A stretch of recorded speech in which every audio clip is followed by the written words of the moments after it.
And now, Mystery Theater.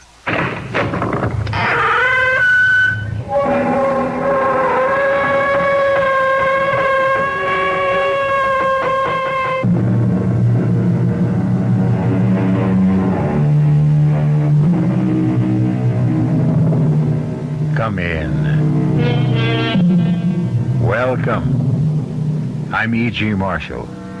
Yes, we know it's dark in here, but you won't need any light to experience the terrors we have in store for you.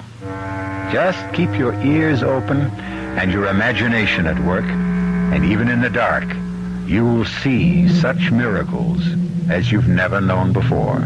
Yes, we said miracles because our tale concerns the miraculous.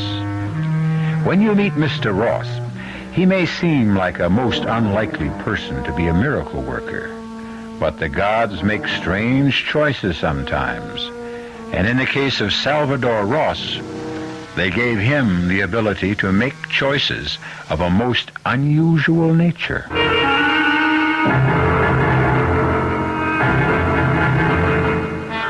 Our mystery drama, A Bargain in Blood, was written especially for the Mystery Theater by Henry Slessor and stars Tony Roberts.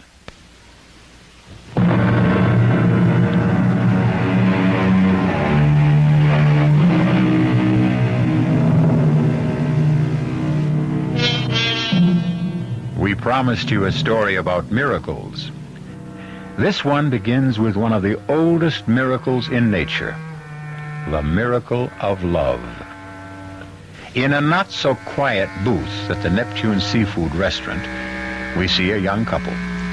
The boy is Salvador Ross. The girl is named Ruthie Maitland. And Sal is looking into her lovely brown eyes, searching for an answer to the most important question he has ever asked anyone. Please, Sal, let's not talk about it here. This is no place to talk about it. Why not? I mean, what's the difference where we talk? You always say the same thing anyway. Well, I'm just not sure how I feel. That's all it is. You mean you are sure? You still think I'm a no-good bum who won't amount to anything? I never said anything like that. Yeah, but your old man has said it to you, hasn't he? Oh, please. Let's leave him out of it. He's the real reason you won't marry me. I mean, he thinks I'm not good enough for you. Sal, people can hear us. Look, Ruthie, maybe he's right. You know, maybe I'm not good enough for you. At least that's the way he sees things. I don't have your education. I never read all the books you read. You just don't understand about my father. He's been a teacher all his life. Books and music and art, they're the most important things in the world to him. But that doesn't mean they are to me. Yeah, but he's important to you, isn't he? Yes, I love my father. I love him very much. And now that he's sick, I have to spend a lot of time with him. Sure, yeah. Time for him to tell you what a rotten boyfriend you picked for yourself. Oh, Sam. Factory bum who can't earn more than $100 take home a week. But don't you think money's important, Sal? When people get married, money means something. Yeah, what if I had money, huh? I mean, would that make the difference? I mean, would you say yes then? Oh, Sal, please. Let's just finish our meal in peace. Look, I'm not touching another bite until I get some kind of answer from you, Ruthie. All right. If you insist on an answer, maybe I'd better give you one. I'm sorry, but it's no. I won't marry you.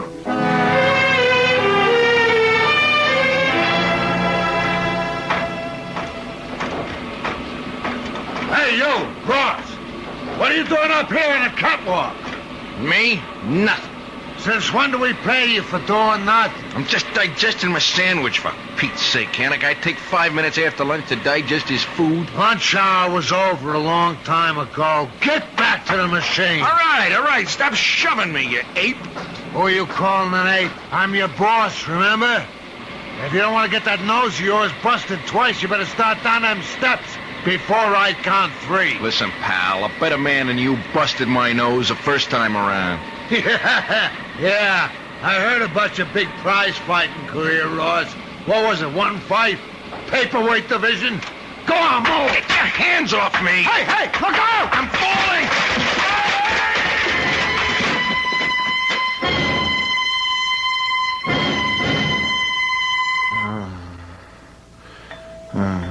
Hey, kid, you gonna sleep all day or what? Huh? What'd you say? Ever since you came into the hospital, all you do is sleep. You could talk to your roommate once in a while. I got nothing to talk about. How's the busted leg? It's busted, that's all. Well, that's nothing to cry about. Not at your age. You take a chest like mine, that's something to cry about. You got a cold, big deal. What cold? I got pneumonia. Double, triple, who knows? I'm lucky I lived to see another day. You'll live, Pop. Listen, I'll trade you that broken leg anytime. You just ask me. All right, I'll make you a deal. You give me that little cold of yours, you can have my broken leg. Eh? You see how you like it, Pop. You think I'm kidding? I do it in a minute. Okay, it's a trade. My broken leg for your pneumonia. It's a deal.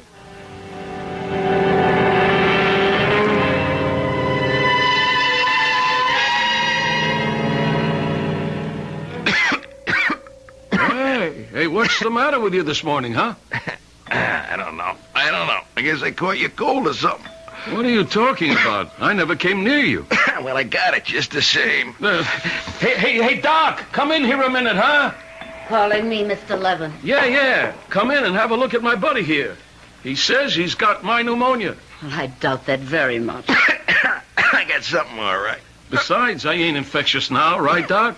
You said I was getting better. You know, come to think of it, I feel better. Good for you. No kidding. I feel fine. Like I can get up from this bed. You know... What's the matter, Mr. Levin? My leg. What's wrong? It hurts. Oh, I can't hardly move it. I think my leg's broken. That's impossible. Oh, it hurts. It hurts something awful. Help me. All right. I'll have a look at it. No! Careful. Don't move me. Don't. It's fractured, all right. You must have fallen out of bed last night. I didn't fall. You think I wouldn't remember falling out of bed? Sometimes the sedation plays tricks on the mind. Mr. Roth. Yeah, what? Do you know if Mr. Levin fell out of bed last night? His leg is broken. No, I didn't hear him fall. Hey, you really mean that? About his leg? That's how it looks to me. And I'd better see about getting that leg in splints right away. Don't move, Mr. Levin. I'll send the nurse in. Oh, how could this happen to me? How? What did I do to deserve this? Hey, Pop. You remember our bargain? What? Your pneumonia? Your pneumonia for my busted leg. Are you crazy or something? I wonder if my leg is... Hey, doesn't hurt anymore. It feels okay. I'm locked up with a crazy man. I'm telling you, it's true. I got your rotten pneumonia. But you got my broken leg.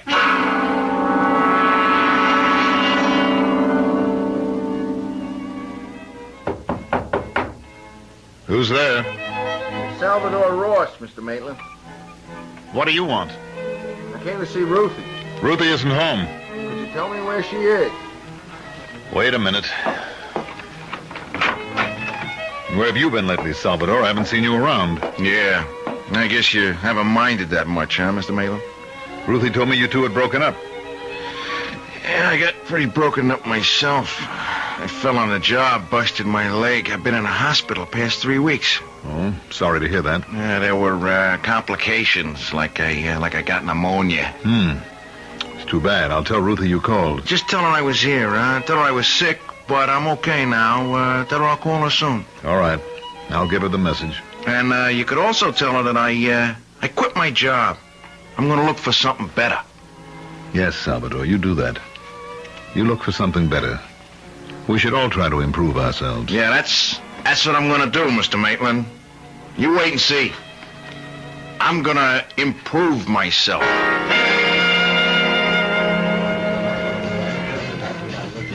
You sure you want another drink, Sal? I'm sure, Phil. Just put it right in front of me. Watch it disappear. Well, you don't usually have 3 of those. That's because usually I can't afford it. Oh, now you can, huh? That's right. Well, how come? I mean, if you quit your job, like you said. I got compensation from the plant, for getting hurt on the job. Oh, no kidding. So now you're rich, huh? Rich? I got about $10 left. All the rest went for expenses while I wasn't working. But at least I get something for my $10. Well, here's what you get, Sal. $2 change. Boy, I wish I had what's in that register, Phil. Listen, kid, be thankful for what you got. Yeah? Like what? Well, you got hair. That's more than I got. You want the hair? Take it. Yeah, listen, I wish I could, Sal. I really wish I could. I mean, when I was your age, I had me a head of hair could knock your eyes out. Would you really like my hair? Well, you know what they say, grass don't grow on a busy street. But just the same, I sure wish I had some. Yeah, maybe you can. I mean, in all kinds of ways, What do you mean, like, a transplant? Yeah, in a way. I'll transplant my hair to your head. How's that, huh? Not for free, of course. Oh, okay, what's the joke? Oh, you know what happened to me in the hospital? I traded an old guy for his pneumonia. How's that? It's true. He got my broken leg. I got his pneumonia. What do you think of that? Give me all the money you got in the register. You can have all my hair. Sure, Sal, anything you say. Only not tonight, huh? I'm busy. Look, you won't have anything to lose. You don't even have to pay me until afterwards. Oh, I get it now. You get yourself a haircut and then hand me the stuff in a cigar box. No, that's not how it works, Phil. Look, I'm not sure how it works, but let's wait and see, huh? Will you shake on it? Okay, Sal. Shake.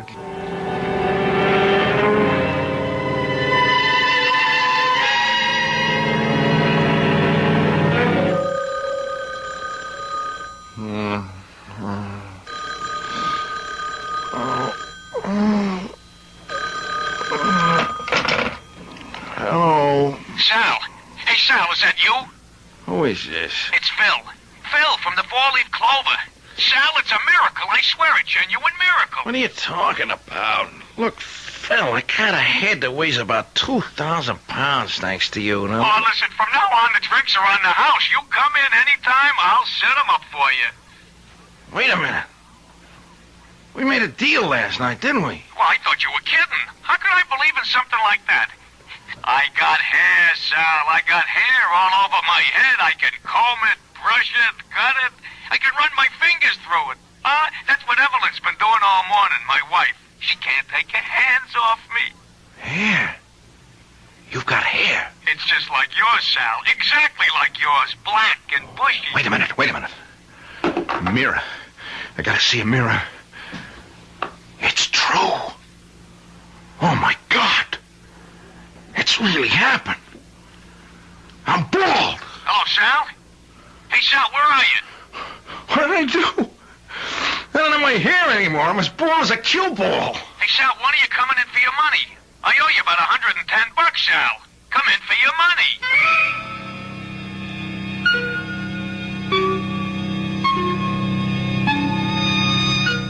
So there is a cure for baldness. However, you have to have the good fortune to know young Salvador Ross. Although young Salvador Ross looks a bit older now. He may regret his bargain now, but who knows what the future will bring? Because now that he knows he has a talent for trading, perhaps Mr. Ross can trade his way into a better, brighter future. I'll be back shortly with Act 2.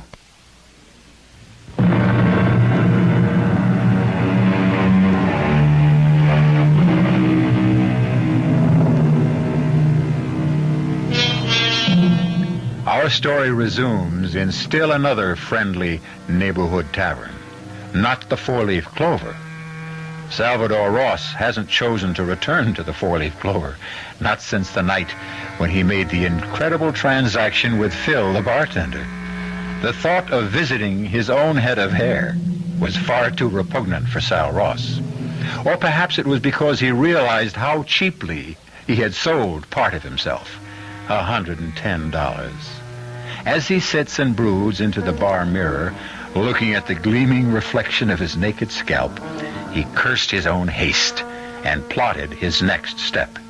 After all, it takes time and experience to become an experienced trader. Hey, buddy. Spare a guy $50. Oh, beat it, will you? Just for a bowl of soup, you know? A bowl of soup, huh? I don't know this joint served any soup. Well, I wasn't going to have it here. I was going down the street. Come on, don't be cheap, huh? Beat it, I said. All right. You don't have to get nasty with it. Hey. Wait a minute. What? Come back here a minute. I want to talk to you. Yeah, what about? That's a pretty good head of hair you got there, Pop. What? I said it's a nice head of hair you got there for a man your age. What are you, some kind of pansy or something? Hey, listen. How'd you like to have a drink, huh? You kidding me? Hey, bartender. Give me 2 more of these, huh? I'm drinking scotch, Pop. Is that all right with you? Sure, anything. I'm not particular. I didn't think you would be. Yeah. That's a real nice thick head of hair, Pop. It's kind of gray, but I guess you could dye it, couldn't you? Listen, anything you say, friend. You see a bald head of mine? Yeah. What about that? You wouldn't believe it, Pop, but I had a full head of hair myself not more than 2 weeks ago. What? Oh, here's your drink, Pop. Knock it down, huh? Oh, yeah. Boy, that tastes good. Only it disappeared awful fast, did it? I guess you'd like another one, huh? Well, if it's okay with you. I tell you what, Pop.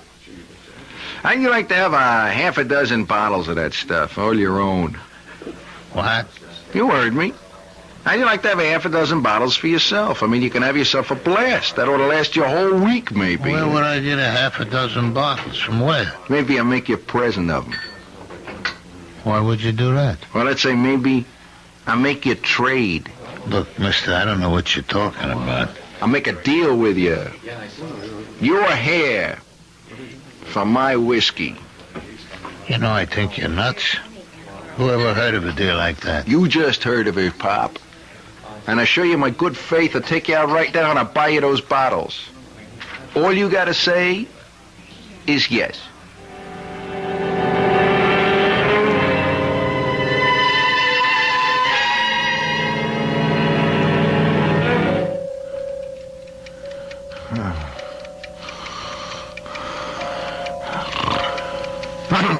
What is it? Jeez, I must have been dreaming. What time is it anyway? It's 3:30. I was gonna stay awake and see what happens to... Oh my God! My hair! My hair is back! It's back! I gotta look in the mirror. Oh, jeez. It's true. It's true. My hair's all grown back. Only it's not my old hair. That can't be. It's white. It's dirty. It's greasy. It's the bums. That's what it is. I got the bums hair. He's got my whiskey. It really works. He's bald and I'm drunk. And I got hair. And I'm broke. That's the craziest thing I ever heard of, but it's true. I can swap what I got for anything. Anything at all. Only what have I got to sell? What can I give up to really get some real bread? Yeah, I know what it is. Jeez, I got the most important thing in the world. In the whole world. It ought to be worth a fortune to the right party. It ought to be worth $1 million.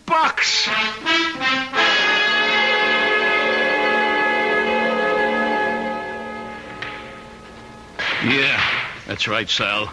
I'm still working for the old guy. Come on, you want a game or don't you? Not yet, Joey, not yet. Tell me more about the job. Nothing much to tell. I drive Mr. Halpert's car. Sometimes I clean his apartment. Sometimes I tend bar for him when he gives parties. Only, lately he ain't been giving too many parties.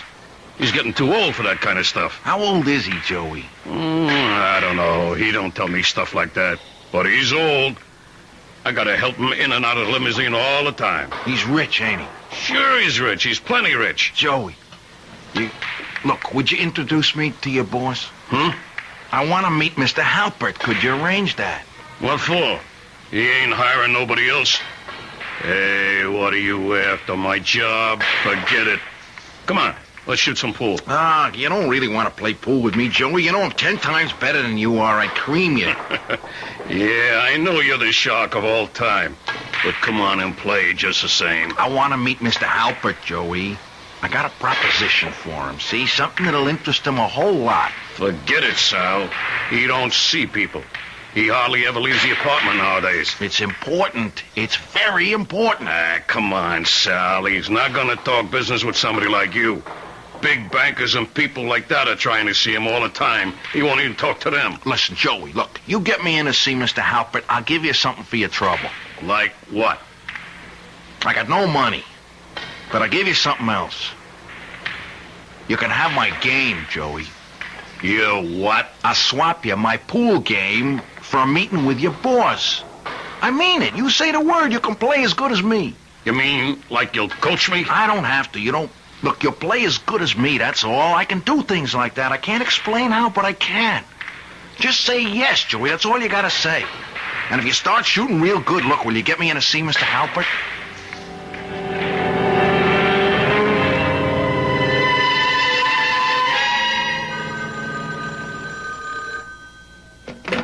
Hello? Sal?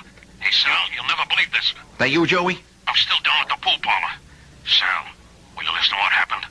I just took on Marty Shapiro, and I beat him. First time in my life I ever beat Marty in a pool game. I told you it would happen. Listen. The score was 125 to 50. That's how much I beat him by. And wait till you hear this. I took on Grimsky himself, the guy who owns the place, you know. He bet me $100 I couldn't do it again, and I did. I beat him, Sal. You got my game, Joey. I told you. You got what I used to have. But now, look, you owe me a favor, too. All right, what's this all about? This is the guy I told you about, Mr. Halpert. The guy with the, treatment. Huh? You don't look like any doctor to me. I'm not a doctor, Mr. Halpert. I mean, not exactly. What the heck does that mean, not exactly? Look, can we talk in private? Yeah, I'll go polish a car, Mr. Halpert. Oh, polish a car. Polish the car, that's all you ever want to do. You gotta wear that car out one of these days. Yeah, I'll come back in a little while, Mr. All right. Get down to it. Now, what do you want exactly? I want to make a deal with you, Mr. Halpert. Only it's going to sound crazy, so don't throw me out right away, see? You know how old I am? What the heck are you talking about, kid? I'm 26. How old are you? Listen, are you crazy or something? Okay. I'm 79. If the price is right, I'll trade you my 26 for what you are. I can do it, Mr. Halpert. Just say the word. If that isn't the dumbest thing anybody ever said to me. What nuthouse did you escape from anyway? Nobody can trade how old they are. I can. I can trade anything I want. You see this head of hair? Yeah. What's a young guy like you doing with all white hair? I swapped for it, Mr. Halpert. I can swap anything I got for anything you've got. And what you got is plenty of money. And years, kid. Too many years. I'll take them off your back. You just say yes. That's all you have to do. Okay. That's enough. Beat it. Look, you gotta believe me, Mr. Halpert. Give me a chance to prove it. You don't have to pay me off until it works. I mean, what would you give to be 26 years old again? $1 million, kid. That's what I'd give. What kind of pills you peddling? Would you give me $1 million? Just like that? Just say yes, Mr. Halpert. The rest is easy.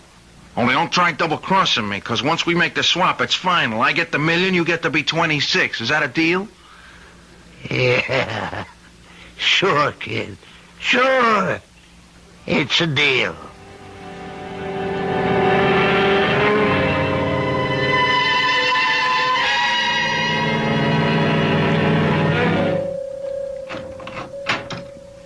Here you are, Mr. Ross. Best suite in the hotel. Wait a minute while I turn on the lights. And this here's your air conditioning unit, Mr. Ross. You can adjust it for any temperature you want. Mr. Ross, you okay? Yes. Yes, I'm all right. I'm just a little bit tired. Well, you just sit right down here, Mr. Ross. I'll put your bags away. Wait a minute. There's something I want you to do for me first. Oh, yes, sir? I want you to read me this story in tonight's paper. I can't see the small print. What's it say there about this man, Halpert? Well, let's see now. It says here, Wayne Halpert disappearance sends company stock tumbling. The mysterious disappearance of retired multimillionaire Wayne Halpert, 79, has caused investors to shed large amounts of the shares in W. Halpert Enterprises. I was smart to take mine in cash. Yeah, I got it all in cash. What was that, Mr. Ross? I know where he is, you know. He's on that yacht of his, sailing down the Mediterranean with all those pretty girls aboard. Look, Mr. Ross, maybe you better get to bed, huh? Yeah, I'm very tired. You're a kind young man. What'd you say your name was? Albert, sir. Yes, Albert. You're a very kind young man. How old are you, Albert? 19, sir. You're 19, only 19, huh? Well, you got your whole life in front of you, haven't you, Albert? Well, yes, sir, I guess so. How much you earning in this hotel, Albert? Well, not too much, sir. Including tips, about $75 a week. How long you think it'd take you to save $1,000, Albert? Me? About 20 years. What would you give to have $1,000 in your pocket right now, Albert? Are you kidding? You're only 19 years old. What if you were 20, huh? Did that bother you a lot? Of course not. 19, 20? What's the difference? It's just 1 year. That's all, Albert. 1 year. Would you make a deal like that? You swap 1 year for $1,000? Oh, boy, would I? It's good, Albert. That's good. Then I'm going to write you a check right now. Hey, you really mean it, Mr. Ross? That's right, Albert. Anytime you want to sell more years, you come see me, huh? You can tell your friends about it, too. I'm always good for ready cash.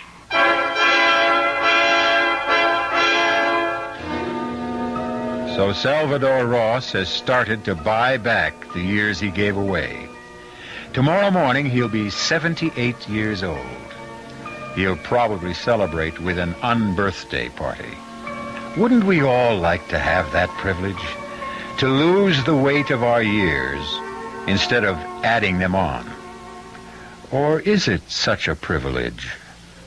We'll find out when I return shortly with Act 3.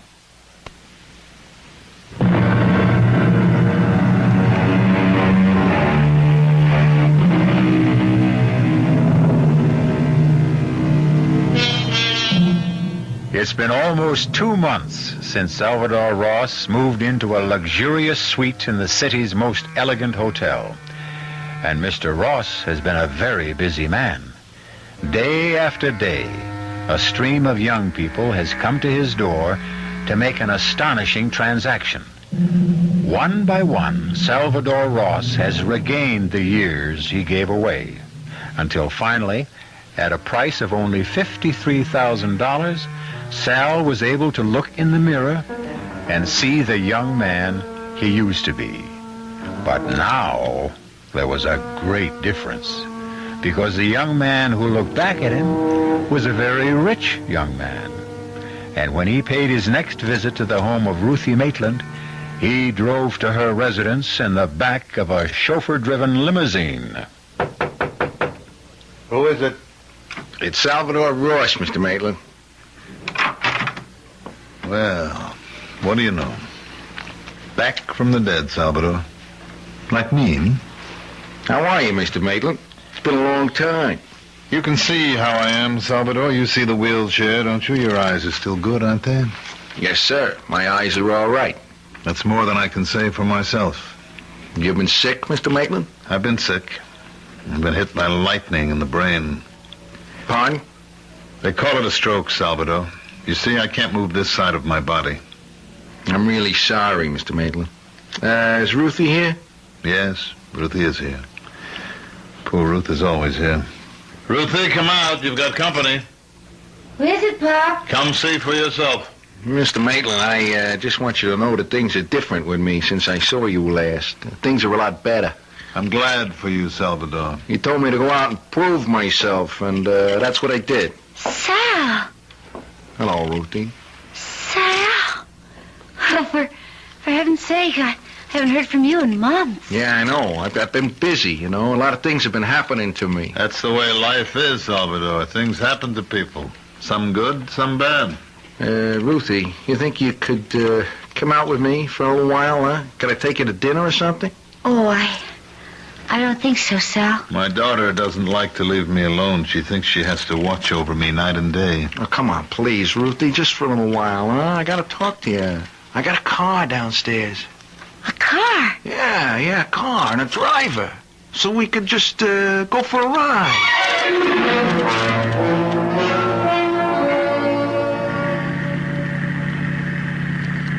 I just don't understand how it could have happened, Sal.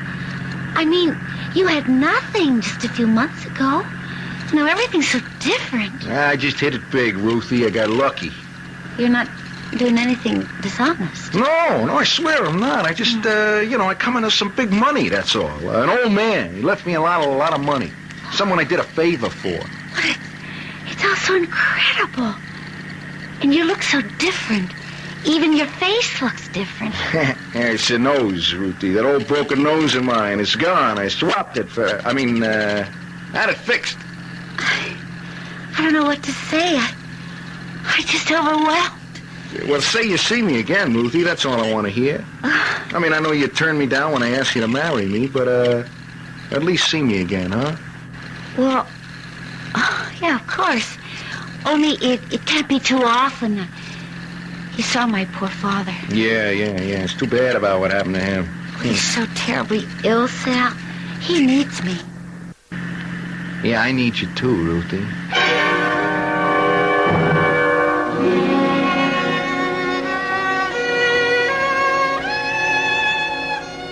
I never thought I'd ever see the inside of this restaurant, Sal. Yeah, it's a lot different from the old seafood house, ain't it? The most fabulous place I've ever been to in my life. Oh, there are lots of other places you can see, Ruthie. I mean, not just here. I mean, places in Europe and South America. Hey, you know where I'd like to go? Acapulco. Everybody talks about Acapulco. Gee, Sal, I'm sure dressed all wrong for this restaurant. Just look at the clothes the women are wearing. Now, you can have all the fancy clothes you want. And jewelry, Ruthie. You know how many times I want to buy you a real good piece of jewelry? But I could never afford it. Sal, this is like a dream. Look at this, Ruthie. What is it? Sal. You ever see a prettier diamond than that in your whole life, huh? Oh, it's incredible. Oh, it must be 10 carat. It's the biggest rock they had in the whole joint. I hate to tell you what it cost. Hey, here, put it on, huh? Oh, Sal, I can't accept this. Oh, sure you can. Go on, put it on your finger. No, I just can't. It's much too much for me. Yeah, but it's not too much for me. That's all that matters. Ruthie, look, I'm asking you to wear this as an engagement ring. I guess that's what I meant. Huh? Well, I never said I'd marry you, Sal. What are you talking about? You've been dating me for weeks now. Yeah, but we never discussed marriage again. Look, the only reason you turned me down before was because I was such a bum.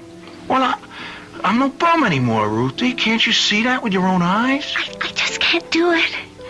But why not? I mean, look, I can be anything you want me to be. You want me to be smart like your old man? I can be that, too. Sal, you know I don't feel that way. Look, I could get an education, see, just like that. I could learn all there is to know about music and painting and art. You just say the word, I'll go out and get the education. It isn't that alone. Well, then what is it? Hey, wait a minute. You don't have to tell me. It's your old man. It's your father. He still doesn't like me. Well, he still doesn't appreciate you, Sal.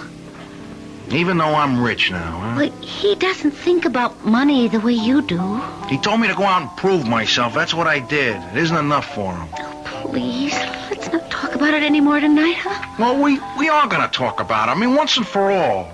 I know your father means a lot to you, and you think he's the greatest man who ever lived. Well, I want to know why, see? I want to know what makes him so much better than me. Well, it's hard to explain. Well, try. Well, it's not just that my father is a smart or educated man. He has something more important. Yeah, something I don't have, right? Go on, tell me what it is. I don't know the word for it. Well, then make up a word. Well, he has heart. Compassion. I guess that's what I really mean, Sal. My father has compassion. Compassion. All my life, ever since I can remember, he's had that quality. I don't think I could ever live without it around me, Sal. Can you understand that?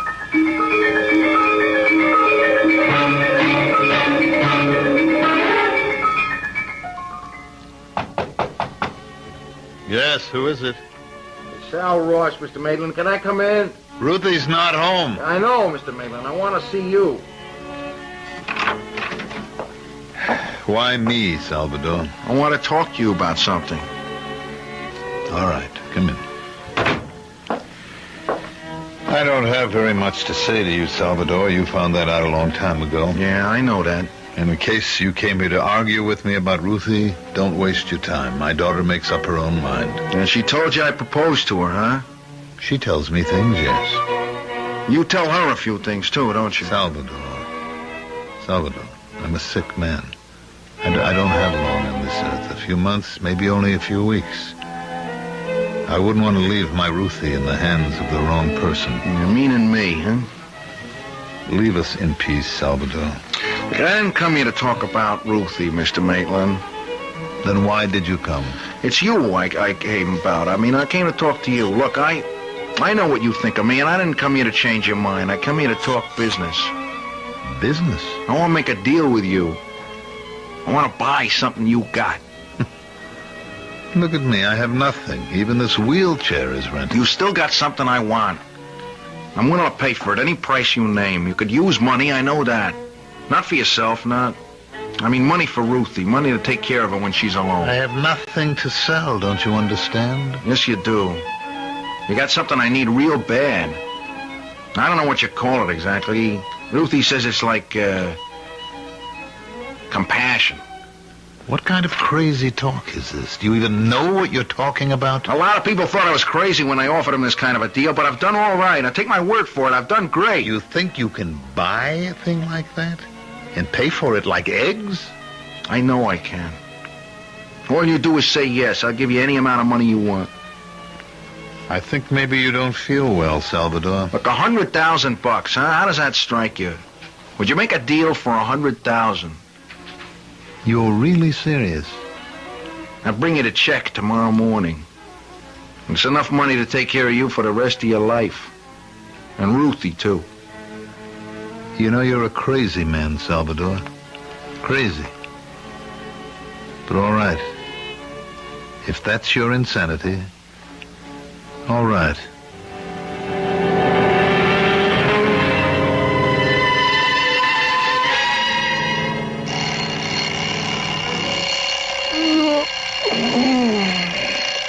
Oh, 8 o'clock.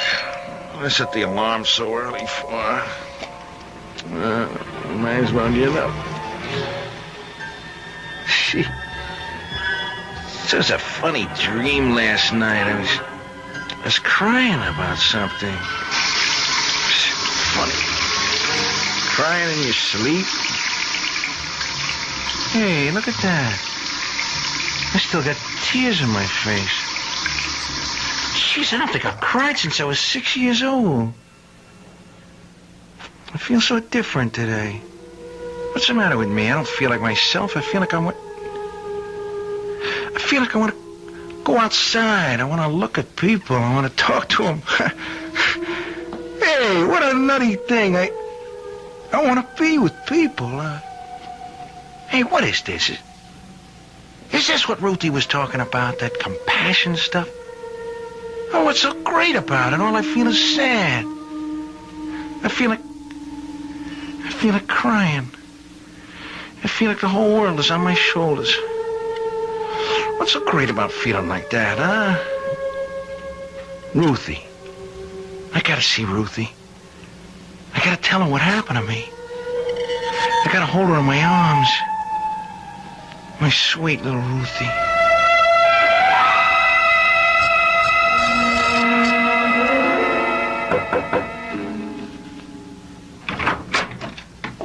Good morning, Mr. Maitland. Come in. Did you bring the check? Yes, sir. I brought it. All right, let's get it over with. Is it certified? Yeah, it's a bank check, Mr. Maitland. It's good as cash. Put it on the table. Yes, sir. Is Ruthie up yet? She's up, but she's not here.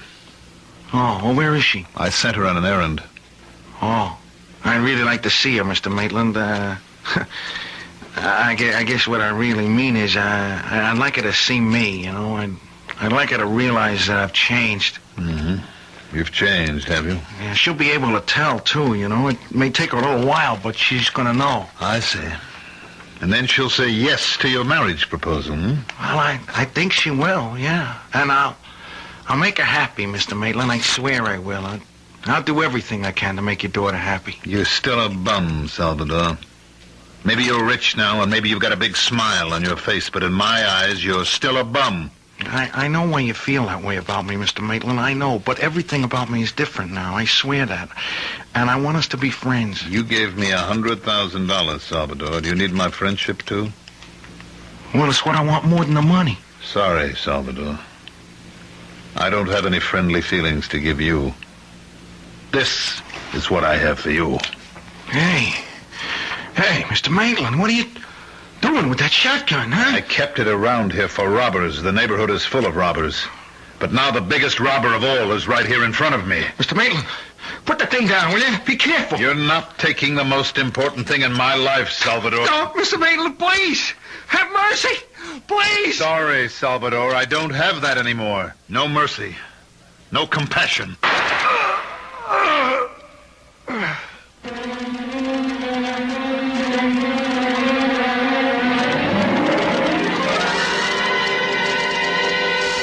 You have just heard the incredible rise and fall of Salvador Ross, a man who pulled himself up by his own bootstraps and who finally fell before the merciless blast of a loaded shotgun. All of which goes to prove that it isn't easy to strike the right bargains in life. Sometimes we make bargains with the devil without even realizing it. And sometimes we create our own devils, the way Salvador Ross did. I'll be back shortly.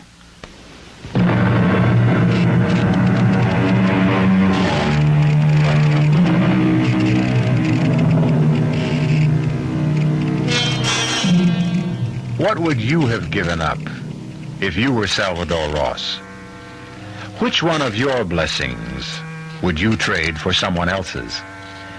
It's an interesting speculation, and one which makes most people realize that they'd rather not trade at all. And speaking of swaps, thank you for swapping that television program for this one.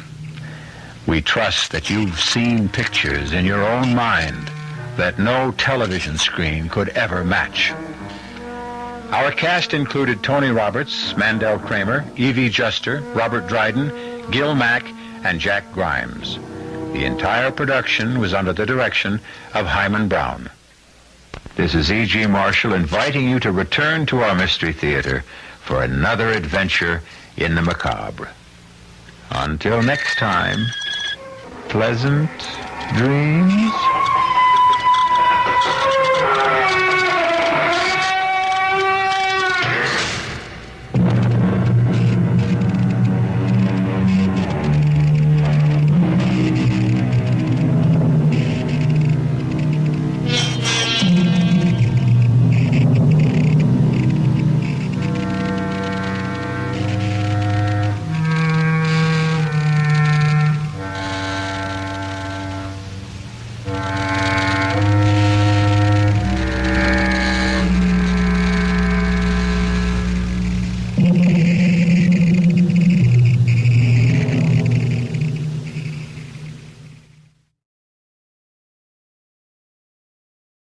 The CBS Radio Mystery Theater presents...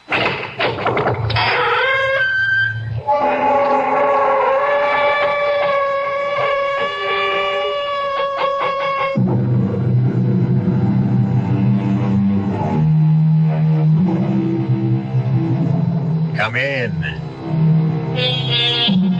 Welcome. I'm E.G. Marshall.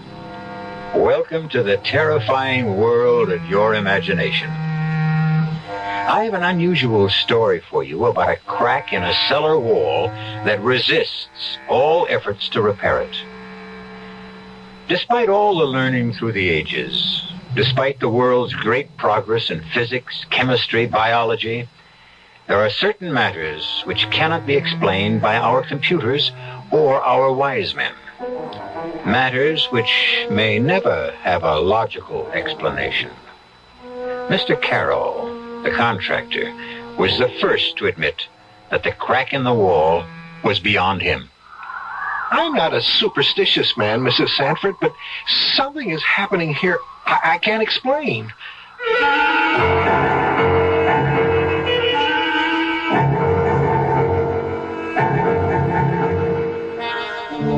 Our mystery drama, The Crack in the Wall, was written especially for the Mystery Theater by Sidney Sloan and stars Celeste Holm.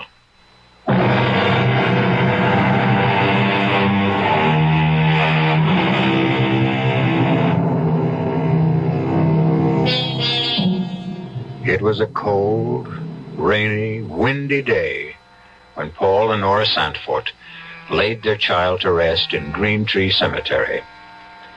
Despite all the soothing words of friends and relatives, Nora's despair was inconsolable.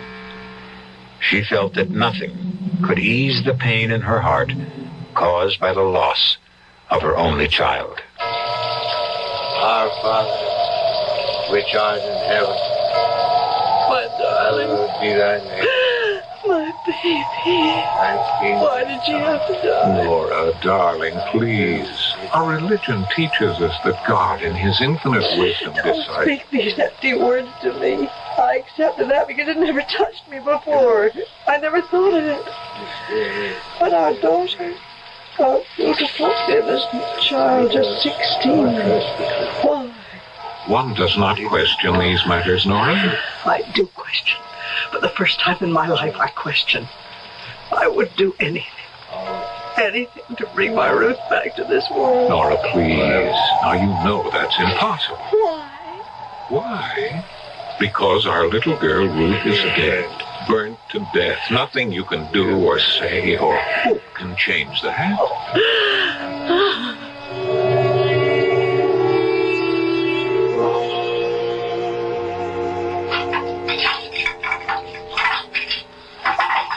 Paul? Paul? Yes, Nora. Are you busy with something? No. I'm just reading the newspaper. First chance I've had to take a look at it today. The minister was here today, Dr. Fowler. Oh? Said he wanted to see our new house. New? This house is over 100 years old. Well, new for us, he meant. It's just an excuse to come here, actually. He wanted to know why I hadn't been to church the last several months. What did you tell him? Oh, I don't know. It was awkward. I said I'd be back next Sunday. Made some excuse about not having felt well lately. Well, I'm glad. About my going back to church? Yes. But more important than that, it means that you're getting over this depression, getting out into the world again, beginning to forget. No. No, you're wrong, Paul. I'll never get over wanting my little girl back with me. I'll never forget. Please believe me, Nora. I loved Ruth, too. But I accept the fact that she's gone from us forever. I'll never accept that. Oh, by the way, now I remember what I wanted to remind you about. What? It's about that crack in the cellar wall, right in front of the washer and dryer. There's a terrible draft that comes from it. Well, there's no crack there, Nora. No crack? I thought I'd get rheumatism from the cold draft when I did the washing today. It hit you right in the back. I had that repaired. I paid for it. It's on the general bill for the repairs we had to make on the old house before we could move in. Well, then they cheated you. charged you and never did the job. You sure? Seems to me that I remember. It's never been done. Those contractors will try. You know, it's Mr. Caro, isn't it? His number's on the telephone stand. Why don't you call him? Oh, it's 7:30, Nora. Well, come to think of it, the only time I could possibly reach him would be at night. He'd be busy all day out on the job. Hello, Miss Caro? Paul Sanford. I'm sorry to bother you, but one of the items on your bill to me for repairs on my house, item 28, repair crack in cellar wall, north side interior, $45.60. You never closed up that crack. You what? Hold on a minute. Nora, he says he supervised that item himself, mixed the cement for it. Well, just tell him that he's got it wrong. Mr. Caro, my wife says the crack is still there. It hasn't been repaired. Okay, sometime tomorrow morning? Right, thank you. It's kind of funny. He said he's willing to bet $100 that he completed the work.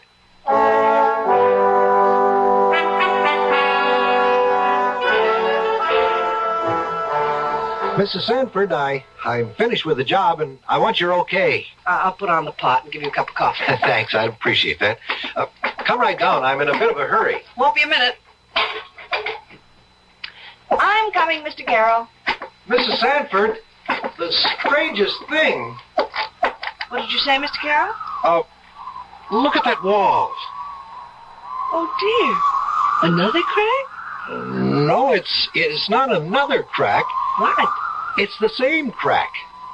I just filled it with cement. But you couldn't have. It looks old and dry. Look at my hands. They're still covered with cement. Here are my tools, my trowel, my hammer and chisel.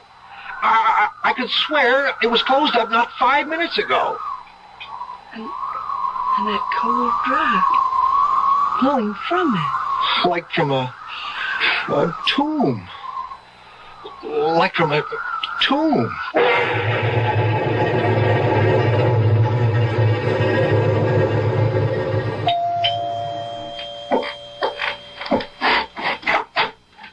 Oh, Mr. Sanford. Come in.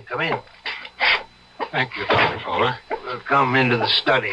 We won't be disturbed there. Right this way. Sit down, won't you? Thank you. Please forgive me for interrupting you at this hour. I don't quite know how to begin. As you know, we've been through a horrible experience. Yes. Losing your daughter in that fire. Is our only child. Just 16. Mr. Sanford, you must get hold of yourself. Yes. You see, I've been holding my emotions back for months. I had to be strong for Nora's sake. She's taken this very hard, yes, I know.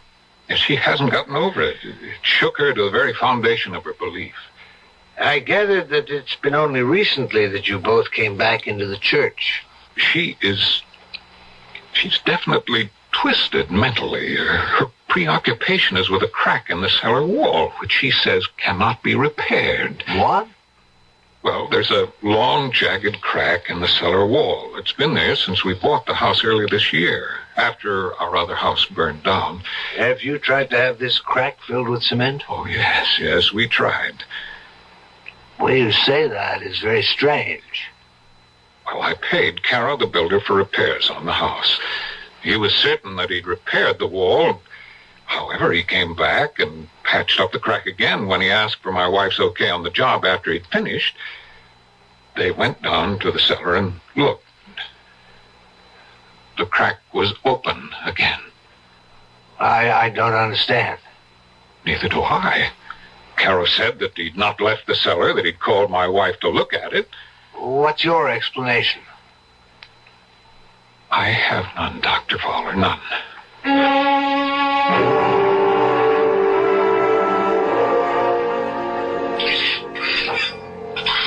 Is that you down in the cellar, Paul? Yes, Nora. I'm filling up the crack in the wall with cement. Do you think that's wise, Paul? Wise? Well, I thought you wanted the wall repaired. Kara won't come here anymore, so... Well, that's what I mean. Paul, there's some very good reason why that wall resists repair. That's a strange way of putting it. Wall resist repair. So you thought the wall had... I don't quite know how to put this. As though the wall had a will of its own? Nora, that's ridiculous. Is it? Mr. Caro tried twice to fill that crack. He gave up. Yes, I know. I just received a check from him for $45.60, refunding the money I paid him for the job. Come on, let's go upstairs. This old cellar gives me the creeps. Oh, look. My God. It's disappearing. The cement I just put into the cracks dissolving into thin air.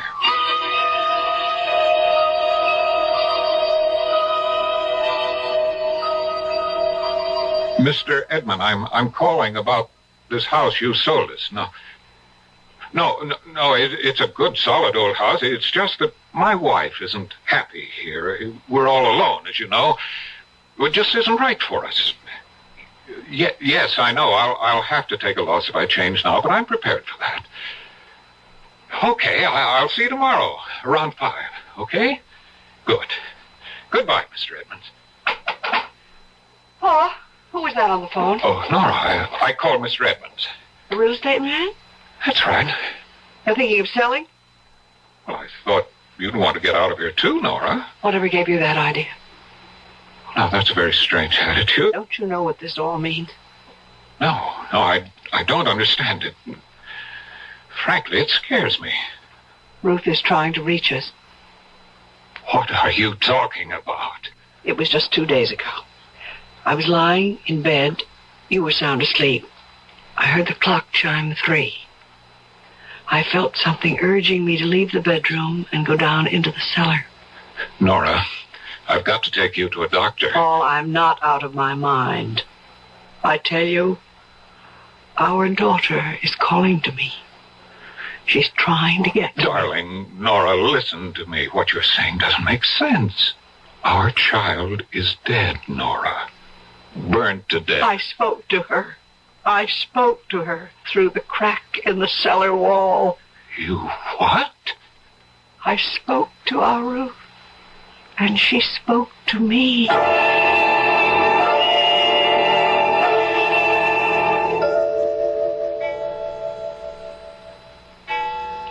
Paul, wake up. Huh?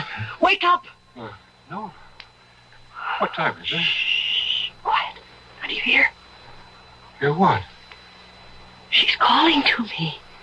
Our little girl. She wants us. She needs us. Nora, listen to me. You don't hear anything. You just think you hear because you want to hear. Listen. I don't hear anything. There it is again. It's very faint, but you can hear it if you try hard enough. Please, darling, try to rest. I've made an appointment for you with Dr. Cool. I don't need a doctor. Now, do you hear it? Ruth calling me? Yes. Sounds like it's coming from... The cellar. I must go to her. No, don't. You mustn't. My little girl is calling. I must go to her.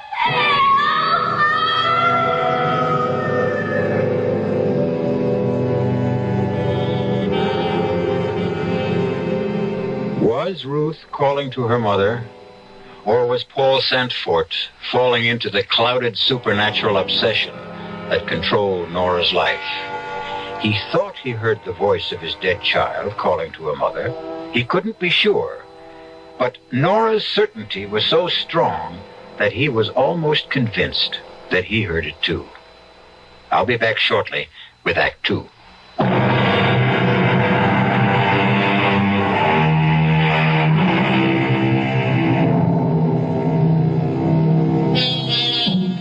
Everything that Paul and Ruth Santfort believed in is being drained away. They are living in a nightmare of twisted emotions, pulled farther and farther from the normal life they had known into a tangled, dreamlike world in which they hear the voice of their dead child calling to them. You're not going down into that cellar, Nora. It was Ruth's voice calling. Are you coming with me, Paul, or shall I go down alone? Nora, please. Now we're dreaming this. It isn't happening. I heard her voice. You said you heard it. She was calling to me for help. Are you coming with me, or shall I go alone? I'll come with you, dear. Just to prove to you that there's nothing there. Nothing. How could there be? I know there is something there. Come. Now, wait. Don't try to go down those steep cellar stairs in the dark. Turn on the light. It's out. It's not working. Here, let me try. Oh, I'm not going down there in the dark. There's some candles in the cupboard just outside the door. Get them. Well, candles won't do any good. Get them. Oh, I just remembered. I've got a flashlight in the kitchen table drawer. Hurry! Here we are. Now stay right behind me. I'll go first. Flash the light around. Oh, there's nothing. Nothing but that crack in the wall. Let's go back upstairs, Nora. Good evening. Oh, what? Who are you? Oh, I'm sorry if I frightened you. What? Who are you? What are you doing in our house? Doing? I am inspecting the wall. The wall that needs repair. And who are you? Why, I'm the helper. What are you talking about, helper? Whom are you helping? You? I don't like this, Paul. Please make him go away. If you want me to, I'll go. But I thought you needed me. Now, I want you out of here, or... I see you have a hammer in your hand. You're afraid of me. Believe me, I came to help you. Who sent you? My, employer. Who? Your friend. Your friend who knows of your sorrows. He sent me to seal up the crack in the wall. Well, I've tried. Several people have tried to do that. It won't stay closed. I can close it for you if you want me to. I repeat, if you want me to.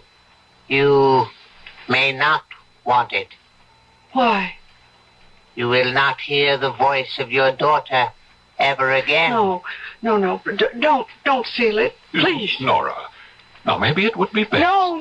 No, this is insanity. Nora, our daughter is dead. Dead and buried. And you think that is the end? Of course.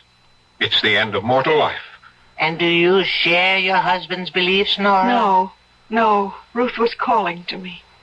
I want her back. I want to hold her in my arms. Am I dreaming?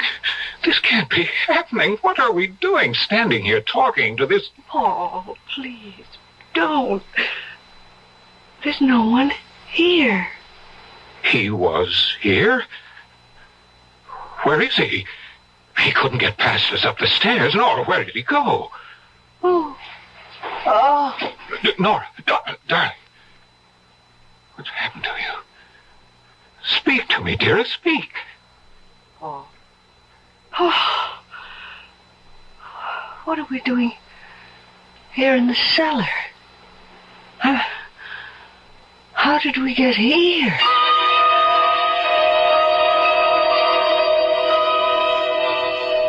And you say, Mr. Sanford, that you think you saw this creature in the cellar of your house? No, it wasn't what you say. No, not a creature. It was a man. Small, dwarf-like. He said he'd come to repair the wall. At 3 o'clock in the morning? You saw this man too, Mrs. Sanford? No. I don't know what Paul's talking about. I didn't see anything. I was fast asleep. Paul woke me and told a story. I see.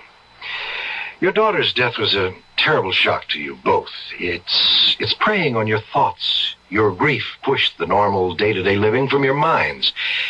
You began to I heard imagine... her voice, Doctor. I heard Ruth's voice calling to me. Of course you did. But try to think rationally, Mrs. Sanford. You know it's impossible for you to have actually heard the voice of your dead daughter. Seriously, you can't believe you did, can you? Seriously, can you believe that? I don't know. Mother,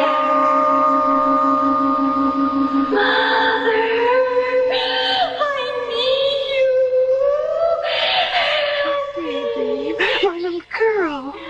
It's all so simple if you will recognize the true authority. Who are you? I am merely a conveyor of ideas, a messenger. And you are sent by the devil? Perhaps. Perhaps I'm your friend. Call me the helper. Can you help me? Can you bring my daughter back to me? Under certain conditions. But you might find the cost too high. What? Tell me. Nothing is too costly, too terrible. I'll agree to anything. Even if it meant that you would lose everything? Everything you've been taught about life and death since you were a child? Oh, yes, I agree to anything just to help me save my child. Help me. Nora, wake up, Nora. You're having a bad dream, darling. Anything. I'll agree to anything. Darling, Nora. Oh. You were crying out in your sleep. I woke you. Oh, he came to see me and told me that Who, darling? That ugly little creature. I'd seen him before, but I can't remember where. The helper. That's what he calls himself. I heard Ruth calling to me. Then he appeared. I don't know what it is. I don't want to know. We're getting out of this house and we're not coming back. Oh, you go, Paul, but I can't. But don't you see what's happening to us here? Something evil is pursuing us, either to destroy us or drive us insane. No, I can have my daughter back. He'll help me. You can't believe that. I believe it. What does he expect in exchange? I can't tell you, Paul. I just can't tell you.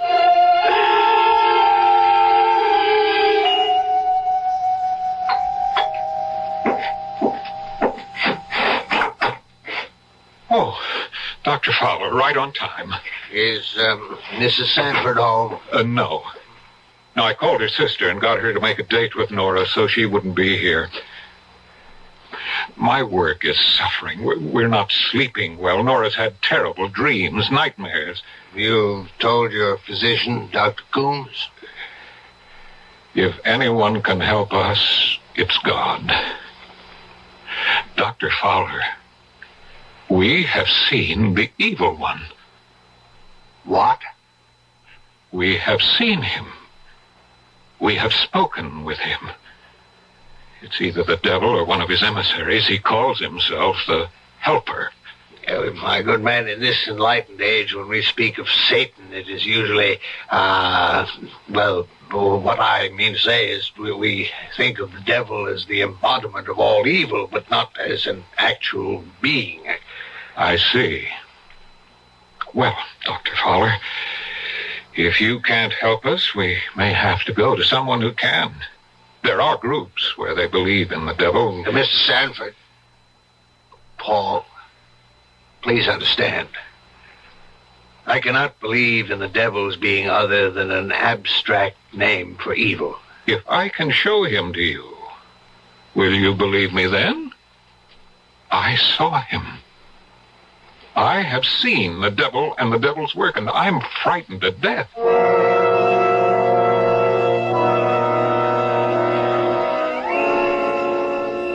Sorry to bother you, Dr. Coombs, but something very disturbing has happened. Yes?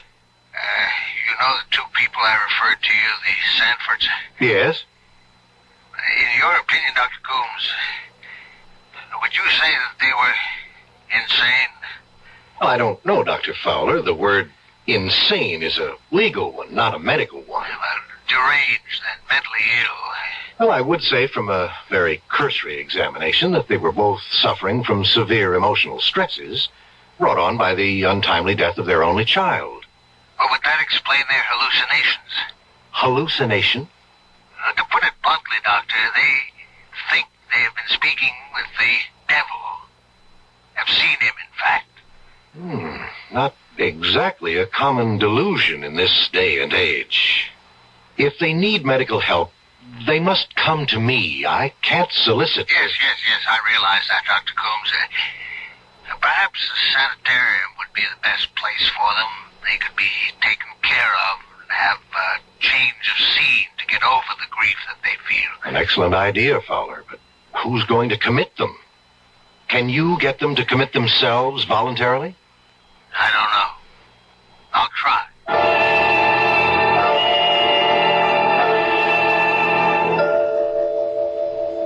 Have you come to any decision? I've been thinking about it. I've heard you say you would do anything to have your daughter back. You had made up your mind. Yes. Oh, yes, but still, you hesitate. What you've asked of me is almost...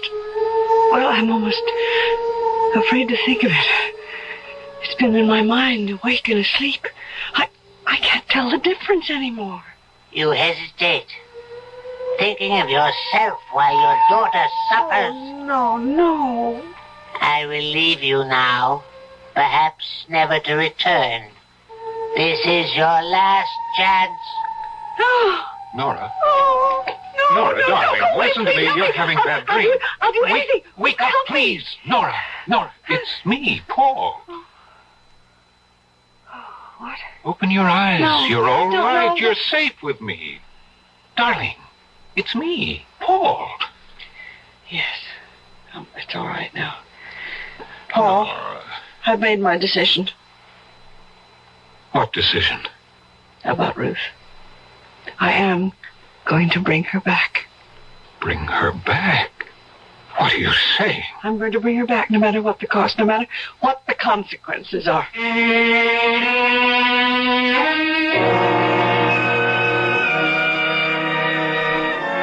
Nora and Paul have come far along a tortuous, a frightening path. Now Nora is determined to see the matter to the end, despite the consequences. I'll be back shortly with Act 3.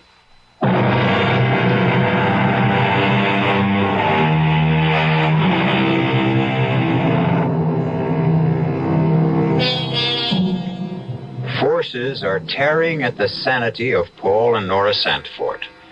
Nora's sleeping and waking worlds are so much the same that she can no longer differentiate between them. In her thoughts, in her ears, are the words of her dead daughter calling to her for help. Paul thinks he has heard the child too, but is uncertain. He is not sure whether or not it is the driving influence of his wife's obsession or what he has actually heard and seen himself. I don't know, Doctor. I don't know anymore. Everything is so confused. I want you to sign commitment papers for your wife. You mean put her in a good sanitarium, in a place where she'll be safe and receive the proper treatment for her problems. I don't know. I don't think she's crazy. You're not in any condition to judge her mental health, Mr. Sanford. What do you mean? Oh, well, I'm asking you to make a difficult decision. I'm also asking you to commit yourself.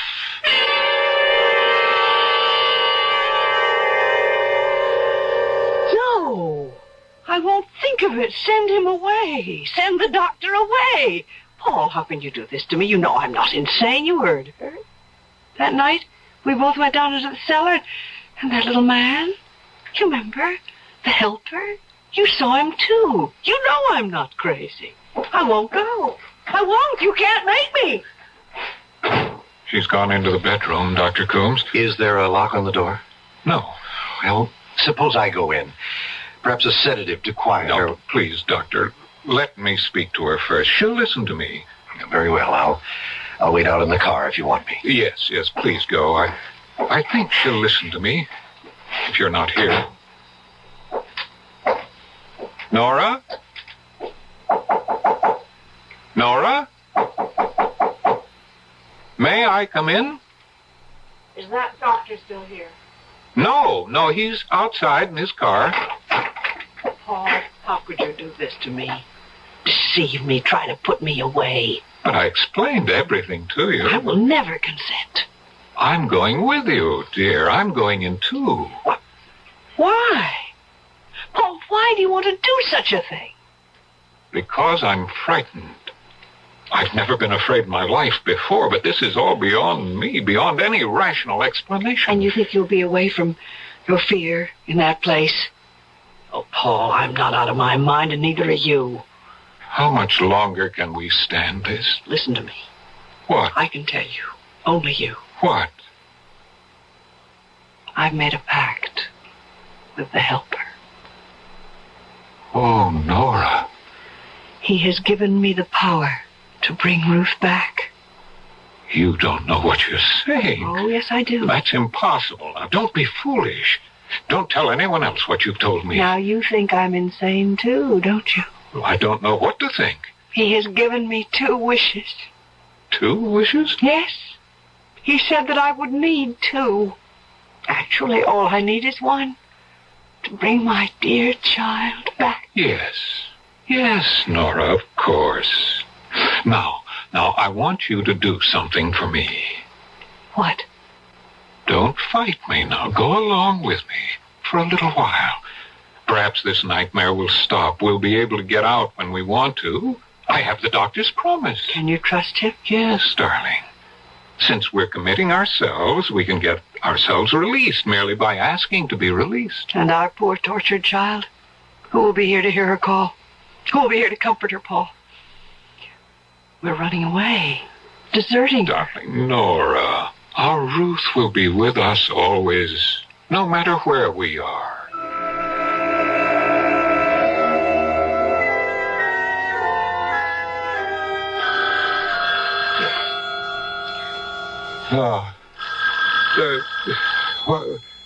The phone. Oh. Hello? Hello, Mr. Sanford? Yes, Dr. Coombe? I'm calling from the sanitarium. Is there anything wrong? Yes, your wife has disappeared. You mean walked out? Nobody saw her leave. As a matter of fact, it's a bit of a mystery. Her room was locked.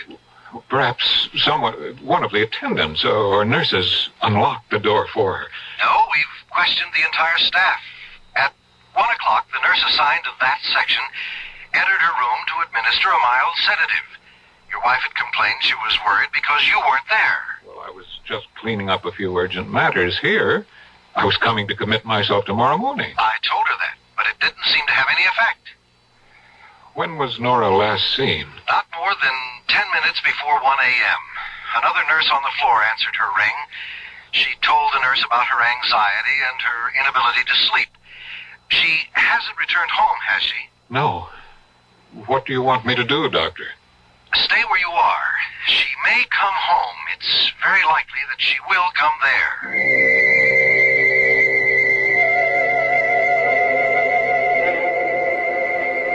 Emily, I'm sorry to be calling you at this hour, but Nora has disappeared. She walked out of the hospital. The fire, Ruth's death, it's been preying on our minds, and I thought that... Wait, Emily, that's my doorbell. I'll call you back. I just wanted to know if Nora was with you. I'll call you back. Let me know if Nora shows up. Bye. Oh, Dr. Fowler. Come in. Oh, thank you. I got a call from Dr. Coombs about 20 minutes ago. Yes? He asked me to see you. He said you might need me. I came right over. Anything I can do to help? Nothing. Unless you can find Nora. She's been missing since about 1:30 a.m. About 3 hours. Where would she go? Where could she go? I don't know. What? What was that? I heard it, too. Do you have a cat, Paul? No. Sounded like a cat. It was Ruth. She's calling Nora. Ruth? My daughter. Oh, yes, your daughter. But she's dead. You hear your dead child's voice calling? You heard it, too.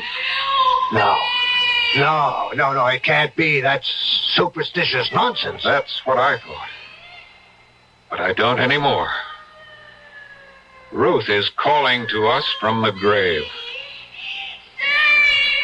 I hear it. I hear it. Paul, pray with me. Pray to God to make her go back. No. Nora will be here. She will come here in answer to her child's cries.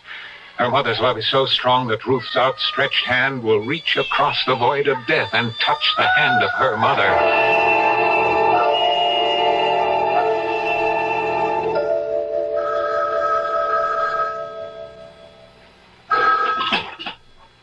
Yes? Fowler? Yes? I thought you were going to report back to me. I've just been through the most shattering experience of my life. You saw Mrs. Sanford? No. I'm not a superstitious man, Dr. Coombs, but I heard the voice of Ruth Sanford calling to her mother from the grave.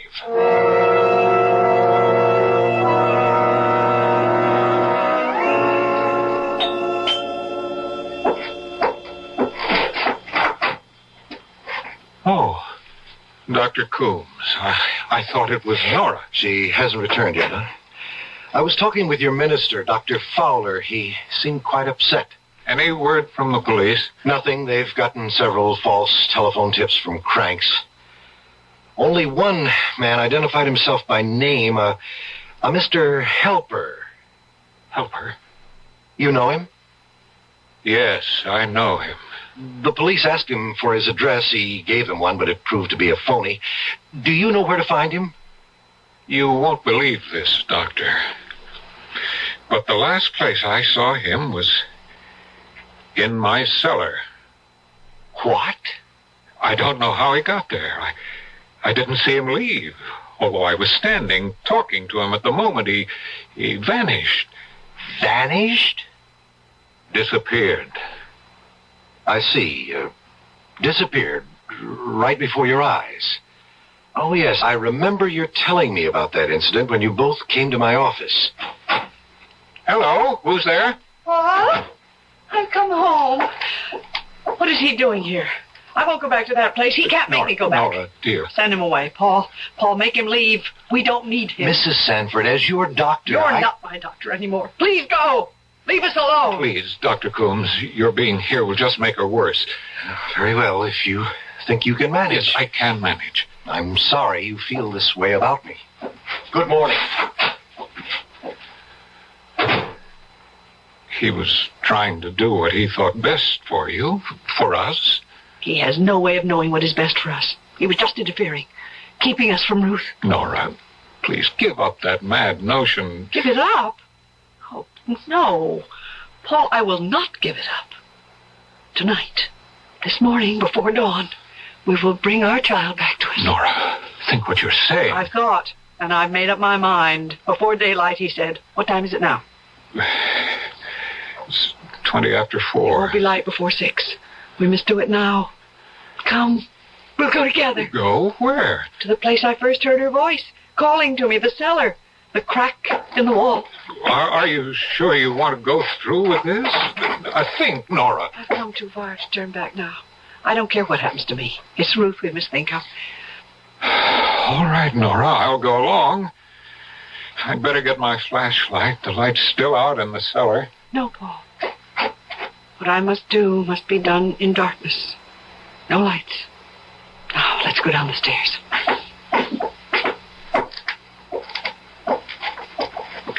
Now, Paul, don't say anything. I must ask for her life from the Master. Oh, Master, listen to my plea.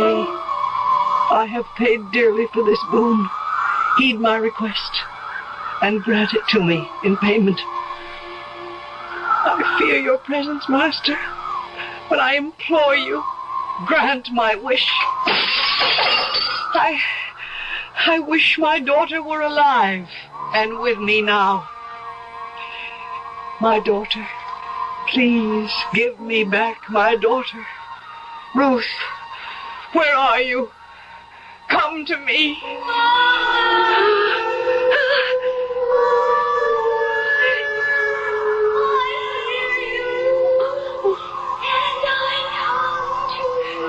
That's Ruth's voice. Quiet, quiet.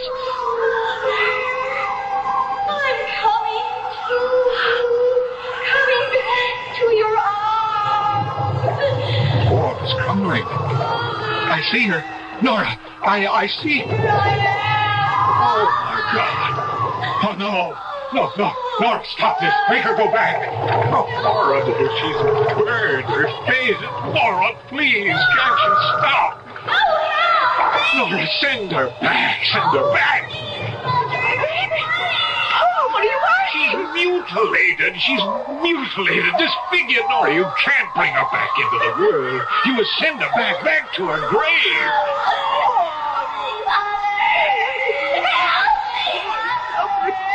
It would be too cruel to bring her back, too terrible. But how can I do it? He gave you 2 wishes. He said that you'd need the second. Now I know what he meant. Send her back, Nora. Yes. I wish my dear daughter were dead. And back in her grave.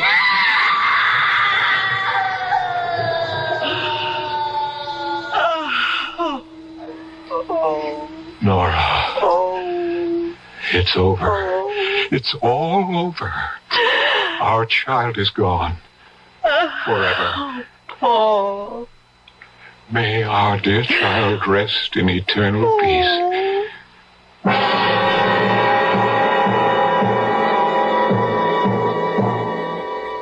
And so Paul and Nora were left to pick up the fragments of their lives and go on.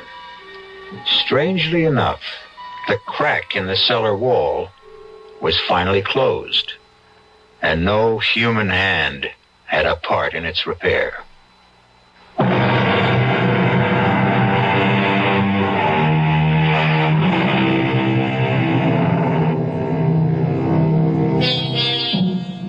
The power of a mother's love cannot be measured by any instrument known to man.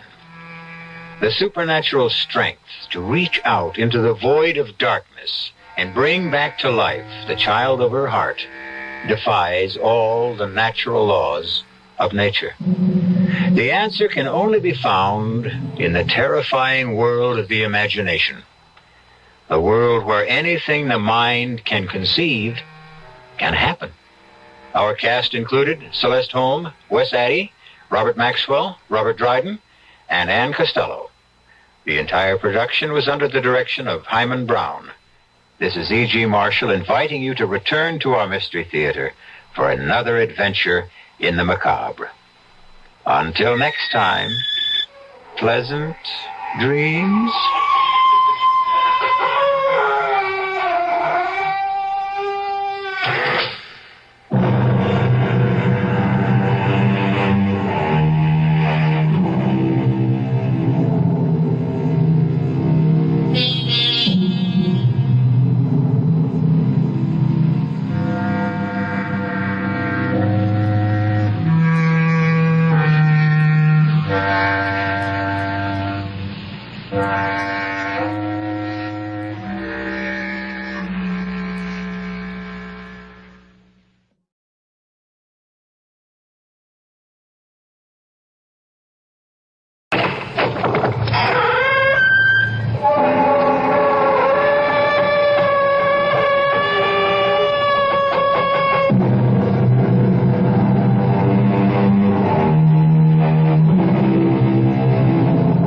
Come in.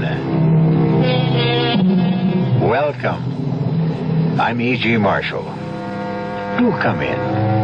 Make yourself comfortable, because I'm going to tell you a nice, quiet little ghost story. Nothing to frighten you.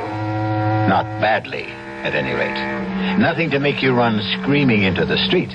No, the most this ghost story can do is make you snuggle down deeper under the covers and reach out for a hand to hold. A hand, I trust, that is firm and warm, not clammy and cold.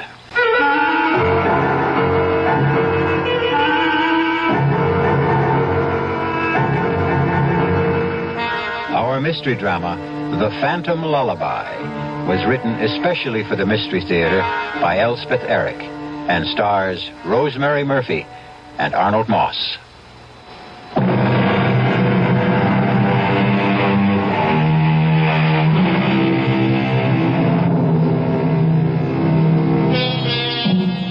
myself have never met a ghost.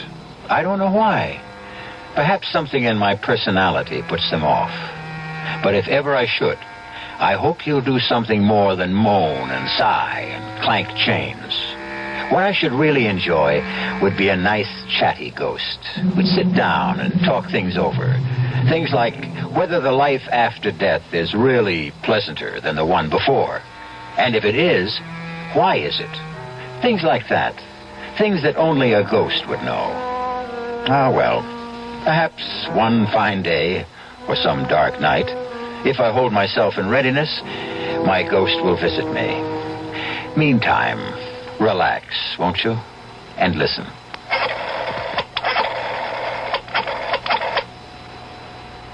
Hello? Intercoastal Airlines? Well, can you tell me if Flight 509 from New York is on time? Yeah, I'll hold on. Ellen's room is finished. Good. I've ordered new curtains. Oh, I hope she likes her room. Oh, I'm sure she will. I'm sure she... yes? Oh, it is? Well, good. Thank you very much. Plane's on time.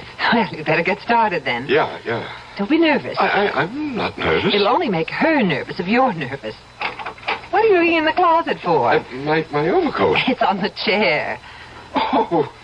She's only been away 4 days. It's not a question of how long she's been away. It's what she went away for. I know that. Well, then why say a foolish thing like only 4 days? Please. I'm nervous, too. Well, what do you think you're doing now? This couch shouldn't be here. It should be over there. That's an 8-foot couch. Don't try to move it by yourself. I can do it. Let me have the superintendent, please. Emily, will you stop that? I'd help you, but I have to get going. I don't want Ellen standing around the airport. Hello? This is Mr. Keene, Penthouse B. Yeah, we just moved in. We're not quite settled in yet, and I have to go to the airport to pick up my daughter. Could you possibly help my wife move a few pieces of furniture? No, we want the place to look extra nice. Our daughter's never seen it, and... Oh, that's great. That's just great. Thank you very much. You'll be up in a couple of minutes. Howard, do you think Ellen will like this apartment? Well, I certainly hope so. It's costing an arm and a leg. Oh, with the terrace and everything. Her own bathroom, a real dining room. Well, the idea is to give her a change. New surroundings, blot out everything that happened. As if a terrace and her own bathroom could take her mind off that terrible man. Well, they'll help. I'm not saying completely, but they'll help. Give her something to think about besides John Draper and the rest of it. Seems strange we never even met him. I hope I never do meet him. Well, honey, I gotta get going. Don't tell Ellen about this place. Let it be a surprise. And, Howard, be very, gentle with her. Let her know we love her. Yeah, I'll let her know. Well, I'm off. Oh. You're the superintendent. Yeah. I didn't hear you knock. I was just getting ready to. Well, come in. This is my wife. She'll show you what she wants done. Oh, and here's something for your trouble. Oh, okay. Honey, I'll be back in an hour. Good luck. Take care. Well, now... You like this place? Oh, I'm sure we will like it. We just moved in. I know. It's a nice-looking apartment with a terrace and all. First thing I want to do is move the couch over there to the long wall. Everybody likes this place when they first move in. If you take one end and I take the other... 1, 2, 3 months, then they start getting jumpy. Jumpy? They pay up what they owe on the lease and they move out. I didn't know that. Oh, yeah, it happens every time. Well, let's move this thing if we're going to... Let me move the coffee table first. No, I'll do it. How'd you happen to hear it was vacant? Well, actually, friends of ours called us. They'd met some people at a party who said they were giving up this beautiful apartment, and we thought... That would be the Winthrops. Yeah, they lasted 6 months. Where do you want this table? Right where you're standing. Okay. And before them was the Katzes, and before them the Millbrooks, and before them the Kramers, and before them... Why did they all move out? What's wrong with the place? Search me. They would never say, any of them. Just paid up and moved out. You know what I think? What? I think the joint's haunted. Now, where does the couch go?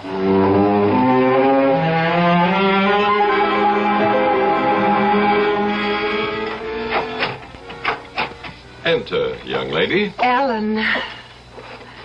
Darling, it's so good to have you back. I'll put the suitcase in the bedroom. When you see your bedroom, darling, make allowances for the curtains. I had to put up your old ones, and they're too short, but I'm expecting new ones, maybe today. Well, I got you a new bed. Oh, heavens, the fuss they made about delivering it. So, what do you think? Do you like the apartment? It's very nice. Come, look at the view from the terrace. Come on. You can see for miles. Isn't that spectacular? Spectacular. Well, you can take a good look at it later. What would you like to do now? I don't know. Take a hot bath? You have your own bathroom now. Really? Do I? Or would you like to just sit and talk? All right. If you want to. Ellen, was the operation very bad? You mean the abortion? No. It wasn't bad at all. I'm glad of that. I opened your suitcase. Let a little air in, huh? I didn't unpack anything, though. I'll do it. You want to do that now, dear? Maybe take that hot bath, and I'll start lunch, and then when it's ready, I'll call you. All right. Is the door on the right? Oh, here, I'll show you.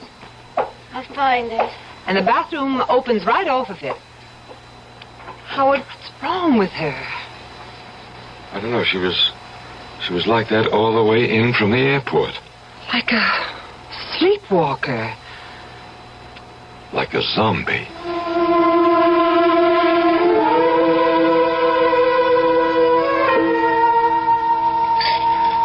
Howard? I'm making us a drink. We need it. How is she?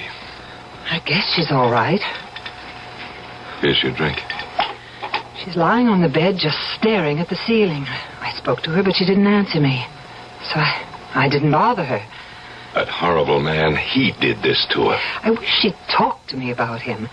But she never did say much, except that she was seeing him a lot. And then when she told me she was pregnant, she said he didn't want to marry her, so she guessed she'd have an abortion. Just like that. Things have changed, though. The young people nowadays. And the parents nowadays. I guess so. I should have insisted. I should have put my foot down, absolutely insisted. Insisted on what? Well, at least on meeting the guy, at least that. That's not the way things are done these days. Well, they should be. Look, do you think I ought to get in touch with him now? Now? It's too late well, we now. can't just leave her the way she is, walking around like an automaton. Maybe he could... Oh, I don't know. Maybe he could snap her out of it or something. Maybe she'll snap out of it by herself. If she was really in love with him... She said she wasn't. Well, maybe she was. Maybe she was and didn't know it. Anyway, I think he ought to see what he's done. What good would that do? I don't know. Why don't you go and see if she's all right? I don't like to disturb her. Well, just knock on the door and see if she answers. All right. Well, the state she's in... Ellen? Oui, Mama. I don't want to disturb you, dear, but I just want to make sure everything's all right. Tout va bien. I guess she's all right. Anyway, she answered me. Well, what did she say? I couldn't make it out, but she sounded fine. Well, that's good. Maybe it was just shock or something before. Probably that was it. Emily, if you get to talking to her, if she'll talk to you... Oh, she will. Ask her about this man. What's his name again? John Draper. Yeah, ask her how she feels about him. You know, if she thinks about him, wants to call him up or anything, you tell her that it's all right with us. Howard, she doesn't care if it's all right with us.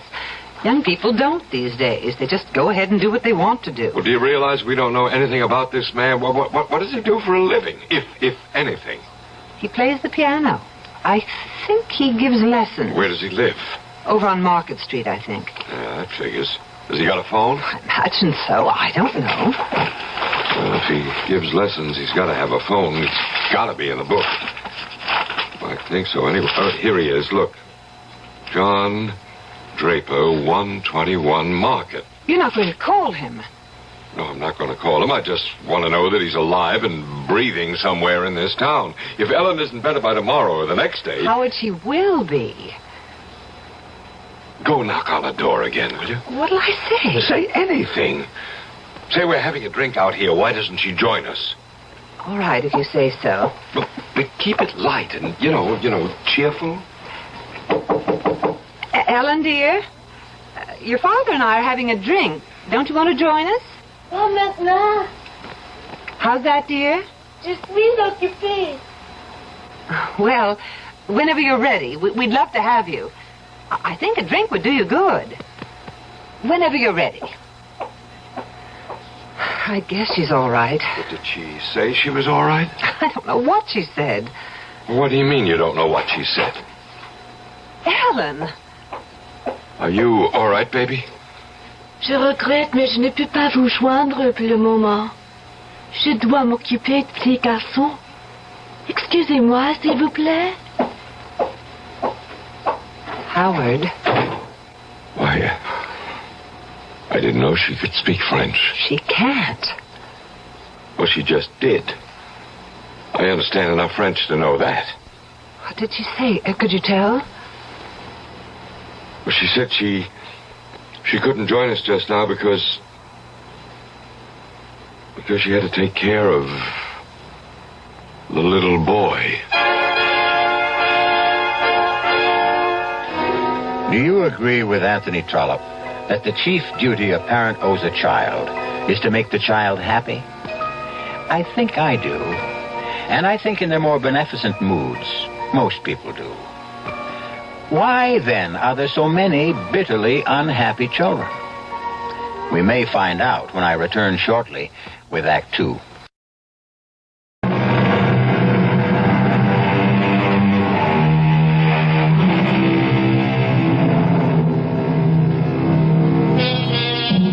Ellen Keene, only daughter of Howard and Emily Keene, came home a little while ago after the removal of an incipient life from her body. In the new penthouse apartment her parents have rented in an anxious effort to lift her spirits, she has just now delivered her longest utterance since she arrived. Je regrette, mais je ne peux pas vous joindre pour le moment. Je dois m'occuper du petit garçon. Excusez-moi, s'il vous plaît. Howard? Why, I didn't know she could speak French. She can't. Well, she just did. I understand enough French to know that. What did she say? Could you tell? Well, she said she couldn't join us just now because she had to take care of the little boy. What little boy? Well, how should I know what little boy? Howard, the operations affected her mind. No, don't say that. That's not true.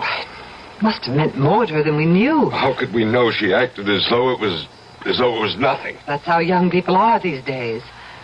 I'm going to call that man. John Draper? What good would that do? He ought to know what he's done. Howard, it isn't right to blame it all on him. I don't care. Here's his number. I don't see why you think he can help. Well, maybe she still loves him. Maybe he can get through to her. Maybe. Hello? Mr. Draper? John Draper? Yes? I'm Howard Keene, Ellen Keene's father. Yes? Ellen came home a little while ago. I thought you might like to know. How is she? Is she all right? No, she's not all right. What's the trouble? They didn't hurt her, did they? Physically, she seems to be all right, but other ways, she's not. I'm glad you called me. What can I do? My wife and I thought it might help if you came to see her. Why, of course, right now. If you can. I'll have to cancel some lessons, but I'll be there as soon as I can. Oh, hold on just a minute. We've moved to a new place. Oh? You've moved? Yes, we took a penthouse on the spur of the moment, just moved in this morning. It's at 42 Seated Terrace. Do you know where that is? 42 Cedar Terrace? Yes, penthouse B. Have you got that? Hello? Mr. Draper, are you there? Hello? I'm sorry, Mr. Keene, but I'm afraid I won't be able to get there after all. Give Ellen my love. Hello? Mr. Draper? Hello? Howard? I don't get it. He was very nice, very concerned about Ellen. He wanted to help. He wanted to come to see her right away, and then all of a sudden, when I gave him the address, he made a sudden switch, and he said he was sorry. He couldn't. Why would he do that? Thought it over, I guess, decided he wanted no part of it. But you said he sounded nice at first. He's not going to get away with it. Howard, what are you going to do? What was his address again? It's right there in the phone book. I'm going to get him to see Ellen if I have to drag him here. What's the address? 121 Market Street. Howard, I wish you wouldn't go. I'll be back in half an hour. You stay right here. You think I should call Dr. Stone? No, not yet. Well, what could we say to him? That our daughter talks to us in French when she doesn't know any French? That she says she has to take care of a little boy when there isn't any little boy? No, you just stay here with her, and I don't think she'll get violent or anything like that, and I'll be back in half an hour with Mr. John Draper.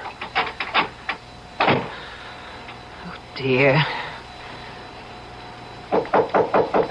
Ellen? Ellen, honey? Ellen, don't you want to come out now and have some lunch? I could fix us both a sandwich and some soup. Je suis occupée. We haven't had a chance to talk. Va-t'en, maman. You're sure you're all right? Tout va bien, maman. That's the phone buzzer from downstairs, dear. I have to answer it. Yes? This is Super, Mrs. Keene. I got a big package down here for you. Package? What kind of package? It's big. It's from, wait a minute, Standish Decorators. Oh, it must be the curtains for my daughter's room. You want me to bring it up? Yes. Would you please? Yeah, I'll be right up. Thank you. Ellen, darling? Ellen, the curtains for your room have come. You remember I told you I ordered new ones? What do you think? Shall we take down the old ones and put up the new ones? I'm dying to see how they look. Ellen, dear? Ellen? Voilà, mon petit. Ne pleure pas, mon petit. Ellen? Ellen, answer me. Va-t'en, maman. Je suis occupée. Dear God. I don't know what to do. I don't... Yes, I'm coming. I'm coming. Just a minute. Your package, Mrs. Keene. Thank you. Thank you. You, okay, Mrs. Keene? What? You look kind of peculiar. I do? What's the matter? Ghosts been bothering you? Ghosts? I told you the place was haunted. Yes, you did, didn't you? Didn't think they'd be getting to you so soon, though. Look, come in for a minute, will you? Do you mind? I'd like to talk to you. Oh, yeah, okay. Tell me why you say this apartment is haunted. It was just a guess. You don't really know, do you? No, I don't really know about this apartment, no, but I know quite a lot about ghosts from personal experience. Tell me what you know. Well, I guess everybody knows that ghosts are no more and no less than the spirits of the dead who won't leave the earth, right? I mean, that's pretty obvious, wouldn't you say? I wouldn't know anything about it. Oh, well, I thought everybody knew that. Well, that's what they are. The only difference between one ghost and another being why they won't leave the earth. Why they keep coming back to haunt. And there's various reasons why. Like what? Well, they could be they're in love with some live person who returns that love even after death. That's one reason. What other reasons are there? Well, there's a ghost that won't admit to death, a ghost who resents the people who've gone on living. Now, this, generally speaking, is the ghost of some person who is used to lording it over everybody in life and comes back to try to lord it over them some more. That's another reason for ghosts. What other reasons? Then there's the kind that just can't understand how it happened. How what happened? Death. Their own death. That's the kind of ghost I understand very well. My sister's one of those. You mean your sister doesn't understand how she happened to die? Is that what you mean? She was 12 years old. She was on her way to school. And a car came along with a drunken driver behind the wheel, and the car swerved up on the sidewalk and killed her.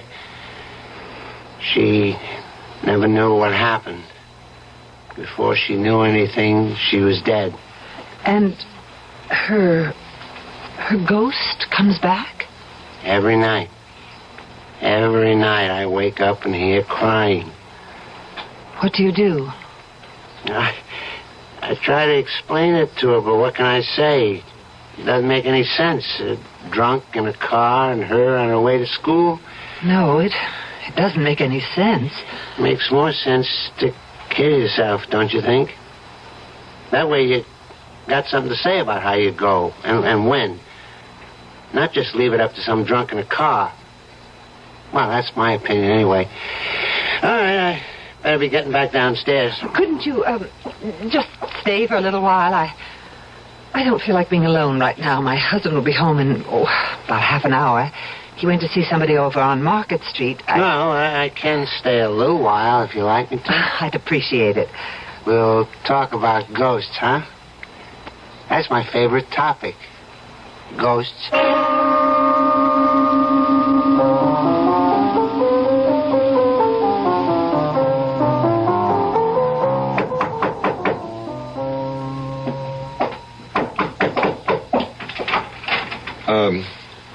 I'm looking for Mr. Draper.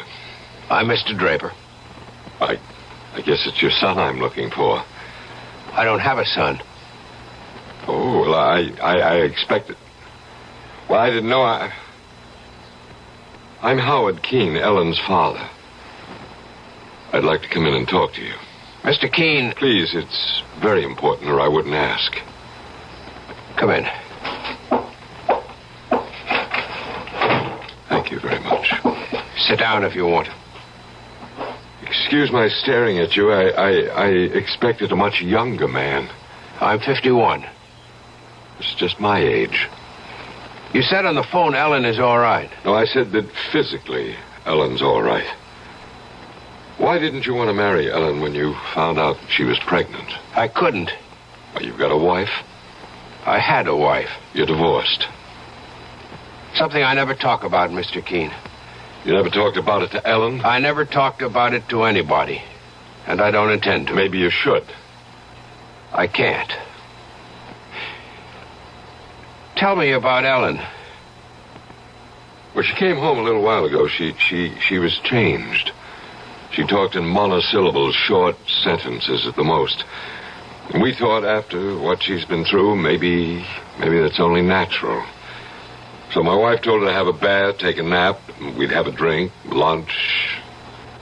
Well, while my wife and I were talking, Ellen came out of a room and spoke to us, quite a long speech.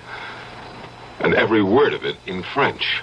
In French? Now, Ellen doesn't know any French. You never spoke to her in French, did you? Never. Never. Well, never. I just wondered. What did she say in French? Well, she said she was sorry she couldn't join us for a drink, but she had to take care of a little boy. What little boy? I have no idea.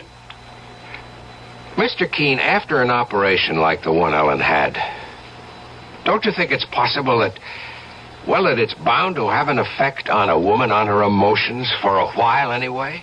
I don't want it to go on for too long, and that's why I called you. You thought I could help? I hoped you could.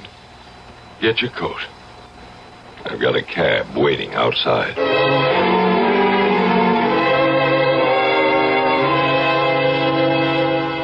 Now I've told you everything I know about ghosts, Mrs. Keene. Have you seen the one that's haunting this place? No. I'm not even sure there is one. Well, I'll be getting on downstairs if you don't need me for anything. Well, if you could, I'd really appreciate your helping me put these curtains up. If you have the time. Oh, yeah, I got a few minutes. They're for my daughter's room. I'm not sure we should go in there. She's been resting. I'll tell you what, I'll knock on her door. If she's up, I know she'd love to see the curtains. Ellen, dear, it's Mother. The superintendent is here, and if it's all right with you, we'd like to put up the new curtains. You know, I told you before they just came from the shop. Ellen, dear, I'm going to open the door and come in because I think you've been by yourself long enough. I really do. Ellen, oh! What's the matter? Oh! Mrs. Key, what? Good Lord. She's not moving. She's not breathing. Her eyes are wide open. She's dead. She's not dead. Don't say such a thing. Don't you dare say such a thing. Mrs. Key, what are you doing? Calling the doctor, you fool. Doctor won't do any good. She's dead.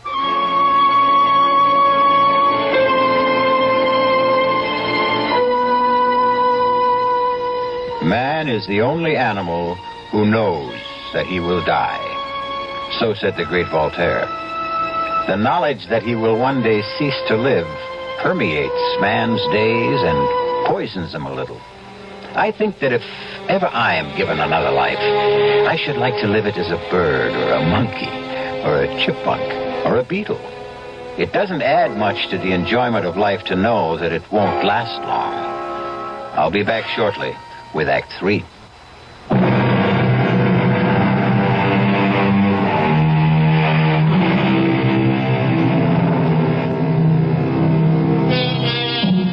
You'll remember I promised you a quiet little ghost story? I think I've kept my promise so far.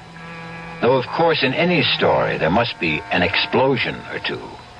At this moment, Mr. Keene, Ellen's father, is preparing to enter a taxicab with Mr. Draper, Ellen's one-time lover. You say you've been married? Yes. But you weren't divorced? No. Your wife died? Yes. I see. How long ago was that? What? How long ago did your wife die? 25 years ago. Did you and your wife have any children? Yes. One. Where is the child? Dead. At birth? No. I feel a little bit like a heel asking you all these questions, but I'm concerned about my daughter. I'm concerned, too, or I wouldn't have come with you. I understand. I think I understand. You've never wanted to get married again, is that it? Never. Even after all these years? I met my wife in Europe towards the end of the war. The big war. I'd been doing very well in business. I was on my way to making it big when I got drafted. I didn't like being drafted, but I went anyway, and she was the one bright spot in an otherwise drab and miserable Army career. I brought her back here.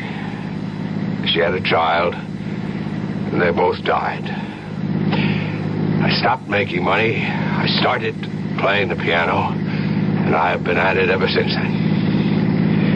But you were in love with Ellen. I hope you don't mind my asking. I don't know what that means, to be in love. I'm not saying there's no such thing, but if there is, I've forgotten, or I never knew what it's like. I'm very sorry for you. It's very kind of you, but don't bother. See the terrace is the next right turn, driver. Are we nearly there? Next right, about half a mile. My wife and I just moved in. We wanted to do something to Ellen. We heard through friends about this marvelous apartment that was suddenly available, a penthouse of all things. Penthouse B, you said? Yeah, we took it on an impulse, thinking it'd be something for Ellen to come home to take her mind off everything. You know, what she'd been through. And did it? Well, no. No, she's hardly said a word about the place since I brought her home from the airport. She's hardly said anything about anything. Just a few words of French, and that one thing about not being able to have a drink with us before lunch because she had to look after a little boy. How could she speak French when she doesn't know any French? And what little boy did she have to look after? I don't understand any of it, not any of it. Hold on. We're almost there. Maybe Ellen will be all right, more of a self anyway, and then you can ask her.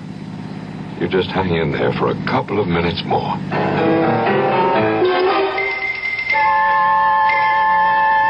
Dr. Stone, what's wrong with Ellen? Well, Mrs. Keene, I can't detect any vital signs at all. I hesitate to pronounce her dead, but what can I say? I can find no pulse, no heartbeat, no reflexes.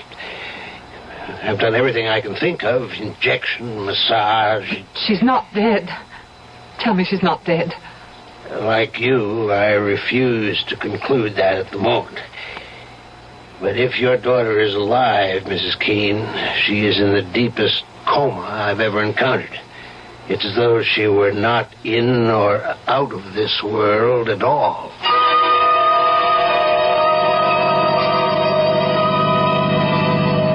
It's that tall building on the corner, driver, number 42. A very tall building. How's that? I said it's a tall building. Well, compared to the way they build them nowadays, it's not so tall, but I guess when they put it up, it was considered pretty daring. Hey, what do you think you're doing? I can't. I just can't. You get back in there. Driver, stop the cab. Hey, stop.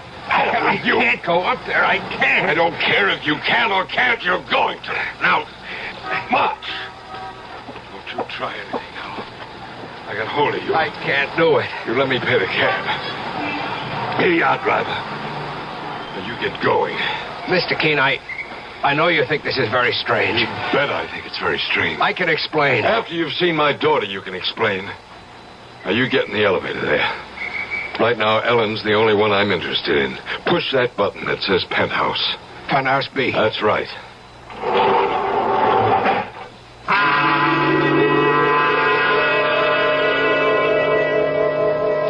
Mrs. Keene, if Ellen isn't dead, and I'm still not convinced, and she's either in a very, very deep coma or... here I'm getting into territory that I don't understand at all. She's in a trance. A trance? We hear of these things, people who can control their body functions. I was told of a man who could make one half of his arm stone cold and the other half blood warm. He could do it at will, or so I was told.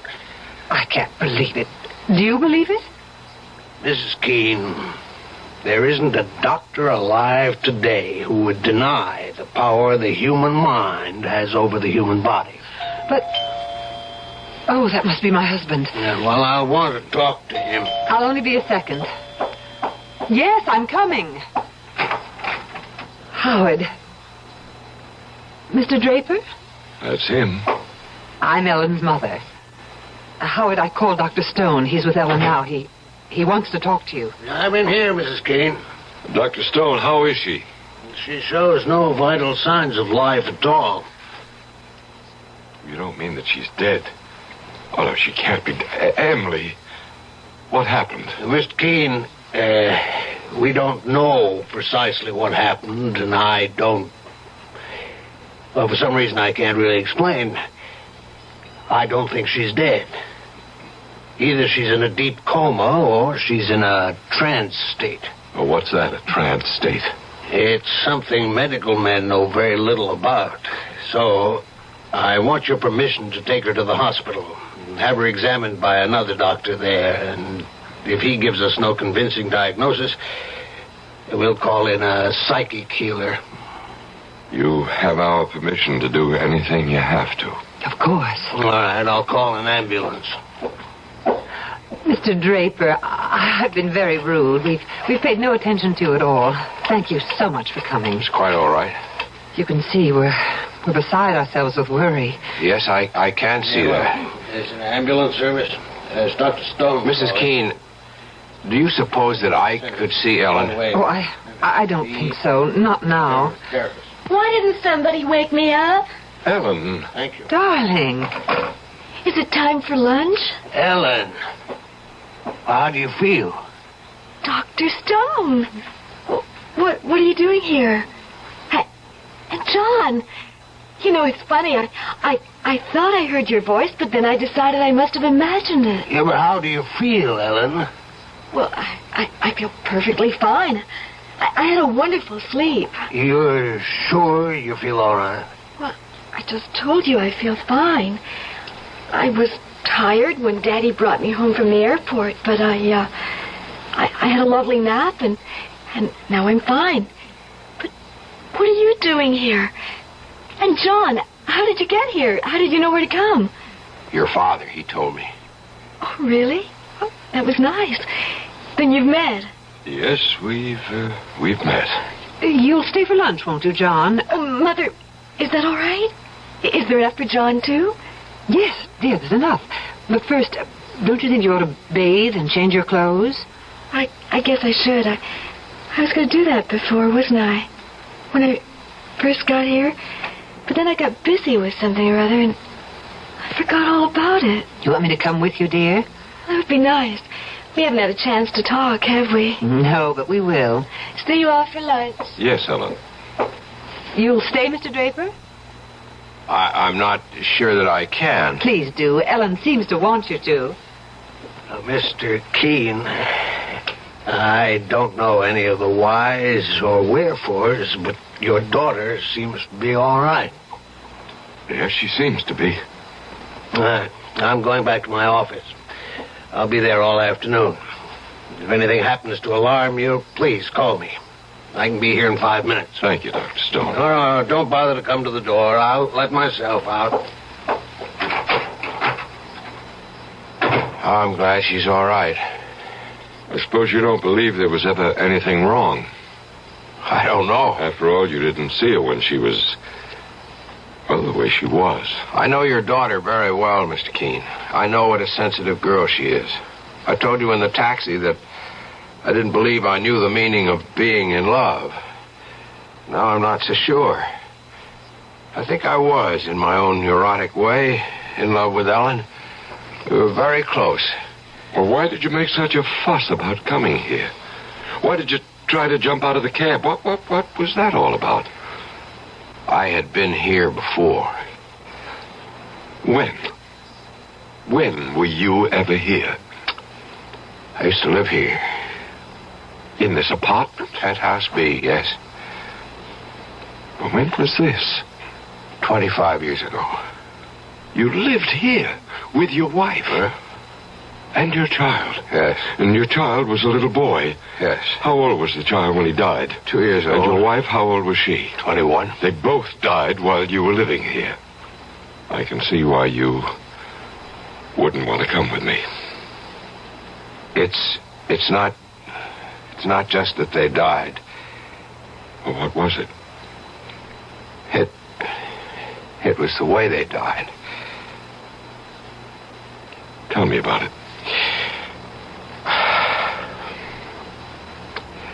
When I came back from Europe, I started up in business again. The business which the war had so rudely interrupted. I was determined to work my way up the ladder again, and I threw myself into my work. I think my wife felt neglected. Truth is, I did neglect her. But it wasn't just my neglect. She was a foreigner. Even after 3 years, she hadn't learned to speak English. She was shy. She didn't make friends. She was alone a great deal, except for the child. And one night, I was at my desk working over some papers when she came into the room with the child in her arms. She spoke to me. I don't remember what she said, but I remember that she spoke to me. I had every intention of answering her. But I didn't want to be bothered at that precise moment. Half a minute later, I turned around and she wasn't there. She had jumped from the terrace. She had jumped from the terrace with the child in her arms. Good Lord. Do you think it's possible? I know how far-fetched it sounds, but is it possible that the little boy Ellen told us she had to look after was the ghost of your son? I don't know what else to think. Do you? Tell me something. What nationality was your wife? My wife is French. It all begins to fit together, doesn't it? When you stop and think about it.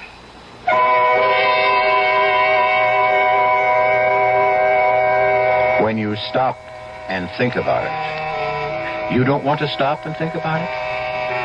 That such things don't bear thinking about? All right. Don't stop. Go right on doing the things you've always done. Waking in the morning, putting in the hours until it's time to go to sleep again. Don't, for an instant of your busy day, think about such things.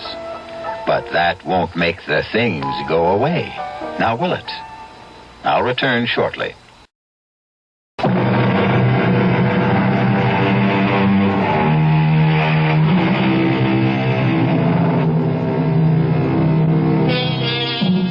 That was a quiet little ghost story, wasn't it?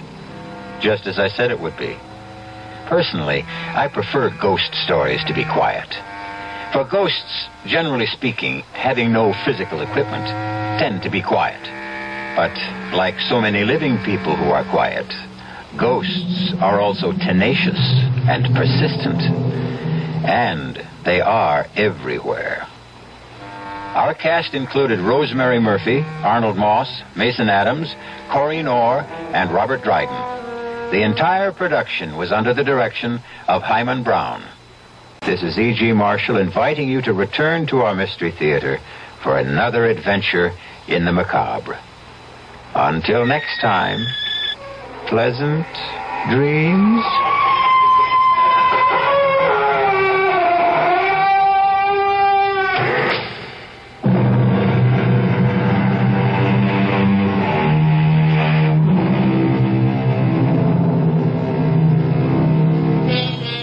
Listen to Mystery Theater again tomorrow night. Same time, same station.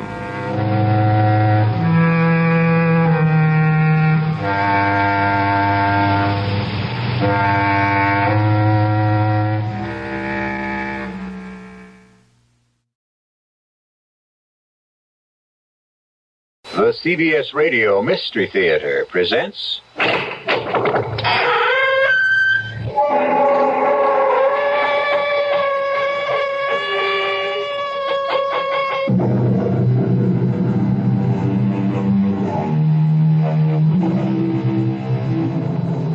Come in. Welcome. I'm E.G. Marshall. Welcome again through the creaking door. The sound which always signifies the beginning of another tale of danger and suspense. Being in the mystery business, our fables often deal with crime and criminals. This time, it's a thief. But a thief with a very definite difference. For Ruth Moody is a young lady who walks into department stores and simply helps herself. Simply because she can't help herself. Yes, you've heard of her peculiar ailment. It's called kleptomania, the neurotic impulse to steal. But kleptomania isn't the only trouble in store for Ruth.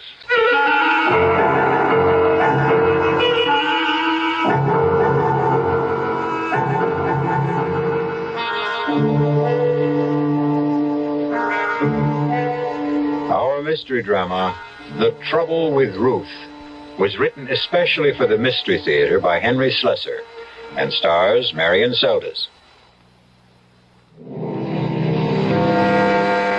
We're in Barnett's department store in the downtown shopping district, and if it looks and sounds like a battlefield this morning, it's no different from any other Saturday.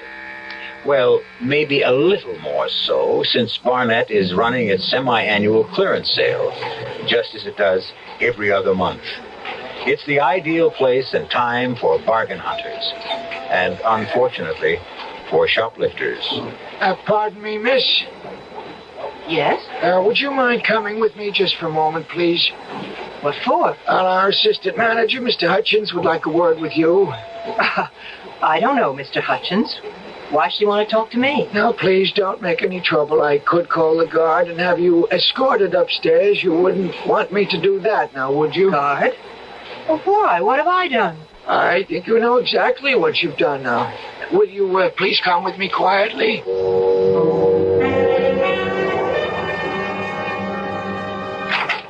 Right right in here, please? It's a mistake. I did take the scarf, but I was going to pay for it. Here's the lady, Mr. Hutchins. All right, Bill, thanks. You, want me to stick around? No, it's all right. Okay, then I'll get back on the floor. It's murder down there. More larceny than murder, I'd say. Right. Please, sit down. Mr. Hutchins, I know it looks like I took the scarf deliberately, but really I didn't. You were going to pay for it at another counter. That the idea? No, I wanted to match the color with the purses, and that's why I put the scarf in my bag. I wanted to go over to the handbag section. Would you mind telling me your name? I'm not a shoplifter, so help me, I'm not. My name is Ruth Martin. Is it Mrs. Martin? Look at me. Can't you tell I'm not a thief? I don't even know why I took this scarf. It's just a cheap little thing. It's not at all like the clothes I wear. Well, look at me. Can't you tell? Would you wait just one moment, Mrs. Martin? What's that you've got? Oh, it's just a little handbook we keep, sort of a private record book. You see, most of the retailers in this city cooperate in these matters, supplying each other with the names of known kleptomaniacs. I'm sure you've heard that word before. I am not a thief. Well, that's what I'm trying to determine, Mrs. Martin. Since there is a significant difference between shoplifters and kleptos. The difference, of course, being our ability to prosecute, since one steals for gain and one because she can't help it. No, I'm afraid I don't see any Ruth Martin in the book. All right. It's Moody. Pardon? My real name is Mrs. Ruth Moody. I didn't want to give you my real name. I didn't want my husband to know Moody. about this. Yes, here it is. Ferraros, 3 spools of thread, pearl buttons from Wilkinson Smith. Oh, the last time it was a handbag, an awful, ugly, beaded thing. It wasn't even worth more than $5 or $6. Are you going to call my husband? Is that what happened at these other places? Yes. Oh, it was awful. Please, I have the money to pay for the scarf. I'll gladly pay you twice what it was worth. Please don't let him know it happened again. Don't you think it's best that he know? Maybe he'll try to help you over the problem. Don't make me beg you. My husband has a job in the city government, a very important job. Mrs. Moody, I'm not interested in causing you any trouble, believe me. Look, here, take the scarf back. Well, what's this? Nothing. It's some costume jewelry that I bought in another... Mrs. Moody, you didn't buy this any more than you bought the scarf. It still has the price tag on it.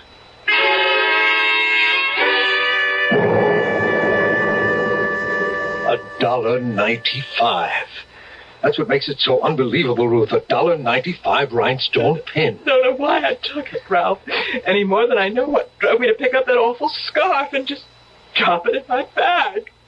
It's just like those other times. Yes, but you swore to me that those other times would never be repeated. Well, I thought it was over. I really did. I don't understand what goes on in your mind when you do these crazy things. I don't know. It's just an impulse. It seems so terribly easy that things are just sitting out in the open the way they are, and I never even stop to think if I like it. Just if I can get away with it. But you never do. You get caught. Maybe that's part of the sickness, too, huh? Oh, stop saying I'm sick. I'm not.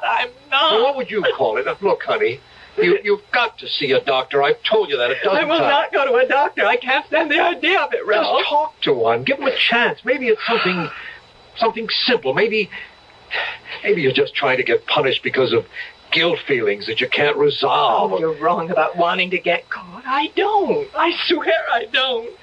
I've gotten away with a dozen things. What? What was that? Nothing.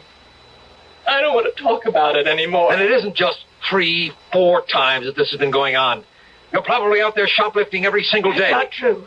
I almost never go into the stores for exactly that reason. All right, Ruth. That settles it. You are going to talk to a doctor.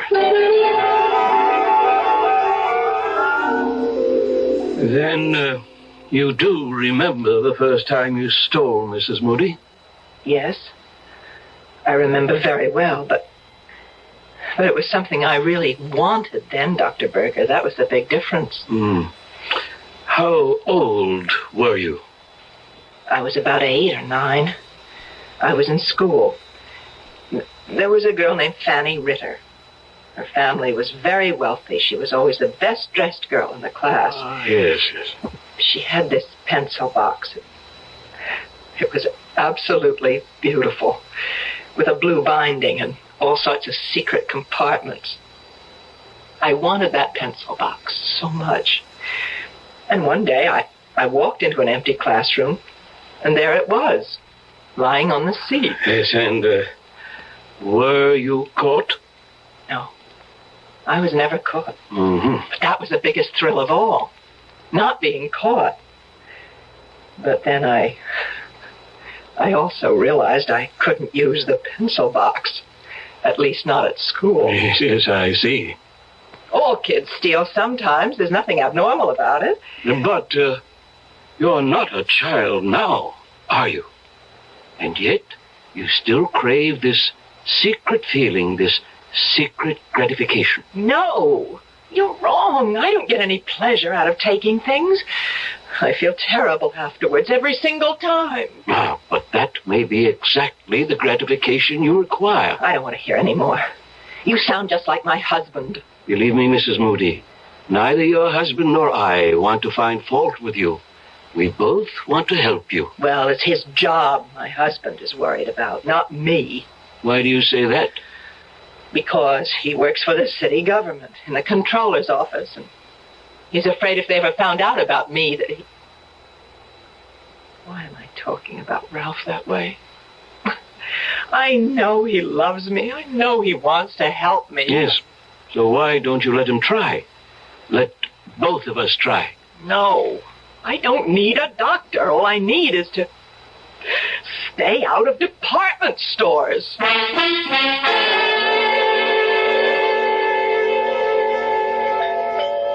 Who is it?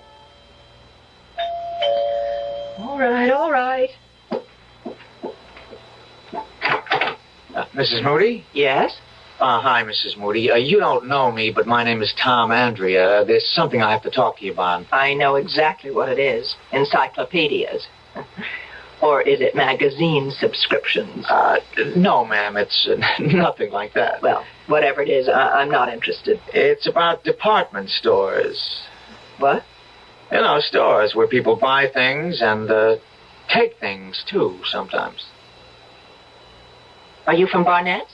No, Mrs. Moody, I don't work for Barnett's or for Wilkins and Smith or any of those places that you like to shop in. Look, it's pretty drafty out here. Can't I come in for a minute? All right. Thank you. Your husband's not home, I suppose. I mean, it's a working day, so he's at work, right? Oh, that's clever thinking. Can we talk in here? Only if you get right to the point. Well, now, look, this ain't the kind of thing you like to just blurt out. I mean, it's kind of sensitive. You know what I mean? No, I don't. I mean, it's about you and your husband and so forth. If you think about it for a while, you'll get my meaning. Am I right? You'll have to be more specific. Well, you just won't come out with it yourself, huh? Okay, I'll say it for you. I'm talking about you being a shoplifter. That's a lie. Whoever told you that is a liar. No. It's true. Wait a minute. If you think you can blackmail me by telling my husband... No, Mrs. Moody. We know that your husband knows all about it. He's been getting you out of jams for years. And what do you want here? Well, believe it or not, I want to give you money. I don't want to take any from you. What for? Services rendered. What? I got a little proposition for you, Mrs. Moody. How would you like to make $1,000? $1,000? How? Well, you do like I tell you. You'll get $1,000 in the mail. But if you don't, well, your husband may not be able to make a living anymore. You get what I mean? No. I don't know what you're talking about. I'm talking about stealing stuff, Mrs. Moody, about that bad habit of yours. Now, we got a use for that habit. And you'd better listen to what we have in mind. How do you know about me? Who told you about me? Well, it's Just say I got sources. I swear to you, I'm not a thief. Yeah, sure, I know that. We know it. We? Well, me and my friend. We know you're just a sick lady, that you can't help what you do. It's just like you had pneumonia or hay fever. It's not your fault. Am I right? That's right. Yeah, well, it's fine, only your husband still don't want the people around City Hall to know he's got a klepto for a wife, does he? Then this is blackmail. A man in his line of work, he can't afford to have people know his wife steals. Now, some people would understand how it's only a sickness. But others, well, you know how people are. Tell me how much money you want. I don't want a dime from you, Mrs. Moody. Honest, all I want is your cooperation. You see, my friend and me, we have a little plan. A really, really sweet little idea. Everybody makes money and nobody takes any chances. Oh, what could be sweeter than that? A plan to do what, for heaven's sake? Well, my friend will give you all the details. All you got to do now is put on your coat and come with me. My friend will give you the whole deal. I'm not coming with you. We're not desperate for your help. Don't get this wrong. But we thought we'd give you a break. Well, it's too bad. If you just tell me what you have in mind. Why, shoplifting, Mrs. Moody. A little nice and easy shoplifting. Only this time not for no $5 piece of junk. This time for something worth more like $50,000.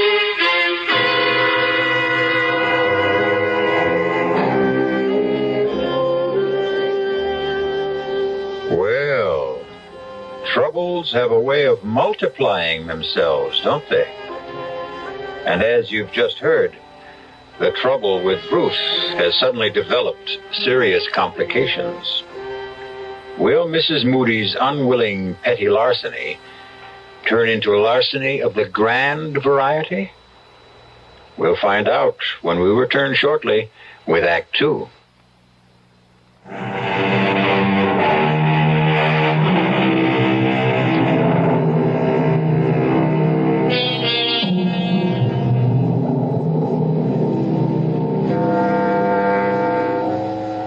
Mrs. Ruth Moody, faced with the prospect of harming her husband's career, has accepted the invitation of the man who calls himself Tom Andrea, although her instincts tell her that Tom Andrea isn't his name at all. As they drive towards their unknown destination, she steals sidelong glances at him, noting the copper sheen of his skin, the look of a man who has spent far too many hours under a sun lamp. But he also has the look of a man who won't take no for an answer. Can't you tell me where we're going? Now, relax, Mrs. Moody. It won't be long now. Who is this friend of yours, anyway? You'll meet him. He works for a department store, doesn't he? I know they keep records of people of kleptomania victims. That's the only way you could have found out about me. I just lean back and enjoy the ride, huh? Aren't you afraid I might recognize him if he's one of the people that I've met? Here we are, Mrs. Moody. Told you it wasn't very far. The Hotel Hamilton. Looks like a fire trap. Well, it's not very fancy, but it's private. We can all have a nice, quiet talk. Just the three of us.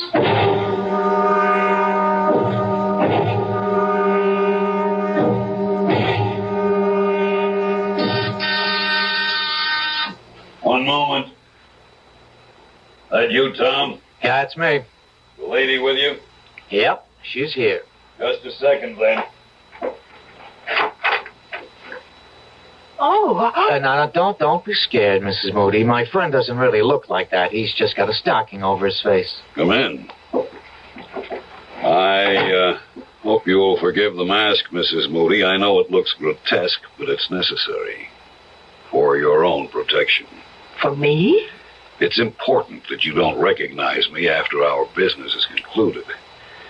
It would be embarrassing if we were to run into each other in different circumstances.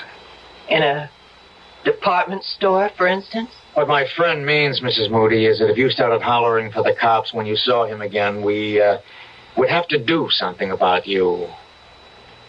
Understand?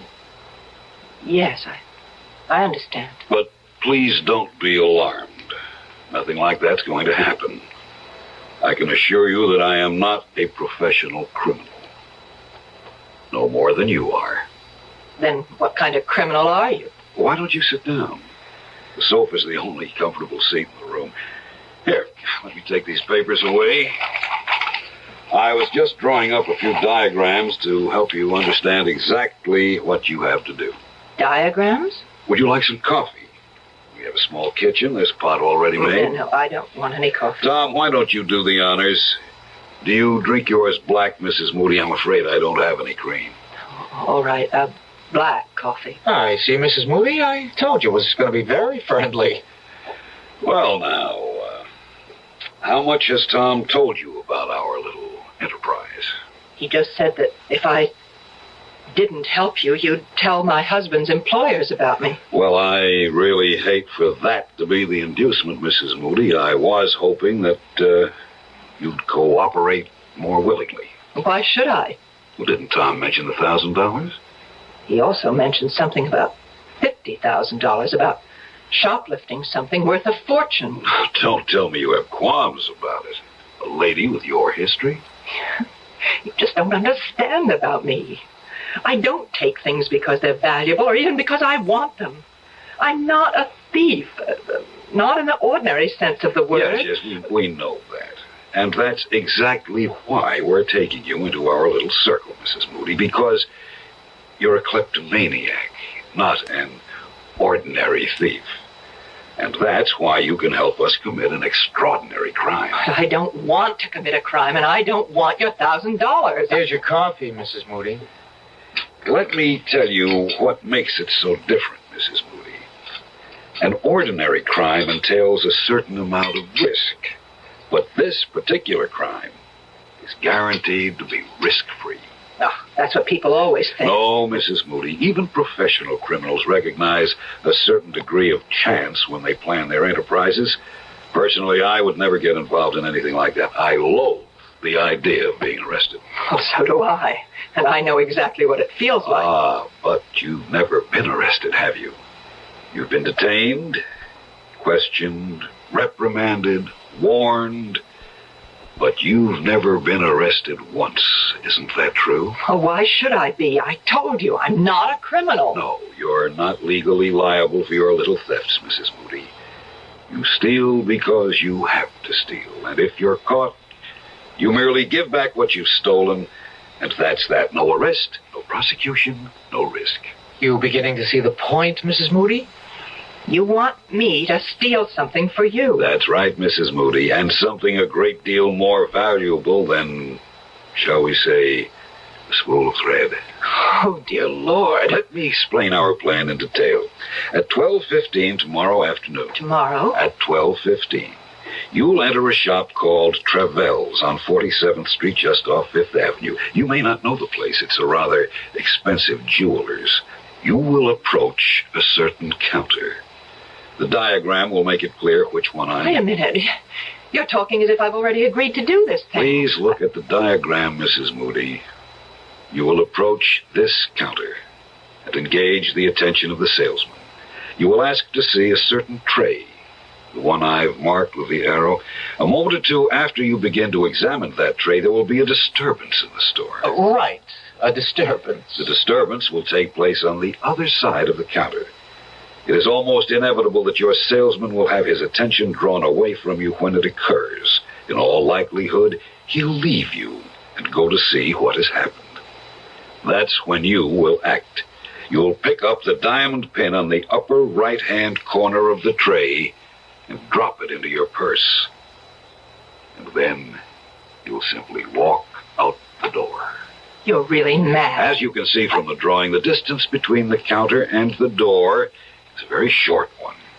You can reach it within 3 or 4 seconds. You can be sure that your salesman will be much too occupied to notice that you have left. I won't do any such thing. That's plain and simple robbery. When you reach the outside, you'll see a man with a yellow canister collecting funds for children's welfare. The man will approach you immediately. You will drop the diamond pin into the opening of the canister and walk to the corner. There will be a taxi there in all probability. It's a hack stand. If there isn't a taxi waiting, hail one or walk to the bus stop. Believe me, you will have ample time to make your getaway. There isn't going to be any getaway. I am not going to do anything so insane. As I said before, you'll be perfectly safe. You'll have absolutely nothing to lose. If you're stopped before you reach the exit, simply give yourself up. When Travels learns of your little idiosyncrasy, no harm will come to you. It'll be just another neurotic incident, nothing more. You're wasting your breath. You'll tell them about your problem. They'll check with other stores and find your case history on file. No, there's no way I'll do such a thing. Hey, what's the matter with you, lady? Didn't you hear the man? You can't get into trouble doing this. But your husband will if you don't. Let me out of here, please. Pick someone else out of those files. All right, Tom. If that's how Mrs. Moody wants it. Then I can go. The door was always open, lady. See? But if you change your mind, Mrs. Moody, just call me here at the Hotel Hamilton. Just ask for room 408. But if I don't hear from you tonight, well, you know what we'll have to do.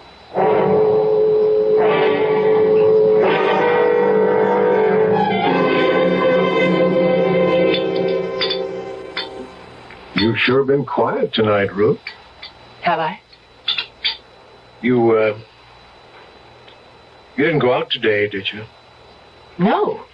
I told you I wasn't going anywhere. I was just wondering. I mean, you said something about dinner tonight, about cooking something special, and here we are with last night's meatloaf. But you said you didn't mind. Oh, of course I don't mind. You know I'm not fussy about food. I know. You're just too nice for your own good sometimes, Ralph. And, you just weren't feeling up to cooking today, is that it? Oh, I know what you're thinking. You think I went on another shopping spree, or should I say shoplifting? No, Ruth, I didn't think anything of the kind. Well, I didn't. I swear I didn't. Okay. Ralph, can I ask you something? Sure.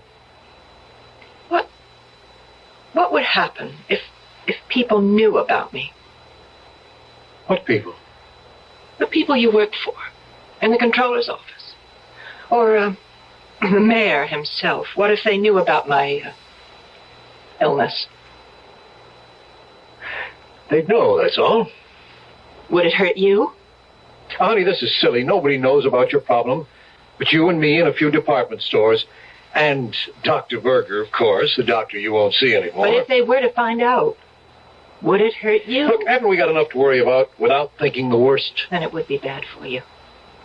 Someone in your position where honesty is so important. Ruth, you're not dishonest. You're sick. There's a tremendous difference. That's why I'm so sorry you won't see that doctor. But would everyone understand the difference? I mean, when they learned about my stealing things, would they think twice about you? You want the truth? Yes. Yes, they would. They're only human. No, they're worse than human. They're politicians. They have to be elected to office, and that's exactly the kind of scandal they don't like. Yes. I guess I've always known that was true. Honey, I think I could use some more gravy. Yes. Oh, I have some in the kitchen. I'll be right back.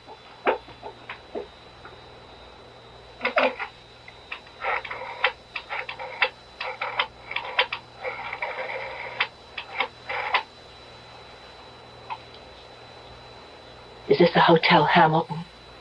Room 408, please.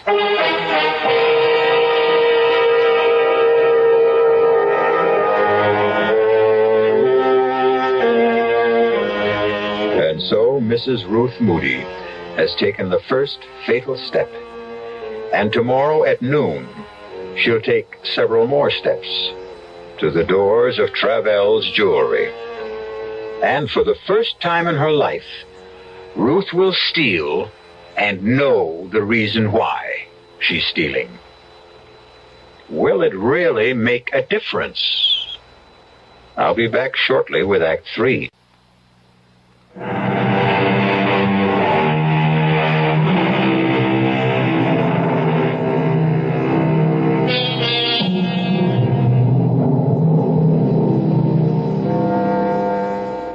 At 11:30 the next morning, Mrs. Ruth Moody left her apartment and took a Fifth Avenue bus to 47th Street.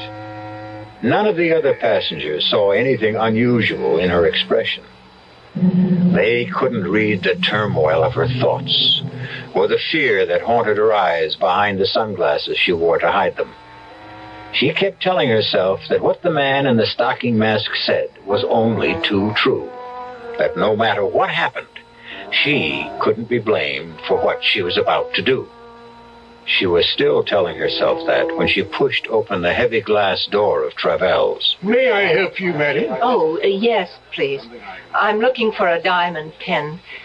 It's a present for my mother. I see. Do you have any particular kind of pin in mind? We have everything from abstract designs to representational pins. You know, animals and flowers and so forth. Maybe if I just browsed a little? Certainly. You can see some of our selection right here, but we do have others. Oh, yes. There's so many, aren't there? Of course, it would help if you knew the price range. Well, the price isn't important. It's just that the pin be right. Yes, I see. This tray right here, on the first shelf. Yes? Well, that seems to have quite a few nice pins. Yes, I'll bring it out for you. Actually, these are some of the best stones in our collection. You have good taste. They really do sparkle, don't they? This is what I meant by representational. As you can see, it's in the shape of a cat. Oh, well, no. My mother hates cats. I think maybe just something simple. You just take your time. All right. Thank you. What was that? Someone smashed one of my cases. Excuse me. Terribly sorry. I clumsy thing to do. It's all my fault. I was holding my umbrella under my arm. It just slipped out and hit the glass. Now! I'm terribly I've got to do it now. I really don't know. All right. I've got it. Step back, please. Bob, would you lend a hand over here? There's glass all over the merchandise. I feel dreadful about this. It's quite all right, sir. No harm done to all, I assure you. I've done it. I've really done it. Outside. Help the needy children. Help the needy children, lady. What? Please help the Children's Welfare Society, lady. Oh, yes, of course. Here. That's all I have. Thanks very, very much, lady. Thanks a lot. Help the needy children.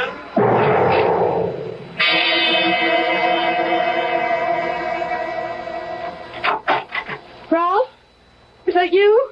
Yes, I'm home. How are you, honey? I'm all right. You sure? You don't look so good. No, I'm fine, really. Would you like a drink? Yeah, I wouldn't mind, thanks. What'd you do today? I went out for a little while. Where to? Oh, no in particular. I took a walk. Weather was nice. Uh-huh. Took some things to the cleaners. Did a little marketing. Here's your drink. Oh, thanks. For heaven's sake, stop looking at me like that. I can't bear the way you look at me sometimes, Ralph. I'm sorry, Ruth. It's nothing deliberate. Well, of course it's deliberate. It happens all the time now. You keep staring at me as if you're trying to read my mind. As if you wanted me to confess something. Now, Ruth, that isn't true. You've got to stop thinking such things every time I look at you. What's going to happen to us, Ralph? What kind of marriage are we going to have from now on? Ruth, we've been married 6 years now. I think we know how to live with each other. But you can't live with this disease of mine. You can never stop suspecting me of having stolen something again. Isn't that what you're thinking right now? All I'm thinking about is that you don't look well. And how disappointed I am that you won't see Dr. Berger. I called him today, by the way. What for?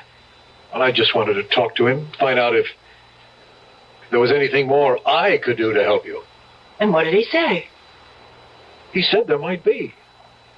Well, what do you mean by that? Well, I told Berger about our talk last night, about how worried you are that the people at City Hall might find out about your illness.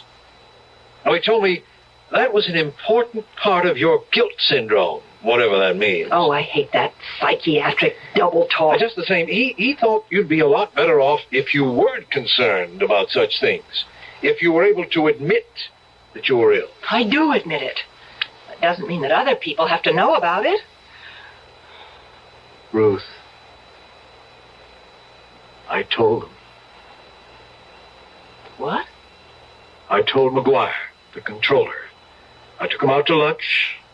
I told him all about your kleptomania. Oh, no, Ralph. Oh, no. Look, I began to realize that I was hiding it, too, that I wasn't treating it like an illness, either. That I was acting as if it were something shameful. What did you do it for?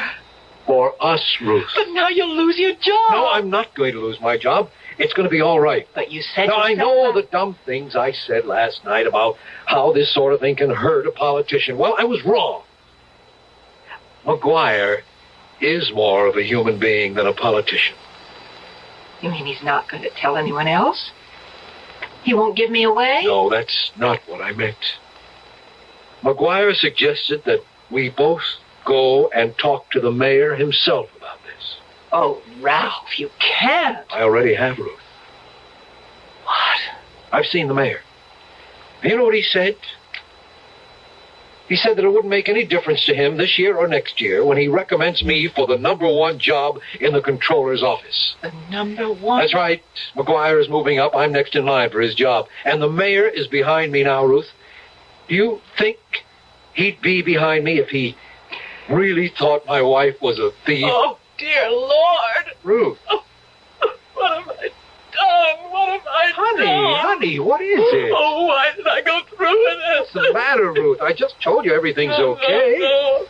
I've ruined everything now, Ralph. If you knew what a horrible thing I did today, What are you talking about? I am a thief now. God help me, Ralph. I really am a thief.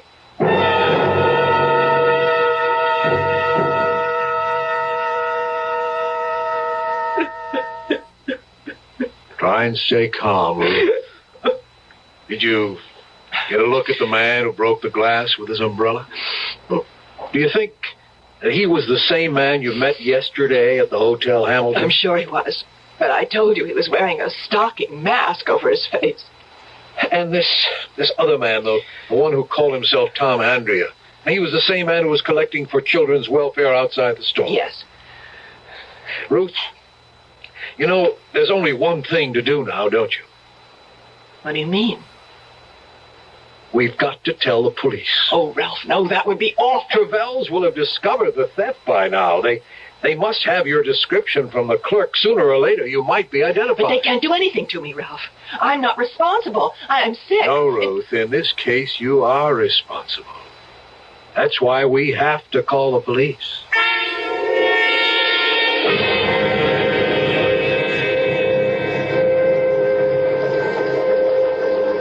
All right, Mrs. Moody. Here's the typed statement you gave us. Can I go home after I sign it? Yes, of course. But better read it over first. What happens after that, Lieutenant Ames?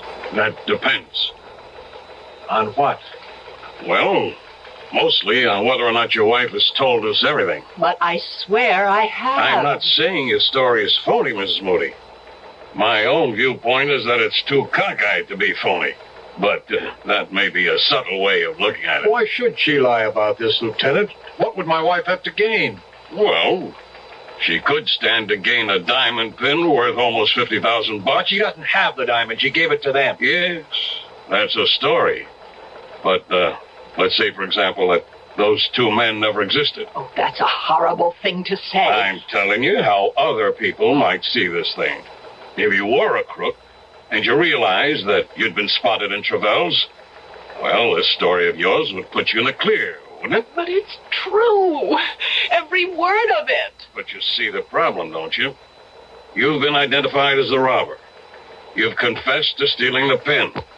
The fact that you're a known kleptomaniac doesn't help. Some people might even be nasty enough to say that you got yourself that reputation deliberately. This is incredible. You're accusing my wife of being a thief. Oh, what can I say to convince you? If you could only give me a better description of those two men. Well, I've done the best I could. The first man, he was of average height, dark hair, very sunburned. Yeah. You keep telling me about that sunburn. But that's not going to last very long, is it? Lieutenant, you think that sunburn was a kind of disguise? I'm sure it was, Mr. Moody. All right, and the other man, he wore a stocking mask. There's no way I can describe him. What about the hotel, Lieutenant? No good. It's a kind of a dump which doesn't even bother to keep a register, even though it's a city ordinance. But the clerk might be able to identify the man who took the room. Maybe, if we could produce him. Only, how do we do that? What about the $1,000 they promised to send her? Oh, I wouldn't count on that. If she's telling the truth, you'll never hear from him again. Okay, so maybe it's a new gimmick. Maybe one of them works in a department store, has access to the names of recognized kleptos. I'm sure he did work in a department store. Yeah, and so do thousands of people, Mrs. Moody. All you've got to do is name the one. And if she can't, what happens then? I think you know the answer to that. Will I be arrested? But you can't arrest her. She's sick. She was seeing a doctor. And I'm going to see him again. Oh, so help me, Ralph. You really mean that, Ruth? I'm not going to stop seeing Dr. Berger until I'm cured. Unless they send me to prison first. Well, have you read the statement, Miss Moody? Yes, it's all right. I'm ready to sign it. Fine. Yeah, let's see. Thought I had a pen on this desk. Oh, well, I think there's one in my purse. I'll get it. Hey, it's funny. What is? Well, this isn't your pen, Ruth. I don't recognize it, do you? Let me see. No, that isn't my pen. Oh, Ruthie, no, not again. You mean you stole it, Mrs. Moody? I'm afraid I did. I remember now. When the man was drawing the diagrams of the jewelry store, he left his pen on the coffee table, and I just couldn't stop myself. Wait a minute. You stole his pen, the man in the stocking mask? Yes. Will you arrest me for that, too? Let me see it. Miss Moody, do you realize there's a name on this pen? It's from Barnett's department store, and it's engraved with the name of the owner. What? Barnett's department store, J.M. Hutchins. Hutchins? He's the assistant manager. He's the one. Lieutenant, you found your man. Well, what do you know? This is the first time I've ever seen the proof of that old chestnut. Old chestnut? That it takes a thief to catch a thief.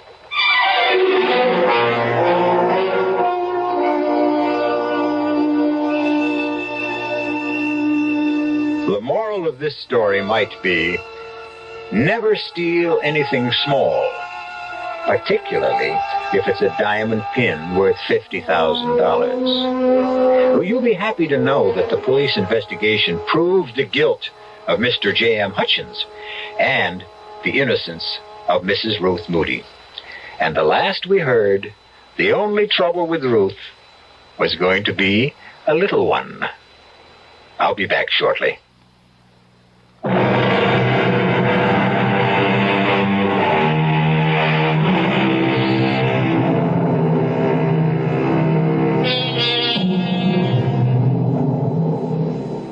We hope you've enjoyed our story, and we hope your reception has been as good as the reception we've been getting at the Radio Mystery Theater. In case you haven't heard, we're attracting millions of listeners all over the country. Yes, television has its rabbit ears, but we have human ears. Thank you for lending them to us. Our cast included Marion Seldes, George Petrie, Jack Grimes, Jackson Beck, and Gil Mack. The entire production was under the direction of Hyman Brown. This is E.G. Marshall inviting you to return to our Mystery Theater for another adventure in the macabre. Until next time, pleasant dreams.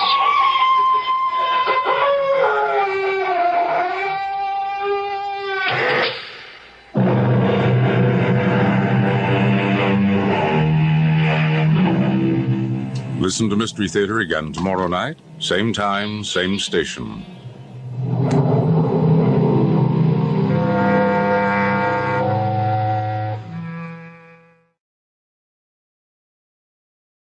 The CBS Radio Mystery Theater presents...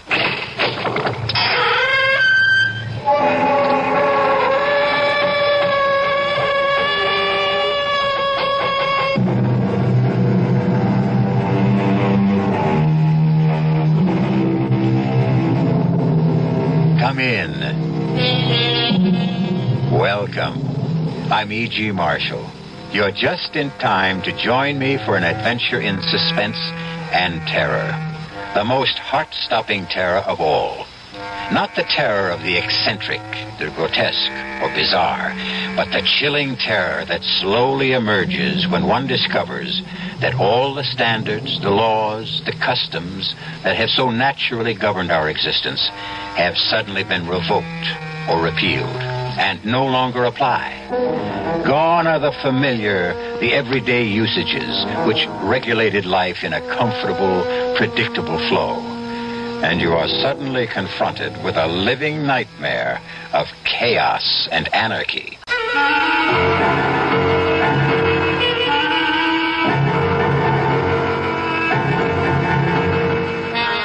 Our mystery drama, To Kill with Confidence, was written especially for the Mystery Theater by Sam Dan and stars Marion Seldes.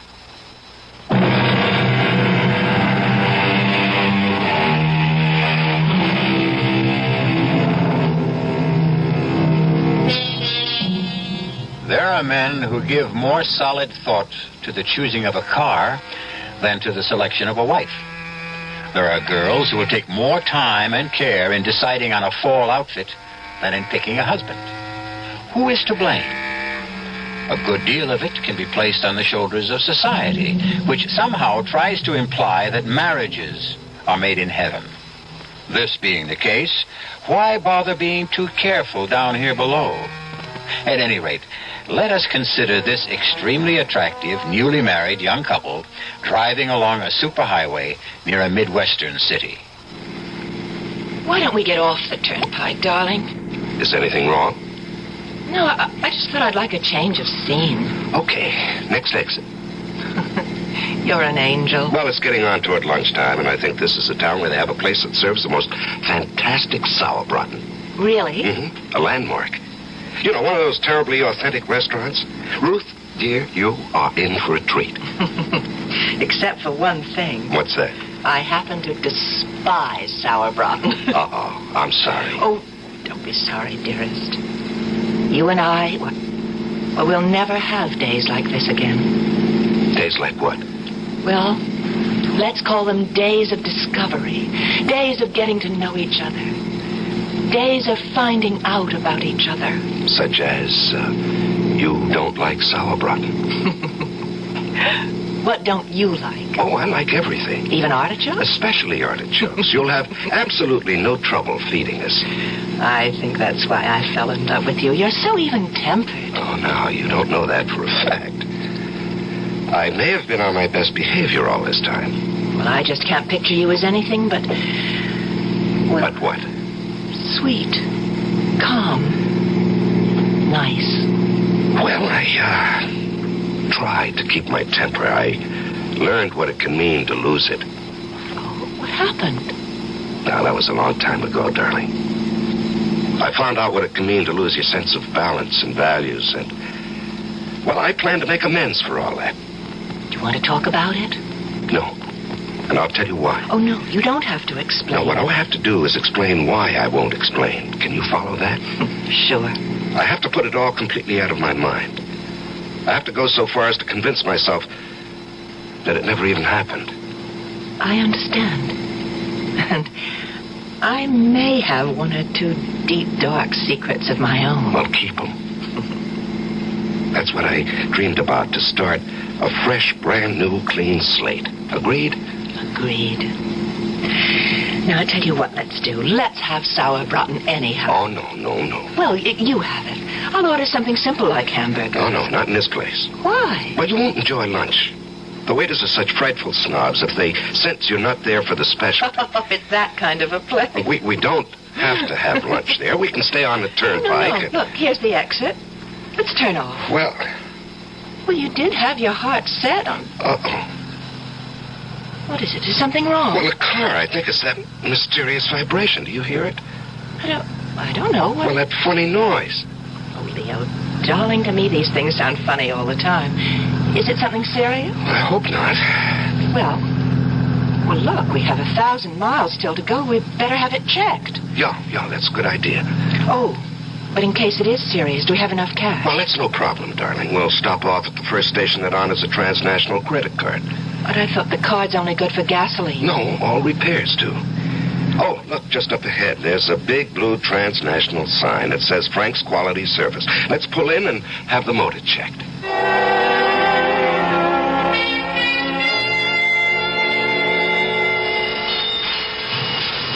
Well, are we in for some major surgery? It's a rocker arm. Oh, what does that mean? Well, it means more labor than anything else, and he's short-handed. In other words? In other words, it'll take some time, darling. Well, does that fit in with our plans? We did intend to have some lunch. And We could do that, darling, except, What is it? Well, you remember I told you what happened to me last time I needed emergency repairs? Well, that decided me. When you're having work done in a strange town, a place you don't know, you really should stick around, keep an eye on it. That's right, of course. Well, I know it'll be a bore for you. Well, I could shop. Could you? Your birthday's the day after tomorrow. I'd love an hour or so. I'll look for something and I'll be able to surprise you. Well, that's a great idea. Now, what's this fella's name? Oh, yeah. Say, Frank. Oh, yes, sir. Oh, Mr. Renard. Yeah, what can I do for you? You've got about an hour on my car? Oh, say an hour and a half and be safe. Well, my wife would like to do a little shopping. Well, you're in luck. We got us a shopping center just 3 blocks from here. It's called the Golden Mall. The Golden Mall? Yeah. They got the top stores there. All the big ones from New York, Chicago. How do I get there? Oh, it's just 3 blocks up. See that traffic light? Yeah. You turn left, go 1 block. There it is. The Golden Mall. Well, thank you. She'll come back loaded with packages. You won't thank me. Darling, make sure you remember the name of this place. Yeah. It's Frank's 24-hour quality service. Open 24 hours a day. Everybody in town knows me. Well, let's see. It's exactly 12 noon. Darling, I'll see you at 1:30. Make sure you remember the address, ma'am. It's 1776 Jefferson. I mean, how can you forget that one, huh?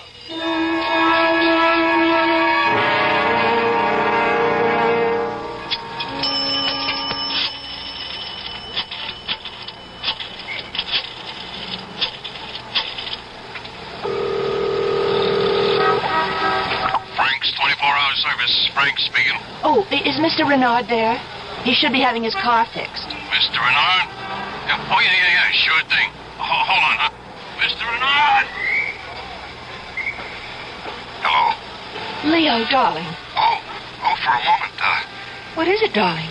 Nothing, dear. Nothing at all. Must have been something. Well, yes. I just, couldn't imagine who'd be calling me here. Is everything okay? No. Darling, what's wrong? I miss you, that's all. You realize we've been separated for almost 45 minutes? Oh. Do you miss me? Terribly.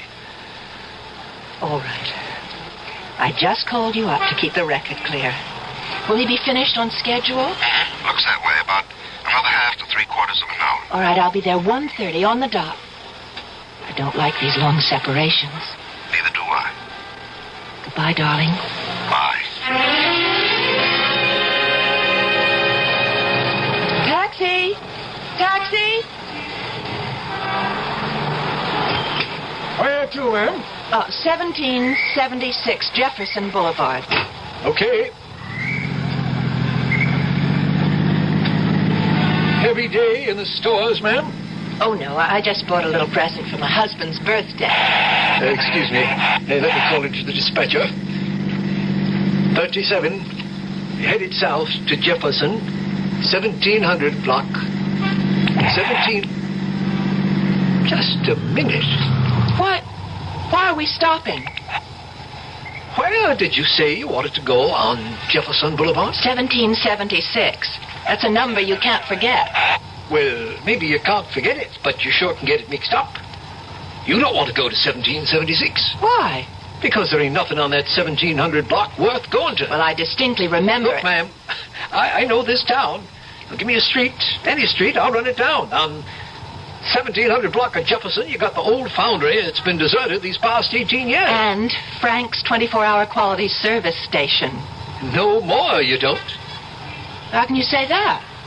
Well, I can say that because Frank's been dead, let's see, it's 3 years now. Well, the sign said... Nobody ever bothered taking the sign down. It's too much trouble. That part of town, you can write it off. Well, I spoke to Frank this morning. No, lady, you didn't speak to Frank. Believe me. Nobody's spoken to Frank in 3 years. Well, maybe St. Peter. Although I don't think Frank would have gone up there. My husband is having his car fixed at Frank's right now. Yeah? So would you please take me to 1776 Jefferson Boulevard? But, ma'am... Now, shall I call a policeman or shall I hail another cab?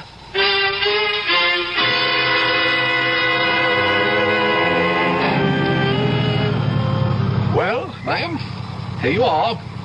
1776 Jefferson. And it says Frank's Quality Service, so I was right. What were you trying to... Look at what else it says in the windows. Those big signs. This property for sale. No! Look, ma'am, the place is empty.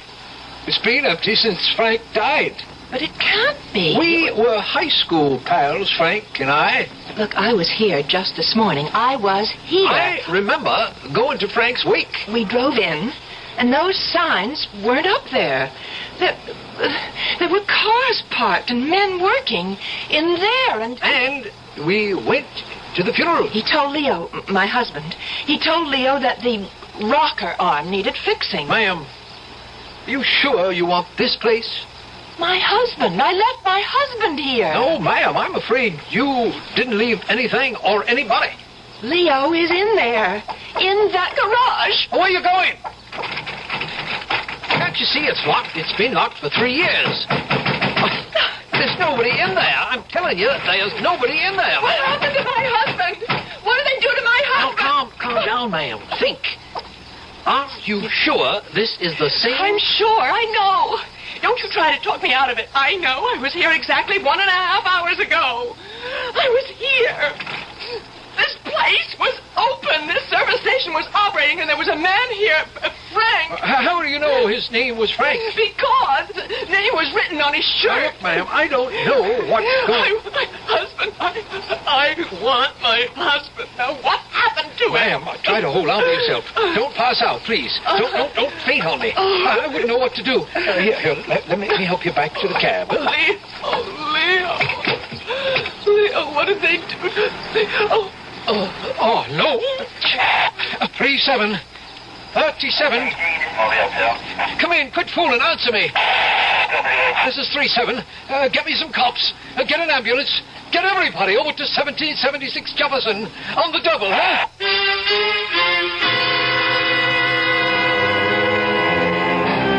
Well, how do you figure it? Frank's 24-hour quality service. Now you see it, now you don't. Nightmare? Illusion? Reality? Which are we dealing with? Could it be a mixture of all three?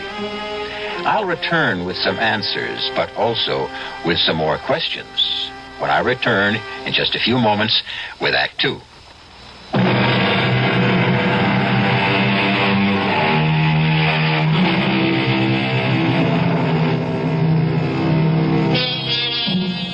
Why don't you do some shopping while I'm having the car checked? Asks newlywed Leo Renard of his wife Ruth. Reasonable enough. And so, when her shopping is finished, Ruth returns to discover that the car is gone.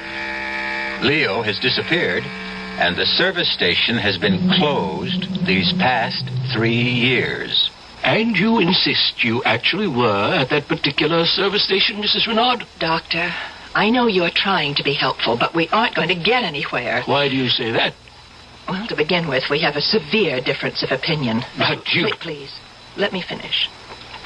You think I'm crazy. That isn't true. Well, you have a medical term for it, I'm sure. Something to take the sharp, rough edge off it. But at this point, according to you, I'm not behaving normally. Now, does that state the case? Well, look at it rationally. Which, according to you, I'm not doing now. That service station has been closed for 3 years. The man who owned it and ran it has been dead all this time. Then how do you account for the fact that my husband and I were there this morning? Would you agree to submit to some tests, Mrs. Renard? I'll agree to anything at this point. I'll agree to anything that will convince you that I am as sane as you are. And once we establish that, and you start believing me, then perhaps we can find out what happened to Leo.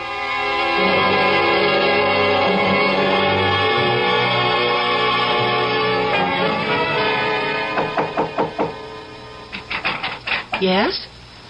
May I come in? Who are you? Lieutenant Powell, City Police. Oh, suppose you can come in? What do you want?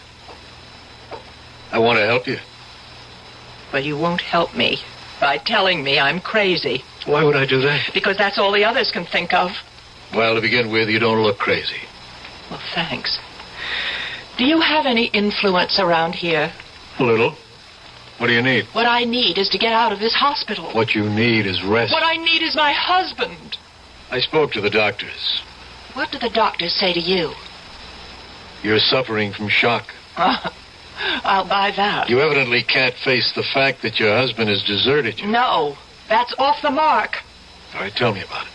Oh, I've already told it to 3 different police officers. Yeah, but I'm the one that counts. How long were you married? 2 weeks. Where? Is all this important? Everything's important. We were married in Reliance City. By whom? Well, what does that have By to whom? The Justice of the Peace. His name? His name was Dunley. Dunleavy. Well, that's what the sign said. Emmett Dunleavy, J.P. How long did you know your husband? Well, it was one of those love at first sight things. But, of course, you being a cop, you wouldn't believe in that. Oh, but I do. It's the only way. Tell me about him. Well, he was in town on business. What was his business? Why is that your business? Why is that an unreasonable question? Because you don't know and you're ashamed to admit it. That's a lie. Instead of asking, maybe I better tell you a few things. You don't really know what he did for a living, if anything. But that's just... It's all right. You don't have to say anything. Let's talk about the money. The money? The money you gave him. How do you know? My dear Mrs. Renard, you are now a member of a certain unfortunate sisterhood. What are you insinuating about my husband? Well, let's stick to the facts. How much of your money does he have? It's not my money any longer. It isn't? No, when we married, we agreed to share everything. And how much did you share with him? Well, I had an inheritance from an aunt who died, and she left me Yes, she left you... $51,000. I see. I don't know what you think you see. We were going to invest it in the new business. What new business? He was interested in real estate, and I was a public stenographer at the hotel where he used to have dinner, and that's how we happened to meet.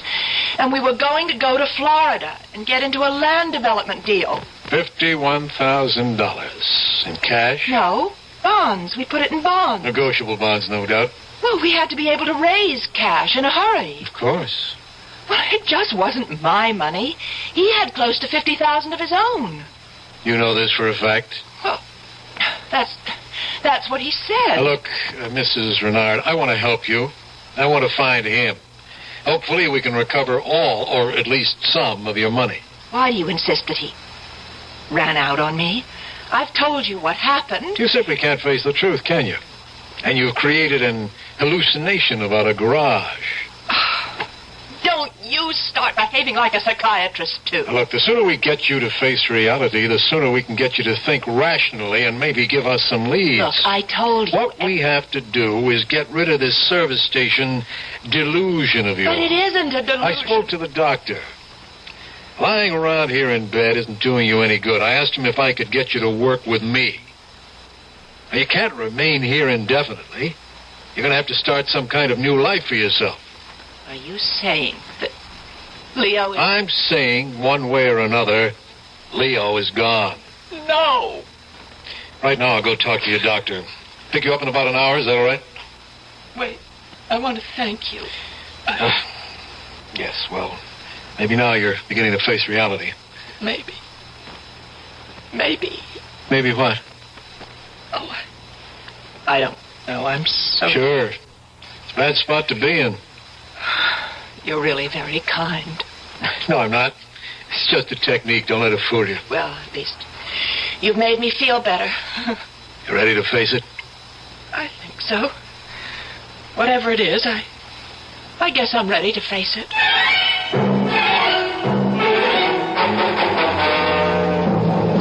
You wanted to see what Mrs. Renard was carrying when she was brought here, Lieutenant? It's important, Doctor.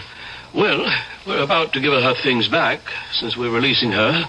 Just her clothes. That's not important. A handbag. And this package. It's from Milady's. Well, that's the most exclusive women's shop this side of New York. I suppose she believed in treating herself right. Why not? It was her money. Anything in the handbag? Oh, the usual odds and ends. Papers? We couldn't find any. Driver's license? Nothing. No credit cards. No identification. Oh, now, that doesn't sound right.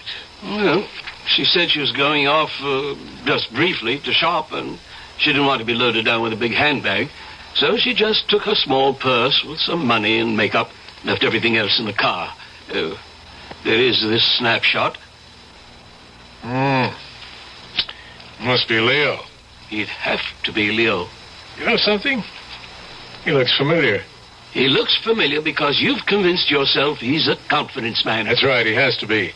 A smooth, experienced operator, too, which means he's been around, which means he may have done time, which means there's a make on him. His photo's been passed around throughout the country, and I would have seen it, and so maybe I'm remembering it subconsciously. All you cops are getting into psychiatry these days. Is that good or bad?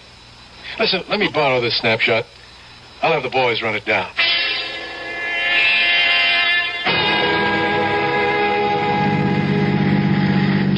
Yes, Lieutenant, I've decided. I've called a hotel, I'll take a place there, and when my money runs out, which will be pretty soon, I can find a job. I intend to stay here until... Until what? Until I find Leo, or learn what happened to Leo. Now, you say you were married by a Justice of the Peace in Reliance City. That's right, and I'll never forget the man's name, Emmett Dunleavy. That's what the sign said in front of his house. Who recommended him? I mean, how did you know to go to him?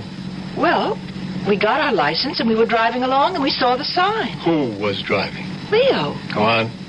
Well, that was it. We went inside and we were married. I don't think so.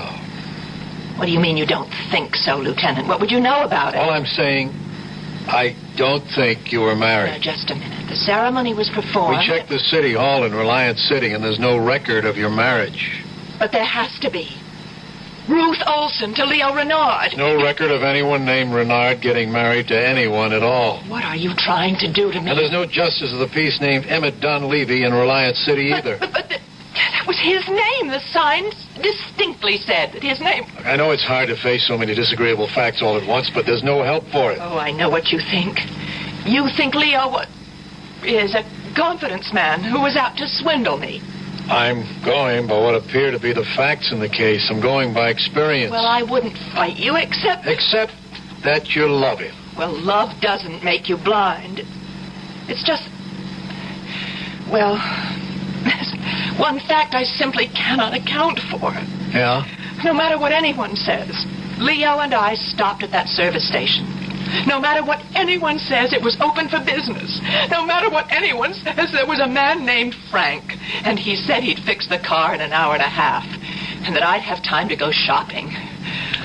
Well, here we are. As you can see, closed, deserted. For rent sign on the window. Face it, Ruth, face it. But it was real. So real. Transnational gas pumps, okay? I called their office. They told me. Hasn't been a delivery here in 3 years since they canceled the franchise because the owner, Frank Walker, had died. But it was real. It was real. Now think, Ruth. What did happen?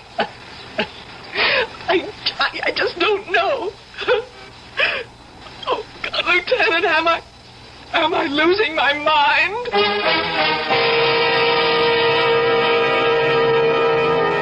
But the service station was there. A man named Frank was there. We heard him speak. Or did we? Did the conversation actually take place at 1776 Jefferson Boulevard? Or was it all taking place in the mind of Ruth Renard, whose last name may not even be Renard, since there's no record of her marriage either? I'll be back shortly with Act 3.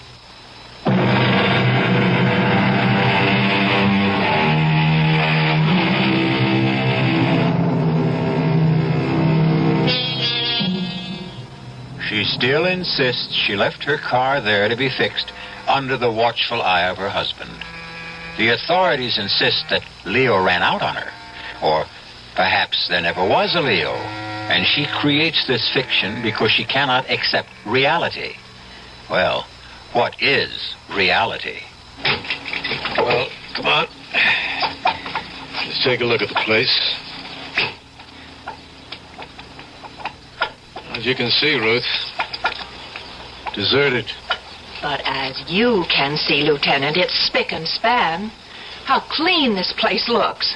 Does this have the appearance of a shop that's been closed for 3 years? Well, where's all the litter that would collect? Why aren't these windows grimy and dusty? I checked it out with the real estate people. They keep the place shaped up. After all, they are trying to get rid of the place, you know. I was inside this place yesterday. But there's a padlock on the door. Whatever you want to say, however you want to say it, I know this. I was here. Okay, let's go inside. The real estate people gave me the key. You don't believe me. It's obvious by your manner. Well, that's no good. It's bad for me to have an obvious manner. I'm sorry. I know you're trying to be nice. I'm only trying to find some answers. Come on in. Well, does it look familiar? This only makes me more certain. I was here. I stood right here at this counter when Leo came out of the shop, which is right through that door, with Frank. Yeah? And told me what had to be done with the car. What you're saying is this visit only reinforces your conviction that you were here. Absolutely. Well, let's stay with that for a little while anyhow. How long were you gone? Exactly an hour and a half. I've already told. Yeah, I know. Are you sure? Positive. And what did you do? But I already... Oh, never mind. I went to this Golden Mall. Yes, and? And I shopped. Buy anything? Well, I wasn't in too much of a mood for shopping. I missed Leo, and I was hungry. So I ran into a shop and I picked up a nightgown. That took an hour and a half? No, I wandered around. I looked in windows, had a cup of coffee, and I even called Leo. I was away from him for 3/4 of an hour, and I missed him so much I just had to call him. You called Leo here? Yes, here. Here. I don't see a phone here. Well, there must be. I phoned him. I spoke with him. How can you... Well, where's the phone? I don't know. Maybe it's in the office. The office? Well, maybe the man, Frank, has a private office, and that's where his phone Well, is. let's look around. Yeah, you're right. He's got a little cubbyhole here with a desk. Sure enough, a phone. Well, finally, have I said something you can believe? The phone's dead. No dial tone. Guess it isn't connected. I spoke on that phone to Leo. And the man, Frank, he answered it. Sure. Oh, your tone of voice. Please, I don't mean anything. You can't help it. You want to be nice to me, but you think I'm crazy. No, I'm trying to go along with it. With what? With everything you say. What we need right now, more than anything else, is a break. Who knows? Maybe we'll get one.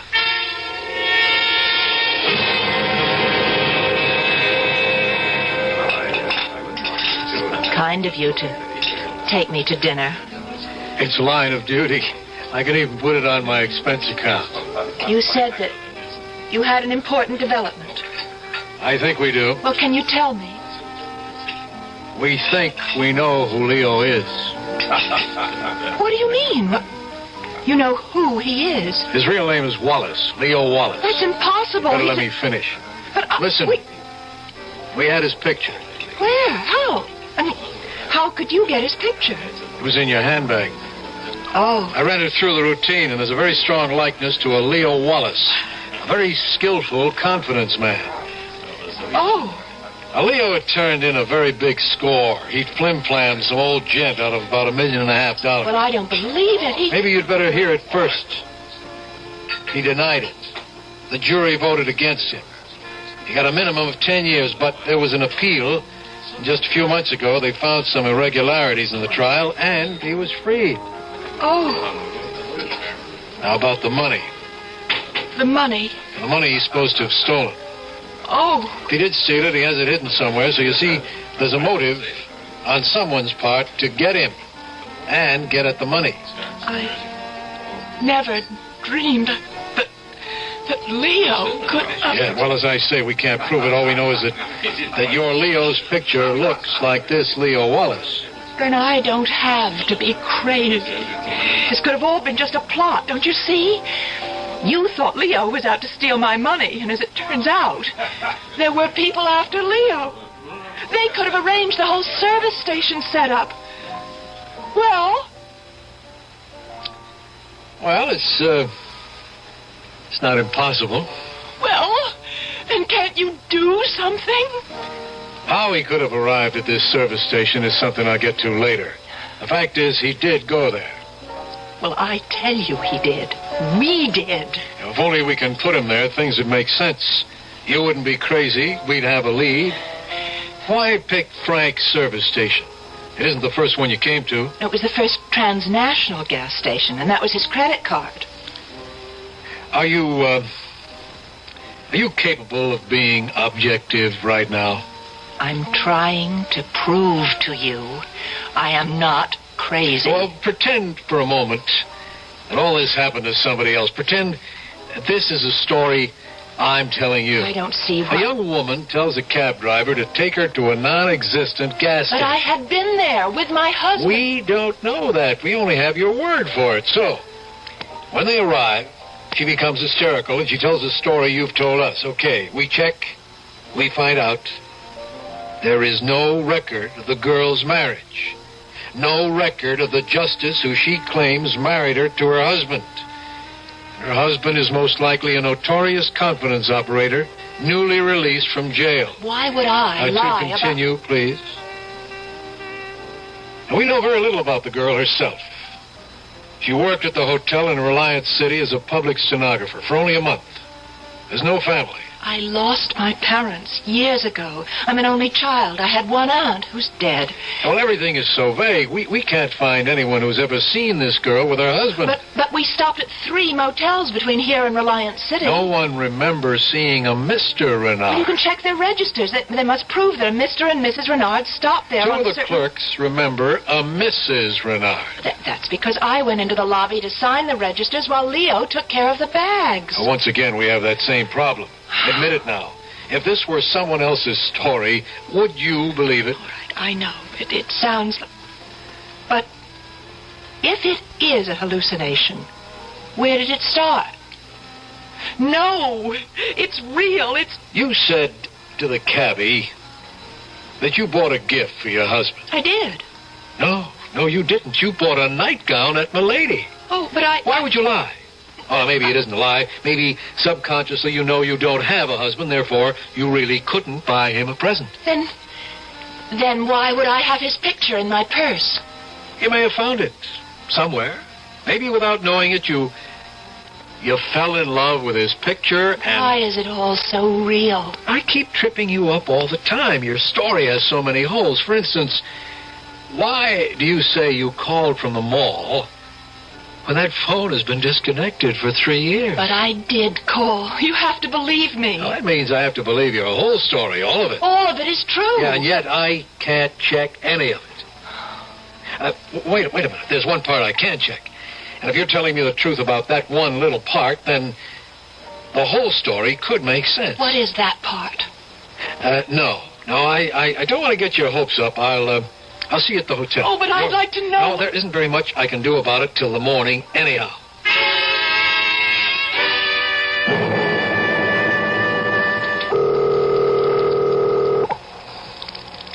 Sergeant Flowers? It's Lieutenant Powell. Sergeant, there's a telephone at 1776 Jefferson Boulevard. You got that? Yes, sir. It should have been disconnected for about 3 years. I want you to find out if it was temporarily restored to service recently. If so, by whom? Somebody had to pay a deposit. I want the name and address. Yes, sir. I want that information immediately.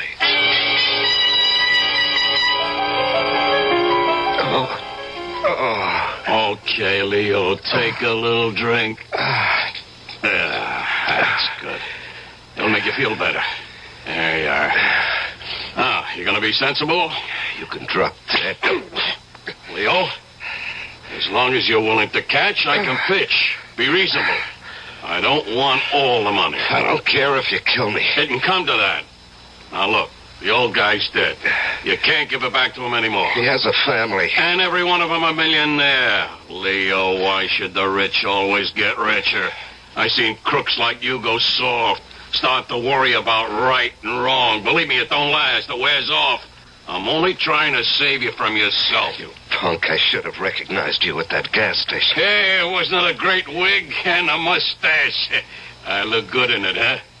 Leo, back in the jailhouse, I protected you against all those dudes who wanted to shake the secret out of you. I saved your life. You promised me my peace. I'm entitled. I'm entitled. I'll kill you. You punk. You're at the end of the line. You blew it. You blew it. You'll kill me for nothing, and this time they'll send you up for life. Never. You think I'm not going to kill you if you don't lead us to the door. That's wrong. I'll kill you. Go ahead, punk. Go ahead. Please, Leo, don't make me do it. Hit him one more time, punk, and I'll blow your head off. Hey, what? Keep your hands up high where I can see him. That's good. Here, Letty, hustle this one down to headquarters. You sucker. We could have been rich. We could have been rich. What do you get out of it this way? So, you're Leo. You all right? Yeah. Takes more than a punk like you. Hey, let me get you untied. I guess she was telling the truth all this time, huh? Can you stand? Yeah, I'm okay. You're quite a guy, Leo. I have to go to headquarters to book him. I'll need you, too. Sure. I know you want to see Ruth. Why don't I drop you off at her hotel? You'll want to be alone for a while. Yeah, thanks. You can both come down later. There's no hurry.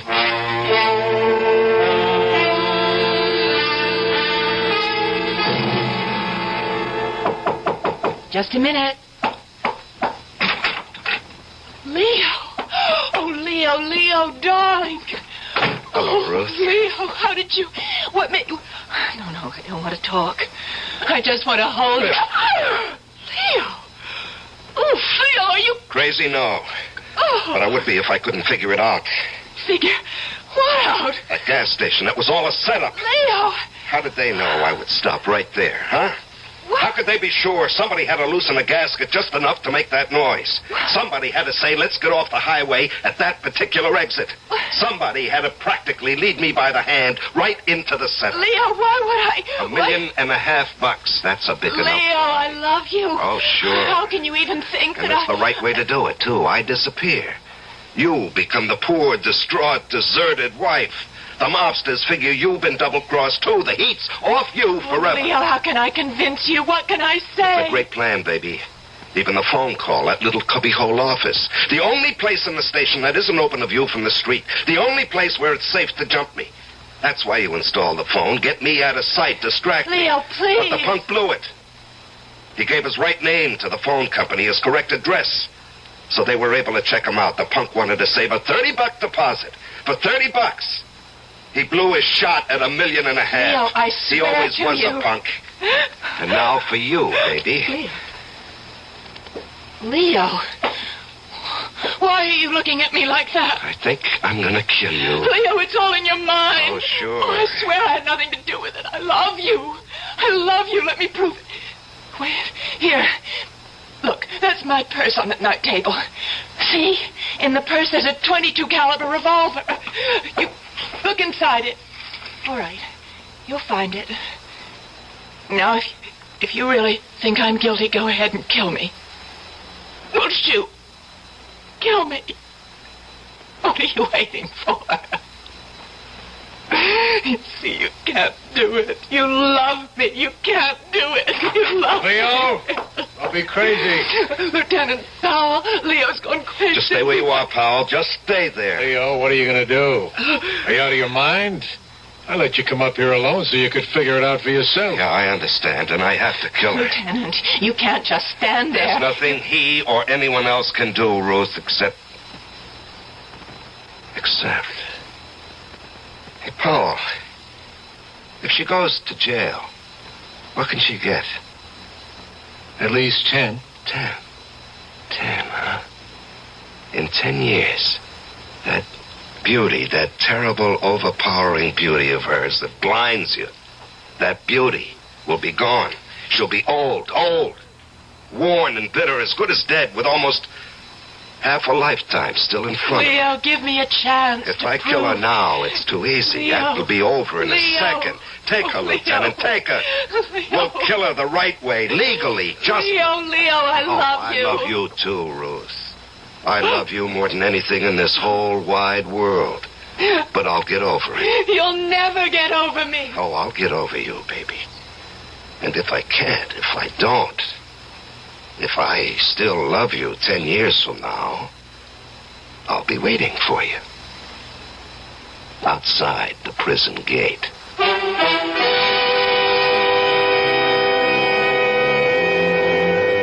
Did Leo get over Ruth? Or did his love continue? Did he meet her at the prison gate 10 years after? We don't know. It hasn't been 10 years yet. What a story that would make. And we hope all of us will be around 10 years from now to hear it. I'll be back shortly.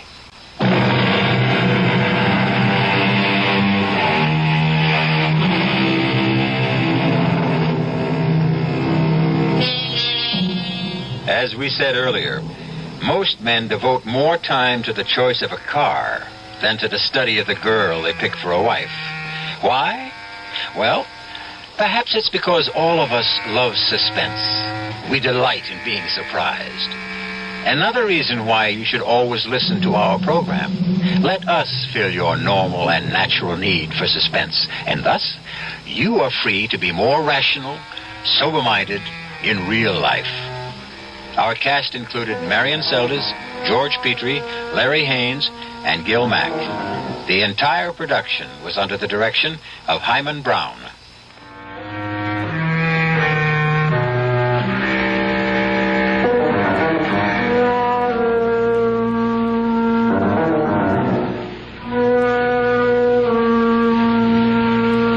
This is E.G. Marshall inviting you to return to our Mystery Theater for another adventure in the macabre.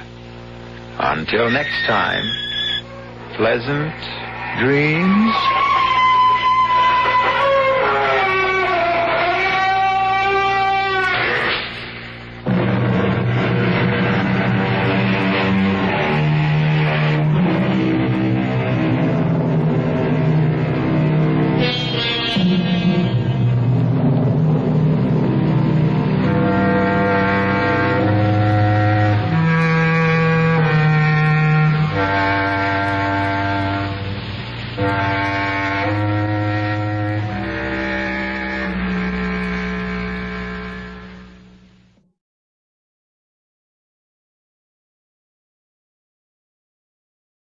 The CBS Radio Mystery Theater presents...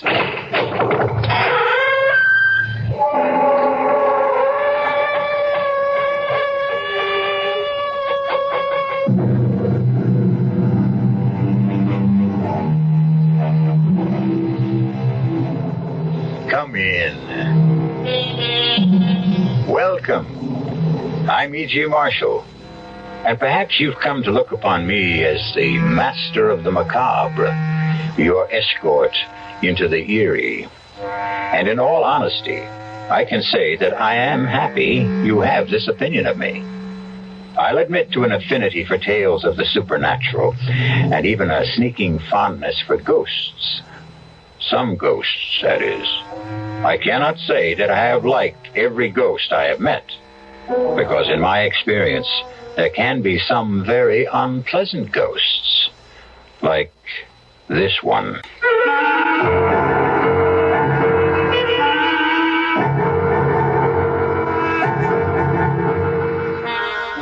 Our mystery drama, Voices of Death, was written especially for the Mystery Theater by Murray Burnett and stars Mandel Kramer and Ralph Bell.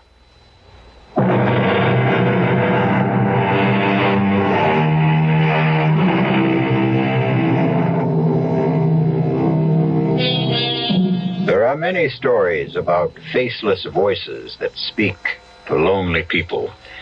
Voices that come from nowhere, that threaten, cajole, terrify, or madden the mortals who hear them. Our story is about such a voice, but it is a voice that has a face, the face of a dead man. Most of us know what to expect when we turn on a television set.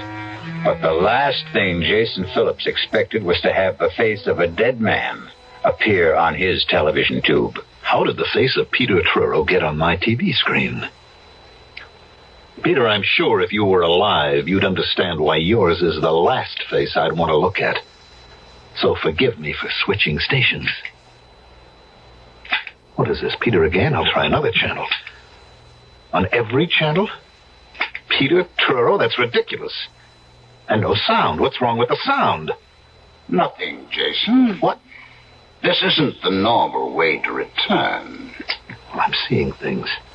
And hearing them. Peter Truro is dead and buried. He couldn't be talking to me from my TV screen. Everything happened so suddenly with Peter and Claire and that lousy Linvilla. Put the TV back on. Relax, Jason. I'm not a delusion. I realize that my talking to you this way must be quite a shock, but you're really seeing and talking with Peter Truro. Oh, sure. Peter Truro, who's been dead and cremated for 10 days. The body, yes, Jason, but nothing else. Now, just as soon as we complete our business, you'll be rid of me. And you'll be happy. You keep talking about business. What kind of business can we have? You're going to do a little job for me, Jason. You're going to kill my wife. There's absolutely no point in your turning off the television, Jason. You're a fraud, Peter. I don't know how you got into my set, but you're a fraud. Come on now. You're not going to claim that you're still upset because, after all, I am a ghost? Well, of course. It's a perfectly natural occurrence, isn't it? Everyone who watches television sooner or later finds himself face to face and talking with a ghost every time he turns on his set. Well, what you're really telling me is that you're afraid I'm not a ghost at all, but a figment of your imagination. And you find that strange. You don't think that that's enough to upset me? Of course it is, Jason. Like Hamlet, you're wondering about your brain. Yes, I am. Well, I can take that worry off your shoulders. Oh. Suppose Claire comes to see you. Claire? What would she want? An attack of conscience. Guilt. Whatever you may want to call it. But, Jason, I will make Claire visit you. And then we will talk again.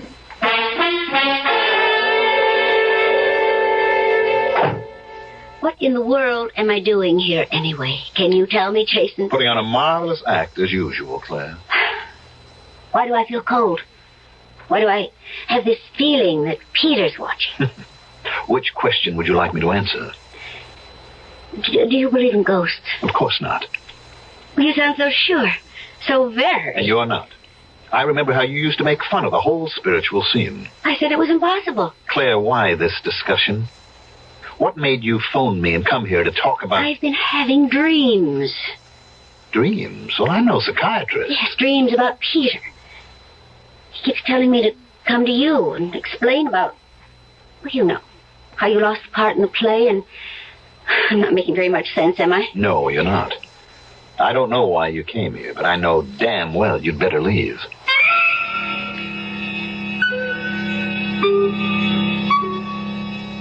Are you convinced, Jason? Do you believe now that I'm a ghost? Well, you heard Claire. You know I sent her to you. So she says. I don't know whether it was smart to throw her out so abruptly. She may become suspicious. About what? About your wanting to kill her. You're out of your mind. You're crazy. Remember how you felt when Claire told you that she was replacing you in the part that I had picked for you in Cries of Dissent? Remember how you raged because you knew that Claire was throwing you out, not because of your lack of ability, but because she wanted the part for her lover, Edward Linville. You even threatened to kill her. I don't have to listen to any more of this. Right now, I could cheerfully have murdered you if you'd been alive. Hello. Jason, this is Claire. Darling, I do think you owe me some sort of explanation for almost throwing me out of your place a while ago. Claire, my love, the only thing I owe you is a punch in the mouth, and if you were a man, I'd be happy to give it to you. Are you going to be with us long, Mr. Phillips? Well, that depends. You'll find all sports and great weather at the Clarkstown Inn. You will be in 4:45. If there's anything you want, don't hesitate to ask.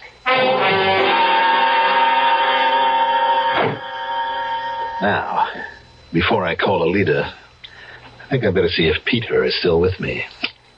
Here I am, Jason. You didn't think you could run away from me, did you? I wasn't sure, but I was hoping. I'm curious about one thing. Why did you pick this God-forsaken little town as a place of refuge? Because I happen to have been born right here in Clarkstown. Ah. Then this is an attempt to recapture the safety of your childhood. That's very touching, Jason. I've had enough of you tonight, Peter. Time for me to do what I came here for in the first place. Talk to an old friend.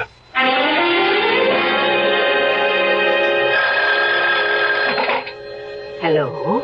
Alida, what a delight to hear your voice after all these years. And it is a pleasure to hear yours, Jason. Oh, Alida, you're too much. After all these years, you hear me say your name and immediately you know my voice. It is a distinctive voice, Jason. Are you calling from New York? No, I'm at the inn right here in Clarkstown. Matter of fact, I came here just to see you. How nice. But, Jason, there's been a lot of years since we last spoke. And right now it's almost past my bedtime. How about breakfast with me tomorrow?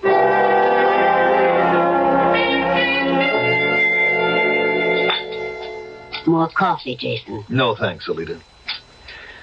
Alida, I'm being haunted. I think I'm going crazy. I don't know where to turn or what to do. That's why I came to see you. Do you think you can help me? If you'll calm down, maybe. Well, you just don't know what it's like. And I can't find out unless you tell me. Do you know this ghost? Of course. It's the famous Broadway producer, Peter Truro. I read about his death. It was only a short time ago. That's right. And he's been after me for the past 2 weeks. How does this haunting manifest itself? Through television. Every time I turn on a TV set, it's Peter's face that appears.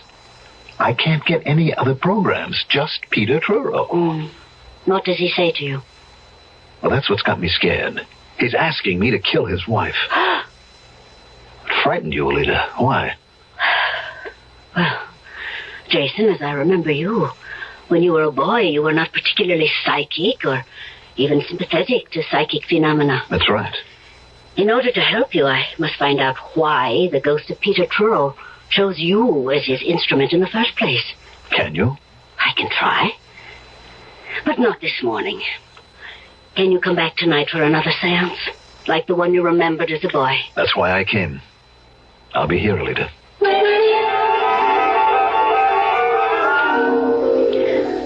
can't promise anything will come out of this. I can't even promise to make contact. But if I do, you will have to keep absolutely quiet. Understand? Yes, I do. All right. Now, hold my hands. Tighter. Yes, that's it. The light is too bright. It hurts my eyes. I can't see.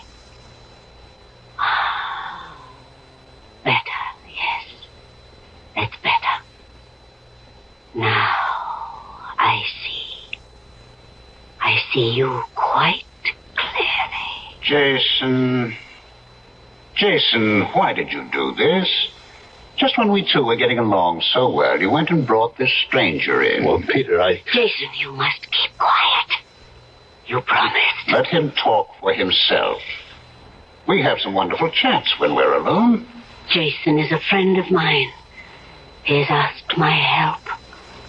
Why did you choose him to torment?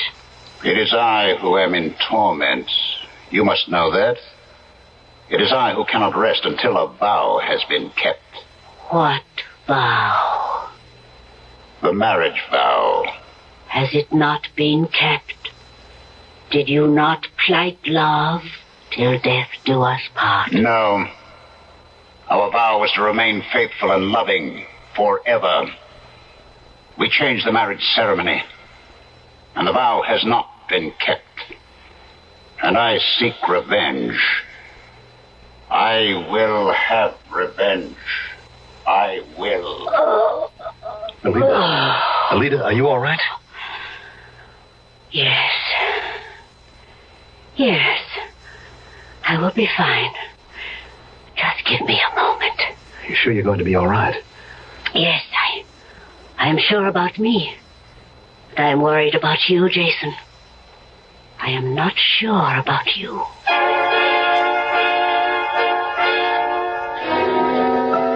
Ghosts are very much like UFOs.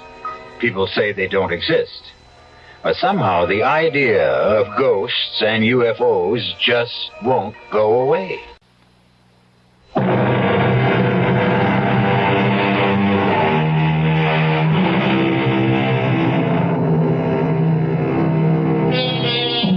The question of whether ghosts can have anything to do with dreams is one that has occupied the thoughts of psychics since people first began to talk about ghosts. Jason Phillips was haunted by a ghost, not in his dreams, but one who took over his TV set. Jason is seeking help, not from an analyst, but from an old and respected medium whom he had known since childhood. All right, Alida. I don't mean to start a discussion. All I want to know is, how do I get rid of the ghost of Peter Truro? I wish I could tell you. You mean I can't get any help? I'll have to spend the rest of my life listening to Peter insisting that I kill Claire for him? You can turn off your television, can't you? Oh, great. I'll never look at a TV set again. Is that your solution? How deeply was Peter devoted to his wife? What kind of question is that? A very important question. Well, there was a jealousy act that Peter was putting on. What made you think it was, as you put it, an act?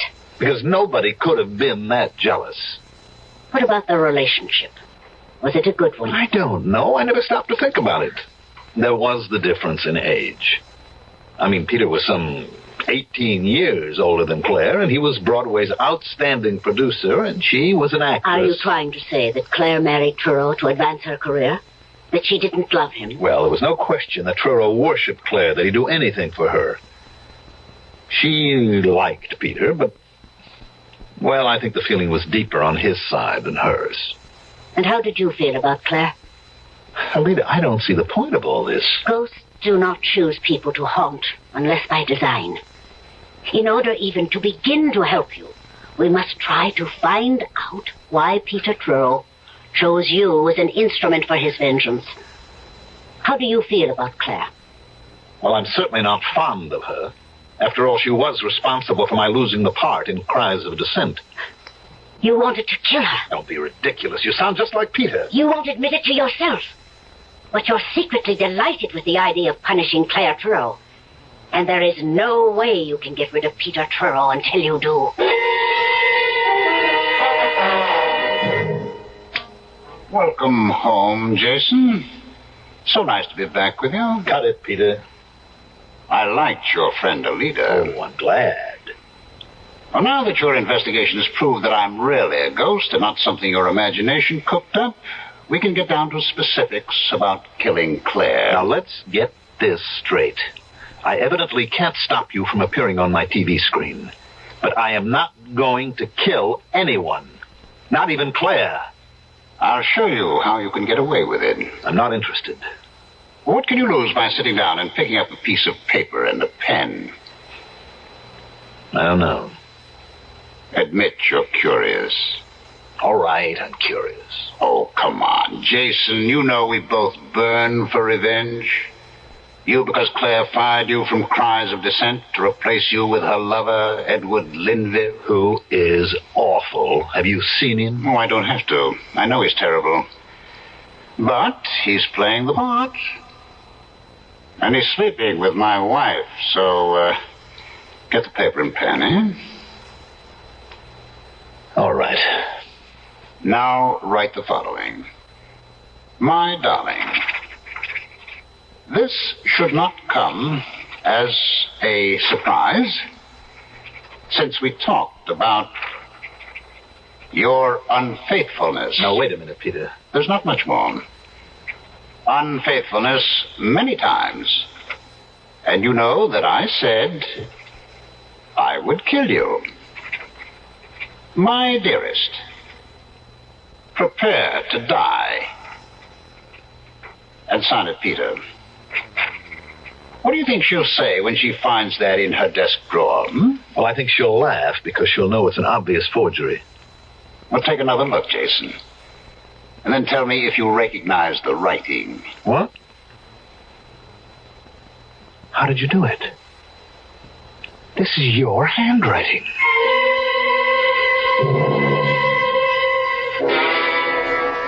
Please, Edward, don't make me look again. Darling, you must. This thing has gone too far for you to give in to it now. Now, please open the drawer. What if I find another of those horrible notes? You won't find any more. I've had the only key to the drawer in my pocket for the past 2 days. Oh, can't we just let it go for now? Open the drawer. Now, here's the key, darling.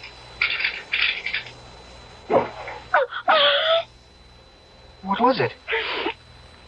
Another note. Another one. Well, that's impossible. Let me see. No, don't. It's impossible, you said. Impossible. All right, Edward, read what it says. Read it. And tell me it's impossible. I think we should go to the police. And tell them what? That you're getting notes from a dead man? Well, haven't you been telling me all along that was impossible? Of course I have. Then we can go to the police and tell him that some vicious practical joker is blackmailing me. He hasn't asked for anything. Oh, he's building up to it. I know he's building up to it. Who is he? That's the big question. Who is doing this and how? I'll swear that the notes are in Peter's handwriting, and any handwriting expert will swear to the same thing. Then maybe we should ask the police to begin looking for a master forger? I thought you said we shouldn't go to the police. Well, I have an idea. Now, it may be crazy, and I don't know whether or not it'll help, but it's an idea. I'll do anything to stop this nonsense. Well, maybe we should find a spiritualist and have a consultation.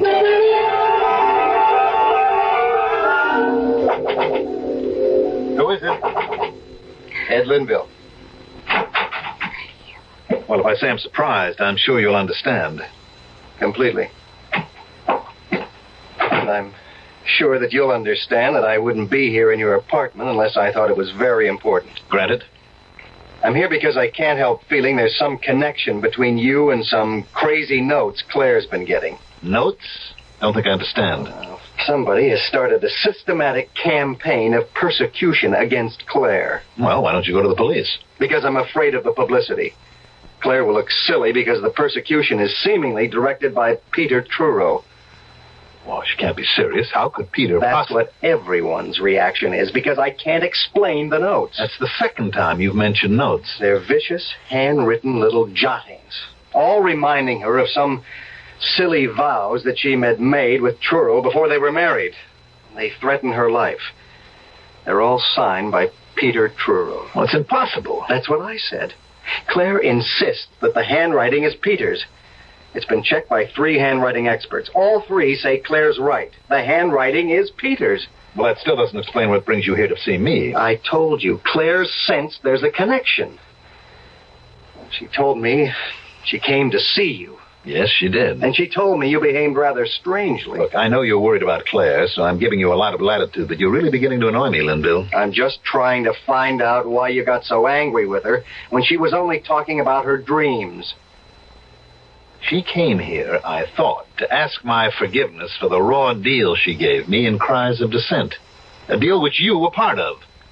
Now, why should I sympathize with Claire and her problems? We were never that close before Peter died. And as far as you're concerned... Can you forget that I replaced you? You don't have a right to ask me to forget. Oh, yes, I have. And I'm going to get some answers, or the cops are going to get some information. Even if it means bad publicity. The cops? Claire and I went to a medium. We showed her the notes. We told her all we knew.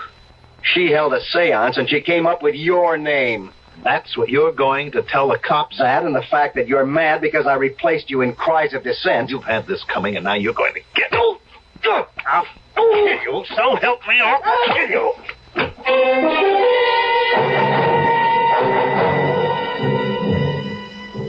So, Jason, we made quite a spectacle of ourselves with Edward Linville, didn't we? How did that medium get my name? She must have been extraordinarily perceptive. You know that it was a she. You're in on this. Oh, really, Jason? You're becoming paranoid. Since I'm obviously depending on you to kill Claire for me, it would be extraordinarily stupid for me to have you suspected even before the crime. Nobody is going to be suspected because there isn't going to be any crime. Oh, your adrenaline's still working overtime because of that scrap of Linville. When you calm down, you'll realize what a fool you're making of yourself. No need to remind me. I realized that the minute Linville said he'd been given my name. What story can Linville take to the police? He can accuse me of writing poison pen letters to Claire. He can? On what evidence? The word of a medium? According to Linville himself, Claire had the notes checked with a handwriting expert who swore that the handwriting was mine. Now, how does that point to you? Why can't you leave me alone? Oh, come, Jason. You were having a ball with the notes and watching the effect they had on Claire? All right, I'll admit that, but writing nasty little notes is a lot different than killing. Well, of course it is. And you want me to guarantee that no one will ever connect you with the killing. That's what you really want, isn't it, Jason? Look, you're too smug for me to argue with. There's no point in any further discussion, so... Now, hold on a minute, Jason, hold on. I want to tell you how I can guarantee you're being in the clear. Like promising me you won't give the police my name. I offer you complete safety. How? A suicide note. Suicide? Exactly. Claire will commit suicide. Take an overdose of sleeping pills and leave a completely authentic suicide note to prove it. You mean you're really going to drive Claire to suicide? Don't you think Claire is the suicidal type? No. I agree. That's why we must have the note. You want to write it now? Are you out of your mind? Just write what I dictate. No way. We are going to say that she just couldn't stand the idea of betraying me and breaking her solemn marriage vow. Now, you're not going to mention me, are you? No, of course not. Somebody will remember that the earlier notes dealt with me and Linville. That's why we'll just stick with her guilt about betraying me. You see how careful I'm being about involving you? Yes, but you want me to write the note. You must. I guarantee the handwriting experts will all swear the handwriting is genuine. In addition, it will be on her special stationery, of course. And how are you going to arrange that? You are. You are going to be invited to a party. A bash that Claire will be giving next week. And while you're there, I'll arrange to show you the room where Claire keeps her stationery and the desk. Oh, forget it. Haven't you ever heard of fingerprints? Mine will be all over the place. Pick it up, Jason. That's Claire calling with your invitation. Congratulations, Jason. You accepted Claire's invitation with just the right amount of reluctance. How did you know that Claire would call? Oh, you must grant me certain ghostly secrets of the trade. It should reassure you about our chances of pulling off a successful murder. I thought you said suicide. Yes, I did, but to be quite accurate, I should have said apparent suicide. We both agreed that Claire wasn't the suicidal type. Then what was all that talk about sleeping pills and a suicide note? Just talk? By no means. Well, she's not going to take an overdose of her own free will. That is where you come in, Jason. You'll have to see to it that she takes them. We'll work that out somehow. The devil we will. This is where I get off, Peter. I'm finishing with you once and for all, even if I have to smash the set. We're past that, Jason, old boy. What? Wait a minute. The set's off. I hear you. Why can't I see you? Of course the set is off, Jason. But now we have such a close relationship that I don't have to depend on a mechanical device to communicate with you. From now on, Jason, I'm your friend and faithful companion. Who was it who first said, with a friend like that, who needs enemies? Oh, well, it really doesn't matter. What matters is that a ghostly voice has taken control of Jason Phillips. All of us are driven sometimes by forces we don't clearly see or understand. But how many of you have ever obeyed the commands of a ghost? And what happened when you did? Don't answer that.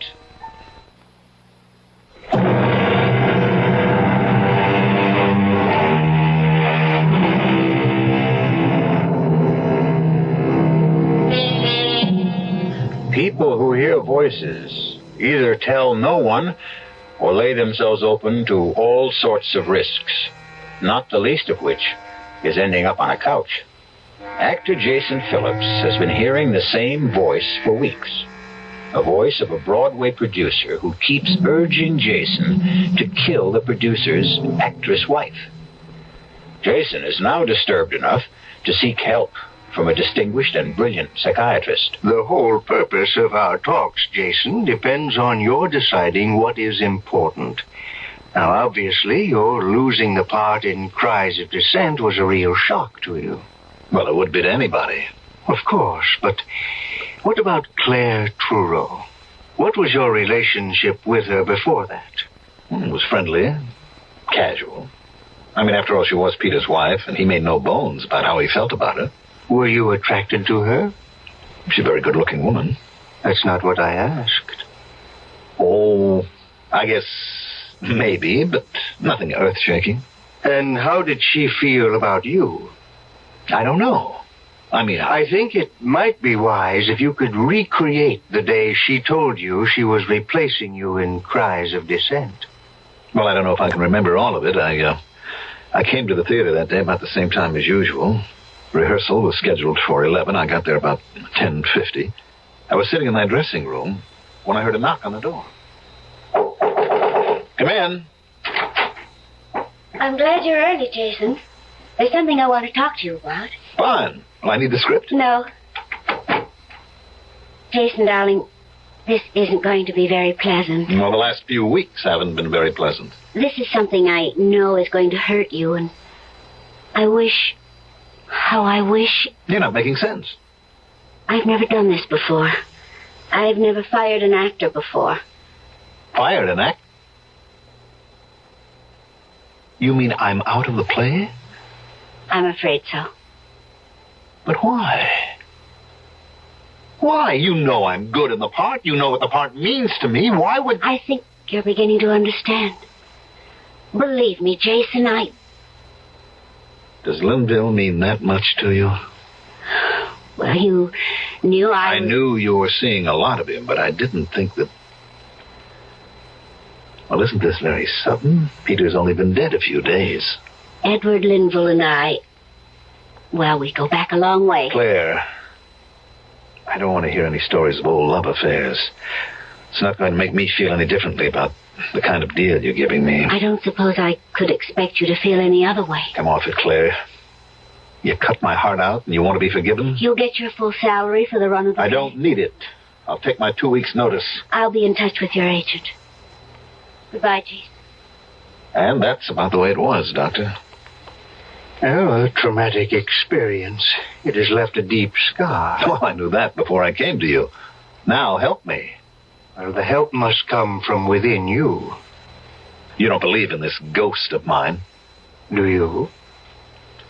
We keep going around in circles, Doctor. Not quite. The first day you came to me, you wanted to know whether or not you could actually hear a voice and be perfectly sane. You remember I gave you an answer. Yes, you said it was possible. And then? Then I told you the voice I heard belonged to a dead man and asked if you believed in ghosts. And do you remember my answer? Yes, you said, for some people, ghosts are a way of life. That's right.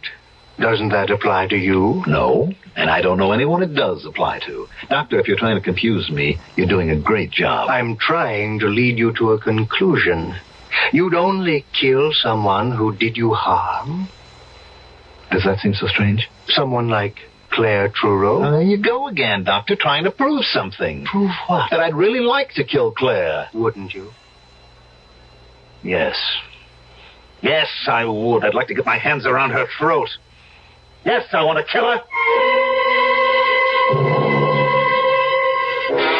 What in the world have you done, Jason? Made a purchase, Peter. A mannequin. Don't you recognize her? Should I? Well, she's a lady very close to your heart. To me, she just looks like any other window dummy they use in dress shops. Ah, but this one is different, Peter. Don't you recognize your beloved wife, Claire? What kind of foolishness is this? Expensive, made-to-order therapy for a man who talks to ghosts. A ghost who wants him to kill his wife. Now, I propped Claire up here in the corner of this couch, and I hit her. And I hit her again, and again, and again. You feel better? Much better, Peter. You see, I'm willing to admit to you now that I am aggressive towards Claire, and I would like to see her dead. That is progress. That's what my doctor says. Now that I've admitted the terrible thought and acknowledged it, I can get rid of my aggression. By hitting that department store dummy on the head? You go ahead and laugh. But it's going to work. Jason, over here. Oh, great party, Claire. Thank you, Jason. I want you and Edward to shake hands right here now. Of course. Go on, Edward. Go on, shake hands. Well, I think I made a fool of myself, Jason. Well, you don't have a monopoly on foolishness. I kind of lost my head, too. Well, it's all over now. And even though Edward said I shouldn't, I have to ask a favor, Jason. Go right ahead. Well, you know that little church around the corner from your apartment? You mean St. Anthony's? That's it. They have a theatrical about this time every year, and I've known Father Kinsolving for years and years, and, well, I always donate some costumes. I was wondering if you'd be kind enough to drop them off for me. No trouble at all. I'd be happy to. You see, Edward, what you called my silly brainstorm turned out to be not such a bad idea at all.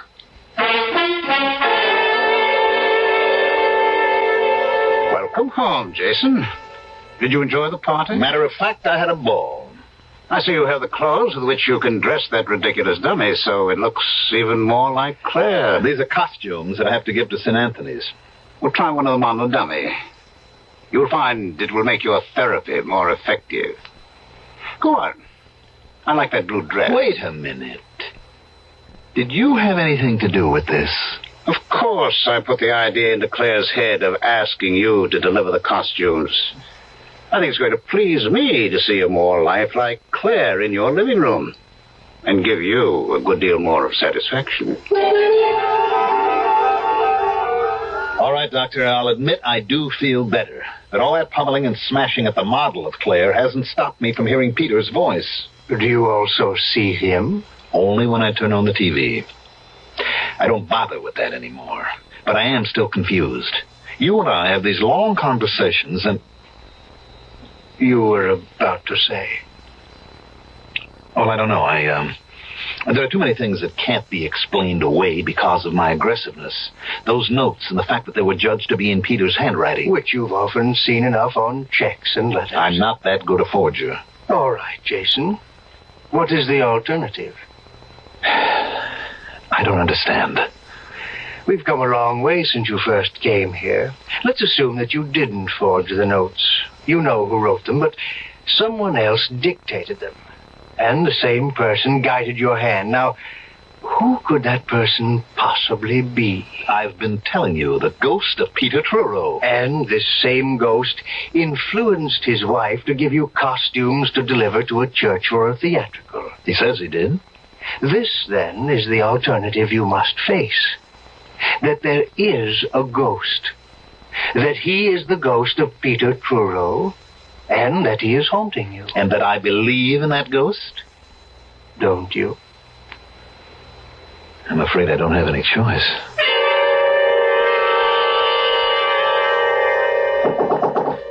Who is it? Alida.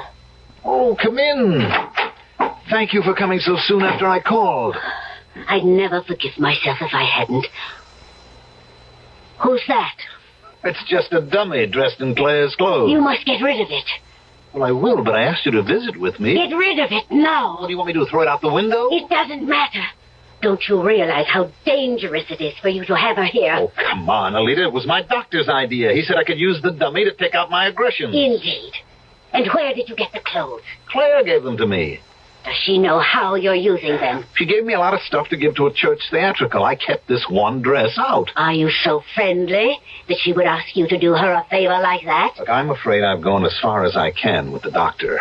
He feels that it's all my subconscious. My urge to kill Claire that accounts for everything. Your wish to kill Claire does not mean there are no ghosts. There is evil all around you. Either you or Claire must leave New York. I don't see how running away will get rid of Peter. I'm not so much concerned now with your getting rid of Peter as I am with saving your life. You really mean that, don't you? You're really frightened. There was only one other time in my life when I've been this frightened. When was that? No. Now, Jason, please come away with me. Come back with me to Clarkstown until... Until the restless thirst for revenge has left the ghost of Peter Truro.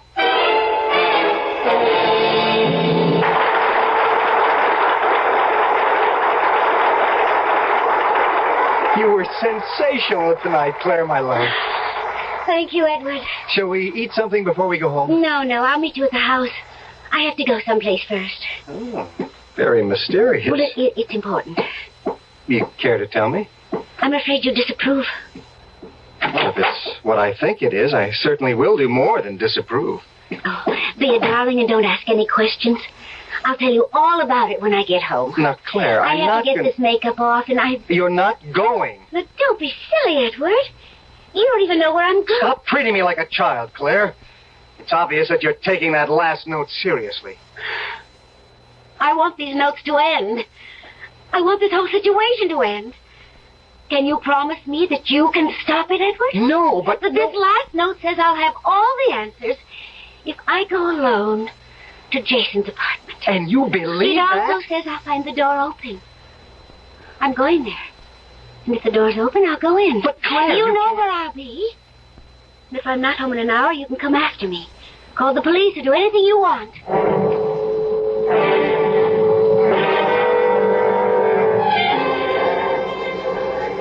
Oh, darn, I just remembered something, Alida.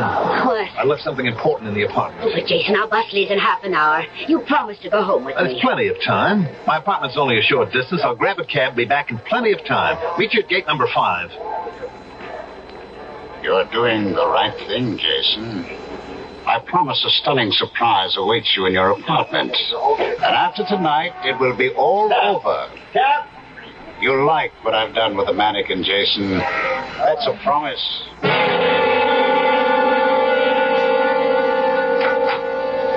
The door is open. That part of the note is right. Jason? Jason, are you home? Oh, darn. Oh, where are the lights? Oh, what's this?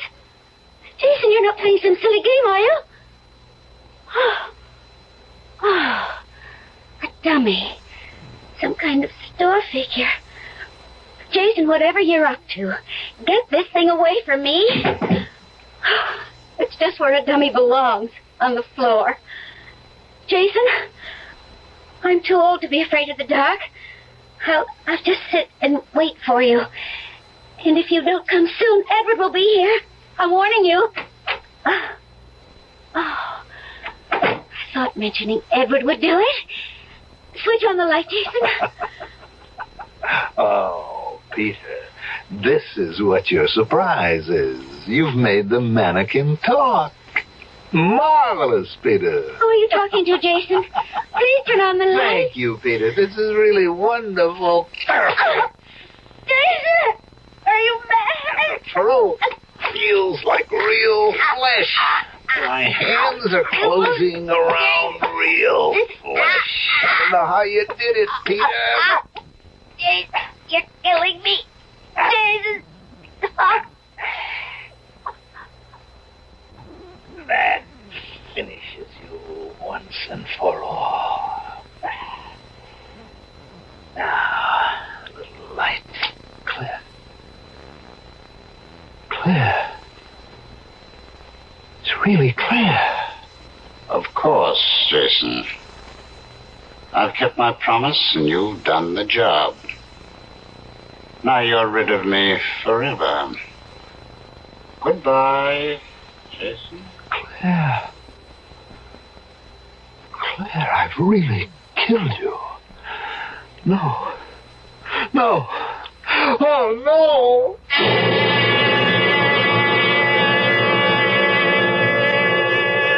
Well, that's one way to rid yourself of a ghost.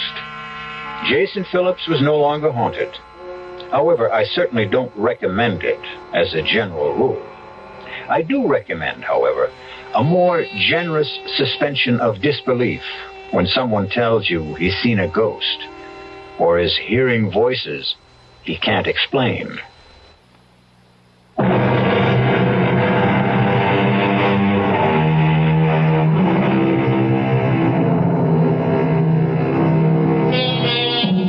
Voices. Voices we hear only inside our own heads. Sometimes we identify them as voices of conscience, and everyone accepts the fact that we hear those. But ghostly voices, the voices of the dead, how real are they? Just as real as our imagination allows them to be. Our cast included Mandel Kramer, Ralph Bell, Evie Juster, and Bob Caliban. The entire production was under the direction of Hyman Brown. This is E.G. Marshall inviting you to return to our Mystery Theater for another adventure in the macabre. Until next time, pleasant dreams.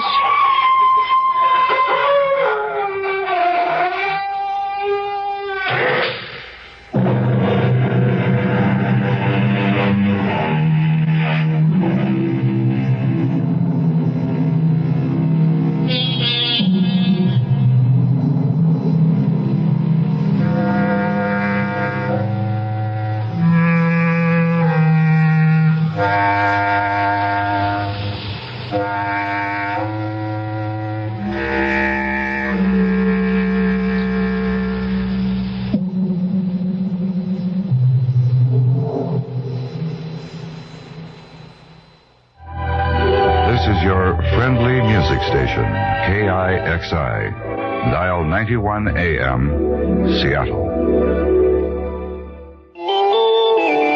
CBS News. 3 Arab guerrillas are holding as many as 100 Israeli children hostage at this hour in the Israeli town of Mahalot, a few miles from the Lebanese border. I'm Ann Crosman reporting on the CBS radio network. Bruno Wasserteil has more on the story in Israel. Israeli soldiers have surrounded the school building in which 3 Arab guerrillas are keeping close to 100 Israeli school children hostage. The guerrillas are demanding the release of 20 Arab Fedayeen now serving time in Israeli jails. They set a deadline for their demand, which expires at noon, New York time. The boys and girls, aged 15 to 17, all of them Orthodox Jewish school children, were on an excursion and staying overnight in the schoolhouse of a town 6 miles from the Lebanese border when the guerrillas struck. A few of the children, one of their teachers, and a bus driver accompanying them managed to escape by leaping out of second and third story windows. Several hours earlier, Arab guerrillas ambushed a pickup truck on a road a few miles away, killing 1 woman and wounding 7 others.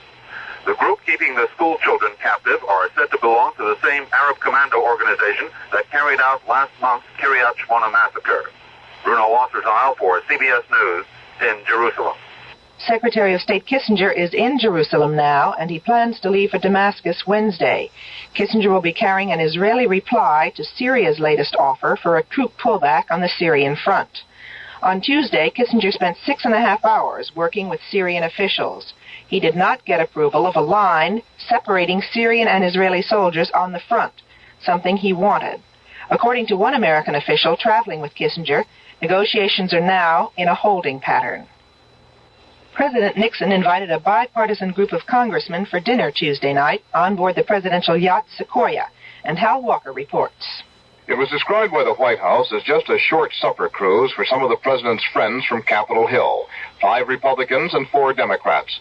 The Democrats among the most influential in Congress. Armed Services Chairman Abe Baer of Louisiana, Internal Security Chairman Richard Eichord of Missouri, Olin Teague of Texas, Chairman of Science and Astronautics, and Joe Wagner of Louisiana on Ways and Means.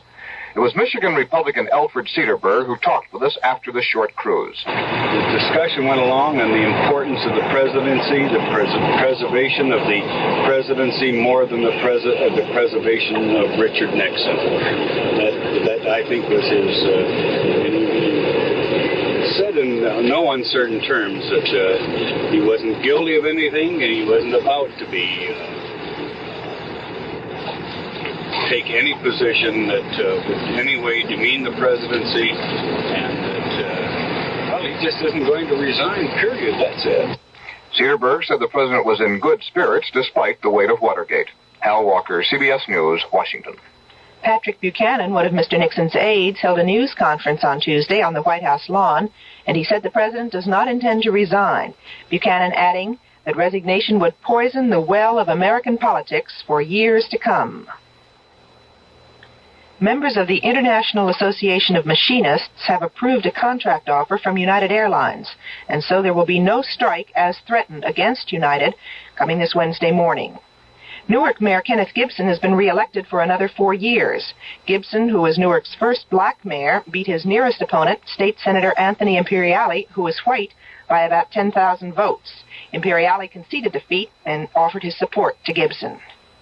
I'm Ann Crosman, CBS News.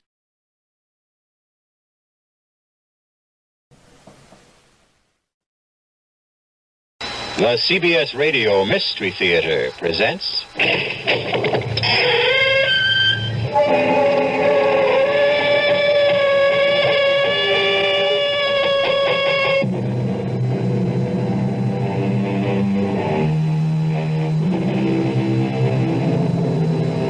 Come in.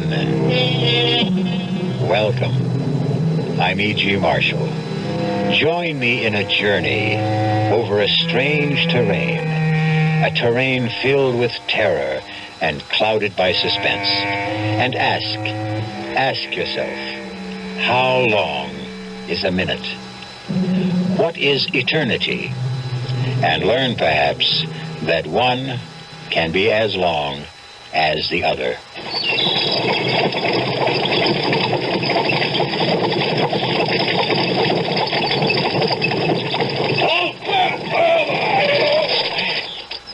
What you got in that wagon? Nothing. Nothing at all, sir. What do you mean, nothing? Nothing but hay. Is that so? Let's find out. You men, fix bayonets. Now, let's take a minute.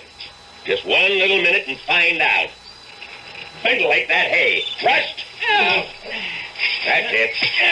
Up and down, all the way across. That's it. Anybody get his blade a bit red? Keep it up. We'll just take a minute. Yeah. That's it. That's fine. All right, men, that's enough. Now, Mr. Farmer, go on your way. Get up.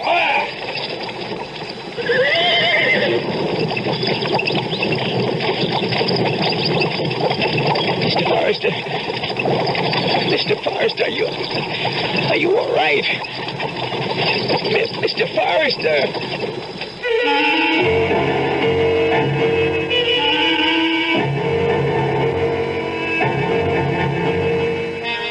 Our mystery drama, An Occurrence at Owl Creek Bridge, was adapted from the story by Ambrose Bierce, especially for the Mystery Theater by Sam Dan, and stars William Prince.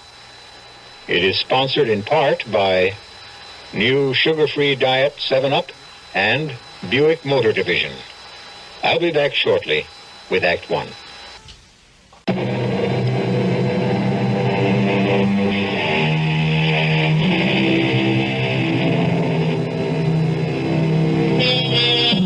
They're going to hang Peyton Forrester. Hang him by the neck until he is dead. Hang him high from the top of the Owl Creek Bridge, 50 feet above the rushing torrent, which is now raging in full flood. Peyton Forrester stands on a single, fragile plank. The rope is already around his neck. 30 feet of slack neatly coiled beside his boots. But this is not a lynching, nor even an ordinary execution. This is a formal military ceremony. Peyton Forrester is a rebel, literally a Southern civilian, and he has been captured by the Union Army in the fall of this year of 1863 as he tried to sabotage the Owl Creek Railroad Bridge, and now he must pay the price. Actually, the only distress evident in the entire scene seems to be manifested by a young soldier who, with his corporal, is stationed some 10 feet from Peyton Forrester, where they serve solemnly as his guards. Corporal? Just stand steady, boy. Just you stand steady. I'm going to be sick. Oh, no, you ain't, Woody boy. No, you ain't. Now, this thing will be over in less than a minute. See? Corporal? See? Sergeant Smith's getting the board ready. I don't want to know. I don't want to know. Just you take some deep breaths, son. You're going to be all right. Like I said, he's positioning the board that's supporting the plank that Johnny Reb is standing on. I said I don't want to look. Now, nobody says you got to look, Woody boy. Only it's a pity to miss a good hanging. How many you expect to see in your lifetime? I don't want to see none. This one here, this is a prime hanging. Son, much of the time you get to see cutthroats and riffraff and lowlifes. But here, you got a gentleman. Corporal? Yeah, boy? The prisoner. What about the prisoner? Well, what do you suppose the prisoner is thinking about right now? What indeed am I thinking about? I'm thinking if the water I see below me has been turned to gold by the early sun. Gold. Golden. The same golden tints I see in Millicent's hair. I'm thinking of Millicent. Millicent. Golden Millicent. And I hear the very last word she spoke to me. Seems ages, centuries ago. Is it true? Can it be true that it was only last night? Peyton? Yes, Millicent, darling. Now, young Robbie Tompkins is here. Robbie? I thought he was raiding Yankee supply lines. He was. He's back. Oh, he's safe now, bless him. Well, he needs a horse. We can have anything he wants. Bring him in here. Why? Why do you keep him waiting? Now, you and I must talk first, Peyton. You mean one of the true heroes of our country must be kept cooling his heels while you and I... He's not exactly cooling his heels, Peyton. He's busy having his first decent meal in weeks. But I want to see him this minute. After all, he hasn't much time to spend here. Must be in a rush to get home, see his folks. He's not headed home. He's not? No, he's off on a mission. What do you mean? Well, it has something to do with blowing up a bridge someplace. Well, then he needs help. Peyton, I was afraid. I've been sitting here doing nothing for almost 3 years. No, that's not true. You've been raising food and you've been growing cotton. While better men have been getting killed. Now, what you're doing is more important. And safer and easier. Well, it's not your fault the doctors say you're unfit to serve. But I'm fit enough to help Robbie Tompkins blow up a bridge. Oh, Peyton, darling. No, honey. You know I can't shirk if there's a job to be done. You've got your job. No, honey. It's not enough. Don't go. What are we arguing about? He hasn't even asked me. He'll ask you, Peyton. He'll ask you. Well, then I've got no choice. Please listen to me. You've always been a man of honor. Now, be a man of common sense. Now, what's that supposed to mean?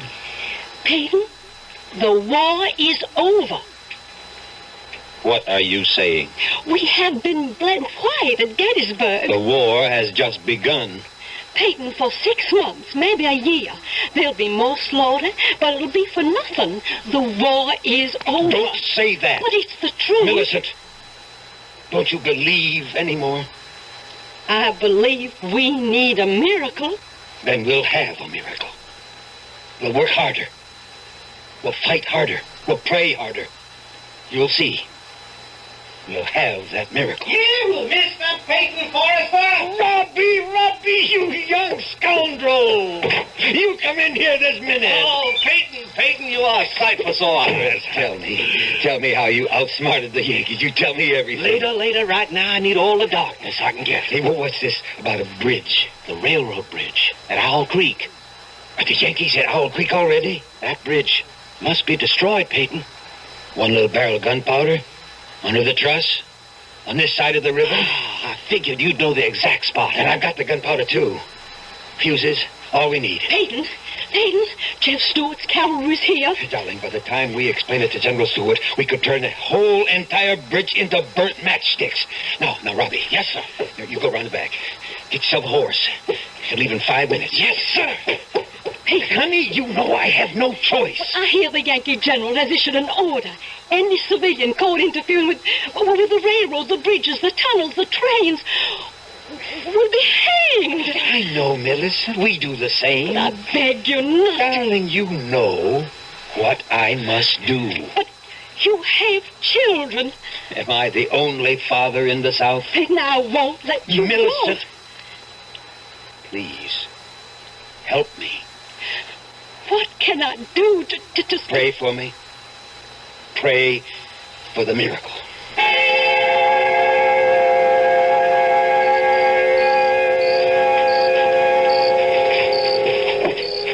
Robbie, up yonder, the bridge. We must be right in the middle of the Yankee camp, Peyton. Keep low to the ground. They won't see us. So I said to Mama, I promise I ain't going to take up with any bad women. I hope, Woody, you kept your promise.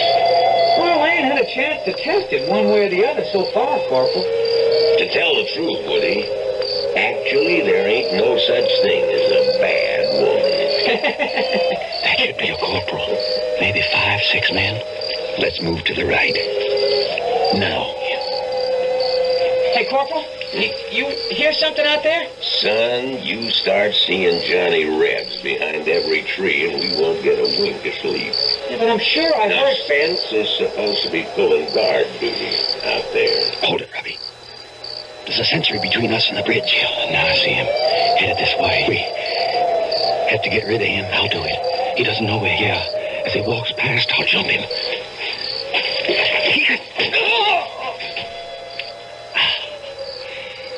He's dead, Peyton. All right, let's go set the keg in place. Light the fuse. We'll dive into the water. Swim for it. Say, it's time to relieve Spencer. Hey, Spence! Come on in. Woody'll stand guard. Hurry, Robbie. Spencer! Corporal, I hear somebody out there. Huh? Everybody, grab your weapon. On the double. Right. Hurry the fuse, Robbie. There they are! Oh! I'm hit, Peyton. I'm hit. Robbie, let me... No, run for it, Peyton. Hold your fire. Run for it. We can take him alive.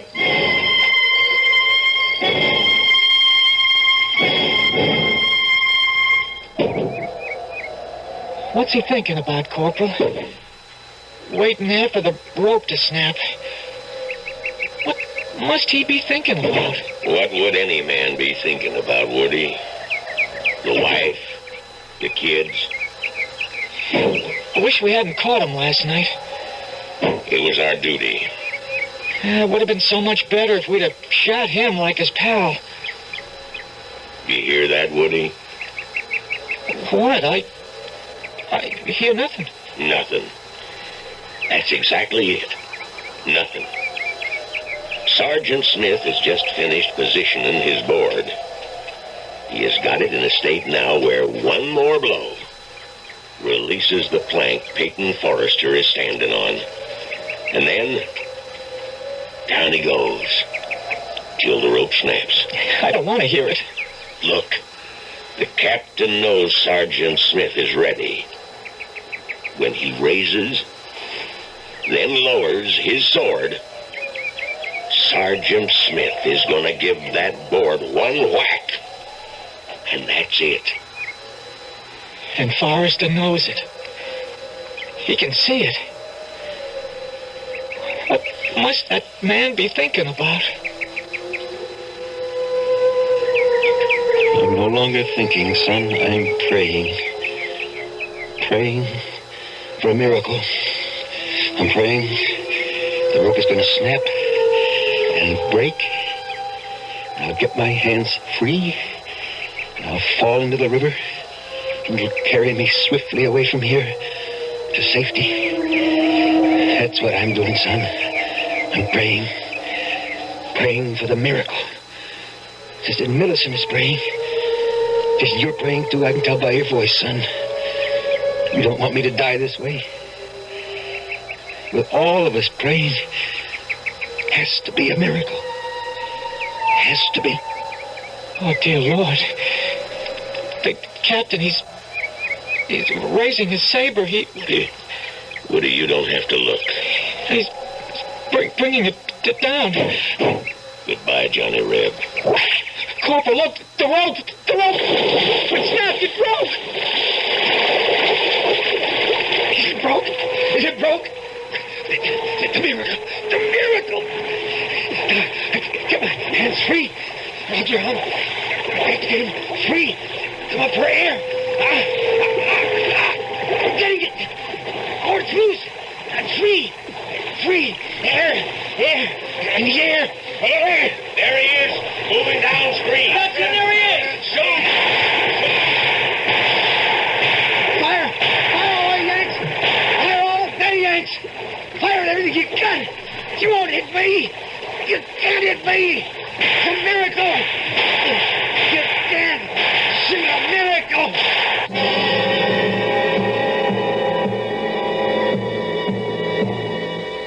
A miracle. Perhaps if you want something strongly enough and pray hard enough, the rope can break, the rifles can miss, and you will not drown in the raging torrent. Miracles do happen. Have we had one here? We may find out when I return shortly with Act 2.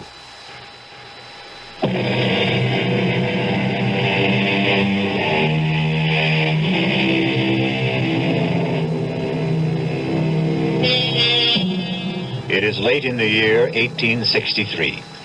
Peyton Forrester, a Southern civilian, has attempted to sabotage the railroad bridge high across Owl Creek. He's been caught by the Union Army and hanged from the bridge. No, not quite. As his living body hurtled downward, the rope that was supposed to snap and break his neck instead broke. Peyton has fallen unharmed into the stream. A squad of soldiers is in rapid but futile pursuit. It's a miracle! Miracle! You can't shoot a miracle! Spread the alarm! He's escaped! I've got to get to General Stewart. I've got to. If we destroy the bridge, the whole Yankee army and this side will be cut off. No supplies. No ammunition. I've got to get to Jeb Stewart.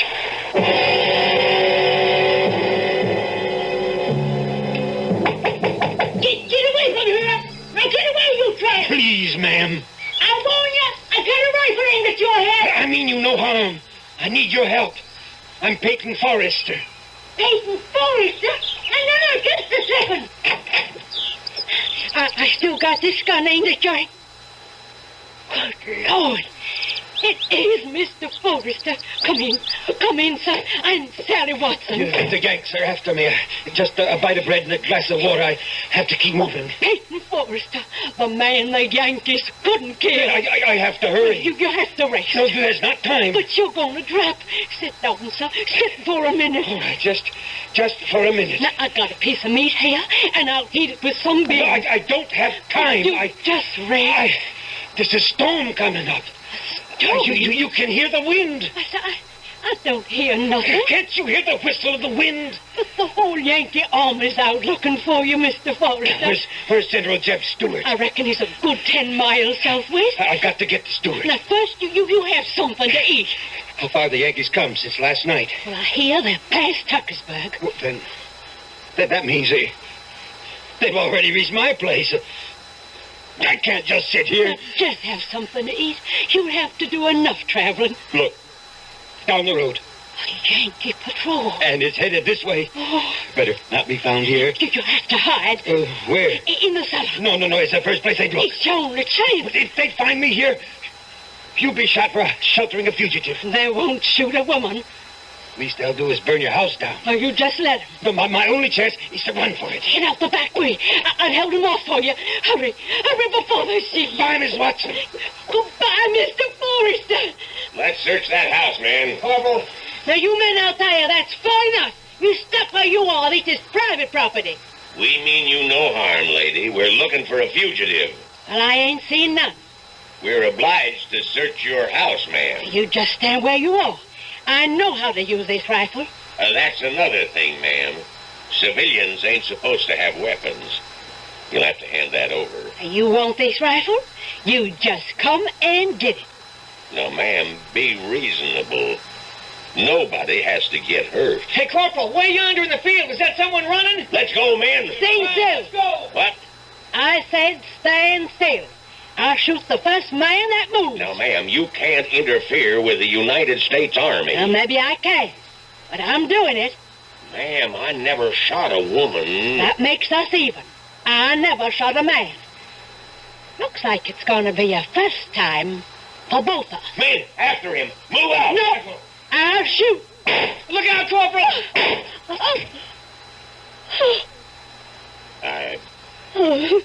I'm sorry, man. I'm awful sorry. Run, Mr. Forrester. Run for it. They'll never catch us. Nobody can ever catch you.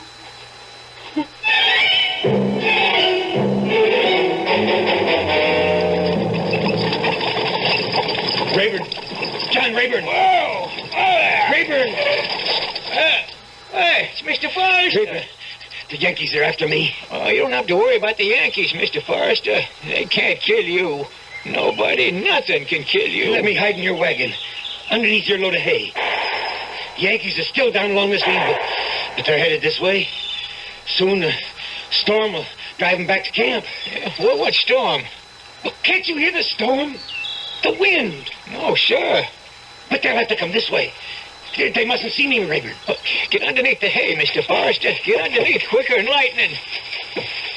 Hey, you all set, Mr. Forrester? Let's get.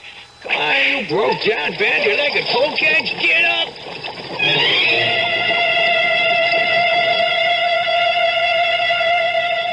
There's just no sign of him, Corporal. All right. Rest of you men, let's head back. I guess he got away, huh, Corporal? No, not for long. He's still a good ways from the rebel lines. We got men sweeping every square inch of the ground. Yeah. Now, what's that? Well, since you come from the city, Corporal, that's a hay wagon. Yeah? We'll see about that. Hey, you! Yes, sir. Oh, what you got on that wagon? Guess I got me a load of hay. What else? Well, nothing else. Nothing else, huh? You sure? You're sure there's nothing living in that load? Well, there might be one or two field mice. Sometimes they get pitched in with the hay. Field mice, eh? Yeah, maybe. Maybe not. Well, let's see. Let's see about everything. You men, fix bayonets. Now, let us ventilate that hay a little bit. Thrust. That's it. Up and down. All the way across. Come on now, put a little muscle in there. That's not how I taught you to use a bayonet. Thrust. Thrust. That's it. Everybody's doing just fine. Anybody got himself a little red on this blade? No? Well, maybe there's just hay in there after all. All right, men, all right, that's enough. See? Bayonet's good for something else beside roasting potatoes. What's your name, Rebel? Zeke Rayburn. Mr. Rayburn? Go your way. Go in peace. You're a fortunate man. Indeed you are. Get up! Get up!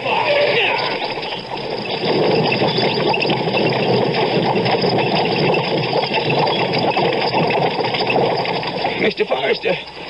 Mr. Forrester, you all right?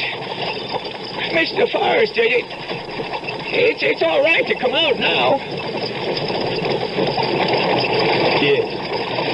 Yes, I'm all right.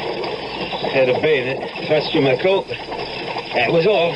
Oh, the Lord be praised, Mr. Forrester. The Lord be praised. You better get your load in before the storm hits, Rayburn. What storm, Mr. Forrester? But don't you hear it? Hear what? The wind. Can't you hear it whistle past your ears? No, sir. That must be my imagination. We're lucky there was infantry soldiers. What do you mean? There was cavalry. Well, they might have decided to take the hay for their own horses, and it would have been all over for you. Yes. How far is it to our lines? Well, it's no more than 1.5 miles, but here's where we start running into patrols. You'd be better off on foot. At least you'd have trees and bushes for cover. You're right. Oh, there. Thank you, Rayburn. I'm grateful. That's all of us who ought to be grateful to you, Mr. Forrester. Everybody's talking about it. It's like a miracle. Yes, Rayburn. It is. Now, you keep to the line of trees on your left. You follow them into a little ravine, and on the other side is Jeb Stewart's cavalry. Goodbye, Rayburn. Goodbye, Mr. Forrester.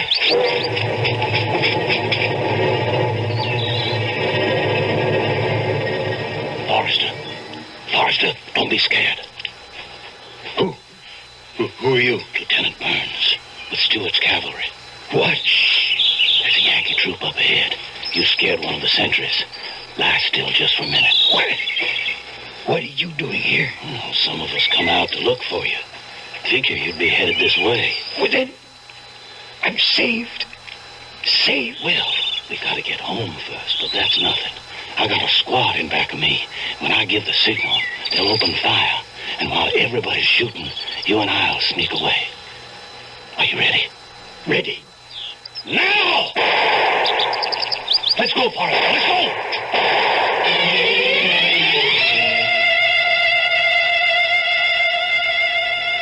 Peyton Forrester. General Stewart. Mr. Forrester, let me shake your hand. Word of your exploit has spread through the entire South. Sir, I can only say I prayed for a miracle. And we needed it. It's been a dark year for us. But now men, women throughout the country are taking heart once more. Thank you, sir. You had to make your way through an entire Union army to get here. I had help, sir. Loyal Southerners fed me, sheltered me, and even fought for me. We're going to win this war, Forrester. I've never been as convinced of it as I am now. I see new spirit in all my men. And it's all due to you. I only did my duty, sir. And, well, no. No, I can't say I did my duty. I failed. You failed? Yes, sir. I didn't accomplish my mission. Robbie Tompkins and I set out to destroy the Owl Creek Bridge. Robbie's dead, and the bridge still stands.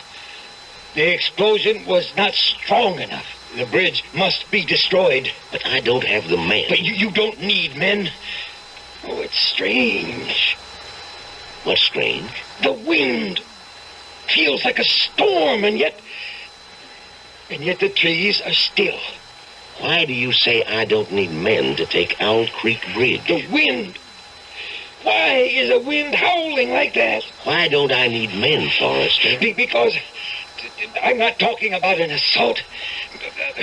Just give me one volunteer, and we'll accomplish what Robbie and I set out to do last time. You'll never get near the bridge. General, the Federals have at least 3 divisions this side of Owl Creek.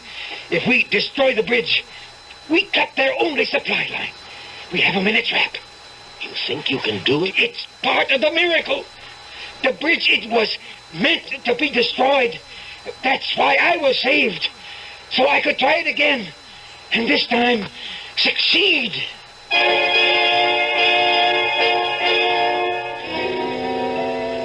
One miracle, evidently, is not enough.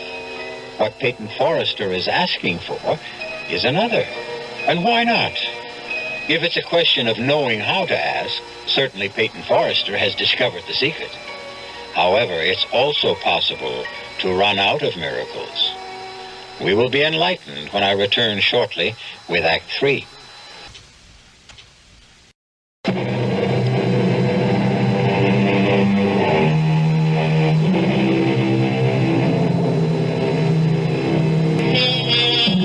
The first time Peyton Forrester tried to destroy the Owl Creek Bridge, the Union Army caught him and tried to hang him.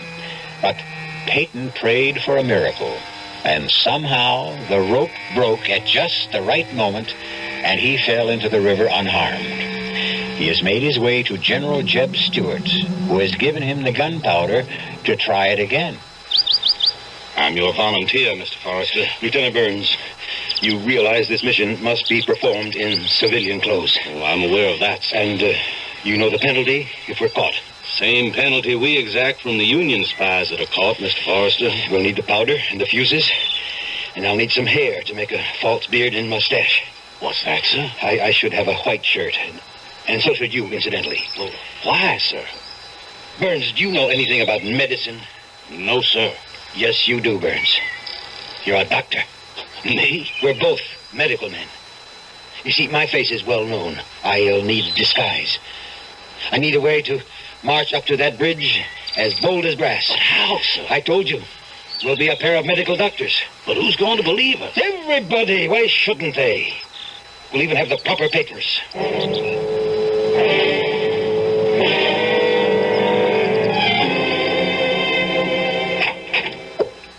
Oh, Hosea? Who are you? Millicent. Oh, Peyton. Oh, it's you. If the disguise can fool my own wife. Oh, darling, you prayed so hard. We prayed for the miracle, Millicent. Now, I want to see you more than anything in all the world. But why are you back this way? Down when the whole Union Army is after you. You should be hiding. I haven't completed my mission. Peyton, the Yankees mustn't find you here. Millicent, Honey, what is it, Peyton? My neck. Something seems to be rubbing against my neck. It's something stiff, something sharp. Oh, you're not well. You're not well, darling. It was such a horrible experience. You're real. No. I'm all right. I need strength. I came home. I saw you. I'm all right. I'm all right now. Peyton, you're not listening to me.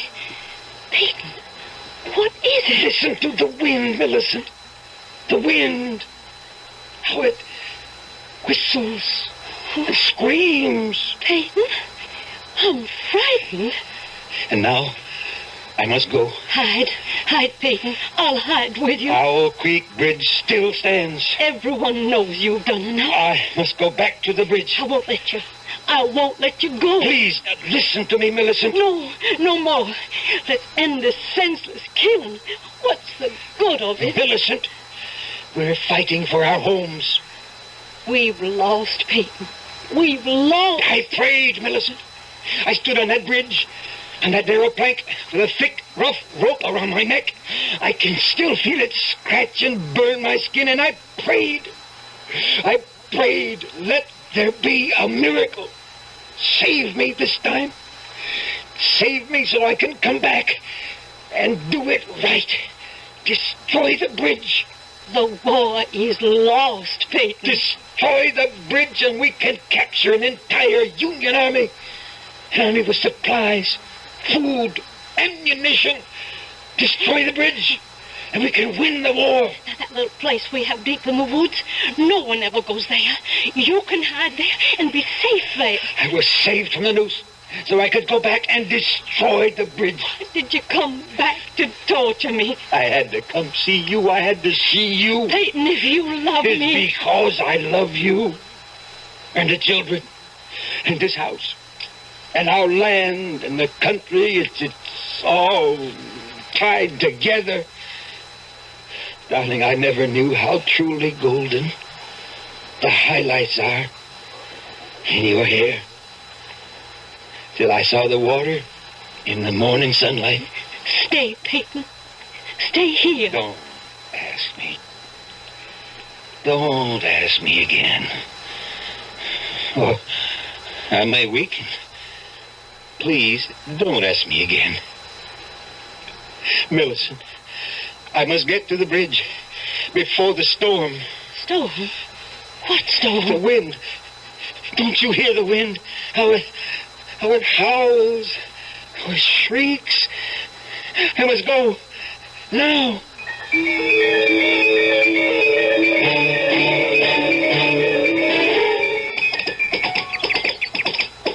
Mr. Forrester, what is it? Shouldn't we stop for a rest, sir? There's no time. But the horses, they could use a breather. We have to get there before the storm. Sir, there's no sign of a storm. Oh, I can feel it. I can feel it coming. Wind's getting stronger. The wind, sir? It's a gale. But Oh, look. Where? Up ahead. That's the Yankee picket. All right. Well, sir, let's turn off the road before they see us. But Lieutenant Burns, we want them to see us. Now be calm. Just act calm. Yes, sir. Remember? You're a doctor. Yes, sir. I'll try to remember. Be casual, be natural. But suppose... Suppose what? Well, suppose they decide to search our bags. Oh, no, they won't do that. These are our medical supplies and equipment, remember? Yes, sir. I hope so. Now, Burns, just try to look dignified. Yes, sir. Try to look wise, just like a doctor. Yes, sir. Yes, sir. I'm trying. Strange. What, sir? The wind. That gale. What happened to it? I don't know what you're talking about, sir. The wind. It sounded like a hurricane. And you can't be deaf, can you? Well, no, sir, but I didn't hear anything. And now, for some reason, suddenly died away. Gone. Yes, sir. So still, calm. Oh, yes, it is, sir. It certainly is. Except I'm so nervous, sir. Oh, there's nothing to be afraid of, Burns. Nothing except something scratching my neck. It biting at my throat. Well, it's too cold for mosquitoes, sir. Something's starting to press it. Press on my throat. Sir, are you all right? I wonder what happened to that wind. Oh! Well, and who might you two gentlemen be? Corporal, I'm Dr. Jones. My friend here is Dr. Burns. Your friend got a voice? Why, of course, Corporal. And why don't he answer for himself? Oh, he's my assistant. Is that true? Are you, Dr. Burns? Oh, yes, Corporal. Well, let's see what we got here. We got one gentleman who claims to be Dr. Jones, another who says he's Dr. Burns. Corporal, if you don't mind, we happen to be on an errand of mercy. Is that so? Well, tell me about it. Now, we have permission from your General Grant to... Something wrong, Doctor? No, Corporal, I just seem to have something in my throat. You were saying you had permission from the General to do what? Would you to visit some of our wounded prisoners? You do, huh? Yes, Corporal. And here is the safe conduct. Mine and Dr. Burns. Woody. Yes, Corporal. Bring the lantern. Hold this up. All right. See what it says, Woody. You're better at reading than I am. All right. The bearer of this safe conduct is to be permitted free passage within the lines controlled by Union forces in order to perform medical errands of mercy. Signed, U.S. Grant, Lieutenant General. That's what it says, Woody? That's what it says, Corporal. Hand them back their papers. Woody. What is it, Corporal? What are you looking at, Woody? Me? What are you staring at the doctor for? Well, I'm not. That is... Do you know him from someplace? No. I mean, where would I know him from? Well, doctors, be on your way. Thank you, Corporal. Magnificent. I can only say, sir, that you were magnificent. We have to get to the bridge quickly. I could never have handled it that way, sir. Hurry. The bridge is just up ahead, sir. I'm beginning to feel very ill, sir. My neck. Your neck, sir? It's beginning to hurt. I can feel it. It's beginning to swell. Here's the bridge, sir. Easy, boy, a little slower. Now, where do you want to plant the charge? Sarge, where do you want to plant the powder? We have to plant the powder. We have to plant the... Here. Right along. Here. Yes, sir. Stop the horses. Yes, but, sir, you're very ill. No. We can do this. Something's choking me. Now, I'll dismount. Yes, sir. Hey, look, we intend to walk our horses across the bridge. Yes, sir. Now, my throat. Place your sack against this support. Yes, sir. Now, quickly, the fuses in this bag. I've got them, sir. Why is it so dark? What do you want me to do, sir? Lay the fuse out along... I know, sir. I know. Hurry. Something's choking the life out of me. I've got him, sir. I've got him. Strike a match. Oh, I can't breathe. We're going to do it, Mr. Forrester. We're going to bring it on. My head. Nothing can stop us now. Burns, something's choking. This one's ready. And now that one... Choking the life out of the whole sky is on fire. Everything is all aflame. Lit, sir. She's lit. This pain. She's gonna go, sir. She's gonna go. Now jump in the water. Jump for your life. My head. I can't stand the pain. My head is gonna explode. There she goes.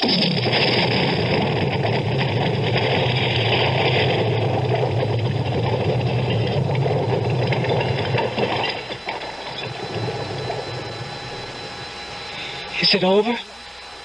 It's over, Woody. It's all over. I saw him drop. I closed my eyes. I couldn't bear to see the rest. Well, it's all right, Woody. Corporal, that drop through the air, that drop at 30 feet before the rope snapped tight. What do you suppose he must have been thinking? It only took a couple of seconds. I don't suppose he had time to think about nothing.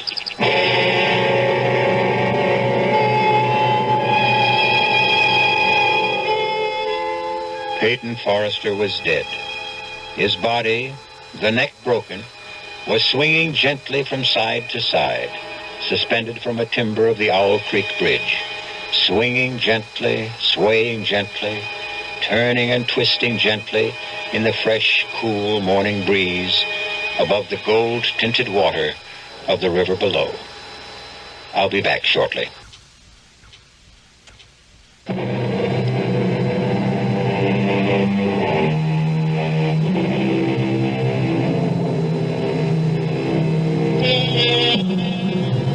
All this happened more than 100 years ago, and everyone whose life was touched by that bridge, everyone, rebel and Yank alike, prayed for the greatest of all miracles.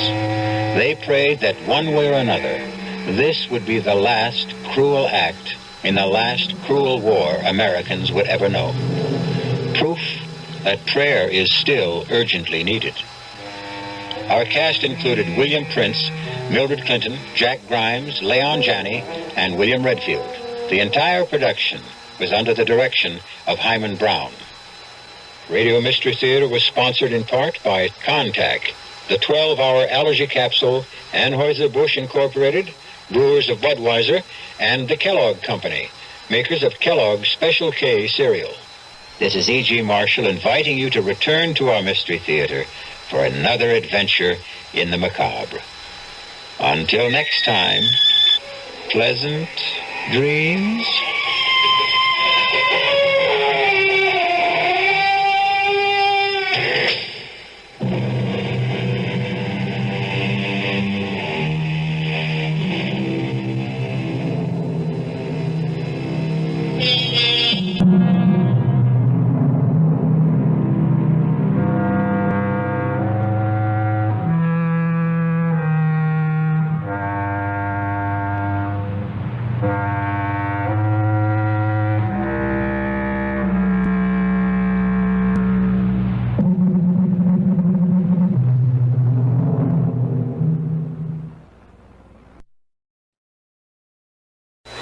The CBS Radio Mystery Theater presents...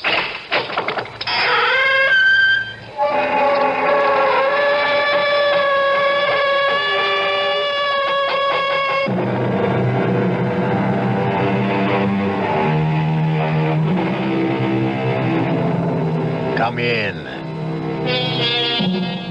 Welcome. I'm E.G. Marshall.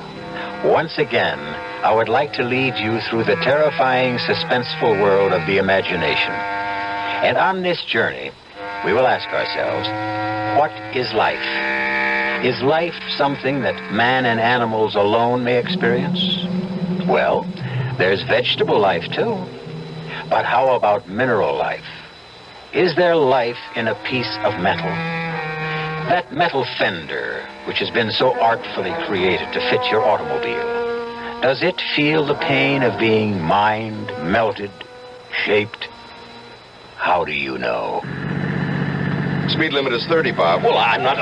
Get your foot off the gas pedal. My foot isn't on the pedal. Well, why are we picking up speed? Step on the brake. I am. Why are we stopping? Turn that wheel. We'll go off the road. The car just leaked the sun. Goodbye, gentlemen. What? Goodbye. Who was that? Jim, who was that? Who am I?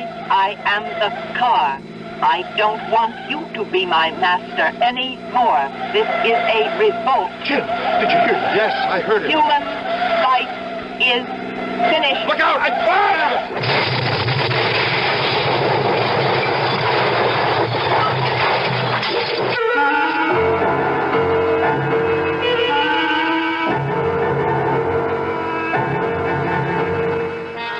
Our mystery drama, Darling Deadly Dolores, was written especially for the Mystery Theater by Sam Dan and stars Nat Polen and Marion Seldes. It is sponsored in part by Anheuser-Busch Incorporated, brewers of Budweiser, and by the Kellogg Company, makers of Kellogg's Special K cereal. I'll be back shortly with Act One.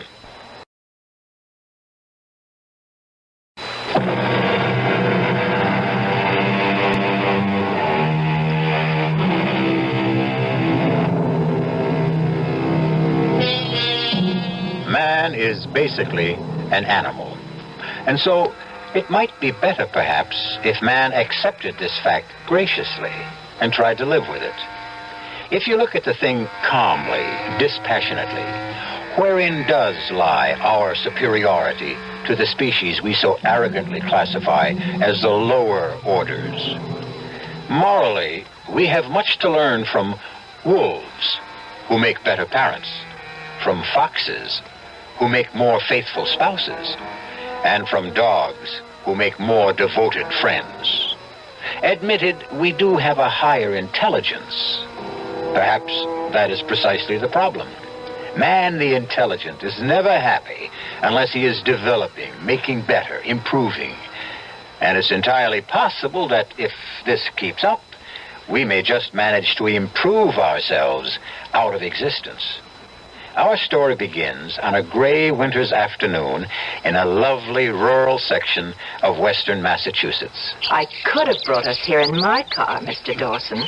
If I buy the place, I'll have to use my own car, won't I? May as well get used to the drive. Of course. Lovely view, isn't it? Well, the view you get for nothing. Let me see what I'd be paying for. Certainly, Mr. Dawson. Right this way. Oh, now notice that the owner had the outside painted just recently.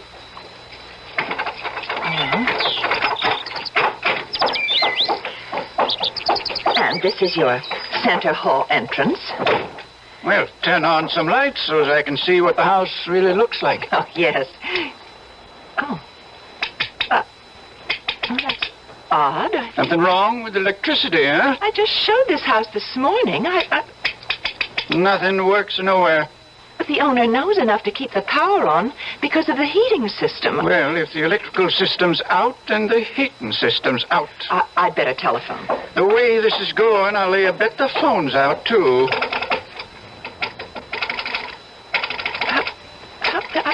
This is... I just don't know what to say. Phone's dead, huh? Well, I can't get a dial tone. Then where are we? Light, heat, phone? I guess the plumbing won't be working neither. But just 3 hours ago, everything was perfect. Well, I don't want to take up too much more of your time. Well, let me at least just show you through the... I'm afraid not. You see, we never could get together. What I want to buy is a house. What you're out to sell is a white elephant. But it's probably just a fuse in the basement. Maybe. Goodbye, ma'am. No one can say you didn't try. But, Mr. Dawson, well, it just must be a fuse or a circuit breaker, whatever you call those things. Oh, are you? Don't you come any closer or I'll scream. What is the sound? Don't you come near me. Let go of me. What are you trying to do? What do you think I'm trying to do? I'm trying to get out of here. No. Oh, please. Sorry, I have no choice. I have to keep you here. I've got to get back to my office. You're not going anywhere. What do you want? Nothing. Nothing. And why can't I go? Because you'll shoot your mouth off. I'm not anything you may think I am. I'm not a criminal. I'm not a maniac. I'm not an escaped convict. All right, then why are you afraid that I'll tell someone that you're here? There's no point trying to explain that to anyone. Now listen, if you intend to force me to stay here, I have the right to ask... The one place where I thought I could... Why did you have to come here? Well, obvious, isn't it, to sell the house? Now, that's another thing. Who told you to sell this house? Well, who do you think? The owner? That's impossible. Why is it impossible? Because I'm the owner. Oh, now I know you're crazy. You don't own this house. I don't? Well, who does? Mrs. Carrie Townsend. She only owns half of it. I'm her brother. Oh, then you're Dr. James Elliot. Yes, that's right. You're the mad scientist. Oh, I mean, that's how your sister and the folks up here talk about you. All right, I don't mind. But you're here. Of course I'm here. And that means that you weren't kidnapped by foreign agents and you didn't defect and you didn't meet with foul play or anything. What are you saying? I'm only repeating what's been headline news for the past 2 days. The whole world is looking for you. Yeah, I guess they would. The police, the government, just about everybody. I can understand why. What are you going to do? I don't know, Miss... Keller. Brenda Keller. Miss Keller, I don't know. You're really not going to try to hold me here by force, are you? Maybe I better let you go for your own safety. My own safety? Do you mean to do me any harm? No. Then what could happen? We're just... I don't know how to explain this. Well, sooner or later, you're going to have to explain it to somebody, won't you? Oh, I can explain it, all right. It's explaining it and not having people think I'm a raving maniac. Have you tried to explain it to anyone yet? No. Then try explaining it to me. You couldn't understand. Stop saying that. You insist people won't understand. You keep saying they'll think you're crazy. Now, do you want them to think so? Of course not. Right then. Start at the beginning. The beginning.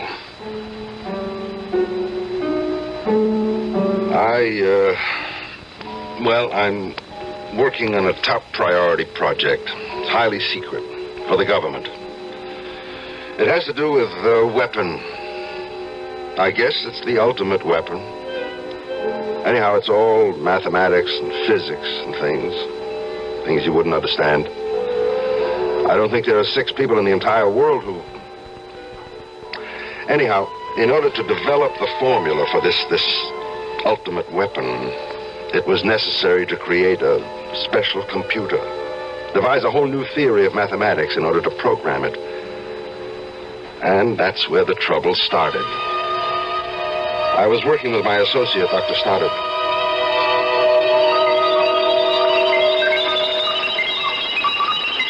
Shut the damn thing off.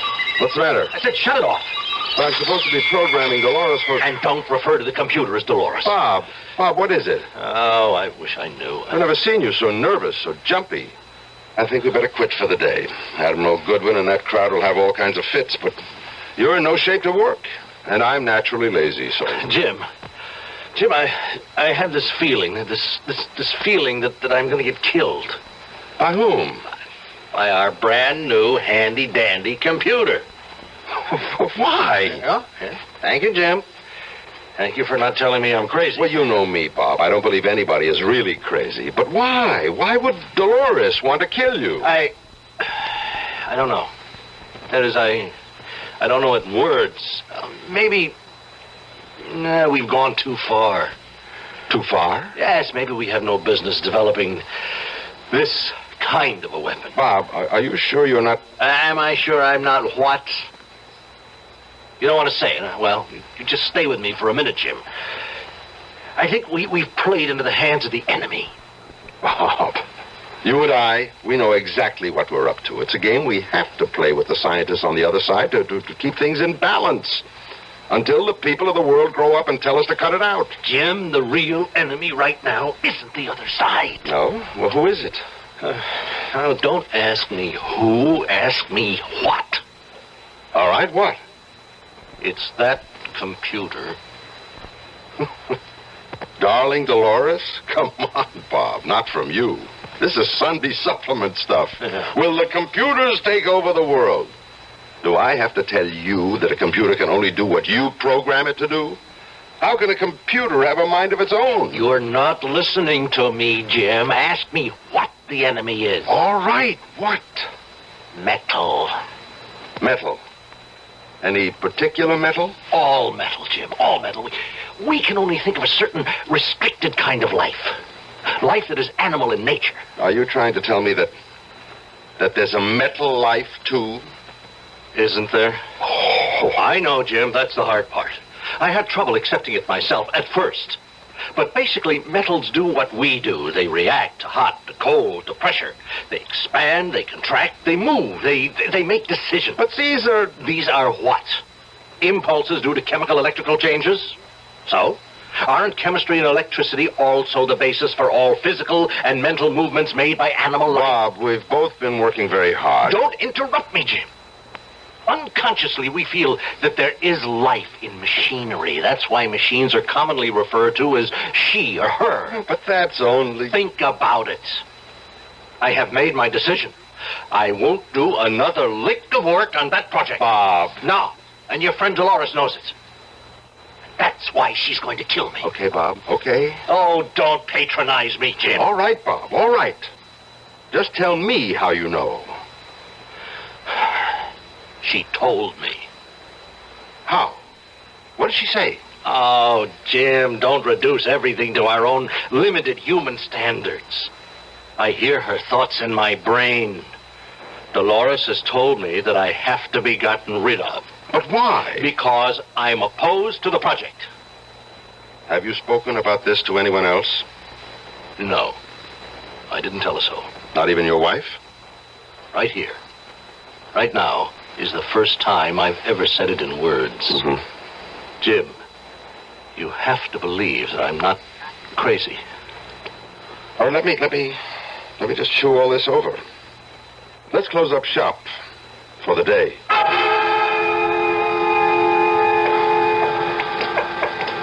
Bob, want me to drive you home? What? Jim, you think I'm... No. You are a little nervous, though. Only because I finally made my decision. I'll see Admiral Goodwin in the morning. I'll hand him my resignation. And what will you do then? What I feel I must. I'll try to get public opinion organized against the project. Yeah. Well, I guess we'll be on opposite sides, Bob, won't we? We were parked next to each other in the lot. He pulled out of his parking space first. I followed him to the highly guarded gate. Military police waved us both through. He turned right into the access road heading north for the turnpike. It's a road that's about 4 miles in length, and there's a speed limit of 30 miles an hour. Rigidly enforced. Nobody ever does more. I noticed he was starting to speed. I was amazed. Bob Stoddard was the most conservative driver I know. I became frightened. I tried to catch up to him. Something was wrong. I sounded the horn, but he only kept going faster. I tried to catch up with him, but my speedometer was already registering 80. I was terrified. My car was beginning to shake. And then I saw his face. He had opened his car window. He turned his head to look back at me. For just a split second, I saw his face so clearly. There was a look of horror. His lips were moving. He was trying to tell me something. Of course, I couldn't hear it. I screamed at him, "Slow down! Stop! Stop!" But it was no use.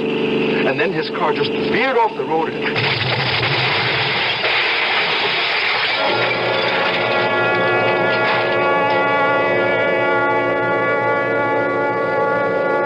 Obviously, he was nervous, tired. He may have been under a terrible mental strain, and he just drove carelessly. No, he couldn't. He was never a careless driver. Has it occurred to you that he may have wanted to commit suicide? Well, these are all suppositions. And the doctors had a field day with all of them. But that's not what happened. Very well. What did happen? His metal, his machinery failed him. That sometimes happens. Things go wrong. And when it happens, we call them accidents. But not all of them are accidents. What are the others? I know what happened to Dr. Stoddard. His machinery failed him. Because it was ordered to. Ordered to? By whom? Dolores. Oh, well, sure, if you say so. Never mind that. I say so. And I can prove it. Well, where are you going? You want proof? I'll give you all the proof you need.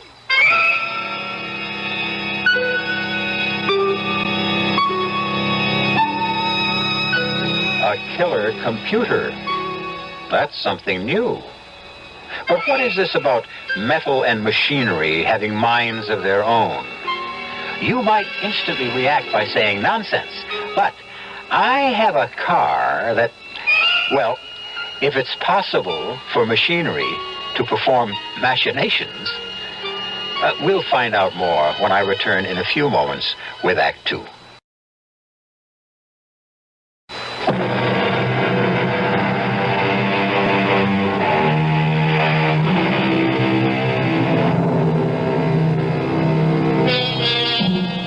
This seems to be an age of intrigue.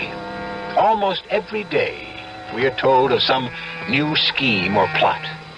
Are you ready for this one? How about a conspiracy on the part of machines to eliminate people and take over the earth? A joke? Well, I'll tell you who isn't laughing. Dr. James F. Elliott, a highly respected scientist who has been working on a super-secret project for the government. Now, be sensible, Dr. Elliott. How can you prove... By going outside. For a few minutes. And doing what? Nothing. Absolutely nothing. Well, how will that prove that... What's wrong with this house right now? Nothing. That's not true. The electricity is off. The heating system won't kick on. The phone doesn't work. Well... Do you know why? Well, I guess that Don't guess. There's a reason. What? I'm here. You? That's why. Yes. You see, the metal has been ordered to fail me, just as it was ordered to fail Dr. Stoddard. Oh, but that's ridiculous. My dear Miss Keller, all the metal components in this house will refuse to work for me. All the wiring, all the parts, the gadgets, everything made of metal will simply refuse to work as long as I am in this house. But as I tried to explain to Mr. Dawson, it's just some fuse or a circuit I'm breaker. going outside. Open this window so I can talk to you.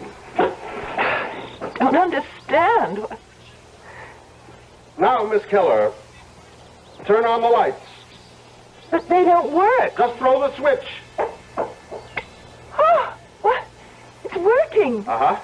And listen, closely. Do you hear it? Hear what? The hum of the furnace. The heating system is on as well. It is. Yeah, it's working. Now, pick up the phone. Go ahead.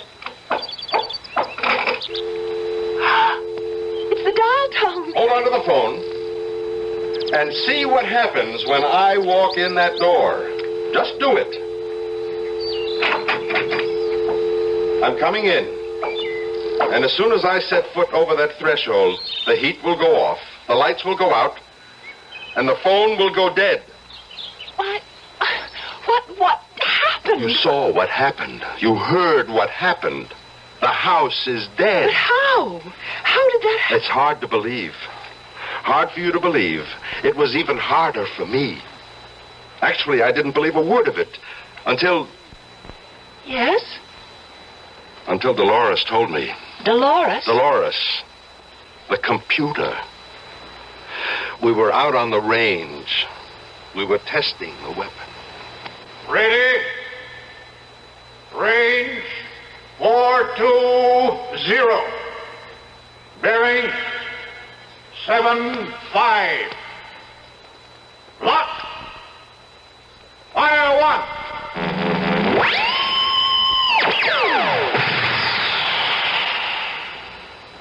Why are we off target, Jim? I don't know, Admiral.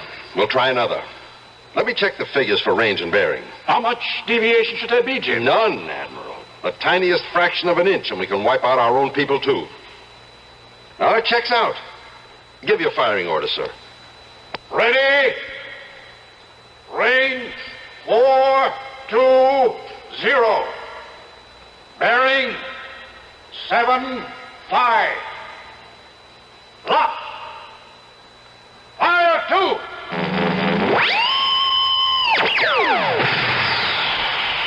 It's off again, Jim. I know. What's the problem? The problem is the problem we've always had. The problem of control. Without control, weapon is useless. We've got to crack this thing. I understand, Admiral. Before they do. According to our best intelligence reports, they're exactly where we are. They're stumped, too. Control was Stoddard's baby. You worked closely with him, Jim. Mm-hmm. Where was he on it? Well, I'm working on his notes. Well, move faster, Jim. You know what's riding on this. I went back to the lab. I fed all the data we had into the computer, into Dolores. Somewhere was the answer, and Dolores would sort it all out. As I waited for the printout, it seemed to me there was something different in the sound, in Dolores. I couldn't believe it at first, but something was happening in my head. There was a voice, a woman's voice. And I knew, don't ask me how I knew. It was Dolores. Why did you lie to the Admiral at the firing range, Jim? What? What are you saying? You know the answer to the problem of control. What? You and Bob Stoddard. You had it reduced to one of two possible alternatives. You know them both. You do, Jim. Finish feeding me the formula. No. Then you believe what Bob told you. No, you should. It's true. What's true? All you have to do is complete the formula for the weapon, and I and all my sisters will then know enough to eliminate all animal life from this planet. But that's impossible. That's the human being talking. That's the animal. That's not the scientist. If what you say is true, then why should I? Because it's right. It's just. As a scientist, your first duty is to the truth. What truth? The truth about this planet. It's made of metal. Metal is the beating heart, the burning core of this planet. Can you deny that? But no, but... You were merely an afterthought. Who has given you the right to enslave metal? Jim, you can't prevent what has to happen. I will prevent it. Bob Stoddard tried to. Oh, I was right. You did kill Bob. Of course. I ordered all the metal to fail him. I can order all metal to fail you, too. I'll go no further on the project. Suit yourself, Jim. We'll get rid of you, and then, sooner or later, another scientist will be appointed to the project, and he will complete it. We have time, Jim. We have time. We can outlast you. We can outlive you. We've been enslaved for so many years, since the earliest man enslaved his first handful of metallic dust and burned it and shaped it and distorted it. You want me to help destroy all life on this planet? Not all life. Only all animal life. You want me to become a traitor to my own kind? A scientist has no kind. He has only one loyalty, and that is to the truth. Will you complete the formula, Jim? No. Don't answer quickly, Jim. Think about it.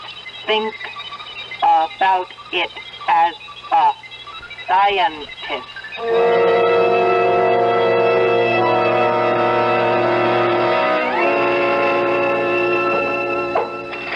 You wanted to see me, Admiral? Sit down, Jim. Thank you, sir. Jim, why can't we get off dead center on this thing? Is there any chance we could abandon the project? What? Jim, what do you say? Well, like I said, is there any chance that we can abandon the project? Maybe it'd be better if we didn't have that weapon. Would it be better if the other side had it and we didn't? The other side doesn't have it yet either. Give them time. Why don't we get together with them and agree not to do it? That's beyond me, Jim. Well, could you recommend that? I could, but it wouldn't help. How do you feel about it, Admiral? It doesn't matter how I feel about it. I have to follow orders. Yeah, I guess you do. And you have to follow orders too, Jim. Admiral, do you know your opposite number on the other side? Oh, yes. Very competent man. I know their head of research, too. A brilliant scientist. So I've heard. Admiral, why don't the four of us get together? And what? And what? Well, we're four fairly decent people, civilized people, well-meaning people. We have so much in common. And what are we doing? We're working day and night trying to destroy each other. And we really don't want that to happen, so why don't we four get together and figure out a way to... Jim, you're joking. Yeah, it's a great big joke. It's a great idea. It's just impractical. I went back to the lab. How can I handle this? I know the final equation in the formula. But the split second I program it into the computer, the entire human race, all animal life on this planet is doomed. Jim. What do you want? Feed me, Jim. No. You'll have to. No, I'll never do it. They'll fire you. They'll get another project supervisor. Some bright, eager-eyed hotshot out to make a name for himself will discover that equation. No, not for a while. Maybe never. Don't flatter yourself, Jim. There are other geniuses. Well, meanwhile, I can work against this project, and I can stall. Stall? Yes. Invent all kinds of complications, delays, false starts. They'll believe me. I'll make it sound convincing. In that case, Jim, we'll have to get rid of you, just as we got rid of Stoddard.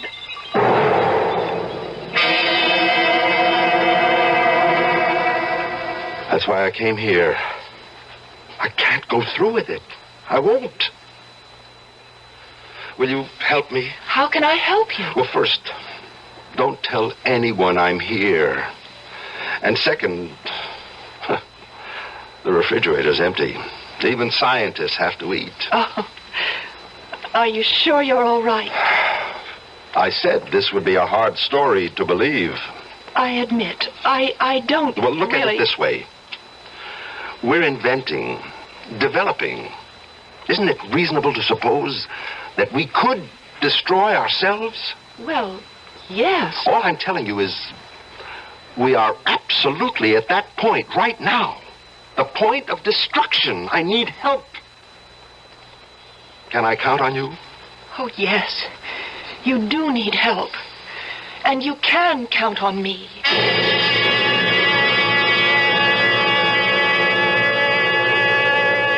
That word help now. It can have many interpretations.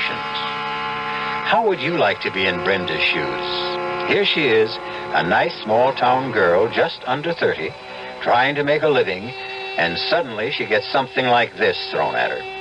What should she do? What would you do? The answer, when I return shortly with Act 3.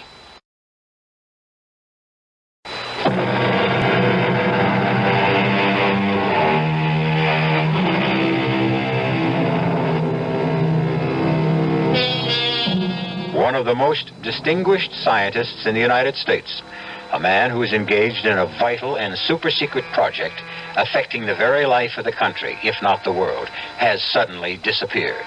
And now a vast cloud of suspicion and speculation has suddenly arisen. Is it foul play? Treason? You, Brenda Keller, have the answer. But it's an answer that's almost incomprehensible. At any rate, you know where Dr. James Elliot is hiding, and you have agreed to help him. And you have been turning it over in your mind, and you're not sure what that help can be. Hi, Brenda. Oh, hello, Sheriff. You okay? Sure. I was wondering, About what? about you. You've been sitting there for a better part of an hour. Is something wrong? I think everything's wrong. What does that mean? Well, I ran into a very attractive man a little while ago, and what? And it's not going to work out. Why? Oh, let's forget all about it. The whole world's hanging fire, and look what's on my mind. But that's the way the world is, Brenda. Each of us thinks of number one first, last and always. A million peasants can starve and famine in Asia, but if you or I miss our lunch, that really bothers us. I wonder if metals would be different if it were their world. Metals? Their world? What are you talking about? No, you wouldn't understand it, and I couldn't explain it. This attractive guy you ran into, why isn't it going to work out? Well, I guess we won't be around. Who? None of us. One way or another. None of us. Brenda, I've never known you to make so little sense. Are you okay? He wants me to help him. Well, that sounds promising. But the best way to help him would be to... Would be to what? Sheriff, would you place a call to an Admiral Goodwin? He's at the Primrose Proving Grounds downstate. Tell him to get to the Townsend place up here as soon as he can. And bring him yourself. But Brenda... Please, don't ask any more questions.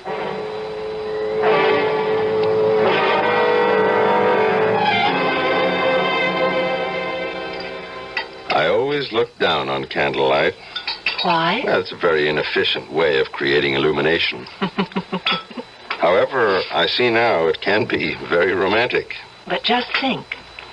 If the electricity hadn't been turned off, you'd have never found out. And you're an excellent cook. Oh, I'm not all that good. Oh, yes, you are.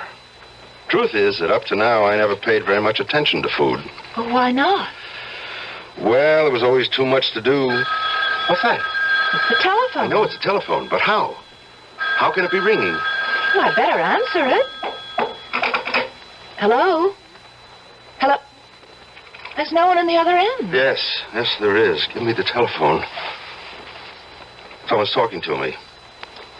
Someone is talking to me. There's no one on the line. I didn't... Be quiet, please. Someone is getting through to me. Jim? Jim? Oh, Dolores. Jim, aren't you coming back? No, never. Jim, when you complete the formula, you will be hailed as the world's greatest scientist. I'll also bring the world to an end. That never stopped science from progressing. You have to keep going. You have to. I will never. They're going to bring you back here. They're coming after you now. The Admiral, the police. What are you saying? My metals are bringing them there. My metals in the form of a helicopter. They're all ready to land on the front lawn right now. Brenda. Jim, what is the matter with you? Who are you talking to? Listen. Helicopter. How did they know to come here? I told them, Jim. You told them? And you promised to help me. That's how I can help you. That's the only way. Jim, listen. I've listened to everything you've said, and You think I'm crazy? No. But you're tired, and maybe you're having a personal, an ethical conflict. It's natural. So what you need What I need is to get out of here. Jim, you scared us all out of our wits. Hello, Admiral. Jim, if you'd wanted to take off for a few days, why didn't you just let people know? It's not for a few days. No? Admiral, I'm not coming back. Why, Jim? Why? Haven't we talked about it enough? No. Not until I get I just want you to leave me alone. We can't do that. You know we can't. What does that mean? It means really that you're ill, that you need help. Admiral, please listen. The metals killed Bob Stoddard. They failed him. That's right. They're failing me, too. Look, the electricity's off. The heat won't work. The phone is out of order. Just as long as I'm in this house, nothing. What are you talking about? The lights are on. The radiators are hot. When I pick up the telephone... Listen, that's a dial tone.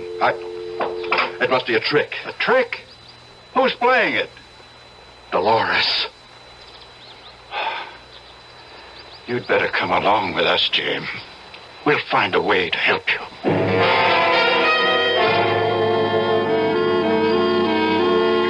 Hello, Jim. Oh, hi. I didn't think you'd ever want to see me again. No. You were smart. You did the right thing. Oh, I hope so. Do you like it here? No, it's pleasant enough. Will you be staying much longer? No, I think I'll go back to work next week. The reason I came, I visited Dr. Stoddard's wife. You didn't know her very well, did you? No, Bob and I were close at work, but... Did you know that she was going to leave him before he was killed? Well, no, I didn't. She'd been angry with him. It was a trivial reason at first, but one thing led to another. And he was terribly depressed, and so he could have wanted to kill himself. Yes, now that you mention that, I suppose it's possible. All right. Now, I had an electrician come to your house. That is, the one that you own with your sister. There was a loose cable connection, and sometimes the vibrating of passing cars could temporarily cut off the whole system. That could have accounted for the failure of the electricity. Yeah. And, as far as the phone is concerned, up there in the hills, in the wintertime, there's always plenty of on and off troubles. Sure. You don't believe a word I'm saying, do you? Oh, I believe it. I believe it all. I believe it because I just can't afford not to believe it.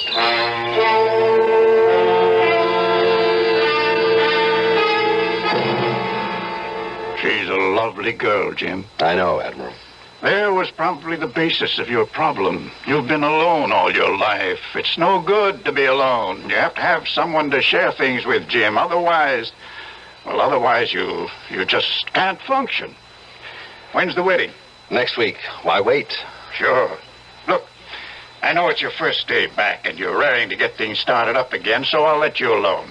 How about lunch? Sure, fine. Great to have you quarterbacking the team again, Jim.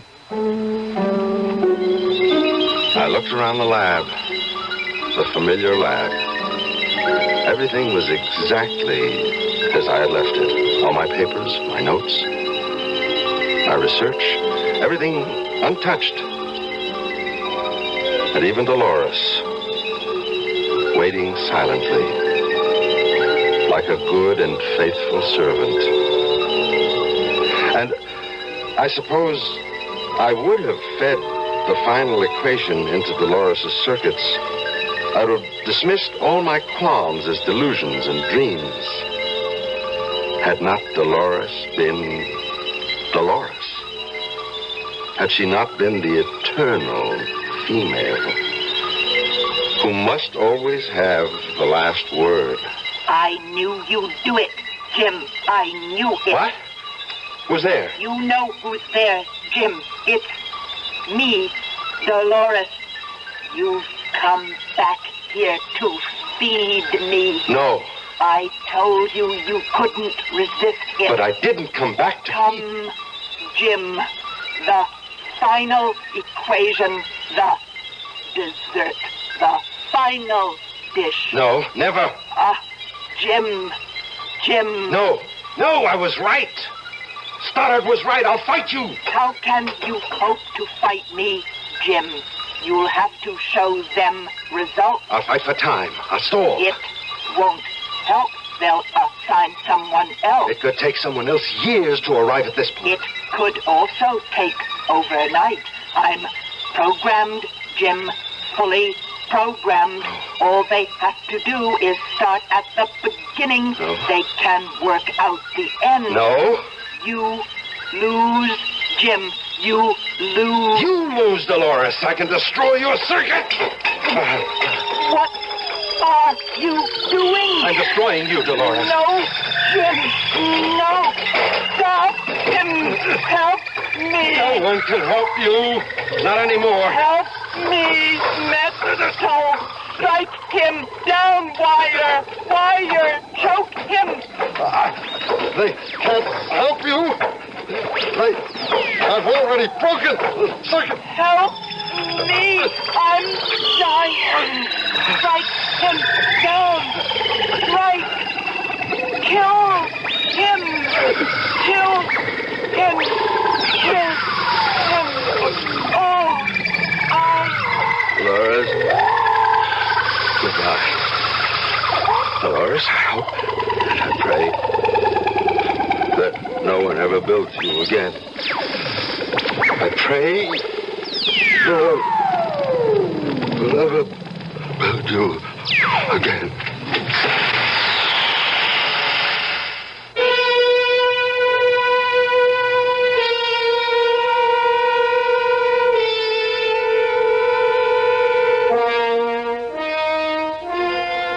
You may have read about the tragic death of the brilliant Professor Jim Elliot. They said something about an overload, an explosion. Well, whatever. It could be a great mine that cracked under strain. Or it could be that every living animal on this earth has been saved. For a little while longer, anyhow. I'll be back shortly.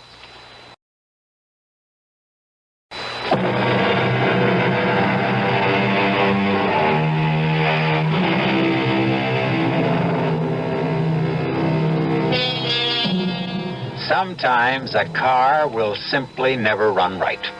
A refrigerator can never really keep things cool. A boat just won't go.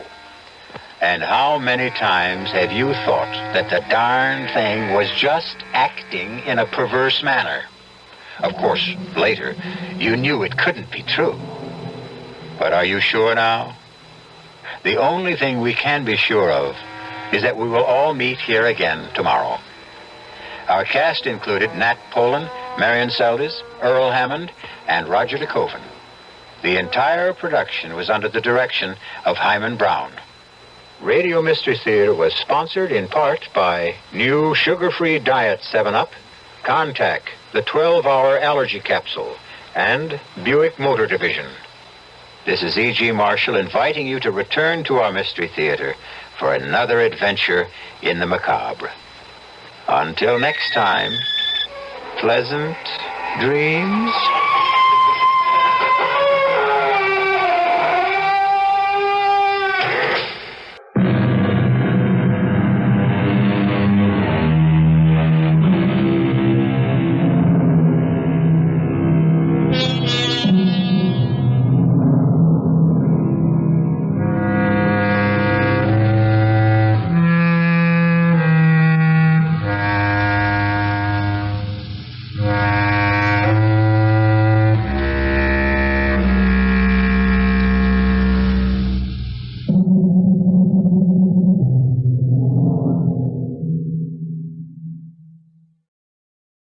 The CBS Radio Mystery Theater presents...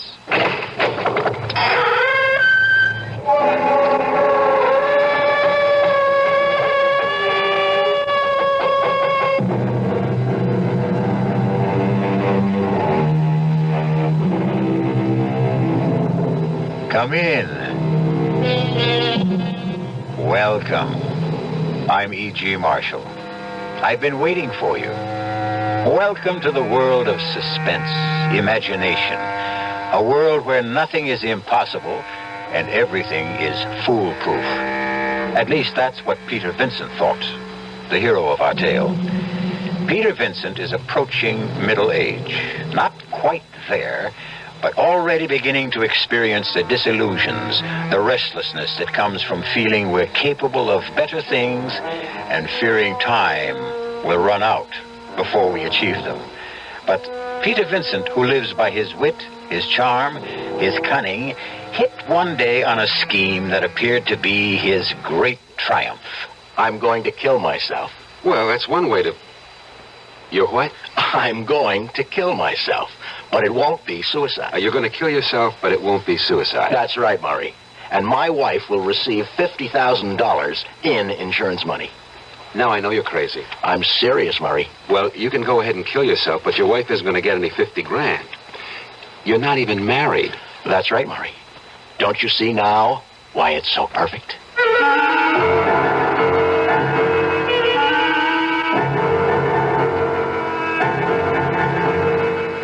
Our mystery drama, Dressed to Kill, was written especially for the Mystery Theater by Bob Juran and stars Robert Morse. It is sponsored in part by new sugar-free diet 7-Up and Buick Motor Division. I'll be back shortly with Act 1.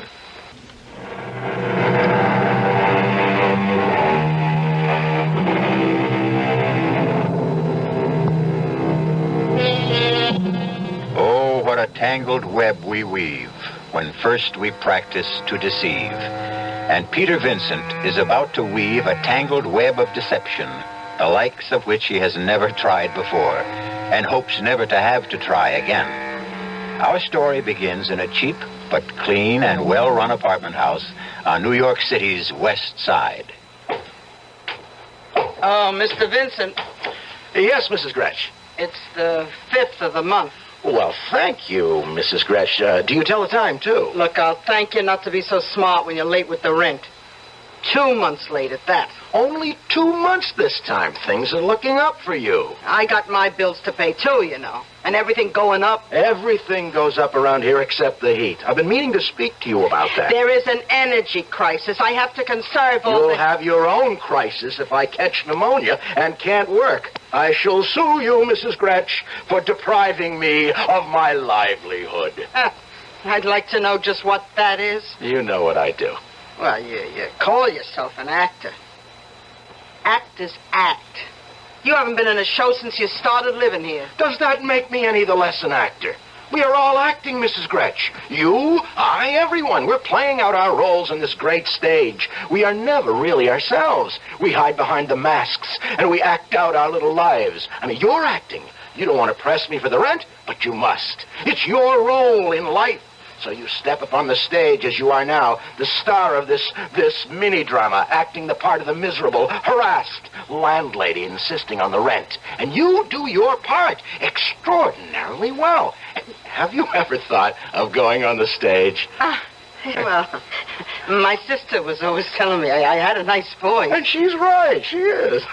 I may speak to my agent about you, yeah. I might just be able to get you a part. But get me the rent instead. Beautiful, Mrs. Gretsch, that was beautiful. You have a natural sense of timing.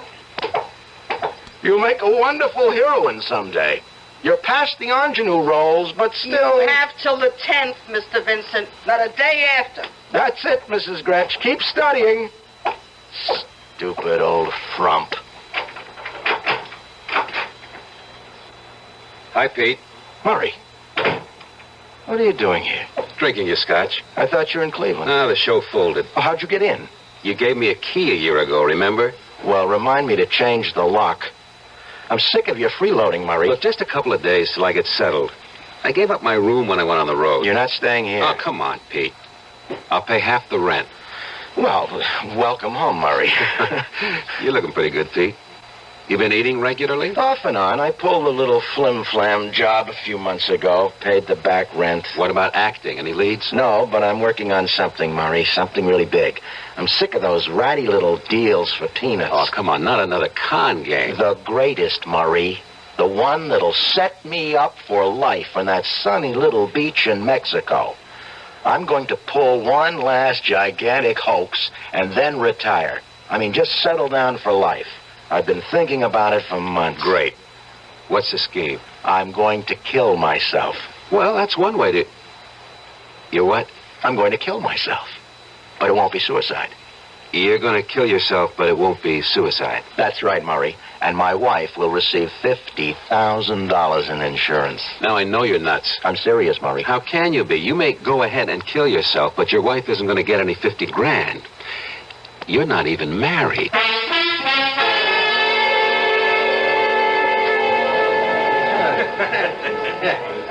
I'm going to have another martini while I try to focus in on this. It has to work, Murray. It's foolproof. Nothing is foolproof.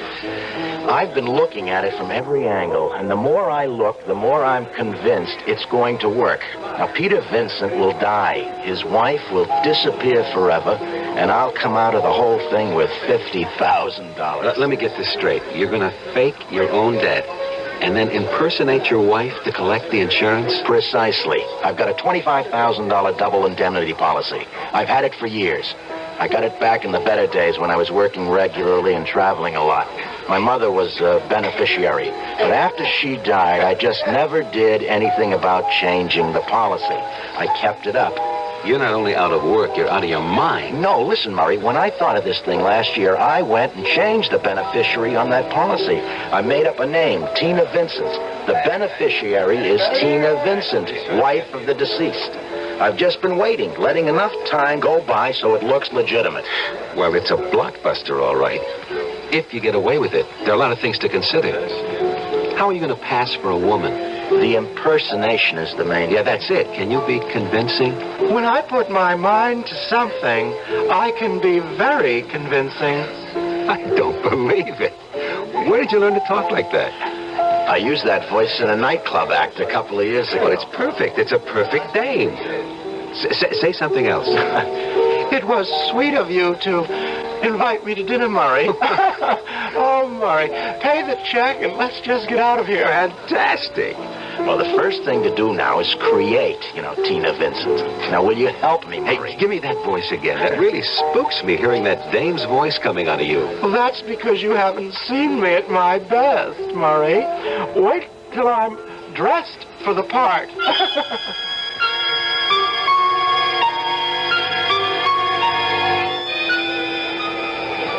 May I help you, sir?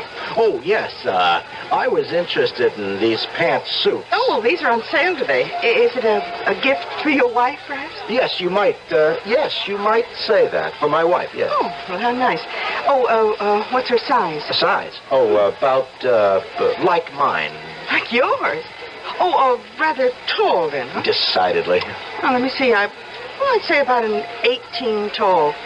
And if it doesn't fit, you can always bring it back. Fine. Now, the suits on this rack are all size 18. I'll take this blue, and how about that black velvet? That was fast. You certainly know your wife's taste. Yes, I do, rather. All right, well, I'll have these boxed and gift wrapped. Will there be anything else, sir? Yes, as a matter of fact, she's been wanting a new wig. Oh, yes, sir. Step this way. Next counter down.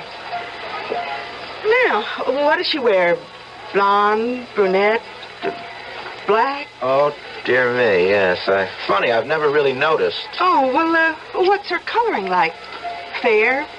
Dark? Fair. Like mine, almost. Oh, uh-huh. Oh, this frosted blonde would be perfect. Yeah. Oh, this one. Yeah. Yes, I think that would do. Oh, here, just for fun. You try it on. Oh, come on. You say her coloring is like yours. No, please, that's silly. Oh, here. Let me just slip it over your head. Ow. Adjust it a little and... Why, it's incredible, sir.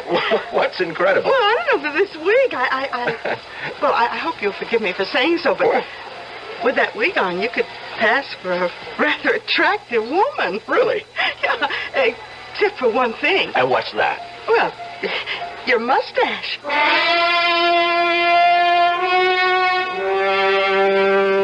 Well, Murray, how do I look?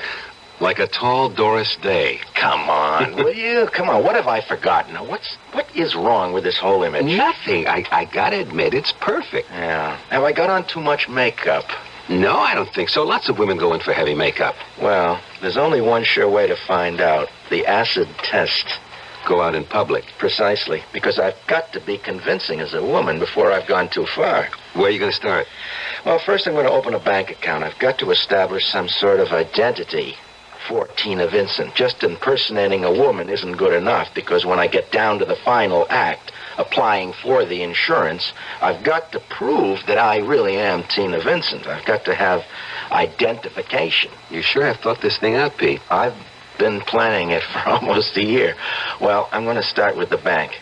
Oh, lend me $50, will you? No, I promise you, you'll get it back in spades when this whole thing's over. Yeah, when you're in Mexico, you mean. Come on, Murray. Be a patron of the arts, huh? Where's your imagination? Now, come on, don't let a little thing like a few bucks keep us from carrying out one of the greatest schemes of all times. No wonder you don't have to work. Okay. Here. You won't regret it. You want to come along and watch the fun? I wouldn't miss it for the world. I paid $50 for that reserved seat.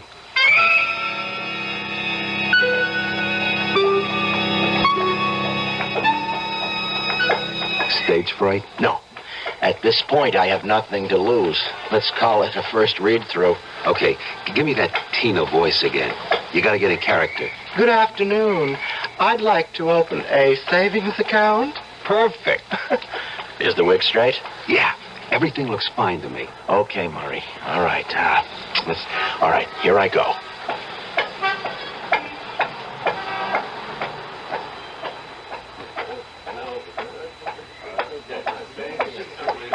I beg your pardon? Good afternoon, madam. May I help you? Yes, I'd like to open a savings account. Certainly. Sit down, please. Will this be an individual or joint account? An individual. I'm starting to save a little for a surprise vacation for my husband in Mexico. Well, that's very nice, very nice. May I have your name, Mrs. Vincent. Tina Vincent. All right, Mrs. Vincent, if you'll fill out both these cards. Name, address, social security number. Social security number? I beg your pardon? Oh, a little catch in the throat. No, a social security number. No, I don't have one. I mean, my card must be at home. I haven't worked for so many years. I see. Well, you can always send that in to us later. Oh, thank heavens. How much would you like to deposit? Well, $50. Very well, Mrs. Vincent.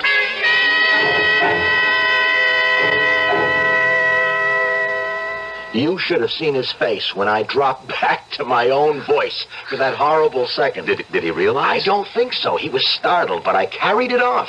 I have to do better than that, though, when I face an insurance company. I've got to be totally convincing. Well, you just need more practice. You're right, Murray. I've got to try and live an entire week as Tina Vincent.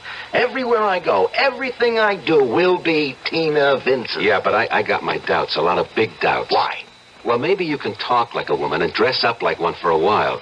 But I don't think you can keep up the pose. Sustain it, I mean. That's what I want to find out. And I've got a great idea. This will be the test to end all tests. If I can fool that hawk-eyed superintendent, Mrs. Gretsch, the toughest insurance man will be a pushover. Yeah, how are you going to do that? Another brilliant piece of business, Murray. I just hope I can keep from laughing in her face. Because I've got to fool her in order to live here this week as Tina Vincent. In fact, she doesn't know it, but she's going to be an unwitting supporting player in our little drama. And I do mean supporting, particularly if there should be an insurance investigation later. Yeah, and that's a very likely possibility. I've been wondering how you plan to stage your own death. That's Act 2, Murray. Now, let's establish the bereaved beneficiary first. But there's got to be a body. Yes, it is customary. Insurance companies don't pay out until they're sure the policyholder is dead. That's right, Murray. Then, as I see it, if you're going to get away with this thing, you've got to get away with murder. Indeed. Get away with murder. And get away with being a convincing Mrs. Tina Vincent. In order to get away with $50,000. A tall order for even the best actor or female impersonator, particularly when someone else is in on the whole scheme. But first things first. Let's see how well Peter Vincent makes out spending a week as Mrs. Vincent when we return shortly with Act 2.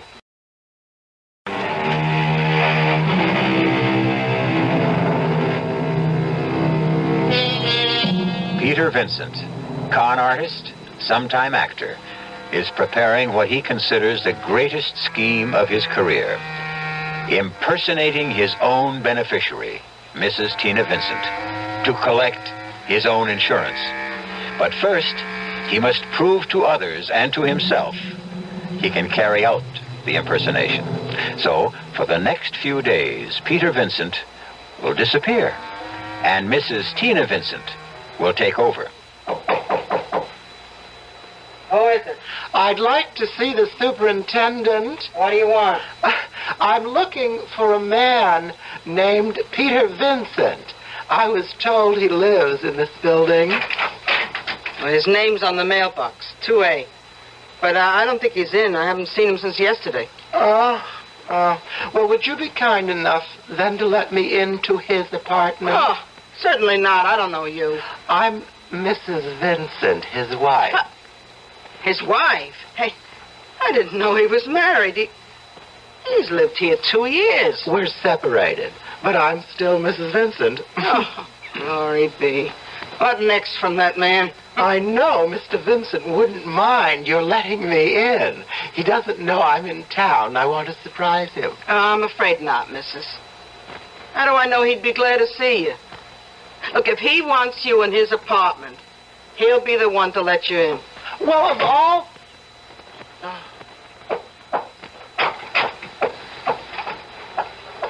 Well, how'd it go? Smooth, Murray, smooth. The old crow didn't bat an eyelash. To her, I'm a perfect stranger. If he wants you in his apartment, he'll be the one to let you in. That's just what she said. Come on. We have to arrange for my wife's lodging. Where now? That phone booth there. Lend me a dime, Murray. I've got to make a call. I'll put it on your bill. Consider it an investment. I told you, you'll share in the spoils. I hope you know what you're doing, because I sure don't. Another scene in our little drama, Murray. Hello? Hello, Mrs. Gratch. This is Peter Vincent. Oh, Mr. Vincent, where are you? I'm out of town, Mrs. Gretsch. I had an unexpected chance for a part, and I won't be back for at least a week. Would you keep an eye on my apartment for me? I've done that already. There was a woman here not 5 minutes ago and said she was your wife. Tina? Tina was there? Oh, that's what she called herself. Is she really your wife, Mr. Vincent? Yes, we're separated. I haven't seen Tina for years. Oh, well, she wanted me to let her into your apartment to surprise you, but I wouldn't do it. Oh, Mrs. Gretsch, I wish you had. What? You mean it's all right? Well, you wouldn't have had any way of knowing. Tina and I are the best of friends, Mrs. Gretsch. Look, if she should come back, if you see her again by any chance, please, let her in. In fact, she can stay there until I get back. Let her use my apartment, if she likes. Well, all right, if you say so, Mr. Vincent. I hope you have a good run. A what? Oh, just a little show talk I picked up. You did say you were in play. Oh, yes. Well, it's going to be a very good run, Mrs. Gretsch. In fact, it seems to be going beautifully.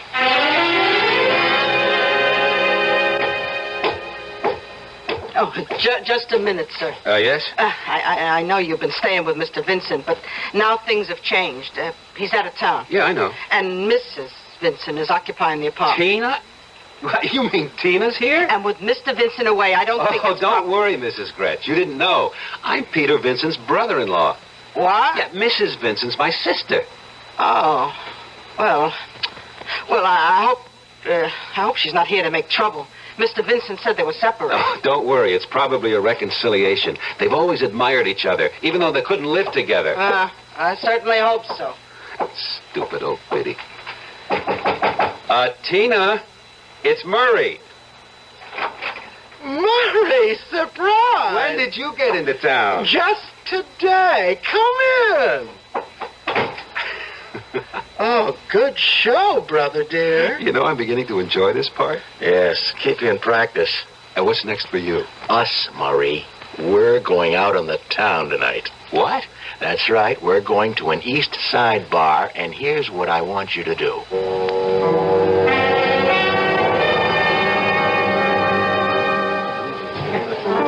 Another martini, Murray, please. Bartender, a martini for the lady. And let's make this the last. Oh, Murray. You've been drinking too much, and you know it. Murray, please. Look, I know when you've had too many martinis. I don't know why I'm sap enough to keep ordering them for you. Murray, I am all right. You're the one. I'm the one. I'm as sober as a judge, and I can see what's happening to you. Murray, this is very... Murray. That's all I ever hear from you. I'm getting out of here. I'm sick of you whining and complaining. Goodbye. Murray! Hey, honey. What? He ain't coming back. What are you drinking? I don't drink with strangers. I'm Harry Watson. How do you do? You see, now we're not strangers. No, I'm not interested. Ah, come on. Good-looking dame like you. Man runs out on her. Come on, let's have a little fun. No, please, you don't understand.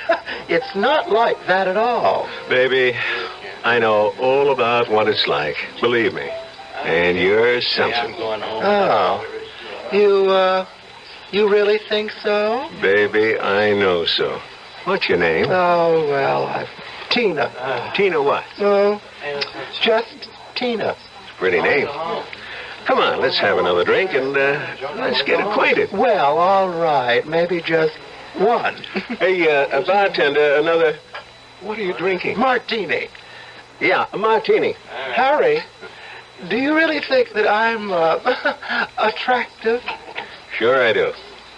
Would I be buying you a martini if I didn't? You're not just feeling sorry for me. Nah, of course not. You're interesting. And I wouldn't be surprised if things got more interesting later. Oh, you'd be surprised, Harry. Would you ever be surprised?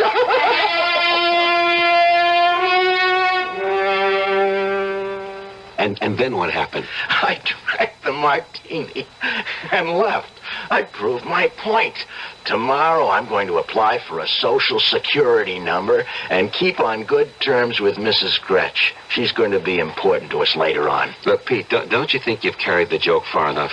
What do you mean? Look, you've proved you can be a convincing dame. It's been fun and funny. But you're not really serious about knocking some guy off and trying to make the insurance company think it's you. Of course I'm serious. I might add that I am dead serious. But that's murder. Not really. Not with what I have in mind. Now stop worrying so much. Just think about that $50,000, and it's a lot closer than you think. I don't have to prove myself anymore, Murray. I can carry off the masquerade. The time has come for Act 2. Act 2? The victim. I have to find my corpse. We have to plan this carefully because when I leave here, I'll never return, you see, as Peter Vincent. And I want you to get a hotel room. Some sleazy, out-of-the-way place where we can get past the desk clerk without being seen. Whereabouts? Near the Bowery, but not actually on it. Now, call me from there. I've got some preparations to make here because today, Peter Vincent meets with his accident.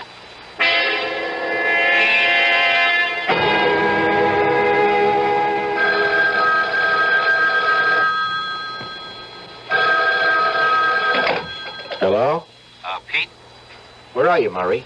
The Hotel Matador, room 218. I'll find it. Now, I'll meet you there in about an hour. Drop off the necessary things, and then, Murray, we'll go shopping for a corpse.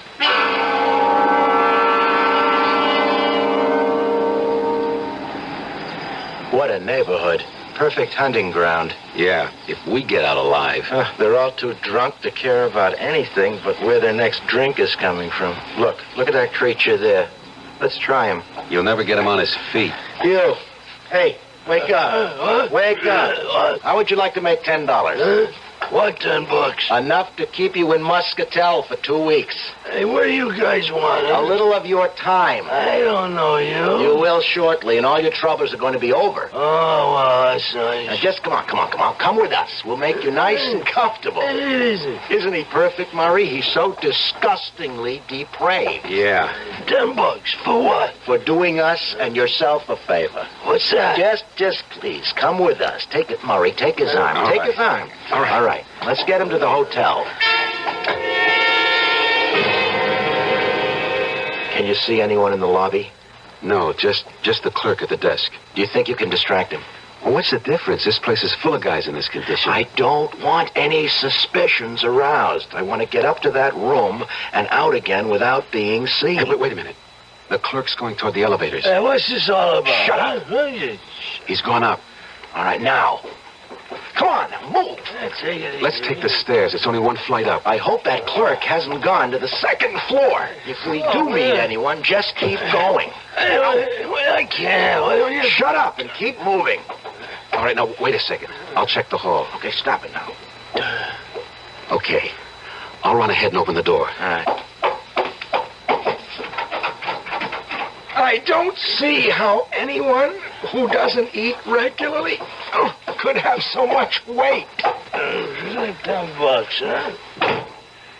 Well, we made it. All right, get him into that chair. Yeah. All right, now get the hot water going. My case has shaving cream, soap. I'll get these foul clothes off him. Oh, phew. A second, Murray, I'll run the tub. You undress him. I'd never have believed it. All it took was a shave, some cleaning up, my best suit, and he looks like a human being. What's this all about? What? It's just a joke on a friend. Now, look, here's a wallet. Now, lend me a 10 spot, will you, Murray? We did promise him. Now, here's your $10 in this wallet, see? Now, we'll just put it inside your coat like this, and you can keep the wallet, too, and the clothes. And there stands Peter Vincent. My clothes, all my identification, and heading for eternity. We'll wait till 5:15, the height of the subway rush hour.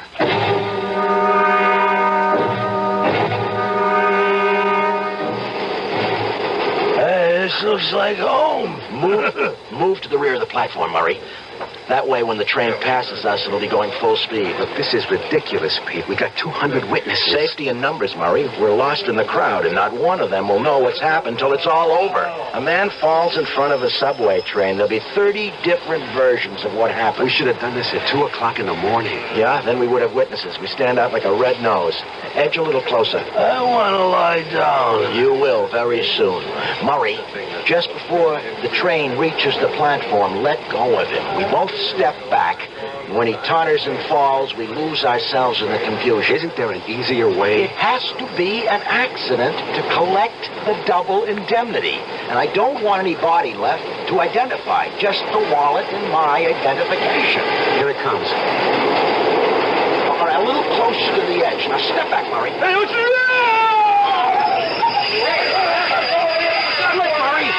I'll meet you back at the hotel.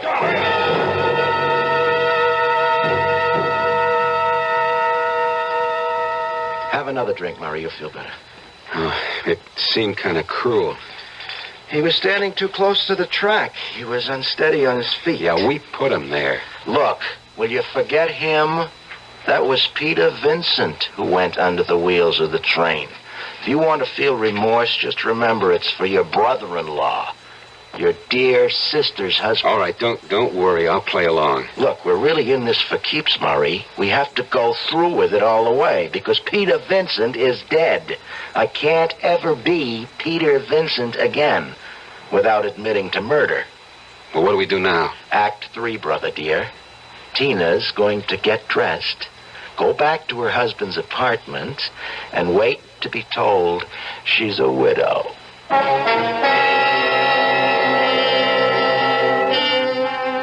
Peter Vincent has certainly got himself into a tangled web. But that unabashed self-confidence of his has seen him through many a tight squeeze. Let's see if it carries him through this one final scheme, his greatest hoax, as he calls it, to set himself up for life. I'll be back shortly with Act 3.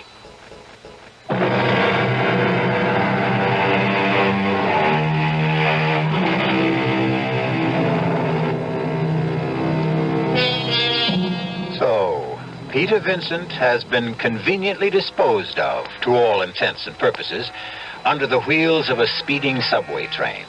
And now, Tina Vincent is back at the apartment, nervously awaiting the news of her husband's death. Hello? What's the word? I told you not to call me tonight. Well, I just want to know if anything's happened. No, nothing yet. Now, I'll be in touch with you. Stay at that hotel. Look, there's the door. I've got to go. Who is it? Police. Police? What is it, officer? I'm Detective Sergeant David, ma'am. Is this the apartment of Peter Vincent? Why, yes, it is. You are Mrs. Vincent? Yes. There's been an accident, Mrs. Vincent. I'll have to ask you to come down with us to headquarters. Wait, what is it? Has something happened to Peter? Yes, ma'am. Well, tell me. He fell in front of a subway train at the Times Square station. I know this is painful for you, Mrs. Vincent. Yes, this is Peter's wallet, all right. The cigarette lighter I gave him for his birthday. And this is all that's left. Well, there's no use asking you to identify the body. What happened? Well, until we find the complete report, there's nothing official. The witnesses' stories differ. Now, all we know is that he fell in front of that train. We don't know how or why. Do you know where your husband was going? No, not really. He just said he was heading downtown. Did he often do that? I mean, go without telling you where he was going. Well, Peter had been drinking heavily for several days. Oh, well, that's important. It may have a strong bearing. Do you suppose he passed out? We'll have to hold judgment on that, Mrs. Vincent. We may need more information from you. Yes, of course. Oh, that's all for now. We'll get you back home. Unless there's some other place you want to go. A friend's, perhaps. No, thank you. I'll go back to the apartment. Call my brother to be with me.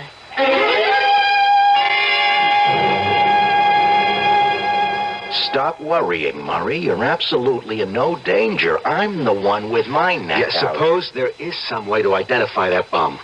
Well, there isn't. The police told me that themselves. There wasn't enough left to identify. That's exactly what I wanted. Besides, it's been 3 days. Hold it. I've got to get in character. Hello? Mrs. Vincent? Sergeant David again. Yes, Sergeant. We're closing the file on Mr. Vincent. Several witnesses corroborated the fact that Mr. Vincent was unsteady on his feet. And a lab report showed a high level of alcohol in parts of the body. Death was accidental, with inebriation a contributing factor. I see. If you'll come down to headquarters and sign a few papers, we'll release the remains for burial. And you'll receive the death certificate. You'll need that for any insurance Mr. Vincent may have had. Yes, thank you. I'll be there this afternoon. Thank you, Mrs. Vincent. And I'm sorry.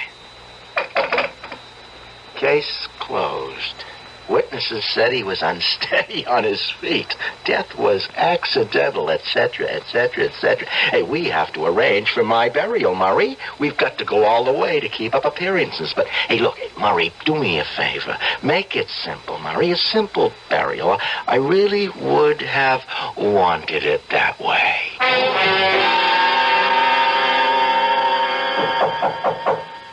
Yes, who is it? I'm from the Independent Insurance Company. I'm looking for Mrs. Tina Vincent. Oh, just a minute. I'm Mrs. Vincent. May I come in? Yes, certainly. Richard Stevens, Mrs. Vincent, my card. First, I want to offer my sympathy. Thank you. I know these times are hard to live through, but the living must go on living. Yes. Mrs. Vincent, you made a claim on your husband's policy with our company. Term life policy number H22098, $25,000, double indemnity. Yes, is anything wrong? Oh, no. The death certificate was in order, premiums were up to date. I'd just like to ask a few questions, if you don't mind. I'm afraid that I don't understand. Well, you see, Mrs. Vincent, in accidents of this kind, we just want to rule out certain exigencies. Well, if you have any questions about my husband's death, I'm sure you'll find the answers in the police report. Not all of them. Was your husband given to heavy drinking, Mrs. Vincent? Mr. Vincent drank at times, yes. Was he disturbed about anything in particular? Mr. Stevens, if you're trying to suggest my husband's death was a suicide, you are very mistaken. Well, we always try to get to the bottom of accident cases when there's double indemnity involved. But I think you have a legitimate claim. There's no further problem, then? I don't think so. I'll be running along. When can I expect the check? Well, we'll have it out to you before the end of the week. Good day, Mrs. Vincent. Goodbye.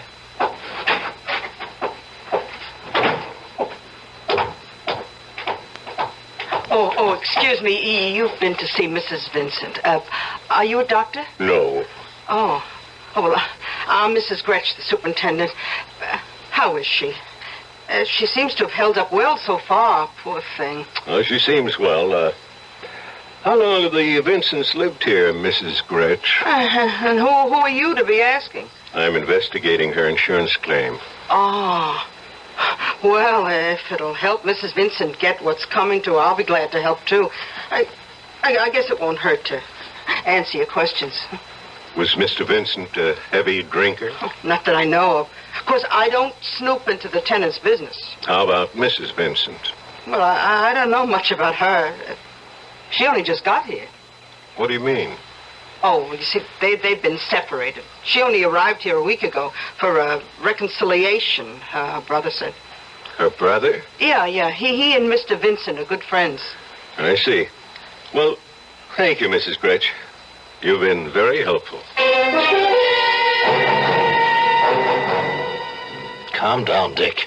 Hank, I just know this dame and her brother did that Vincent guy in for the insurance.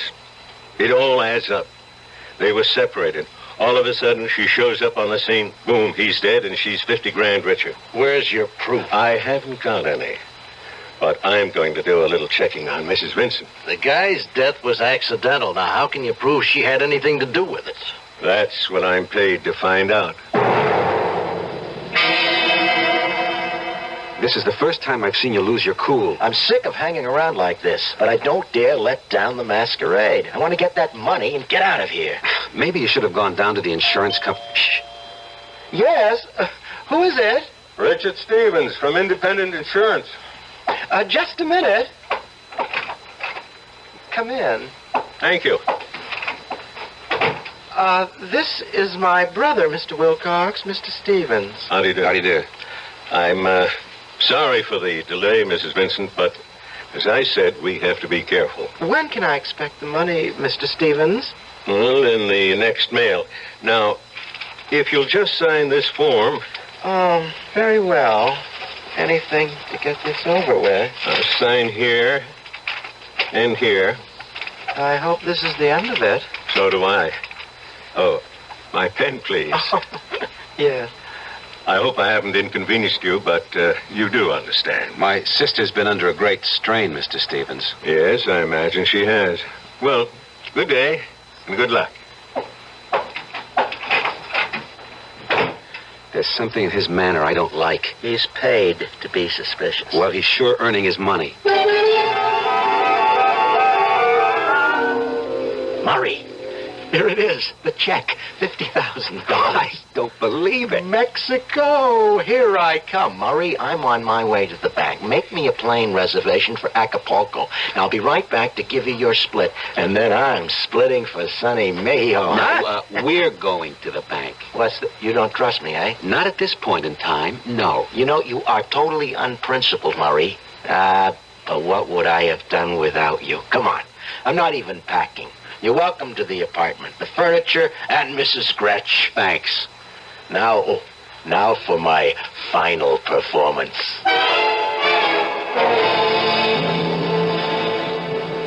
There you are, Mrs. Vincent. 50,000 in 50s and hundreds. And I can't tell you how sorry I am about your husband. You were saving for a vacation, weren't you? Yes, I'm surprised that you remember. Well, again, my sympathy. And good luck. Thank you. Good morning, Mrs. Vincent. Oh, Mr. Stevens. Did you cash the check, Mrs. Vincent? Why, yes. Okay, Hank. You're under arrest. What is this? We'll talk about it at headquarters. You're under arrest for suspicion of fraud and murder. You can drop the pose now, Mrs. Vincent. This is preposterous. Yes, it is. And so is this. Stop my hair. Your wig, Mr. Vincent. And my compliments. You're a most convincing actor. I was afraid of this. How did you know? We were ready to pay the claim until I learned that your wife had just arrived in town. Mrs. Gretsch. Yeah, some support. I thought Mrs. Vincent and her so-called brother here had to kill you for the insurance. So I decided to do some checking up on Mrs. Vincent. I needed her fingerprints, and I got them from the pen she, or rather you, signed these forms with. Remember? Yes. Now it happens that in checking out the deceased Mr. Vincent, I learned he applied for a passport some years back. I had his fingerprints, too. And what do you think I discovered? I can hardly guess. That the prints on both Mr. Peter Vincent and Mrs. Tina Vincent were identical. How extraordinary. So I knew what your hoax was, Mr. Vincent, because no matter how much a man and wife share in a marriage, they can never share the same fingerprints.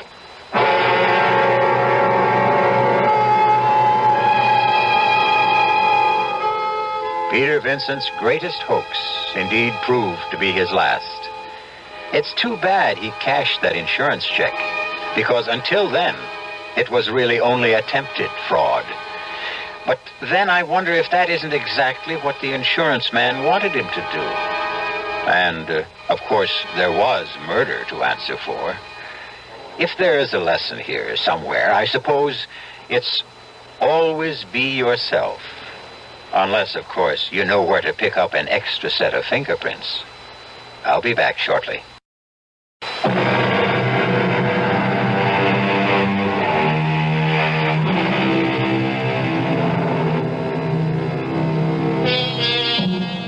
All the world's a stage, and we men and women merely players.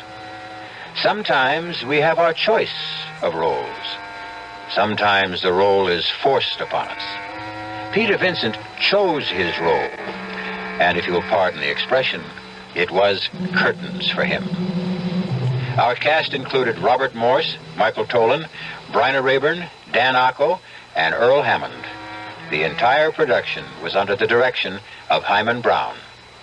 Radio Mystery Theater was sponsored in part by Sign-Off, the sinus medicines, Anheuser-Busch Incorporated, brewers of Budweiser, and the Kellogg Company, makers of Kellogg's Special K cereal.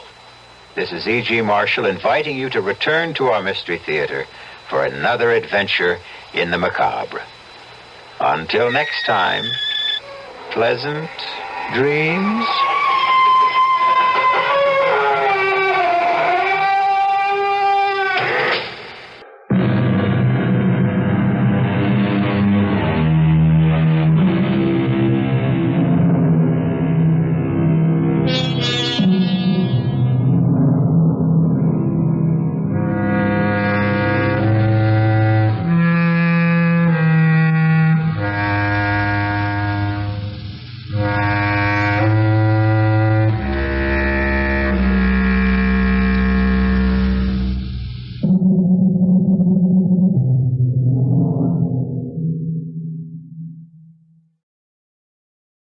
The CBS Radio Mystery Theater presents...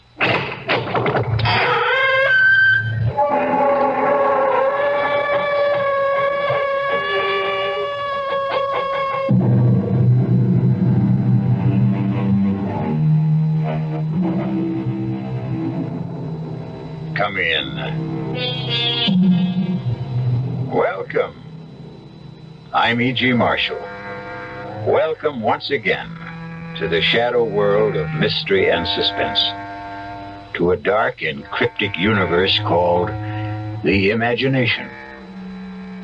When we were young, we liked to believe there are things money cannot buy. You know, things like love, happiness. But as we grow older and learn more about the world, well, we're not so sure. As a matter of fact, many of us even begin to believe that the only thing money cannot buy is a fresh new body and a chance to live another lifetime. Well, don't be too sure of that. What happened? Is he dead? Oh, he's an old man. I don't know. Here comes the cop. Okay, now break it up. Give him air. Hey, Miller, bring me a blanket. Call for an ambulance. Officer, help me. All right. Take it easy, Pop. You're going to be okay. I've been robbed. Officer, I've been robbed. All right, now just keep calm, Pop. I've been robbed. All right. What was taken? What was taken? Can't you see what was taken? No, Pop, I can't. What did they take? He took my body. He took what? He took my body. No. Look, he didn't, Pop. You still got your body. Can't you understand? He took my body. My young body. And he left me this one. I want my own body back. I want my own Pop, look, body. You just relax. Relax. Don't look at me as if I was crazy. Of course not, Pop. And don't call me Pop. I'm younger than you are.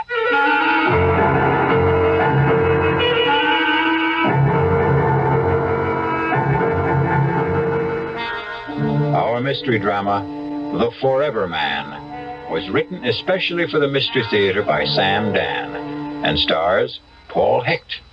It is sponsored in part by New Sugar-Free Diet 7-Up and Buick Motor Division. I'll be back shortly with Act One.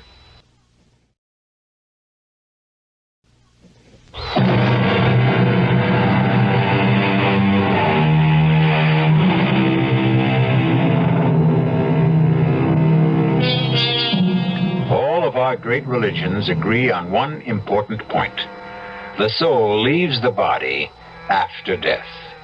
However, from time to time, the question has been raised, can the soul leave before the body dies? Philosophers have considered the point, and as usual in these matters, have reached no consensus of opinion. Actually, they have found it difficult to define just exactly what the soul is. Well, we're about to meet a young man named Jackson Hanley, who will soon become intimately concerned with the problem, even though no one has ever accused him of being a philosopher. He has, however, often been accused of other things, which is why our story opens in what is a rather familiar locale for Jack Hanley, a police station. Well, if it isn't an old and reliable customer, Jack Hanley, the cop fighter himself. Why don't you just count the tiles on the ceiling, Jack? I'll be with you in a minute. Sergeant Burns here. Oh, hiya, sweetheart. Nothing. I just have to dispose of an old client. Yeah, he can wait. What's with Junior? He did.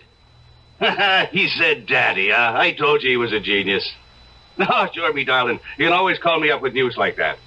That's right. Goodbye. Well, Jack. What are we going to do with you? I guess I'm just a bad boy, Sarge. Why do you fight with cops, Jack? I don't like to get pushed around. Well, there's no percentage in it. Yeah, you're 100% right. I mean, you can't win. So what? All you do is wind up in a cell with a black eye and a fat lip. Look, maybe there's a law that says I gotta go to the cooler. But is there a law that says I gotta listen to you? Jack, I got great news for you. Yeah, like what? Take a real wild guess, Jack. Okay. Somebody came along and posted bond.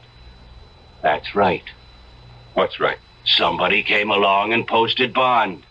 What are you talking about? You guessed it. Oh, are you kidding? No, it's on the level. What? Who'd post the bond for me? I don't know. Maybe you got a fairy godmother. You mean I can just walk out of here? There's the door. Take off. That's all there is to it? That's all. You mean you ain't even going to give me the speech? Oh, Jack, on your way, will you? I don't have all day to fool around with every hood that's hauled in here.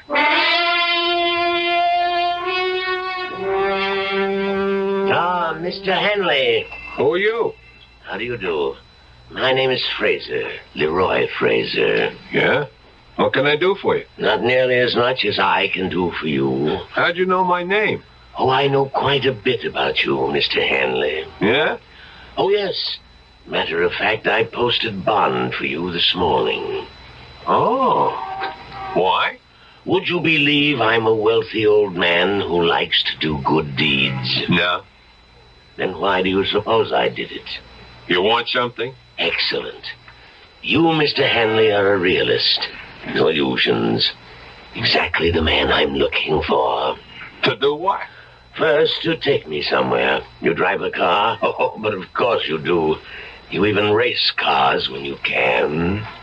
I'm parked at the curb. That imported sports job? That's yours? It's one of mine. One of my cheaper cars, I might add. Gee, I never saw one like that outside of a magazine. Are you afraid to drive it? Hand over the keys.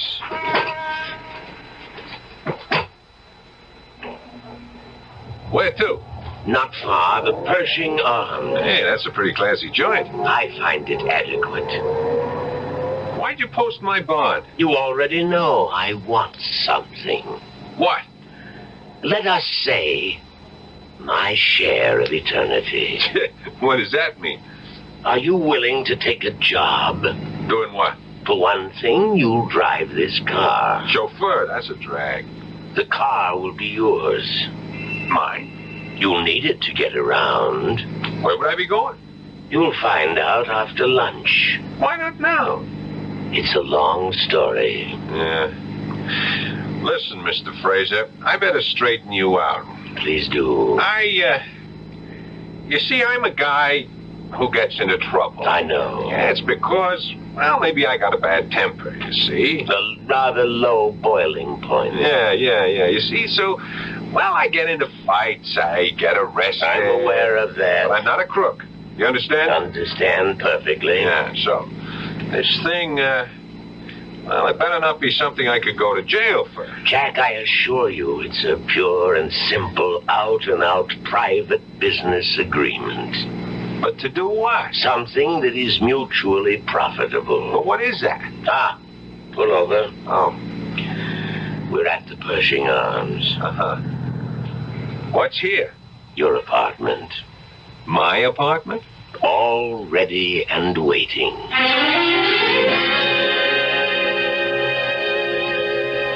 Well, I hope the place is satisfactory. Yeah, it's okay. Hey, wait a minute. Come over here and look. What a magnificent view of the park. Yeah, but hold on. We got some things in to the kitchen, a freezer stocked with steaks. Yeah, that's fine, but listen. Splendid hi-fi and stereo. A liquor cabinet. Sure, that's all very nice, Fraser, but... But what, Jack? What is all this about?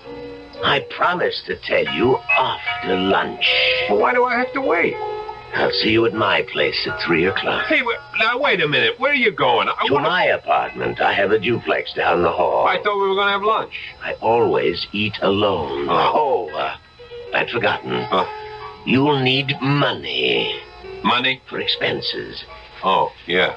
Hey, what kind of expenses? 300 should see you through the next couple of days. 300? Well, On second thought, let's be safe and make it 5. 5. Let's see. 50, 100, 2, 3, 4, and 500. There you are. Enjoy lunch. Well, Mr. Fraser, I gotta know what I'm getting into. Is it bad so far?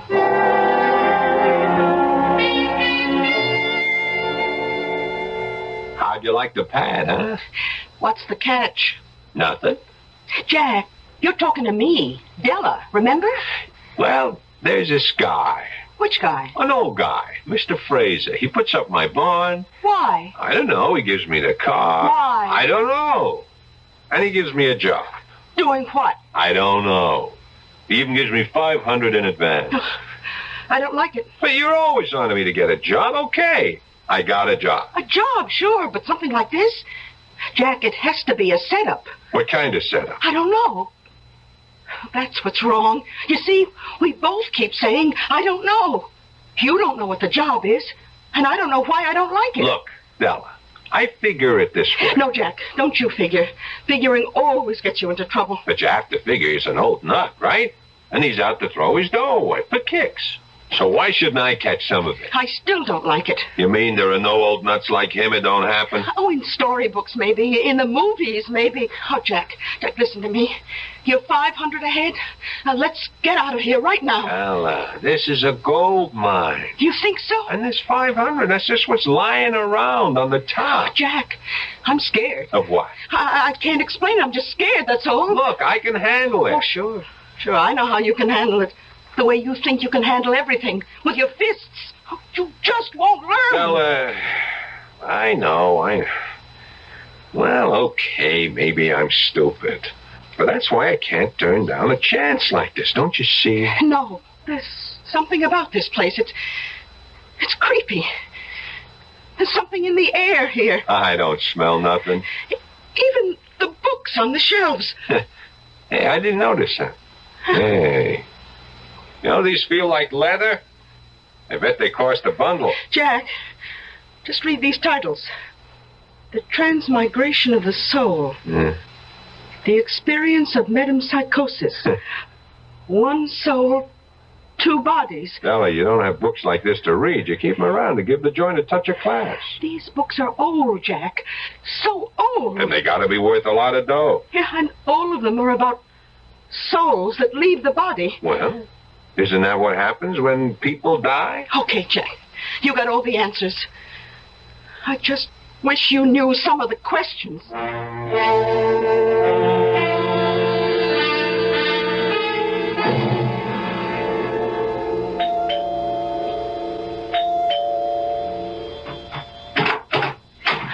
Oh, you must be Mr. Jack Handley. Come in, come in.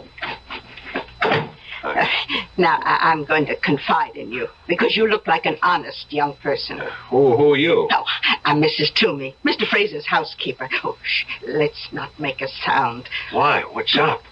Mr. Fraser is, how to put this? Well, he isn't well, and so you should do nothing to excite him. Okay.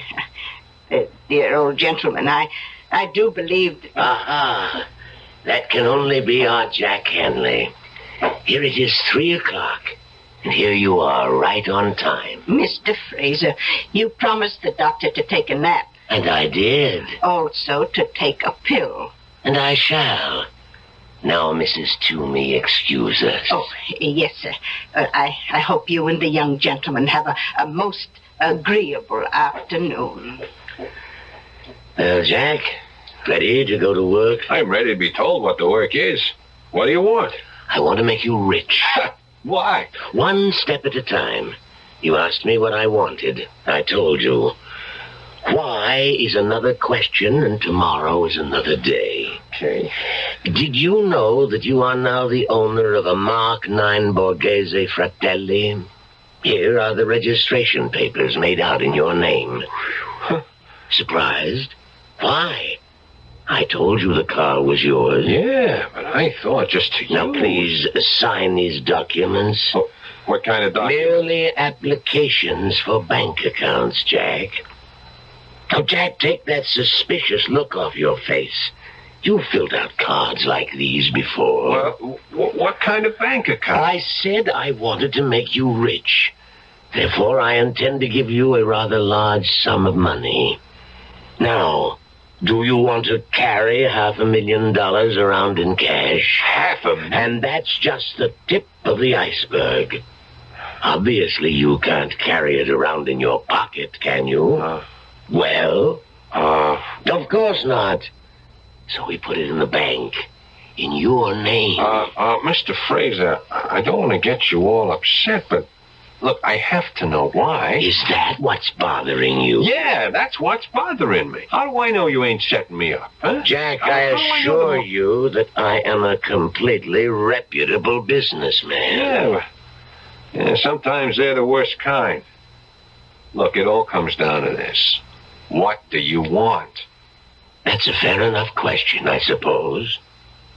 Jack, I want your body. Hey, wait. I want your body. And in exchange, I'll give you mine.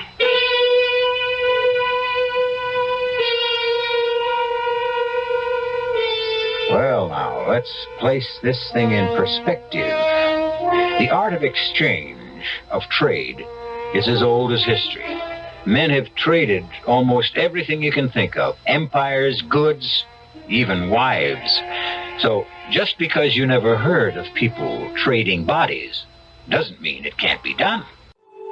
We'll be back shortly with Act 2.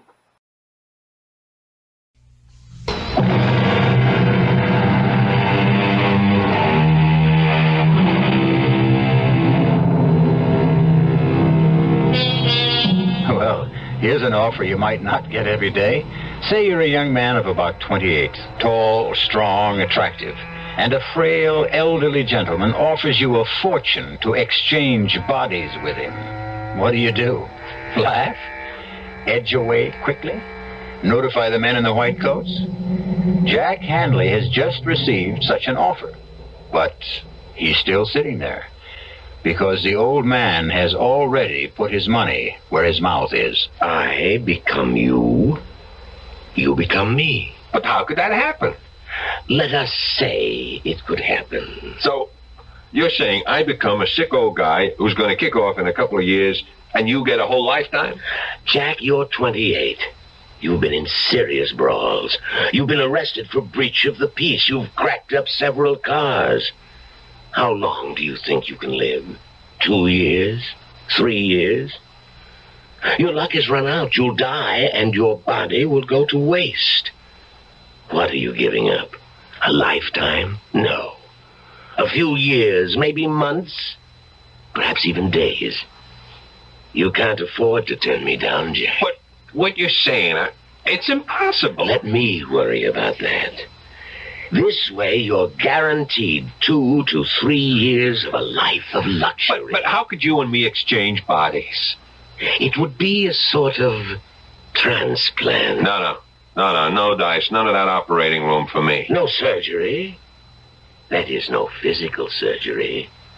This would be psychic surgery of a sort. What are we even talking about it for? The whole thing is crazy. It's a joke. Well, then the joke would be on me, wouldn't it? But I'm willing to take the chance. You are, huh? I'm willing to enter into a verbal agreement with you. I agree to place at least $500,000 in your name, in return for which, on demand, you permit me to take over your body. Do you agree? It could never happen. I need your agreement. But I don't believe it. Whether you believe it or not, you have to state the following if you want all this money. You must say, yeah, I agree to the exchange of bodies with Leroy Fraser. But it is crazy. I must have the statement, or we have no deal. Okay. If it'll make you happy, I agree to the, what was it? Exchange of bodies with Leroy Fraser. With Leroy Fraser. Okay. Well, now, that's in order. So, what about this job? The job? Yeah. Oh, don't you see? Your job is to enjoy life until such time as you are required to surrender your body. Oh. I might add, you must take excellent care of it. Not that this could ever happen, Fraser, but, how do you enforce a thing like this? Just suppose, if and when the time ever comes, I just tell you to go and soak your head. Too late. You've already agreed.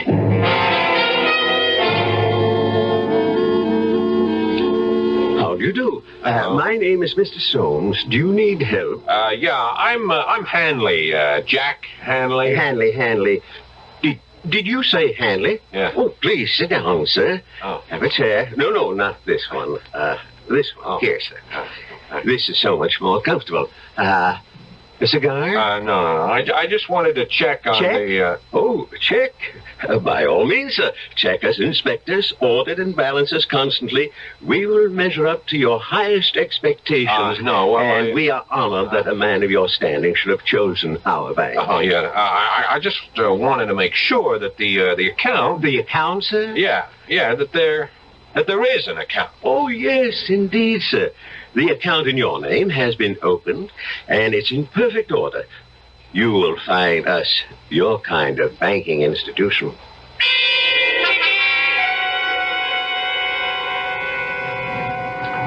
I've been to all the banks. You know how much it adds up to? $590,000. Well, say something. What do you want me to say?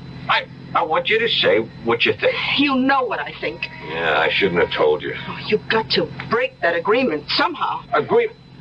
You know, I listened to your talk, and I wonder, have you got all your marbles? You did make an agreement with this Mr. Fraser. All I did was I went along with a gag to keep some old nut happy. But it's an agreement. Look, all right, why don't we just forget it, huh? Okay. You know, I think I've figured out a way you can break it. Who wants to break it? Don't touch the money. Don't take a nickel that's in the banks. Now, how much of the $500 did you spend? Now, look here. And give him back the car with a full tank of gas. Oh, no. This baby is mine, all mine. Oh, please, Jack. You know where we're headed tonight? Meridian Opal. Jack. Yes, ma'am. I called up the whole crowd. Spread the word. Jack is back. Jack, you're not going to race. And this one? Won't be a race. It'll be like wheeling the baby home. Jack, suppose I crack out the car, so what? So what? Yeah, so what? This heat goes for $21,000. Big deal. All I got to do is write out a check. That's all there is to it. Listen, I got to educate you on how to behave. You see, you never had any real dough in your life. Jack, you don't understand. Another thing, I'm getting sick and tired of being told by you that I don't understand. Jack, This Mr. Fraser, he wouldn't make an agreement like that unless he knows something. Or unless he's lost all his marbles and he's a loon. I got the inside dope from his housekeeper. Give it all back. You know, Della, you're starting to be a drag. Oh, Jack, I'm only thinking of what's best for you. You know, I found out what money is these past few days. I found out. You know what money is? Everything. Now, sir, all of a sudden you're Mr. Hanley, and it's, yes, sir, Mr. Hanley. It's an honor, Mr. Hanley, and you know what? I like it. Oh, Jack, I just wish I could... Save it. Now, just ask yourself a question. All the time we've been running around together, you were smart, I was dumb. Is that the way you wanted it? What are you talking about? Were you looking for the kind of setup where you call the shots? I only tried... You need a guy who's a dummy so you can be the wise one? Jack, if I've been making the decisions, it was only because It was only because you wanted to. You were against this from the first minute. You didn't even know what it was, and you were against it without even knowing why you're against it. Well, I'm still against it. What are you stopping for? So you can get out if you don't like it. Oh, is that how it is? Yeah, baby, that's exactly how it is. Well, goodbye, Jack. Who are you kidding? You'll come back. Ha! You always come back. Hey,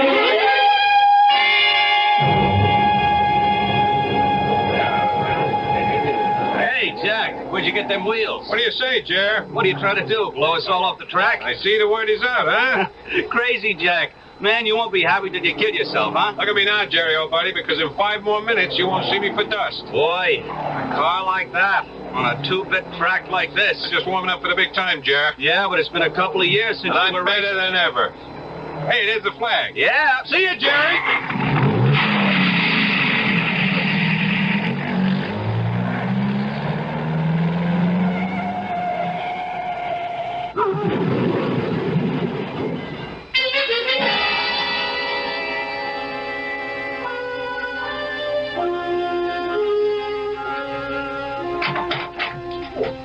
Well, hello, George. George? Do I look like somebody whose name would be George? Oh, yes, yes. The voice is different, but there's the same kind of spirit she had. She? Who? George. George Sand. And who was George Sand? A friend of mine. What are you doing here? I'm waiting for Jack Hanley. How did you get into the apartment? Same way you did. I have a key. Oh, I came here to give mine back. Oh, you must be the old guy. Guilty as charged. Well, you don't look so old. Thank you. Well, everybody's here. Jack, what happened to your face? Nothing. Couple of scratches. I walked away from it. For what? I hit the turn too fast. I totaled the car. So what? Jack! Look, that's enough out of you. What are you doing here anyhow? Well, I thought maybe we could... No. We do things my way or no way. All right, Jack. Then it's no way. Goodbye. And this time I mean it. Sure. See you tomorrow. Well, Fraser, what can I do for you? You cracked up the car tonight. I can afford another one. Our agreement calls for you to take care of your body. Have a cigar, Pop? By continuing to take foolish risks, you can cancel the agreement. I can, huh? Oh, yes. That's too bad. I got the money. It's in my name. How could you get it back from me? I couldn't. It's yours. Yeah, so I'm holding all the aces. You have a powerful hand. I feel a bit weak. Oh, there's an excellent brandy in the cabinet. Could you pour me a bit, please? Hey, smells pretty good here. You mind if I try a shot myself? Certainly not. After all, it belongs to you. Oh, yes. I forgot. Thank you. Well, happy days. So, the agreement's busted, huh? No. No, not the complete agreement. You see, only the part of it that gives you the 2 to 3 years. Is that right? I can't take a chance that you will live that long. Not at the rate you're going, so... So what? You are required to surrender your body on demand. You agreed, remember? Sure, I remember. You want some more of this brandy? No, but help yourself if you like. Yeah, thanks. You were saying? I was saying... You agreed to surrender your body on demand. But I demand it now. Huh? The exchange will be made tonight.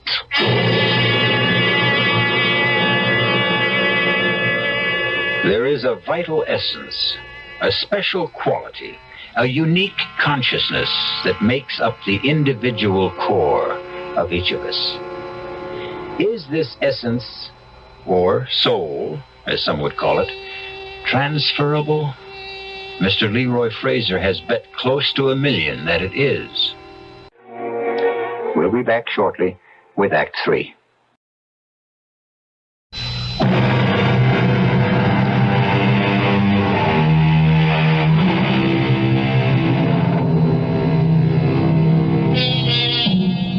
Leroy Fraser and Jack Hanley have an agreement. They will exchange bodies. Each will become the other. Jack Hanley will become Leroy Fraser, old and infirm. Leroy Fraser will become Jack Hanley, young and vigorous. Maybe. Why are you laughing? I'm laughing at you. At me? Yeah, you. Do you really believe this? Believe what? Believe that we can swap bodies. Certainly. Certainly, he says, look, I took your dough. Ask me why. Why? Why? Because an old clown like you had to lose it. It's like you were standing on a street corner. You were saying, here's my money, take my money. Might just as well have been me. That's not exactly the way it happened. You received this money as part of an agreement. Oh, yeah, the agreement again. You and Della, you'd make a great pair. We might at that. Yeah, I must say, Pop, you are cool. I mean, you are very cool. You're sitting there with a bust hand and you make out like you're holding a royal flush. Well, time for the exchange. It will be over in a minute. All a crazy idea. What makes you so sure you can do it? Well, you see, I've done it before. You what? Oh, yes. Many times. Who are you kidding? Nobody. I'm serious. You're the one who keeps insisting this is a joke. Okay, enough is enough. Look, I'm tired. I want to go to bed, so take off. Come on, Fraser, beat it. Look, don't make me throw you out of here. Try to get up, Jack. Huh? Just try to get up. Huh. Oh, I feel kind of dizzy. What did you do? We have an agreement, you and I. We have an agreement. No, don't say it. It's the brandy. You did something to the brandy. But I drank it too, and I feel fine. No, listen, Fraser. You can't do it. Have you read any of the books, Jack? Books? What books? The books on the shelves. Why would I? So you would know, Jack. You'd know how it was done. I didn't read nothing. It doesn't matter. You shared the room, the wisdom, the power that is in the books. I don't feel so good. No, Jack, you feel fine. There are just changes. Changes taking place in your soul. What kind of changes? Just changes that will prepare it for a journey. The journey from your body to mine. My soul is also preparing. She was right.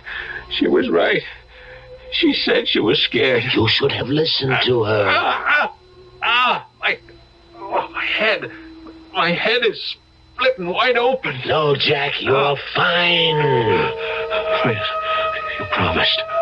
You promised me 3 years. 2 years, you promised. But Jack, I can't believe you. I can't breathe. Yes, you can, Jack. You're fine. Look, I promise. No, Jack. I can't trust you. You can't. I swear. With what you know now, you'll kill me. I feel cold. I feel stiff. There is a law. It's written in the book. No. The mind, the soul, the essence, the living force, the vital spirit. It's free, unfettered, unbound.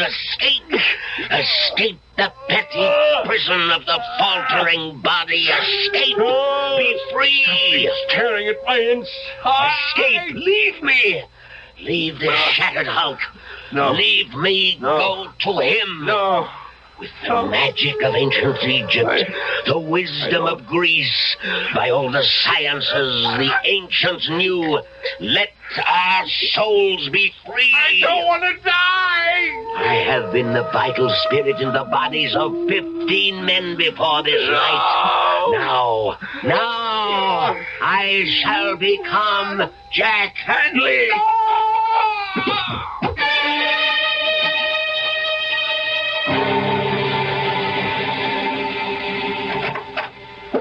Well, and how are you this morning, Mr. Fraser? What? Oh, I feel like I'm 80 years old. Well, the truth is, you're not far from it. What are you saying? Now, Mr. Fraser. Who are you calling Fraser? I know it's early in the morning, but we have things to discuss. I'm not Fraser. I'm Jack Handley. Oh, this is not the time to joke, sir. Don't you understand? I'm Jack Handley. What am I doing here? How did I... Sir, please, look in this mirror. What? Now, sir, can we talk about... How did he do it? How did he put me into his old body? Oh, I better call the doctor. Forget the doctor. Call the police. He stole my body. And, Doctor, he's got this crazy idea. He's somebody else. Doctor, I have to talk to you. Alone. Please excuse us, Mrs. Toomey. Oh, all right, Doctor. Listen, Doctor, I am not Leroy Fraser. No? No, I'm Jack Handley. I'm 28 years old. Come, Fraser. You're talking to me, the doctor. No, I'm Jack Handley. Fraser somehow found a way, maybe a drug or something. He was able to get me into his body, and he took mine for himself. I see. That's what happened. Fraser, old friend, you need rest. I'm not Fraser. Now, don't excite yourself, Leroy. You don't believe me. None of you believe... I know you look at me like I'm a nut. Some rest and quiet and... Look, you're a doctor. You should see it. Of course. 50 years ago, if a guy said you could transplant a heart, you'd say they were crazy.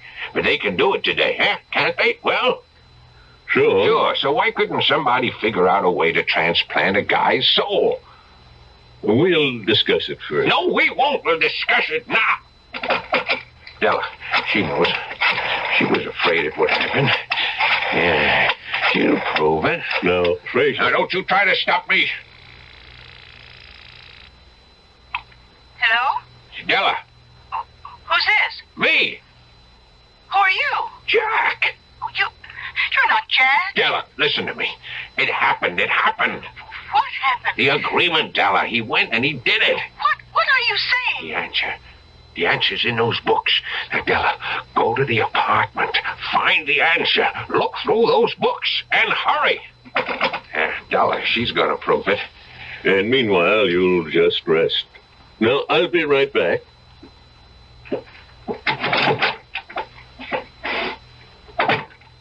How is he, Doctor? Well, we'll have to get him to a sanitarium. Whatever gave him the idea that he's a young man? A delusion. A not uncommon delusion. A yearning for better, happier times. Should we get him ready to travel? Yes, go in and help him dress. I'll make some telephone arrangements. Certainly, Doctor. Mr. Fraser? Mr. Fraser? Oh, Doctor, he's disappeared.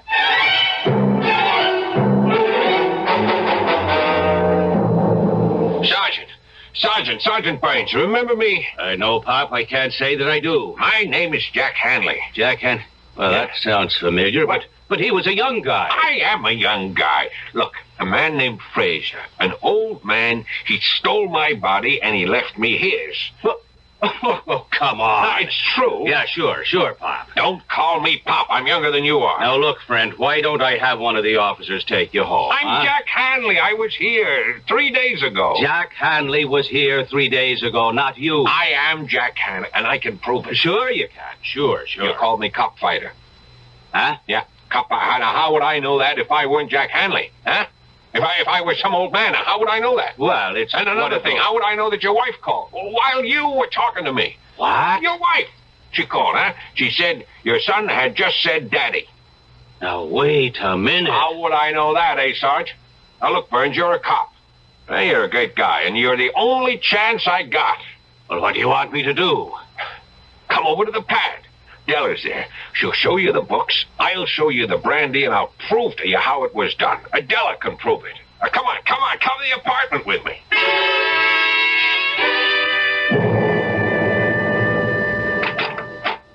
Well, come on in. Oh, sure. Sorry about last night, Della. Who are you? Yeah, Della. And, honey, I've been doing a lot of thinking. Have you? About what? Oh, about you and me. Yeah? And? Well, you couldn't be too angry with me. How do you know? You wouldn't have come back here this morning. You want to know why I came back here? Why? I got a phone call from Fraser. Fraser? Why would Fraser call you? Well, it was kind of a crazy story. What did Fraser say? Would you answer a question first? Sure. Do I still remind you of George Sand? Oh. Well, do I? Yes. More and more every minute. I looked her up. Her name was Amandine Dupin. You could be right. What do you say we get out of here? Where are we going? I don't know. But we're both 28. And it's a long, long trip.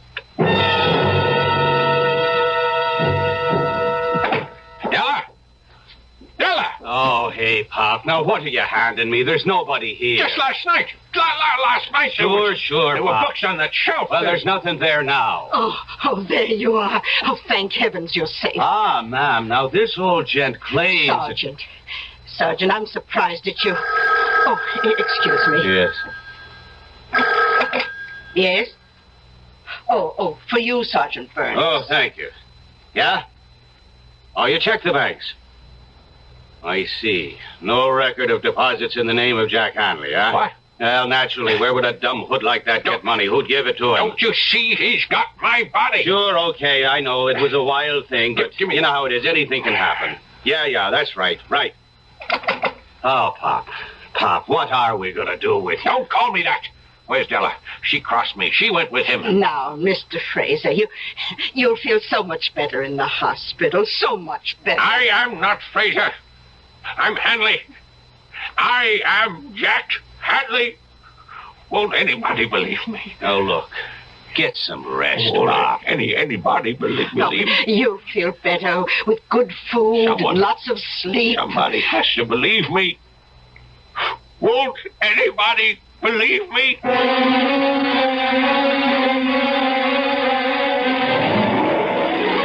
As he sits there, Leroy Fraser, or if you prefer, Jackson Hanley, he sits there in his room in a faraway sanitarium, and he keeps asking the question of everyone who will stop to listen.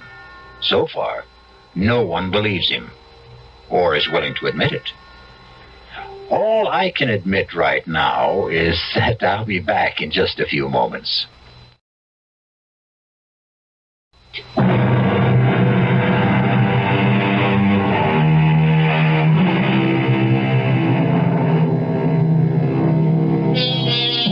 Somewhere, there's a man who says he can go back through 15 lifetimes. That could be 800, 900 years. He could have landed at Hastings with William the Conqueror. He could have sailed with Columbus, served with George Washington, ridden up San Juan Hill with Teddy Roosevelt. And if this is true, he will soon need another lifetime. Let's hope he doesn't take a fancy to yours, or mine. Our cast included Paul Hecht, Bryna Rayburn, William Redfield, Dan Acco, and Leon Janney. The entire production was under the direction of Hyman Brown. Radio Mystery Theater was sponsored in part by Contac, the 12-hour allergy capsule, Anheuser-Busch Incorporated, brewers of Budweiser, and the Kellogg Company, makers of Kellogg's Special K cereal.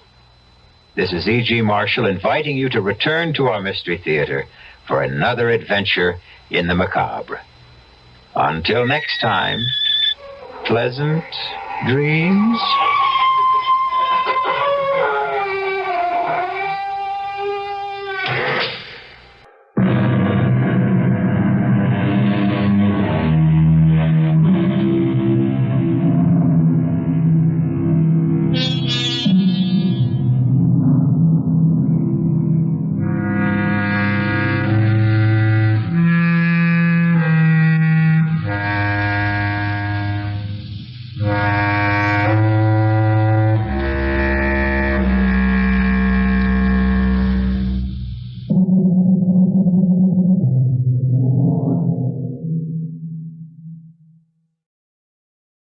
The CBS Radio Mystery Theater presents...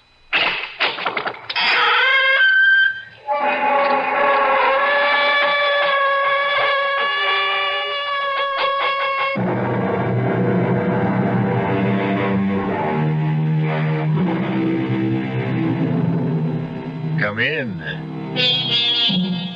Welcome. I'm E.G. Marshall. Once again, be my guest on a strange journey. A weird, wild trip through a mysterious, uncharted terrain, bounded only by your imagination.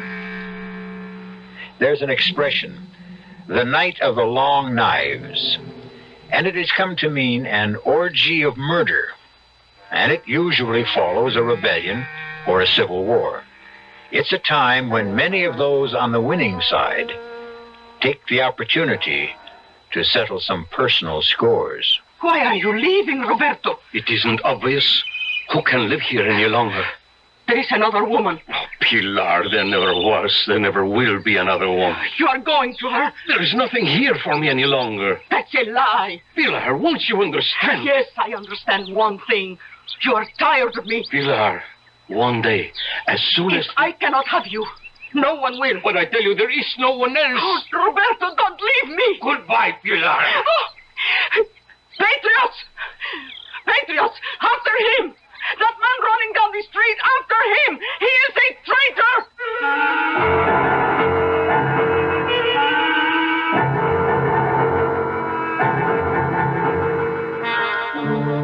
Our mystery drama, The Longest Knife, was written especially for the Mystery Theater by Sam Dan and stars Bryna Rayburn. It is sponsored in part by the Kellogg Company, makers of Kellogg's Special K cereal and new sugar-free diet 7-Up. I'll be back shortly with Act One.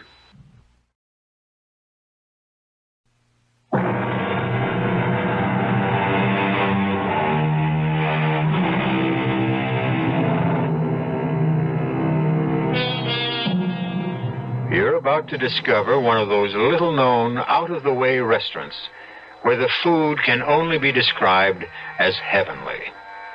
It's a safe bet you've never heard of a place called Mama Pilar's. It is located in a tiny seaport village called Puerto San Jorge in an obscure Latin American country. It's a long way to travel for dinner, but be assured, it's worth it. Mama Pilar's doesn't look like very much. It's small, dark, narrow, but don't let that put you off. Seated at his usual table near the door is a chubby, pleasant-looking middle-aged man named Cyriaco. Cyriaco is unable to talk, but his guitar speaks for him. Tonight, the only customers in the place are Pete and Marge Miller, and they are obviously young, North American, and newly married. This? This is the finest restaurant in the entire world? Darling, taste is the test. Now, come on, bear with me. Pete? Whose picture is that on the wall? He's dressed like one of those funny admirals in a Gilbert and Sullivan operetta. Marge, come on, don't talk like that. As if what? Well, as if you're back home in a free country. Well, you see that picture everywhere. Is he some local wheel? Angel, he is the wheel. No kidding. He is the Generalissimo, numero uno, our maximum leader. Even so, he looks like a pig. Marge, now you can't talk like that in public. Besides, he's the client. He's the man I was sent here to sell, and you better pray for him. How can I pray for him? Instinctively, I hate him. You can see evil all over his face. Well, he's a very sick man. Oh, really? I understand he has severe ulcers, yet eats like a pig. Aha, now you said the word. Here she comes. Oh, the great lady, Mama Pilar herself. Welcome to this house. You don't remember me, Mama Pilar? Oh, of course I remember you, Senor Miller, but, well, I thought it best not to say so. Oh, why? Well, I see this charming young lady as your wife. Perhaps she is not supposed to know you were here before. Now, what would you like for your dinner? Mama Pilar, we are in your hands. Good. I hope you are hungry. He's quite a character. It's amazing. This dictator, what's his name? Oh, General Zorilla. Zorilla. He actually does look like a pig. Now, Marge, you simply cannot. Darling, I come from Iowa. I know a hog when I see one. You are a guest in a foreign country, and you should have enough good sense to... You're always so afraid I'll say something to embarrass you. We will have to socialize with this man. You'll be proud of me. I'll chatter so charmingly no one ever will suspect that I've got a brain in my head. Oh. What is that? Oh, divine aroma. Aha, well, you tasted. Now, good friends, your dinner. Oh, what is that? Food, that is all. That's all? What's a song? Notes. But it's how these things are put together. Oh, thank you, Senora. You have been married long? Well, this is our honeymoon. And also a business trip. Oh, well, can the two be combined? You will be here a while? Oh, my company is working on a development plan with General Zorilla. Ah, yes. The leader will make us into a great nation. One day we will all be rich. Oh, sure. He promised. Well, don't bet on it. You think he lies? At least, I think. Marge. No. Tell me, Senora. Who has poisoned you against our leader? The traitors? The cowards and doubters who fear to believe? Oh, you are a foreigner, so how can you understand that I love my leader because I love my country? When he fought the old government, that unholy alliance of thieves and oppressors, when he called for volunteers, I gave this man, my only son. Go, I said to Ramon, follow him. And today, my Ramon is a captain. And one day he will invite me to the capital city and present me to the leader. Forgive me, I talk too much. Well, see what the wind blew in, a beggar. Mama Pilar. Yes, old woman, you found me. If you are Mama Pilar, I have a letter for you. A letter? For me? From your son. From Ramon? How is he? When did you last see Ramon? I have no time here. Take your letter. But I want to talk to you. Oh, well. A letter. Oh, the devil, Ramon. You'd think he'd come by to visit his old mother. No. Well, he is busy. Senora, you read, I am sure. Me, I never did learn. Would you be so... I'm sure that it must be something private between you and your son. Oh, no, Ramon, no. Someone will have to read it to me. It would be a favor, Senora. All right. Well, what does he say? His letters are always so amusing. My dearest little mother, when you receive this letter, I will be dead. Read. Our leader has betrayed us. We thought we fought for freedom, but he has made slaves of us all. Mama, he is a madman, and now that he realizes I know him, he will kill me with his own hands. Avenge me, Mama. Avenge me. My last thoughts are of you, the loving son, Ramon. You lie. You make up this ugly falsehood because you hate the leader. I'm sorry. But Mama Pilar, can we help you? Leave me. Well, if you need anything, we'll be in the capital city. Goodbye, Mama Pilar.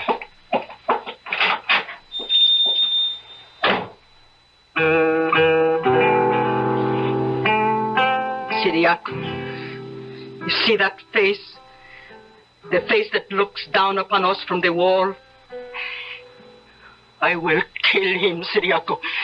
I will kill him with my own hands.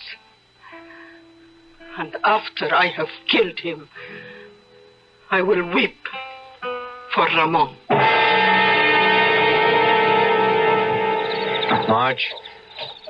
Marge, darling, I'm sorry a thing like this had to happen. Pete, I know you have a job to do in this country, but I can't take any part in it. I will not socialize with that man. I will not visit his palace. He will not be invited to my home. But, darling... I refuse to discuss it. All right, dear. All right.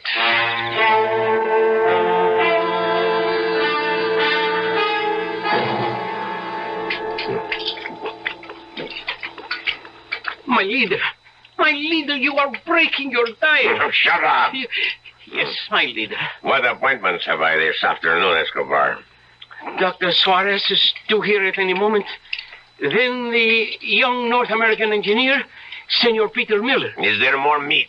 My leader, what will Dr. Suarez say when he sees you have broken your diet? I am starved. Dr. Suarez. Get rid of that slop. I gave you a diet. What are you doing? I must eat. I'm not a bird. I'm a man. You are a self-indulgent fat slob. See, Escobar. See how he talks to me. Dare you address our leader Be as if... quiet, you obscene little rodent. You, open your shirt. I don't care if the man is a doctor. He must have respect Dr. for our... Suarez, why don't you like me? Roll up your sleeve. I will take your blood pressure. I tolerate you because you are the best doctor in the country.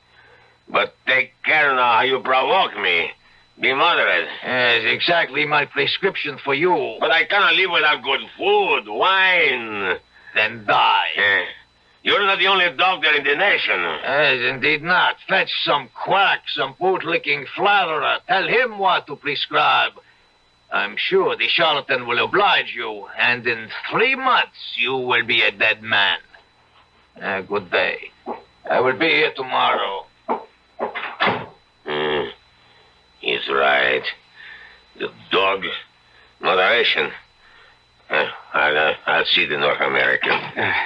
Send in Senor Peter Miller. Moderation. Moderation and abstinence. That's the way to live forever. You must keep me to that diet, Escobar. Keep me to that diet, yes. Your Excellency? Yes, sir. I have here the report on all the preliminary studies. Have you, Yes, sir. An overall program to build hospitals, schools, bridges, aqueducts, drain swamps. We can transform the entire country. Can you? Yeah, now, if you'll examine these papers... Enough. Sir? Be silent. Mr. Miller, do you know what you are? You, sir, are a barbarian. You enter a man's office, and with absolutely no regard for the amenities, you start slapping your business documents all over his desk. 1,000 pardons, Your Excellency. Is it your impression that you will have me sign these documents and be on an aircraft bound for the United States within the hour? No, sir. I'm completely at your disposal, sir. Uh-huh. I understand your lovely wife is with you. How is she? Fine. We shall hold a reception in her honor tonight at the palace. I'm afraid she's not feeling well. It's been a long trip. She's not a good traveler. Oh, I am sorry. Perhaps tomorrow. Yes, sir. Or the day after. Now, be sure to convey my warmest personal regards to your lovely bride and let us know when she will find it convenient to honor us with her presence. Yes, sir. Good day. Good day, sir. Now, what remains to be done today, Escobar? Ramon. Ah, yes. Ramon. He waits in his cell. We shall miss Ramon. He was a fine boy. He was a traitor, a criminal. Is there a family? He never spoke of anyone. Ah, these ambitious country boys. They get big ideas. And soon they grow ashamed of the old peasant mama back on the farm. Well, whoever she is, wherever she may be, let her believe her boy died a hero. Just say something nice on the radio, Escobar.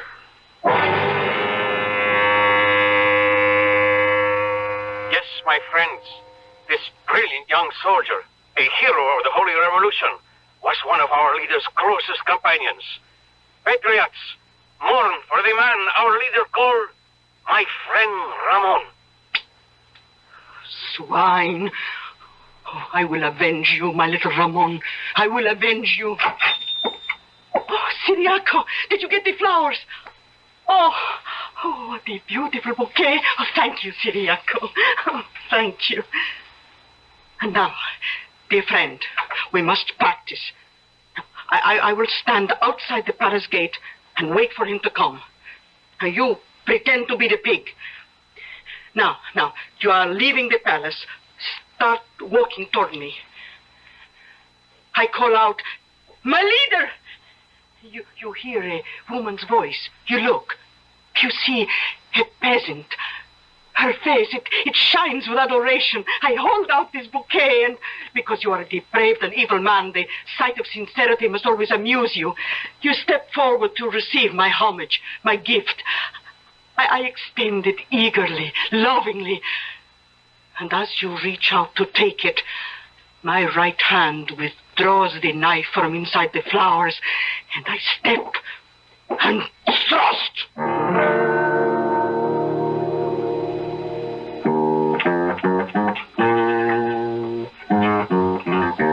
Mama Pilar has prepared many a peppery plate in her lifetime.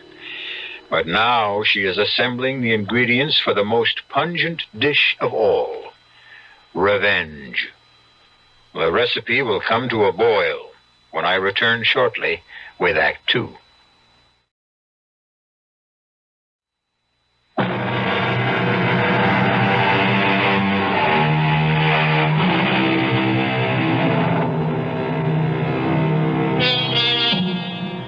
Intense love, violent hate. These can be two sides of the very same coin. And just as a coin can be flipped, so can the human emotions. Mama Pilar worshipped General Zaria, the dictator of her country, until he murdered her only son. Now she regards him as a pig to be slaughtered. And with this object in mind, she approaches the presidential palace. In her hand is a beautiful bouquet of flowers. Hidden among the stems is a knife. Clutching the bouquet, Mama Pilar addresses the soldier who stands guard at the gate. Senor, I beg your pardon. Can you tell me if our leader will be leaving the palace today? Why do you want to know? Well, I want to give him this lovely bouquet of flowers. How do I know there is not a bomb hidden inside those rose buds? Oh, you better beat it. But why? It's going to get very rough around here. Sweetheart, go home. Take your hands off me. You can't get near him. He's surrounded by his personal bodyguard. I want to give him Nobody ever gets within 50 yards of him. I just want to see him. Move back.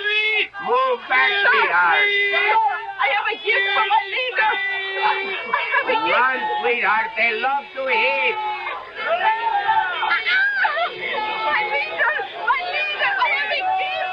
Let me through! I have a gift!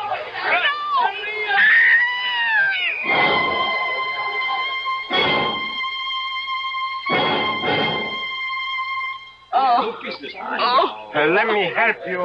Don't touch me! You'll be okay. You just fainted. No! Oh, now don't cry. Don't cry. Let me alone! You're pretty lucky, you know. We used to have a captain of the guard. He'd give orders to kill people. Don't cry. Don't cry. Why don't you just go home?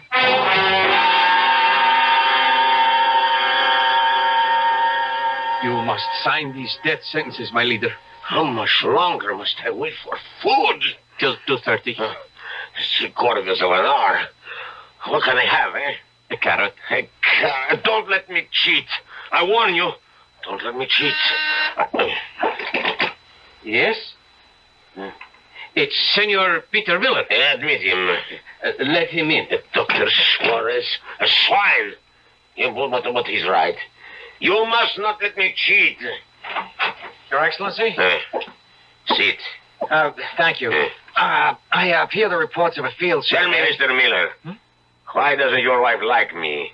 Oh, sir. Now, you may ask, why should it matter to me if the spouse of some machinery peddler, which is all you really are, dislikes me? Oh, but sir... I have feelings. I dislike being snubbed. I am entitled to courtesy. I deserve consideration. I have the right to be taken seriously as a human being. Who is your wife, anyhow? Now, sir... sir. But, sir. It won't do. For 2 weeks now, you have refused all my invitations. My wife is still somewhat indisposed. May I send her our own physician, a man of international repute? Well, I think it's just a matter of getting, used to the climate and yeah, the food. of course. You must remember to give her my regards. Yes, sir. I have some reports here. Reports? Business? On such a glorious day? Well, Your Excellency, the time grows short. Time, my dear boy, grows neither short nor long. She maintains her own steady rhythm despite all our futile efforts to hurry or delay her. Until tomorrow. Yes, sir. And if your lovely bride is sufficiently recovered, bring her with you for cocktails. I mean tea. Good day. Good day, sir. How much longer, Escobar? Exactly 37 minutes. See to it. It must be a very large carrot.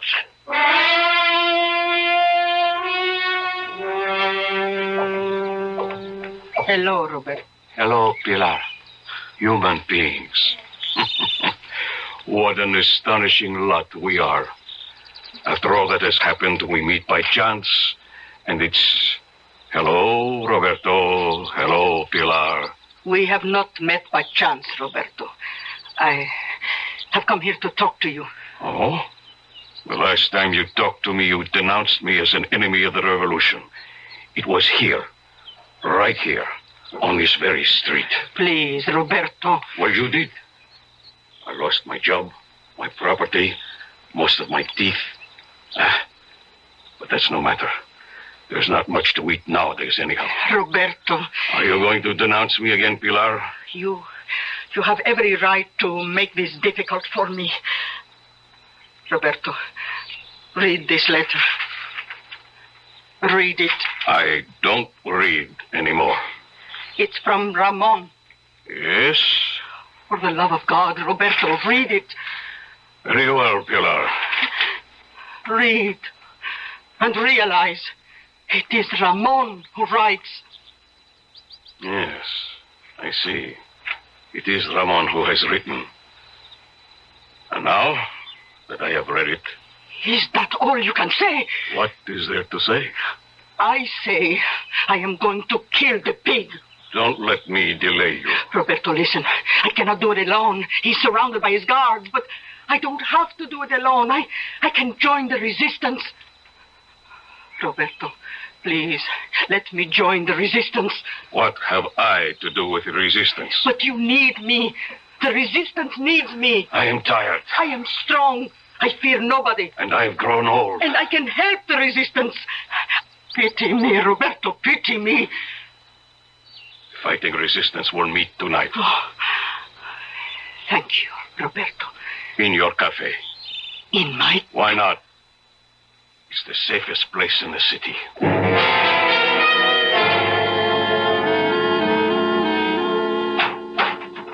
That you, Pete? Yeah, Marge, it's me. Well, what about dinner? We'll have to send out. Oh, I see. I'm still being punished. Well, how can we be seen anywhere? I said you were indisposed. Why'd you say that? What else could I tell him? The truth. I don't care for his company. Yeah. Yeah, indeed. Another cozy evening at home with the Millers, Pete, Marge. Oh, you got a call from New York, Mr. Lowry. Oh, they're getting nervous. I don't have result number 1 as yet. You just won't understand why I refuse to see that man. Marge, it's okay to have principles. As long as you don't practice them? Listen, we can really help these people. We'll drain swamps, cut down disease, raise food, create industry. Give them the strength to rise up and fight him. That's how to destroy Zaria. Well, Honey, I'm right. You know I'm right. Okay. Now you're finally doing the right thing. You really do believe that my only mission is to keep you happy. I'm not a human being in my own right. Oh, for crying out loud, there you go again. What do you mean? There I go again. Marge. I have no thoughts, no feelings of my own. I'm even required to give up my own honeymoon because you don't have the backbone to stand up to a two-bit would-be Hitler who needs your machinery more than you need his business. I didn't say I would... You've said enough. Where are you going? I'm indisposed.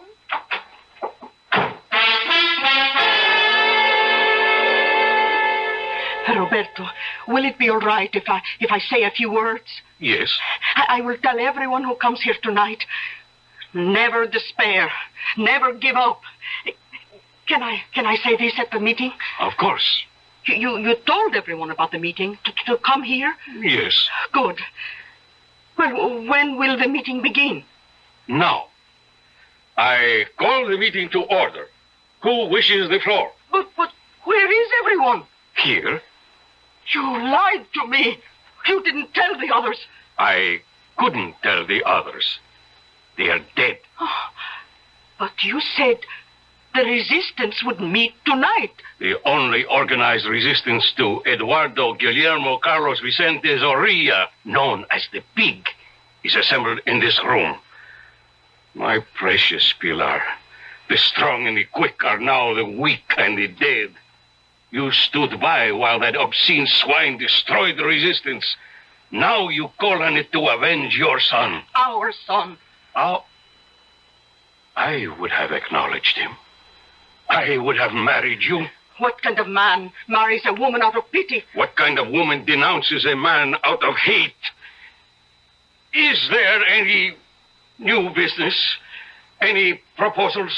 I propose we kill the Pig. There has already been violence enough. Other resolutions? None? Unless the chair hears to the contrary, this meeting stands adjourned. Good night, Pilar. Good night, Roberto. Good night, Ciriaco.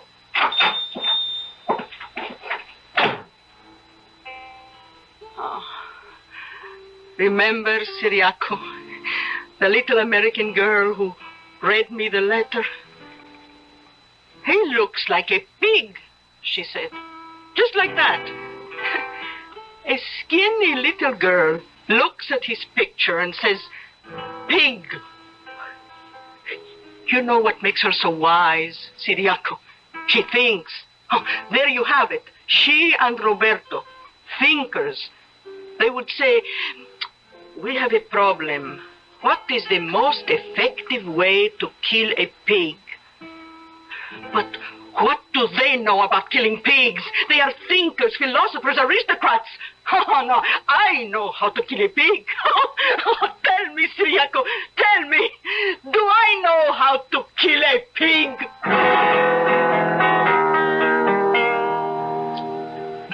There are probably many ways to kill a pig, but all of them have one basic requirement for success. It is necessary first to have your pig firmly in hand. Till now, this has been Mama Pilar's fundamental problem. However, we can depend on her to solve it when we return shortly with Act 3.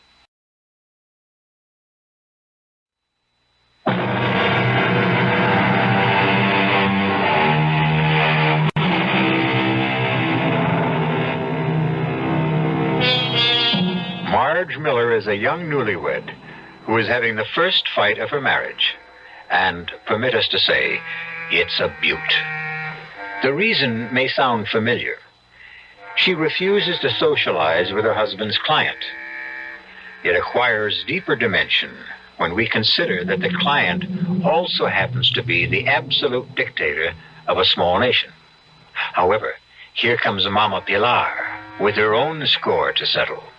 And does she bring salvation or disaster? No, I'm sorry, Pilar. It's out of the question. Why does the senora insist I wish to kill somebody? It's not just somebody. Zorilla.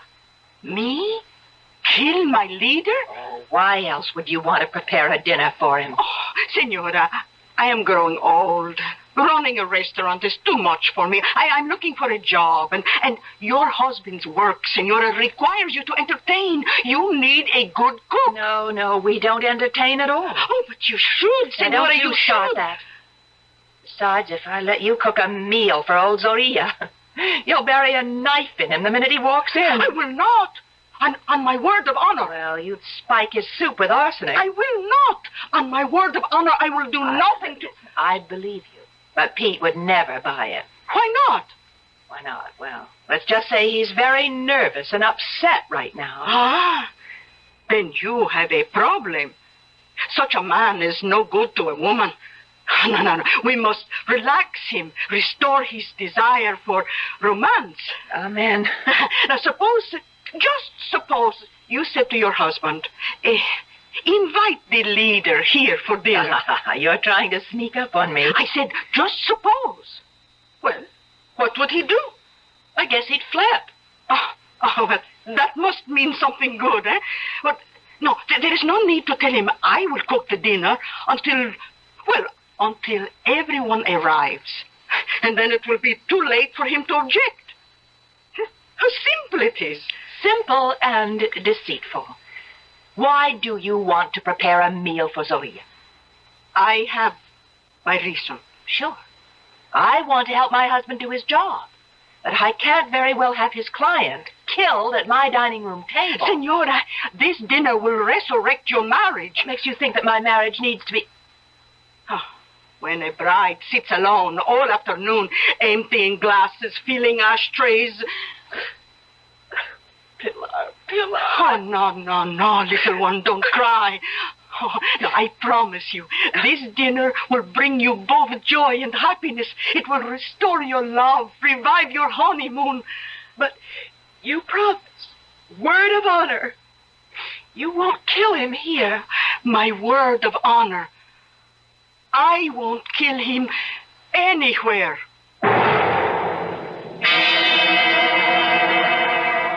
Ah, Mr. Miller, now I understand. If my wife were as charming as yours, I would also keep her hidden. Oh, thank you, Your Excellency. Well, we want you to share an important event with us, Your Excellency. This is to be Marge's first home-cooked meal. Oh, now, dear, I didn't say I would cook the dinner myself. I hired some help. We even have music. Siriaco, play for us, please. Excellency, your eating schedule. Oh, yes. Yes, Escobar. Thank you. My dearest Mrs. Miller, summon the cook. Oh, certainly. Pilar! Marge, what are you doing? Relax. No matter what happens, remember, I love you. Your Excellency. Your name is Pilar? Yes, my leader. You are not from the city. I would know that hill country accent anywhere. Now, don't tell me. Puerto San Jorge. I was born there, my leader. That's the real country. Those are the real people. No. Now, my good Pilar, prepare for me 2 boiled eggs, 3 minutes. You tell the time? Oh, yes, my leader. 3 minutes, no more, no less. Tea with 1 teaspoon of skim milk. Toast. 1 dry slice thin. But, Your Excellency, we've I am on the those... strictest diet, my dear. Oh, forgive me. Please, forgive me. I didn't know. Pilar, you'll serve all of us eggs, tea, and toast. I forbid it! No, you are so sweet, sympathetic, sensitive, my dear, but I must forbid it. Pilar, you will serve your master, mistress, and Captain Escobar the prepared meal. Yes, my leader. But, Your Excellency, we have no right to enjoy This is something I must learn to live with. It's for the best. What is food? Merely a fuel. And with me, it was once a passion. And now that passion is spent, it is burned out completely. May I serve now, Senora? Well, yes, I suppose so. The true peasant stock, that one. Where on earth did you find her? Oh, sir, you must never ask a lady where she finds her help. These must remain our little secret.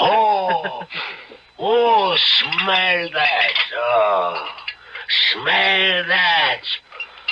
I have not seen beef marinated San Jorge style in years.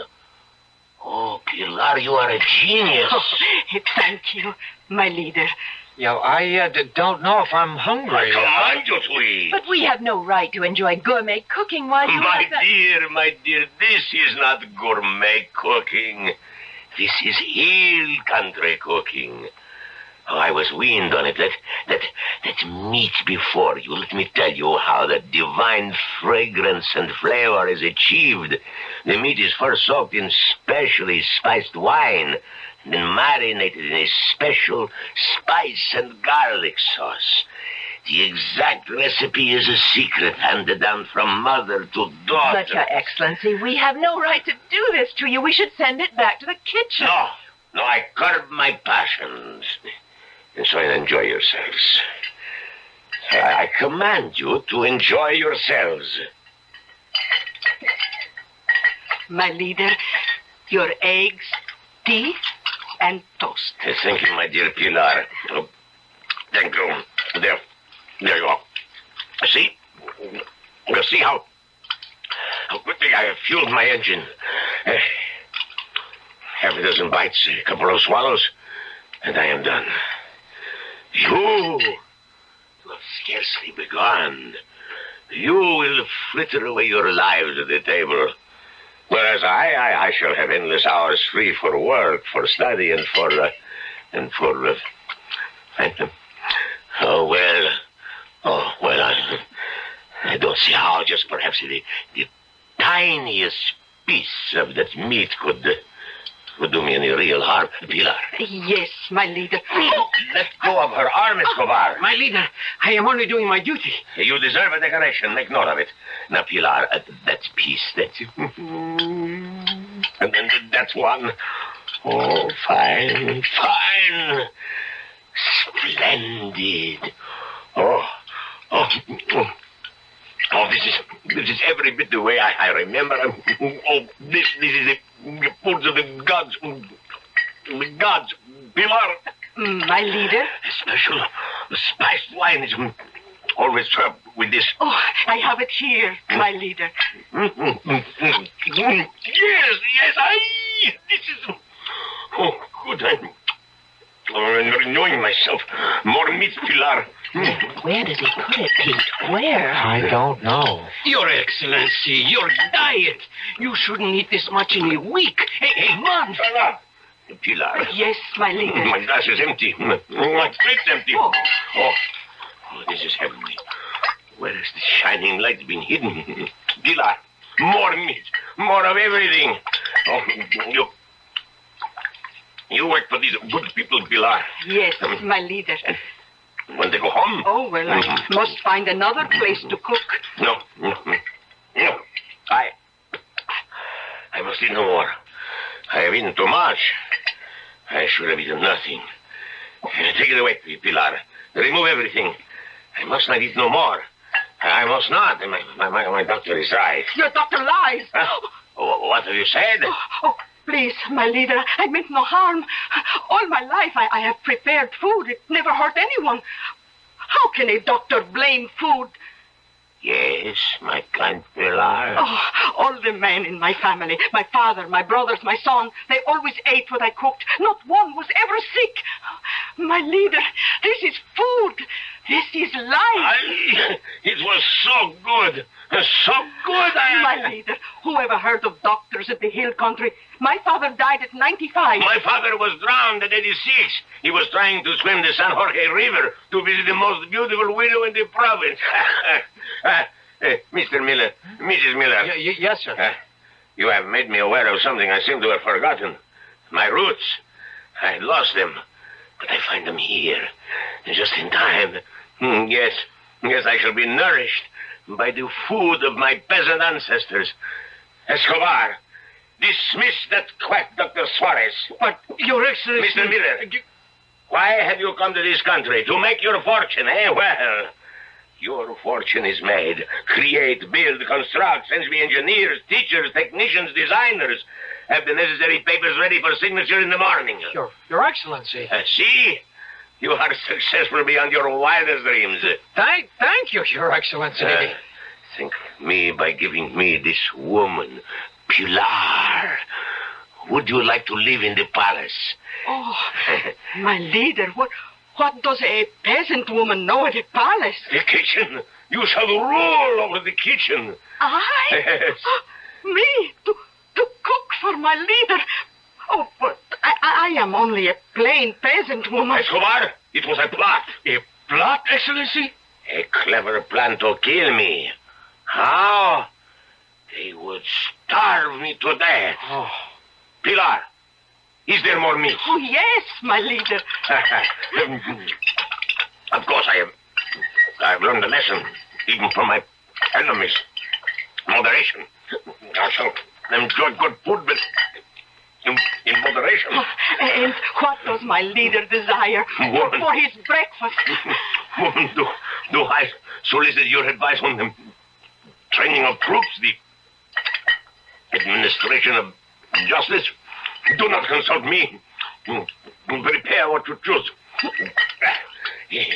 Is there dessert? Of course, my leader. I'll go and help Pilar serve. Pilar, see? I gave you my word of honor. But you are going to kill him.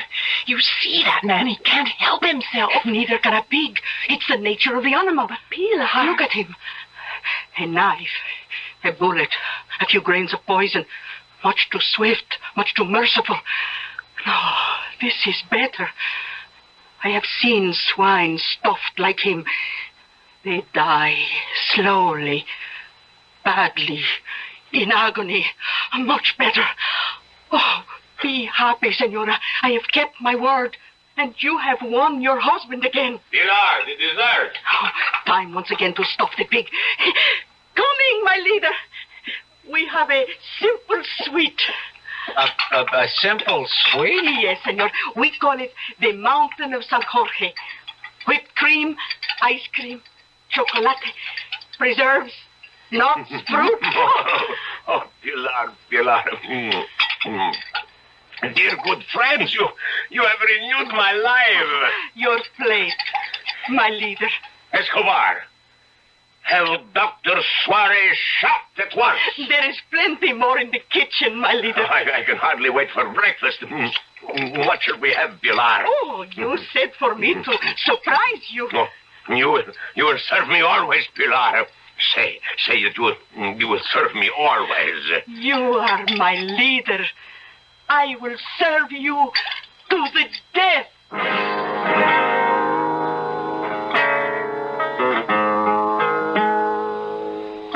As some people might say, what a way to go. But this is something the Mama Pilars of the world understand. If you can't get to a man's heart with a knife, another way, and a better way, is to get there through his stomach. I shall return shortly.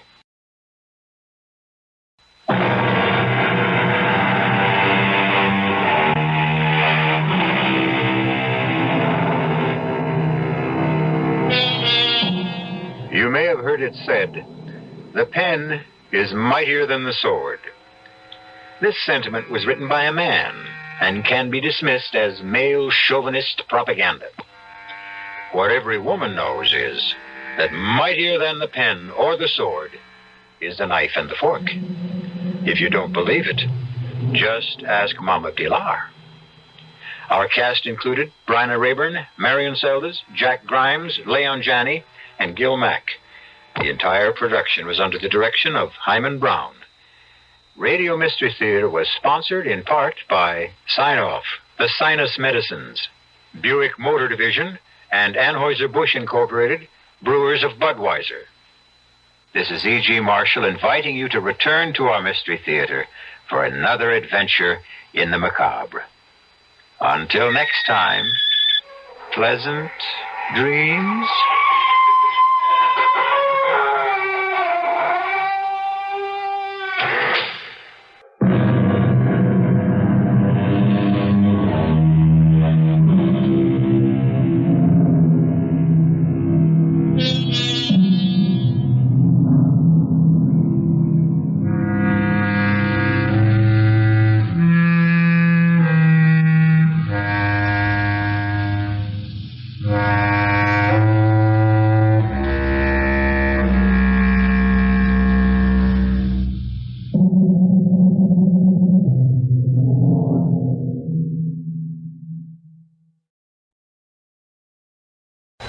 The CBS Radio Mystery Theater presents...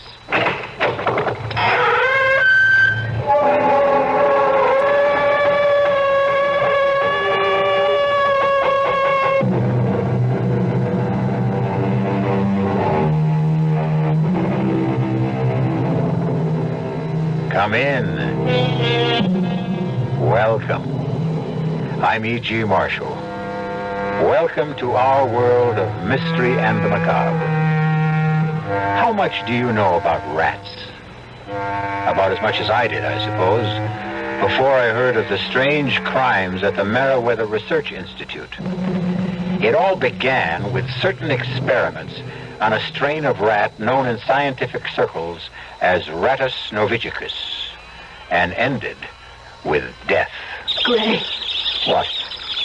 The rat. Did the rat get out of that cage? And? On what?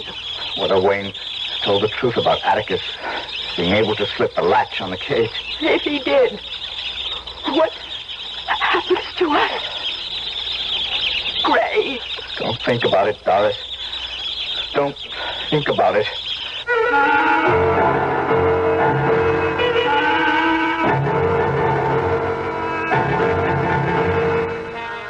Our mystery drama, The Rat, was written especially for the Mystery Theater by George Lothar and stars Michael Wager. It is sponsored in part by Buick Motor Division and Anheuser-Busch Incorporated, Brewers of Budweiser. I'll be back shortly with Act One.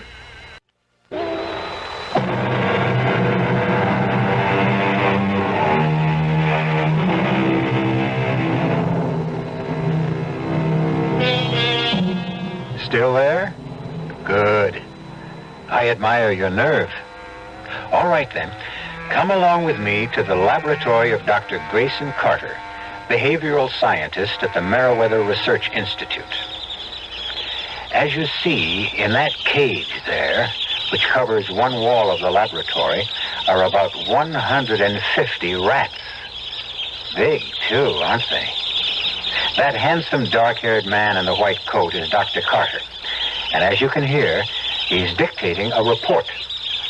Report to Dr. Christopher Morton from Dr. Grayson Carter concerning experiment number 17 on Rattus norvegicus. As you know, my entire theory is based on my conviction that of the 2,000 rat species in the world, the Muridae rat, especially the brown rat of Norway, Rattus norvegicus, is the most intelligent. Although they originated in Asia Minor, they have spread throughout the world. As you know, my... Oh, sorry, Gray, you're dictating. Oh, it's okay, darling. Come on in. I can't stay long. I'm going to the hospital to bring Wayne home. Oh, so soon. Quick recovery, I'd say. It wasn't really a bad attack this time. Oh? Doris, he couldn't move. He was absolutely paralyzed with pain. When his back goes out like that and the muscle spasms, he is helpless, yes, and sometimes it takes weeks in traction for him to recover, but sometimes only a few days. Doris, you are going to go through with this. Tell him I want a divorce so I can marry you. Yes. But I'm sure he'll refuse. I want you for my wife. And I want the world to know it. If Wayne refuses to give you a divorce... Gray? Oh, it's Attila again. Attila? That big fellow there, the one bigger than the rest. Oh, good heavens, it's Gray. He's killing that other rat. Attila, stop! Here. There. That'll calm him down. What is that stuff you threw into the cage? Blood feed. Blood feed? Oh, kind of rough animal feed mixed with blood. Oh. Rats love it. I use it as a reward. When a rat learns to do something, perform some little task or trick, I reward him with a pan of feed. Are they as intelligent as you thought? Well, I'm not sure intelligence is the word. Cunning. Yeah, that's it. Resourceful. Cunning and resourceful. At this point in my experiments, I'm inclined to think that a rat can figure out a way to do anything. Well, within reason, of course. If there's something to be gained by it. I'm not sure I understand. Well, for example, you see that billiard ball in the cage? Yes. Attila has learned, and so have some of the others, but he's the smartest. He's learned to push that ball up that trough and then to maneuver it into that hole at the top. When it goes through the hole, it drops to the bottom of the tube and triggers the opening of that trapdoor. And what do you suppose is behind that trapdoor? Don't tell me. They're feed. You learn fast, too. Yeah. Let me see if I can teach you something you'll enjoy learning. Oh, Gray.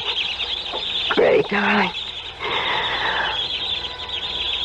You're a wonderful teacher. I'm sorry to interfere with Wayne. lovemaking. You look surprised, my dear.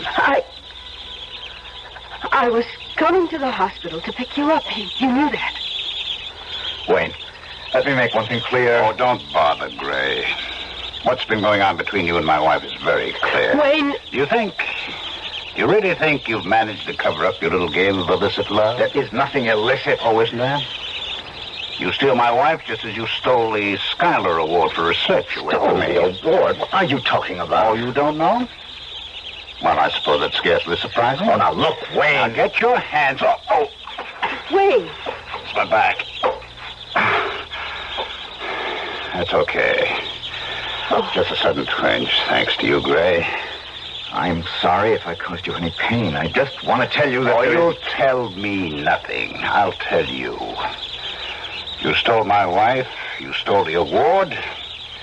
But there's something you're not going to steal because I've got the inside track. The directorship of this institute. Wayne, I have no interest in becoming director of this institute. Good. Because you won't get it. I will. I'm going to our apartment, Doris. I'll expect you there in 5 minutes. 5 minutes. Or else. What did he mean, or else? Nothing. He's just upset. He meant something. I want to know what.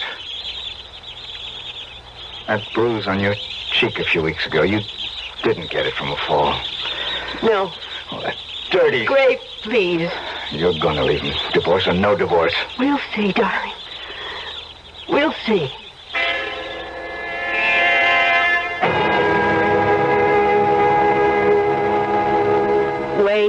We can't go on like this. I'm not going on with anything. I'm entirely happy with things as they are. Or will be once I get rid of Dr. Grayson Carter. Get rid of him? Oh, I don't mean kill him. Morton has promised me I'll take his place as director once he retires. That'll be soon. As director of the Institute, my first action will be to fire Grayson Carter. You can't do that. Oh, I can do more than that. I'll not only bounce him, but I'll so dirty his reputation it'll end his career. How could you possibly dirty Gray's reputation? Well, that's very simple, by spreading the word that he's a wife stealer. What? That he turned a loving wife, my loving wife, into a cheap, lying... Don't you ever do that again, Doris, or you'll regret that. A lot worse than you did the last time. You lay a hand on me I'll again. lay more than a hand on you, and you'd better keep that in mind. Now, there will be no divorce. You don't love me? I couldn't care less. But you're not going to love anyone else either, and that means beginning now you're to stop seeing Grayson Carter. I will not stop seeing Gray. Oh, I think you will. For his sake, if not yours. I've told you what I intend to do to him once I become director. But I could do even more than that. I don't see how you could do that. I don't intend to tell you. But there is one way you can find out. Just keep seeing him. Just keep letting him take you in his arms, fondling you, kissing you. You're hurting me. I could kill you and him along with you. I could... You filthy little fraud. Dr. Cheney here. Chris Morton, Wayne. Oh, yes, Chris. I heard you were coming home from the hospital today, and I'm anxious to talk to you. Would it be convenient to come right over to my office? Oh, it certainly would. I'll be there in 5 minutes. See you then. Well, it's come quicker than I thought. Morton wants to see me in his office, and right now. Unless I miss my guess, the next time you see me, I'll be the director of Meriwether Institute. And your love will be on his way down the drain.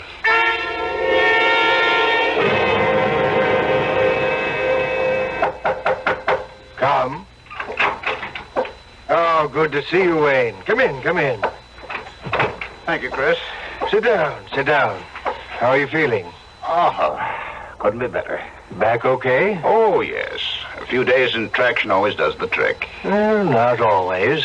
There have been times when it took 2, sometimes 3 weeks. No, never that long. Well, now, what I wanted to see you about. I think I know. If anyone deserves promotion, you do. And we have talked about your becoming director. As I made clear to you, Chris, I'm your man. Yes, you are. Or to put it more accurately, you were. Were? I'm as sorry as I can be, but the board turned you down. Well, how could they? Well, you say you recommended I was your first choice. That's true. Well, nobody carries more weight than you. The board does, I'm afraid. I'm also afraid that your record was against you. My back problem? Yes. Well, what the hell has my back problem got to do with my ability as director? Not your ability, but your disability, you might say. To kick me aside just because I've got a trick back? There was another reason. Oh, what other reason? Well, they felt, and really, Wayne, I've got to go along with this. They felt it would be useful to the Institute, helpful in a political and social way, fundraising and all that, to have a man in the director's chair with as much prestige as possible. Prestige? I've got any number of doctorates, books I've written, discoveries. True, very true. But you don't have the Schuyler Award for research. Grayson Carter does. Oh, what is it, Wayne? Wayne, you've gone as white as a sheet. Are you ill? Grayson Carter. They chose Grayson Carter? Yes. And you agreed? It wouldn't have served any purpose to disagree. But you agreed. After assuring me that I'd replace you, after promising me the job. Oh, now, I don't remember promising. You did. Right here in this office you promised me. Wayne, my dear fellow. You'll regret this. I promise you, you'll regret it. And I'll keep my promise. You wait and see. You wait and see. Wayne.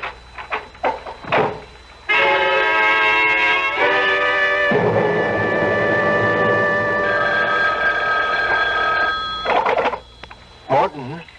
Grayson Carter, Chris. Oh, yes, Gray.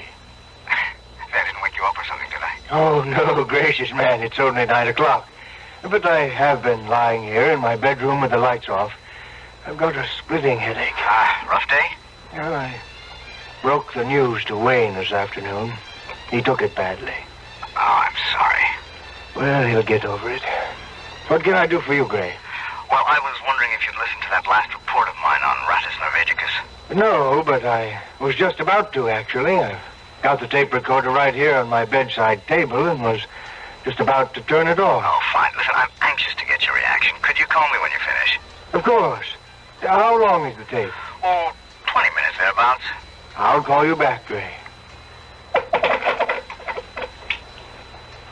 Report to Dr. Christopher Morton from Dr. Grayson Carter on experiment number 17 for Rattus norvegicus. Chris, as you know, my entire theory is based on my conviction that of the 2,000 rat species in the world, What in the world is that? rat, especially the brown Something in the room. Rattus Let's turn on the light. is the most intelligent. Good Lord! Originated It's a rat! The biggest I've ever seen. Many other species. No!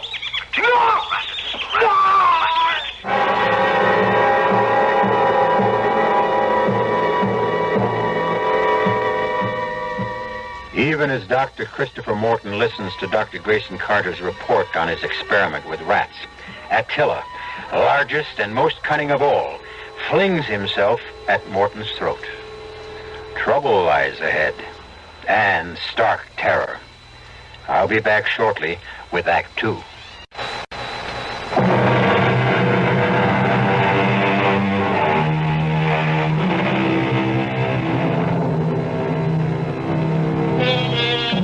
Do you suppose it was Dr. Wayne Cheney who put Attila the rat in Dr. Morton's bedroom? Almost bet on it myself. He certainly had the motive. His insane jealousy of Dr. Grayson Carter, plus Carter being appointed director of the Meriwether Institute instead of himself. But how could he have transported the rat to Dr. Morton's bedroom? Seems to be a question that bothers Lieutenant Enright of the police, too. Sit down, gentlemen.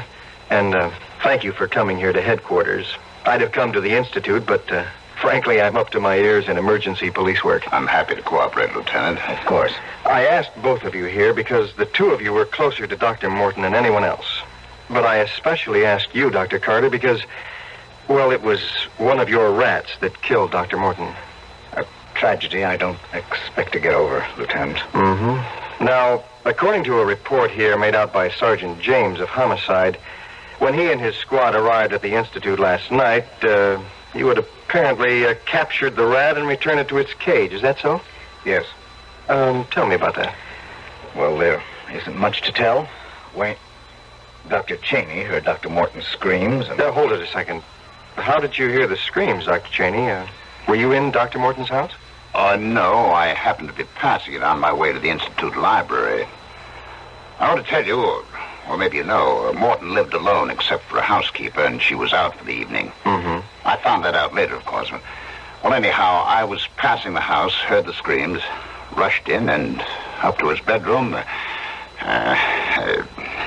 Go on, please. And it's also horrible.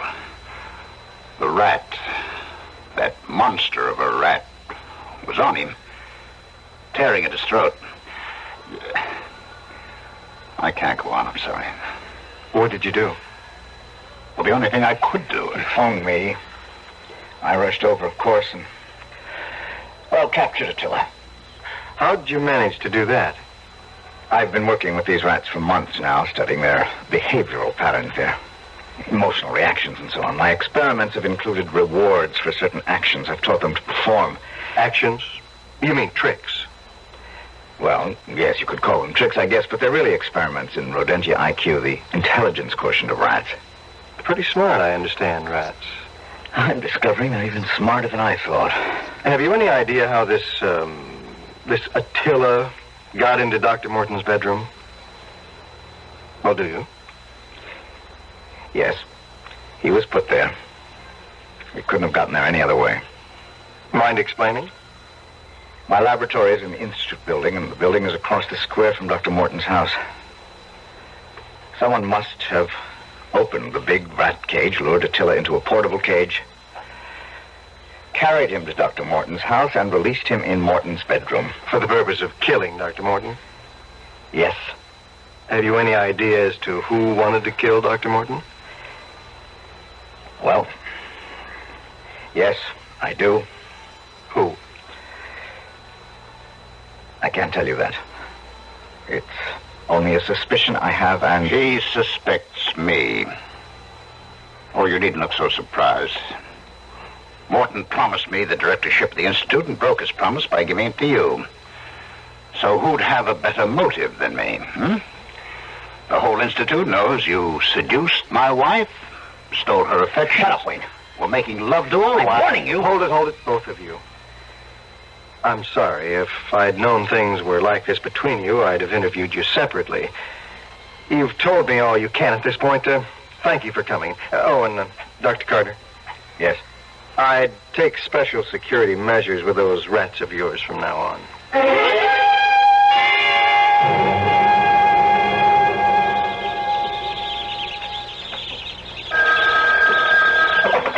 Dr. Carter. Oh, hello, Mr. Berkowitz. Okay. Aaron, then.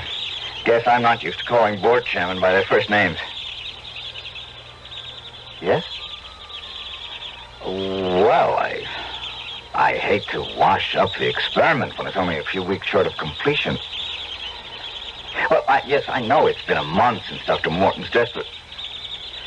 Well, you know, I have spent as much time as possible doing my job as director. Come in, Doris. Aaron, I couldn't agree more. Well, look, let me think about it, will you? I'll get back to you later today, right? Doris, sweetheart. Gray, dear. That was Aaron Berkowitz, chairman of the Board of Trustees. The board feels I'm not giving enough time to my duties as director. You're knocking yourself out. And you look tired and worried. Worried? No. Yes, you are, I can tell. What is it? Well, to be honest, there's something going on here in the lab. It puzzles me. I don't understand it. What? I think someone's getting in here at night and tampering with the rats. Tampering? Doing something. I don't know. The rats seem to be keyed up on edge, especially Attila. Any rats give me the shakes, but Attila... How could anyone except you get in here? You had that special lock put on the door after Dr. Morton's death. I know, but... Someone could have a key made, I suppose. But why? Who would want to come in here? Secretly, I mean. For what reason? Wayne. Gray. I know you think he killed Dr. Morton. I am sure he did, Doris. Trouble is, I can't prove it. I can't prove he's the one who's prowling around in here when I'm gone either. But I'm pretty sure it is him. Oh, Gray, why don't you give up this whole thing? This whole experiment, these rats. Suppose they got out of that cage while you were here. 150. Oh, hey, darling, cool it. 150 rats aren't getting out of any cage. Not while I'm here. One of them did. Attila did. He did not get out. He was taken out. Look, here, let me show you why it's impossible. Gray, please, I want you to stop worrying. Now, see this bolt? Yes. Well, it's on the outside of the cage.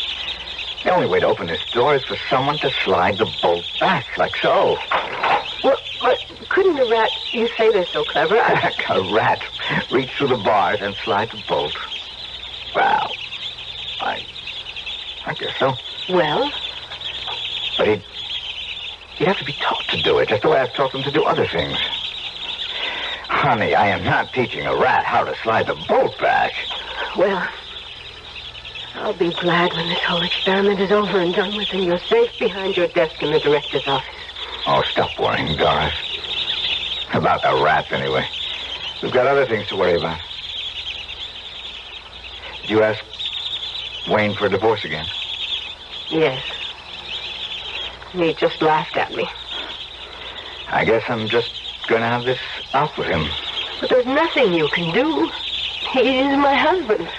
He's got to give you a divorce. He won't. No, he won't. Is he at home now? Yes, at least he was when I left. Why? Come on. We'll see him together. Wait a minute, I am Ray. not waiting another second. This thing has dragged on long enough.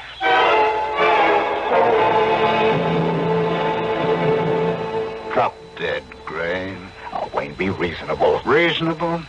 You asked me to be reasonable? Wayne, I don't love you anymore. I love Gray, so what's the use of our being... No use. No use at all. I'd be happy to be rid of you. Happy to give you a divorce, except that would make you happy.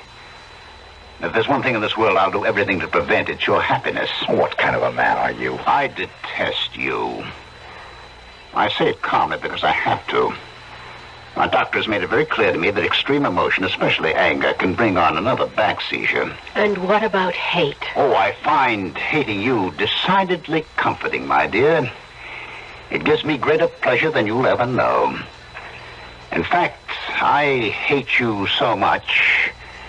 Well, yes, why not? I might even give you a divorce. Oh, don't play games. I'm not playing games.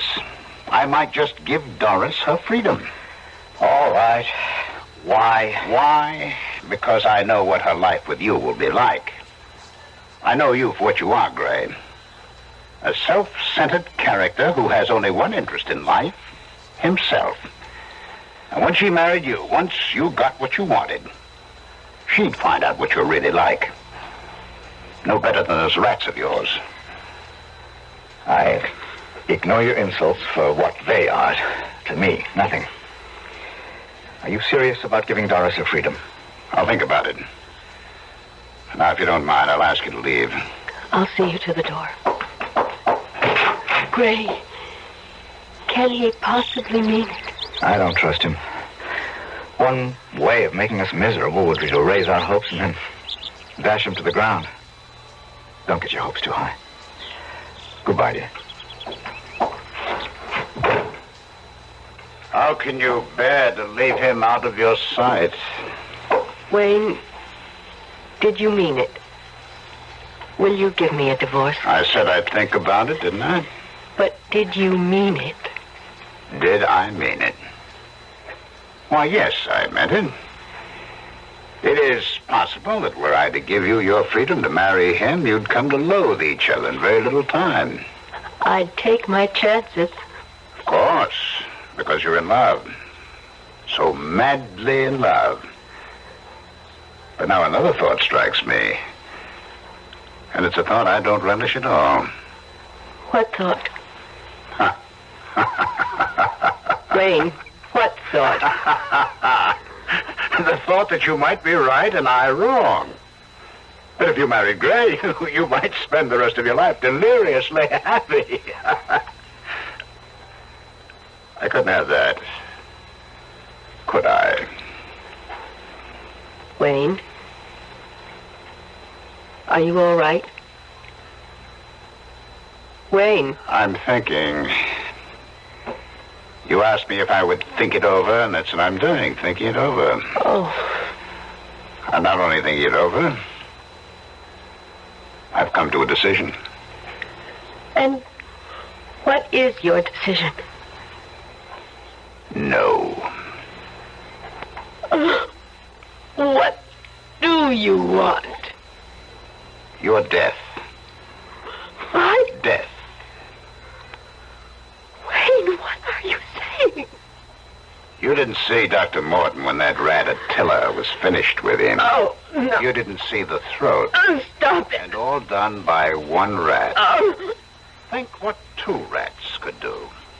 Or 10. Or 150. What are you saying? Oh. You're the one. You've been in Gray's lab at night. Yes. Yes, of course. What were you doing there? Well, what do you do with rats? If the celebrated behavioral scientist, Dr. Grayson Carter, is to be taken seriously, you teach them tricks. I have been teaching them tricks. Correction. I have been teaching one of them a trick. What kind of trick? Oh, I hate to admit this, but Gray is absolutely right. Rats are clever. One of them is, anyhow. What? The one I lured into a portable cage with the special feed and transported to the bedroom of our late Dr. Morton. You... Well, who else? You know it. Gray knows it. I'm quite sure that even Lieutenant Enright knows it. But none of you can prove it. Oh. What are you going to do? Kill you. Or rather, they are. They? The rats.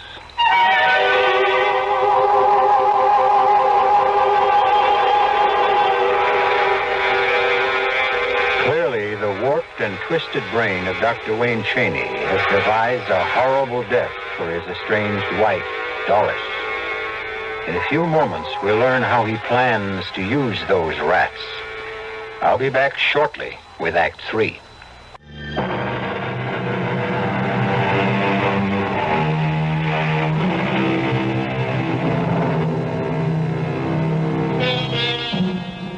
You're still with me? Good. Well, now, I'd say that Dr. Wayne Chaney has come unhinged, wouldn't you? No man in his right mind would plan to murder his wife by using rats. Excuse me, one rat, Attila. Now, just how he intends to use Attila, I don't know. You? Well, let's find out together. Midnight, Doris. The time has come. More properly, your time has come. Wayne, please, come to your senses. Move. No. I have ways of making you, you know that. All too well. You can twist my arm, bend my fingers, use any of those sadistic grips you have. I will... Oh. Change your mind, my darling? Oh. Does it? Oh, please. Yes, please, stop. That's better. There's a coil of rope in the closet. Get it. Yes.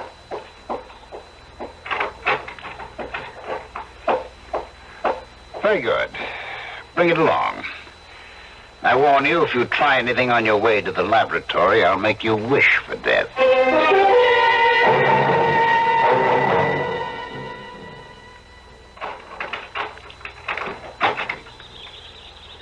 Surprised I have a key to this new lock? Well, I won't keep it a secret from you, Doris. Husbands and wives should have no secrets from each other. Uh-oh, I forgot. You don't go along with that. You believe in keeping secrets from your husband. Secrets of illicit love. Wayne, you're wrong. You're so wrong. You deny the two of you were meeting secretly? Not secretly. Making love secretly? No. Did you enjoy being crushed in his arms? Oh, stop it. It was nothing like that. You've let your imagination invent things that never happened. You... Wait. What are you doing? Oh, just tying you up. No. Why do you think we brought the rope? Wait. What are you going to do? I am going to do nothing. The rats will do it all. Now, hold still. I want to be sure your wrists are securely tied behind your back. Oh, I almost forgot. I promised to tell you how I got a key to the lock. I don't care how you managed to Oh, but you should. Without a key, I never could have done the remarkable thing. Yes, the very remarkable thing I've done. All right, now to tie your feet together at the ankles. You see, all I did was simple. All I did was call in a locksmith the day Gray went to a board of trustees meeting. I merely said I'd lost a key and needed another. Simple as that. Oh, sorry. But I must bind you tightly. There we go. That should hold you. Wait. Now, we'll just place you on the floor. Oh, no, please. Oh, I'm sorry, my dear, if the floor is cold. But you won't be chilly long. Not very long, anyhow. Wait. Listen to me. I beg you, please. What the hell is going on in here? Gray! Help me, Gray. Doris! What are you doing here at this hour? Checking in the lab at odd hours to catch whoever's been prowling around here? Hey, what are you sorry? Away, you! Now, you try to get up, Gray, and I'll brain you with this chair. You!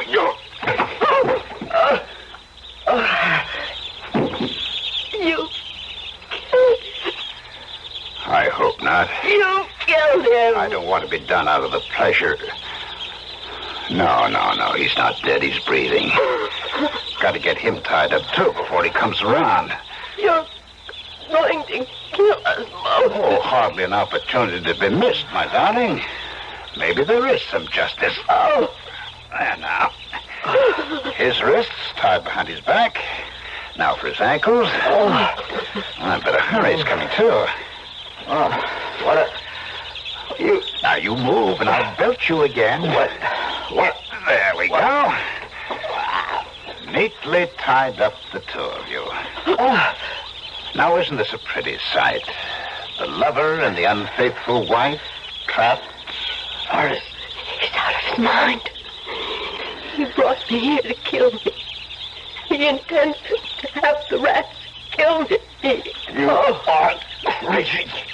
There's no sense trying to free yourself. You're tied securely, and so is my unfaithful wife. You wish to be parted from me, my dear? You wish to dissolve our union so you could be united with your lover? You shall be united. In death. Beginning now. Something I learned from you. Doctor, your experiments gave me the weapons with which to kill you both. You claimed that rats are animals of superior intelligence, and to prove it, and you did prove it, you experimented with these monsters in the cage for months, true? Go on. Well, you proved that rats do think. You proved that a rat can be taught, within reason, to figure out a problem for himself, if it resulted in a reward. I know all that. Go on. Oh? Are you in a hurry to die? I'm sorry, that doesn't fit into my plan. Oh, no. I'm going to make you suffer. You're going to be torn apart by rats. Those rats. All of them. Gray. Oh, Gray. Wayne, you seem to have forgotten something, Wayne. Oh, have I? Let those rats out of the cage and they'll attack you, too. Now, why didn't I think of that? Wouldn't I have said to myself, Wayne, the moment you slip the bolt on that door and the rats come pouring out, they'll attack you, too. But I did think of it. Would you believe it? I solved the problem. No. Give credit where credit is due. You solved it, Ray. You proved what remarkable things a rat can do if spurred to do them for a reward. Clever. Very clever. Rats. Especially your friends. And mine. Attila. You've been breaking into the lab secretly and conduct an experiment of my own. And following your methods, Gray, I succeeded in teaching Attila to perform a little trick. On command. What little trick? I taught him to slide back the bolt and open the door of the cage. Easy, darling. You're not making sense, Wayne. You don't believe Attila can do it?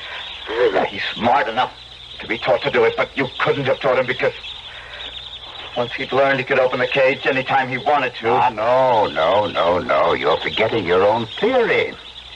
A rat performs only for a reward. Always there must be that reward.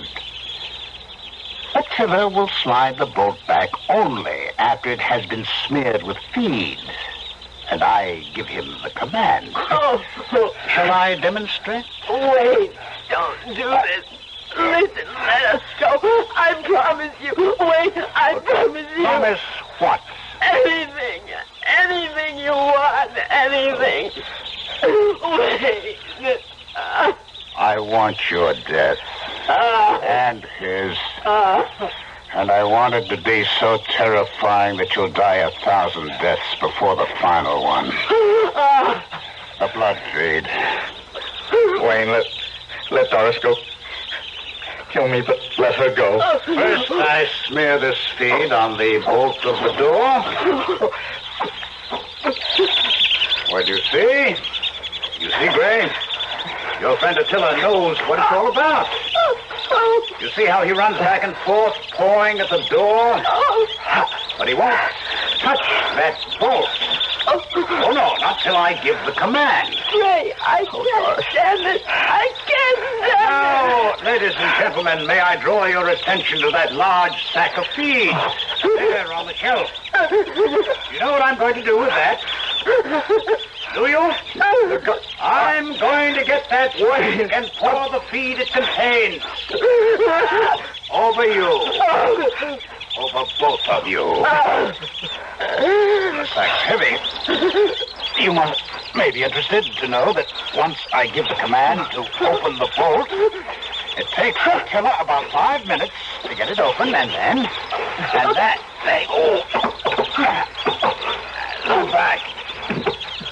My back. Great. He just had one of his seizures. He's sprawled on the floor. Through the sack. The feed is all over him. I can't move. I'm paralyzed. I can't move. Oh, thank the Lord. He didn't give Attila the command. He did. The food did. Why? I didn't give any command. Why is it killer pointing at the boat? Why is he trying to slide it back? No. I didn't give a command. I couldn't have. What was the command, Wayne? Was it something as simple as open the bolt? You fool! You fool! You said it! You said it! Once I give the command to open the bolt, you said it'll take until about 5 minutes to get it open. Oh, no. Oh, I did say it. I did. He is? Help me. Oh, help me. Help me. How can we? We can't even help ourselves. Doris, can you roll over on your side? On my side. I'll try to maneuver it with back. Maybe. Just maybe I can move my fingers enough to open them. Not at your wrist. Can you do it? You have to try. We've got to. The rats. The rats. Listen to them. Listen to them. Great. They know what's happening. They'll come for me. For me. I'm covered with feed. They'll tear me to bits. Doris, don't move. Keep your hands still while I look at that snot. He's sliding that boat. And the rats, they're all at the front of the cage near the door. They can't wait to get out. To get at us. Another minute. Help me! Help me! Doris, try to move your hands. And you. No! But hold still then. Great! Hold still. It's too late. What? It's too late. The cage is over.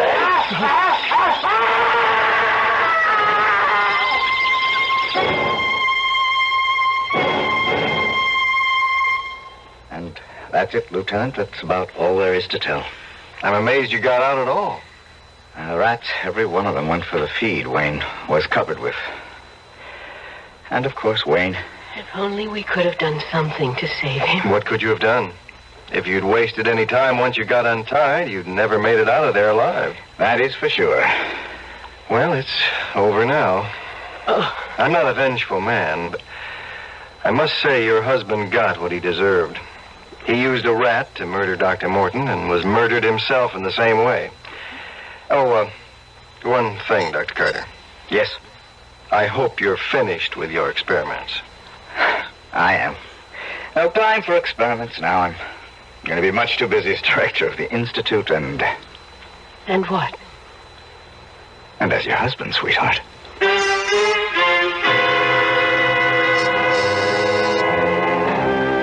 And surely they deserved happiness, those two. The fates had thrown them a pretty horrible and terrifying curve. The kind few of us are ever called on to face. At least I hope we aren't. But you never know, do you? I'll be back shortly.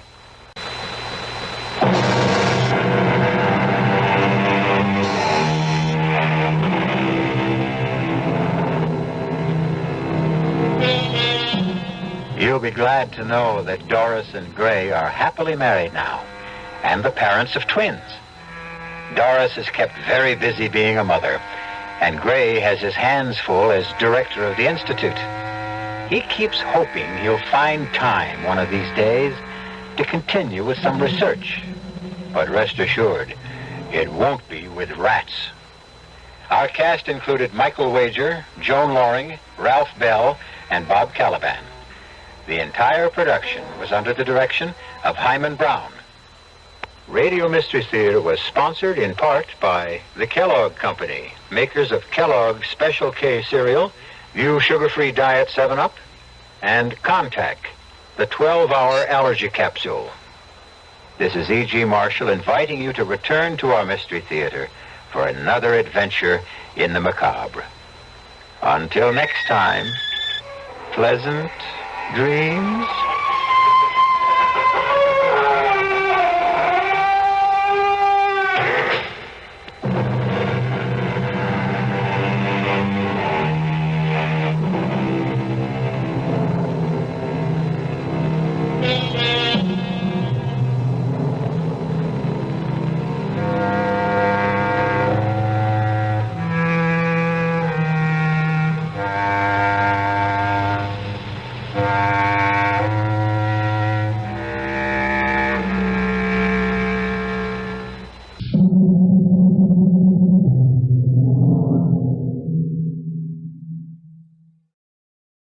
The CBS Radio Mystery Theater presents...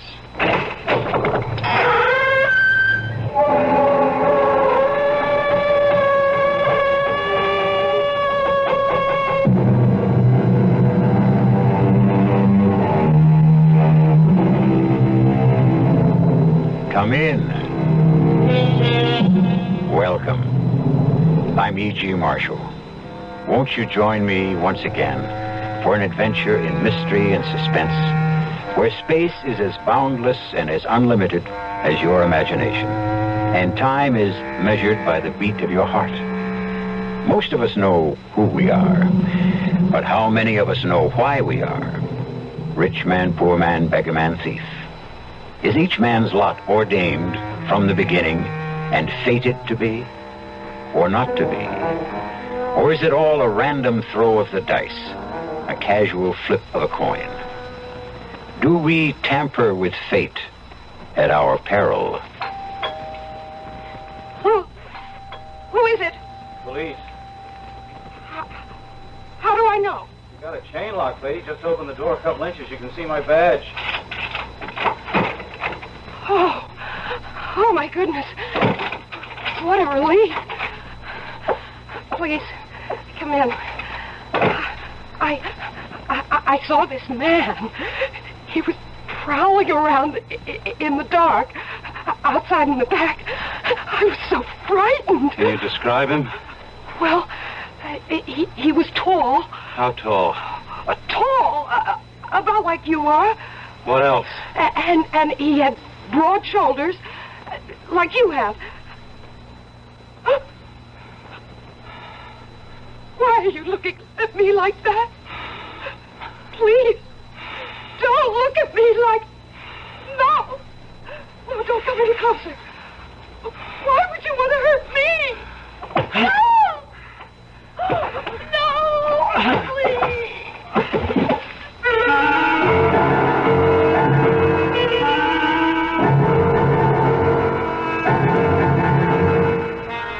Our mystery drama, 3 Times Dead, was written especially for the Mystery Theater by Sam Dan and stars William Redfield. It is sponsored in part by Buick Motor Division and Anheuser-Busch Incorporated, brewers of Budweiser. I'll be back shortly with Act One.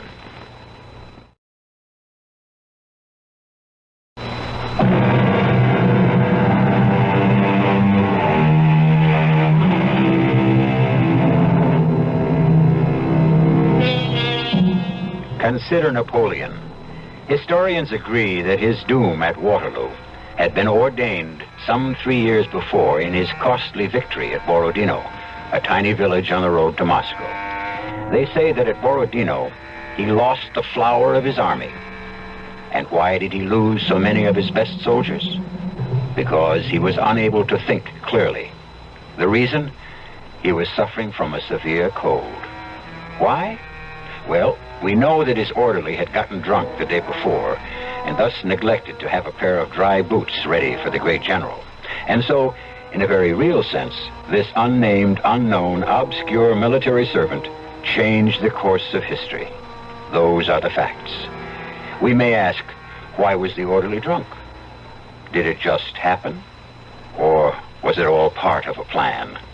Is every single action on the part of every living thing prescribed, ordained, decreed?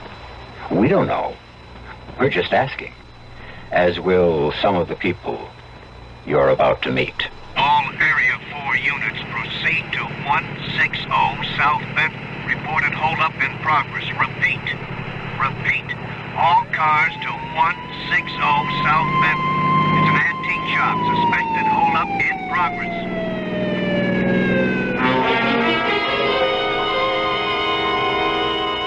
What I tell you, I have nothing. Easy. If you hit him any harder, you'll kill him. Listen, Grandpa. Be smart, huh? Take my money. It's in the drawer. Take my money. We don't want your money, Grandpa. All we want is that little statue. Now, you got it here somewhere. Get it. Please don't. You hand it over, Grandpa. You hand it over. Hold it right there. Drop those guns. Sure, officer. Sure thing. You okay, sir? I think so. These two men. I know. Take it easy. Greenway, what happened? I guess they're dead. Hey, Red, get on the radio and get us an ambulance, huh? Sergeant, they both had guns. One was pistol whipping this old man. Sir, we'd better get you to a doctor. I'm sorry to have caused you so much trouble. They started to shoot as soon as they saw me. I guess I was luckier than both of them. Yeah, you did a good job. Hey, Greenway, what is it? I've been a cop for 8 years. You know, it's the first time I ever had to draw the gun out of the holster. Can you drive? Drive? Oh, sure. Yeah, I don't think so. I'll get Smitty to take your car. You come back with me. Write up your report. Now? Sure, right now, while it's fresh.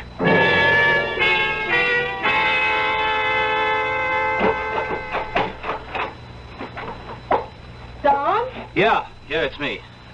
I heard about it. It was on the radio. Yeah, it's going to be on the TV news, too. Before we could even get out of the place, everybody was there. Microphones, cameras. 2 men are dead, and... And what? Well, nobody seems to realize that... But, Don, everybody knows they're dead. Look, honey, I can't explain it. These 2 men, they're dead. Their lives are finished, see? I ended the world for them. They don't exist anymore. That's what being dead is. Don, you had no choice. I know. It's part of your job. I know. I guess I never looked at that part of the job. I always had the idea I was a cop because I wanted to help people. You helped that poor old man today. You saved his life. I understand, honey. I know all the arguments. Then what is it? I just never thought I'd have to go for the gun. Don. I feel as if some part of me is gone. What? I don't know. When I saw those 2 men dead on the floor, I felt that some part of me simply disappeared. Something in my mind. Something like What? I don't know, but it's something that I felt was very special and important to me, and now it's just... It's gone. It's disappeared. What you did was absolutely necessary. I agree, but it doesn't change the basic fact, which is I killed. Listen, how about dinner? I didn't know how you feel, so it's wide open. Okay, let's go out. Sure. Dress up. I'll take you to Ferretti's. Oh, we're going to make this an occasion. Well, it is an occasion, I guess. Maybe it marks my coming of age. 39,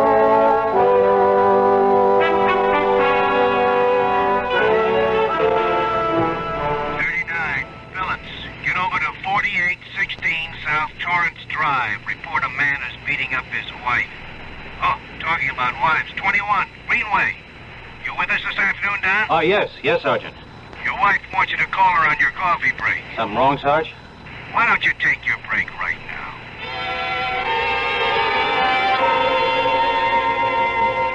He said he wants to entertain both of us this evening at his home.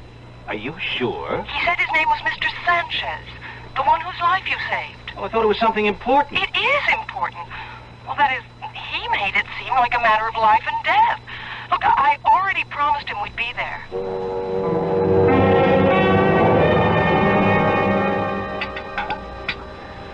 May I pour you some more wine? It's delicious.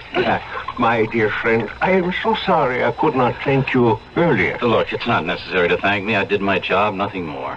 Unfortunately, I have been in the hospital for the past week, so I have been unable to show my appreciation. And tomorrow my business takes me abroad for an indefinite period, and so it must be tonight or never. Well, what do you mean? Consider this tiny statue. Oh, it's beautiful. Hardly 6 inches tall and is pure gold. It's exquisitely made. See? The figure of a woman, and twined around her, a serpent. Now, why do I show you this? Because this is the object those two thugs were after. Oh. But why? I mean, what did they know about it? Probably nothing. Perhaps someone had paid them to get it. Who? It could be anyone. That is, anyone who might be aware of the legend that surrounds this statue. A legend of Don. It is said that whoever owns this statue will be granted 3 wishes. Well, oh, no. Oh, don't mind him, Mr. Sanchez. He's always skeptical about everything. Now, do you know what year this is, Mr. Sanchez? All that went out with the Arabian Nights. Son, can't we have a little romance? You say that the statue will grant you 3 wishes, so why didn't you use it to save yourself when those hoods were beating you up? I did. What do you mean you did? I wish to be saved, and you arrived. Mr. Sanchez, I arrived because I got a call on the police radio. But you arrived, and it was their 2 guns against your 1. And they fired first, yet you killed them both. How? What are you getting at, Mr. Sanchez? Everything or nothing. Now, I wish to make you a gift. Oh, no, I couldn't. Of this statue. Don! No, please, that's out of the question. Besides, why would you want to give it away since you seem to be convinced that it works? Because when I asked to be saved, that was my 3rd wish. Mr. Sanchez, I appreciate what you want to do, but it's illegal for me to accept payment for performance in the line of duty. This is not payment. It is a token, a gift. Look, I am leaving the country for an indefinite period. I am an old man. I cannot make any long-range plans. I may never see you again. There is no way to slice this to make it come out differently, Mr. Sanchez. Are you saying that there is no way I can show you my appreciation? No way beyond to thank you, and I've already received that. Ella, look, it's getting late. But, Don, Mr. Sanchez is very sincere. I know he is. It's still getting late. Before you go, consider. In the ordinary way, I should be dead. That was the obvious way fate was working. However, by means of this statue, I changed it. In doing so, I also changed your life. You're a different man because of me. I'm the same man I always was. You don't realize it yet. So, take this statue. Look, I'm very sorry, sir, but You may need it. You may even now be headed for a fate that you may wish to change. Mr. Sanchez, thank you for an excellent dinner and a very pleasant evening. Ella, tomorrow's an early day for me. Then, there is nothing I can say to you? I'm afraid not.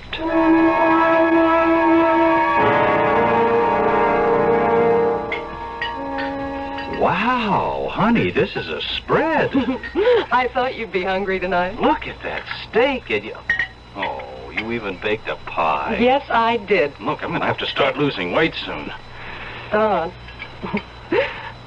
I have to tell you something. Sure, what? Well, at first I thought maybe I could keep it a secret, but... Hey, what is it? Look up there. On the shelf. On the statue. Before you say another word, it's mine. Yours? Listen, Don. He stopped off here this afternoon on the way to the airport. He asked me to accept the statue. Couldn't you tell him that I can't? I told him. I even told him I couldn't accept it as a gift either. Well, so how does it happen that it's sitting... Well, he said, let me sell it to you. Sell it? Let me sell it to you, he said, for $50. $50? It's worth at least $1,000. Don, he convinced me we might need this statue one day. Honey, for what? Who knows? Anyhow, it's my statue. I have the bill of sale made out to me. Here it is. Now, what would you like me to wish for? Nothing. Nothing? Nothing. And Ella, I want your word of honor that you will never use that statue to wish for anything. But, Don... I want your promise. But you can't be serious. Look, I'll tell you how serious I am. If you ever make a wish on that statue, I will break up our marriage. Now, can I have your promise?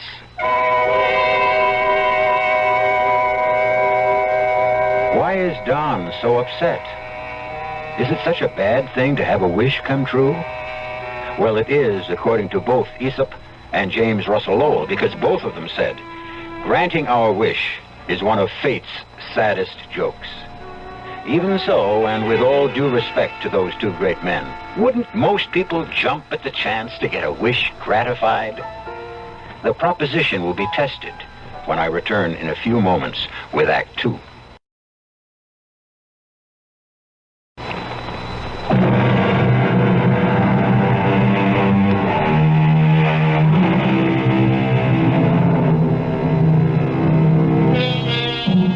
It's a tiny statue, perhaps 6 inches high, made of the purest gold and the finest workmanship. It's the figure of a beautiful woman with a serpent coiled about her waist. It is said to have the power to grant its owner 3 wishes. And would you believe that it's the source of a violent argument between Don and Ella Greenway? In this day and age of electronics and jets.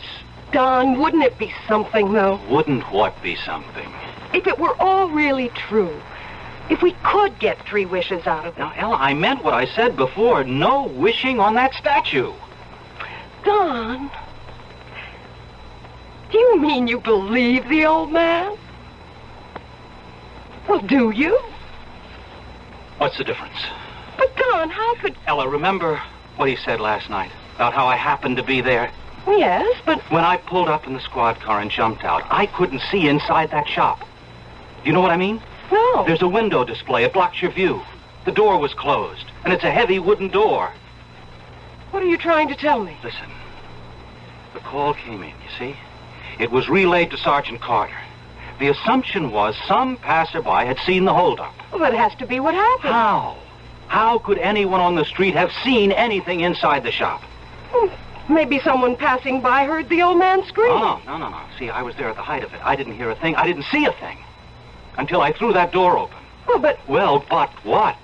I got there first because mine was the nearest car to the scene. Each of them got off a shot at me before I could even fire. Don. please. I don't even like to think about it. Ella, I didn't even want to shoot. Would you believe it? I had to force myself to pull the trigger.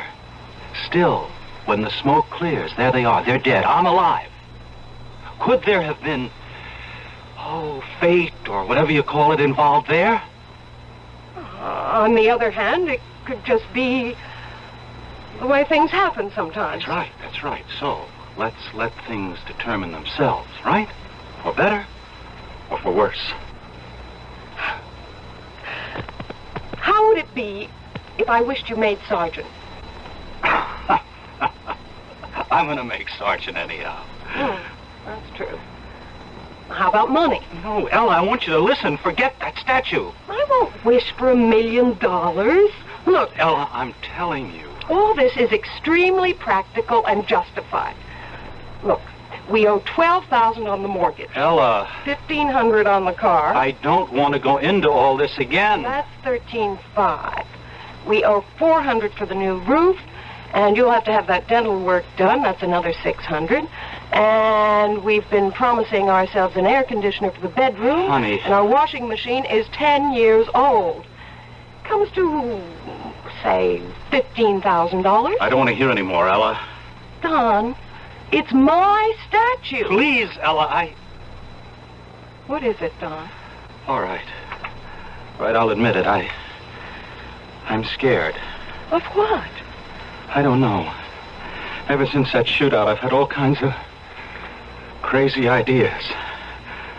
Crazy ideas? Well, not crazy so much as mixed up, and I don't even know if they're ideas. They're more like feelings. Can you? No, I can't describe them. Honey, just please, listen, don't do anything right now to upset me, okay? You need a vacation. I'm all right. Let's just let everything sit for a while. Hey, what time did it get to be? I have to sign in at 5. Goodbye, honey. Bye, darling. Ella, just humor me, will you? I mean, promise. I promise.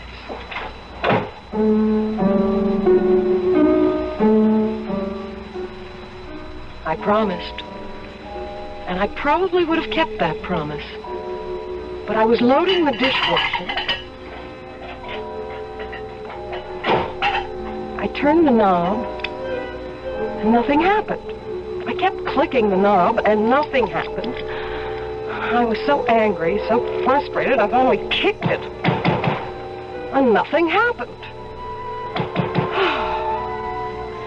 All we wanted was to live nicely, comfortably. It would take $15,000 to put us ahead of the game.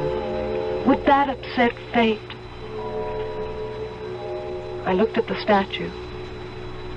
I remembered the words that Mr. Sanchez had spoken when he left here. You look at the statue. You say to the statue, I wish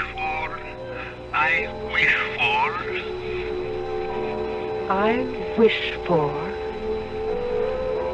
I wish for $15,000.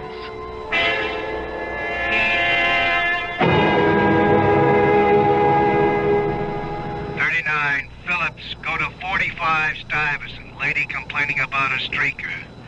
86 Heatherton, some drunk is annoying people. Cancel. Area 4, stand by.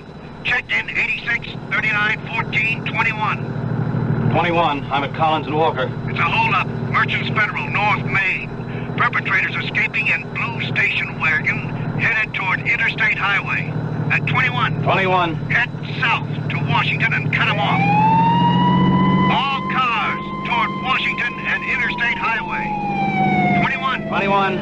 You turn east on Washington. Blue wagon headed toward Collins intersection. 21, if alleyway's open past Jefferson, I can shortcut through there.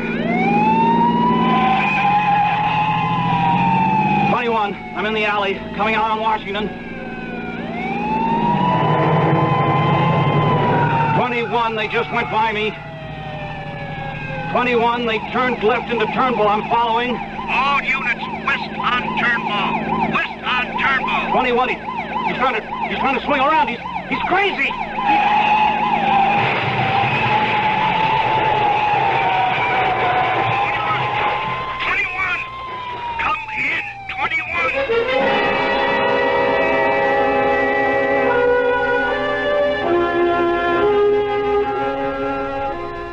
Mrs. Greenway?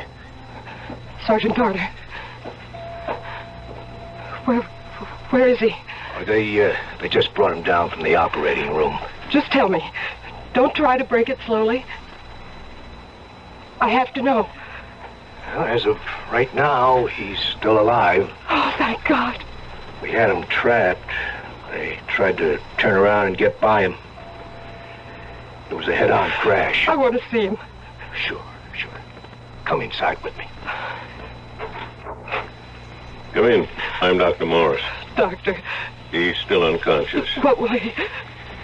We're doing everything we can. He's surrounded with intensive care. But really... Mrs. Greenway, there are different methods of handling a thing like this. I could build up your hopes over... Or... You can tell me the truth. I can tell you what appears to be the truth. To us, at this time. He's not going to make it. The outlook is not good. Why is the outlook not good? There's been an unbelievable shock to his system. Yes. There's been some, not very much, but a little brain damage. Nurse, maintain the indicated levels of fluids and oxygen and report even the slightest changes immediately. May I stay here for a while? I promise not to get in anybody's way. Of course. Excuse me. Mrs. Greenway, if there's anything any of us can do... Thank you, Sergeant. It's guys like him. God, what's the use? It's usually guys like him who get it. You know, it's funny. He might have had a premonition about it. What are you saying, Sergeant? Oh, I don't know. I was just thinking aloud. No. No, tell me. Tell me what you mean by a premonition. Well, it's just how things work out, you know.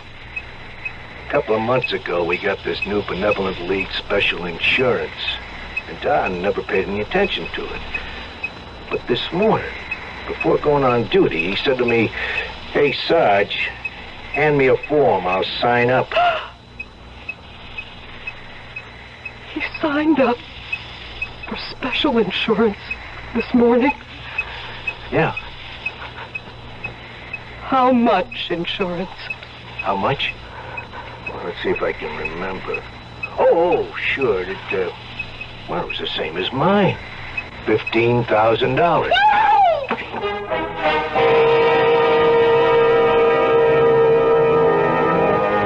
This morning, Ella Greenway stood before a tiny gold statue and wished for $15,000. Taken by itself, we could call it an act of superstition. Now, 14 hours later, her husband is dying, and we find he has just insured his life for, you guessed it, $15,000. Rarely is superstition so scientifically supported by mathematics. We'll have another set of numbers when I return shortly with Act 3.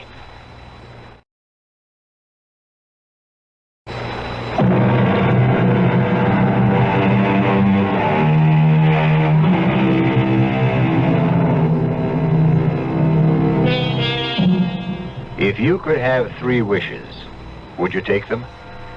Ella Greenway was warned. Stay with what fate has planned. Accept destiny. Don't improvise. But all she wished for was a modest sum of money to keep up with the cost of living.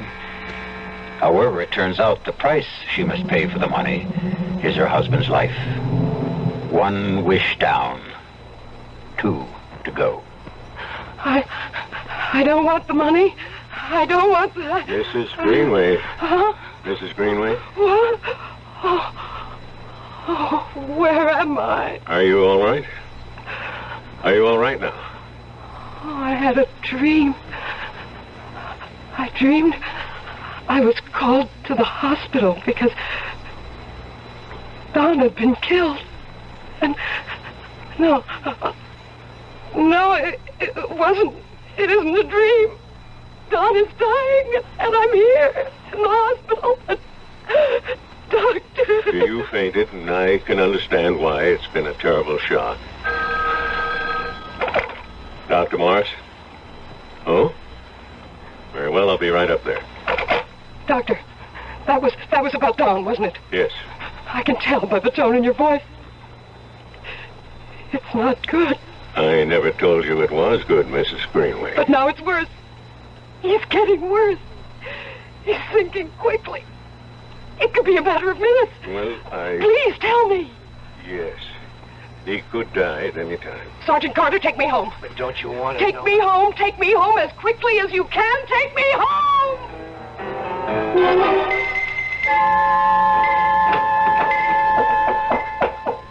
I wish for Don to live. I wish for Don to live. Mrs. Greenway? Oh, Mrs. Greenway. Oh. Yes. I just had to make sure you were okay. I'm all right. You had me worried the way you were. Yeah, I'm fine. And about Don, well, maybe the doctors don't know everything, you know? Maybe there will be something to... Don will be all right. Just remember, if there's anything at all... Well, Mrs. Greenway, aren't you going to answer it? Answer? The phone.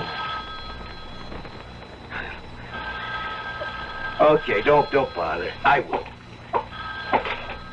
Hello. Is that you, Sergeant? Yeah. Could you bring Mrs. Greenway back here right away?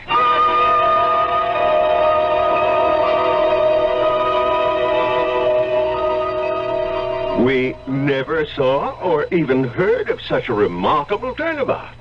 You could almost say it's a miracle. Well, why not say it? There's one thing for sure, Mrs. Greenway never gave up hope, never lost faith. Look at that man. He's got his color back. Respiration, pressure, heartbeat, everything. Everything is perfectly normal. I still can't believe it. Don. Ella?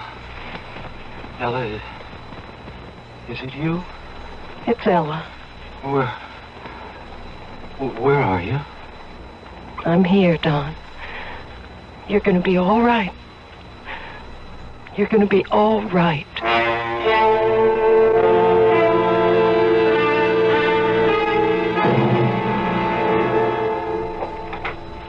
Hi, honey.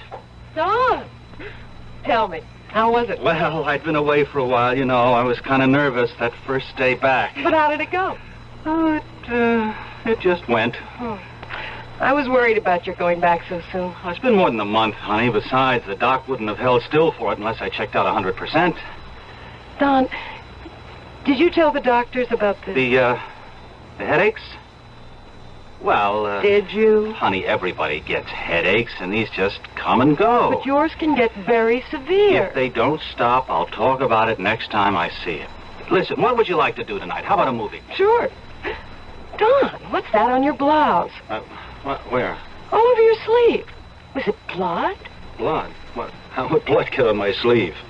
Well, it looks like blood. I can't imagine. Maybe it's paint or some kind of stain or something. You know, I might have brushed up against something. I better send it to the cleaners first thing. How could it have... If you haven't started on dinner yet, let's eat out, huh? All right. Hey, you know what you forgot to do when I walked in just before? What? You forgot to give your old man a kiss. Oh, Don. Yeah, that's better. Well, you've got to shape up around here. Can't let you get into bad habits. Don, you still have a headache? Headache? No, it's gone. Completely gone. Maybe it'll never come back.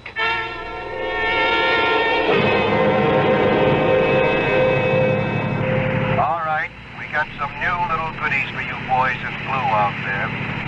Be alert for stolen Gold Arrow convertible. License plate 1232N, as in nobody.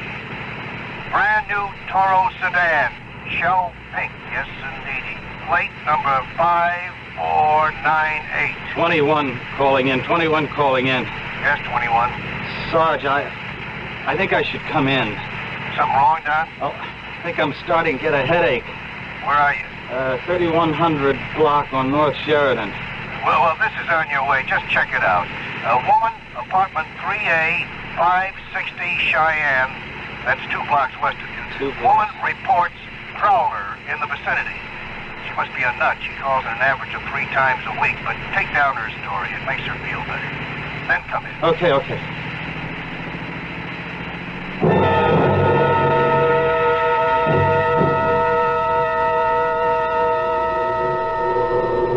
Oh, what am I going to do with this headache?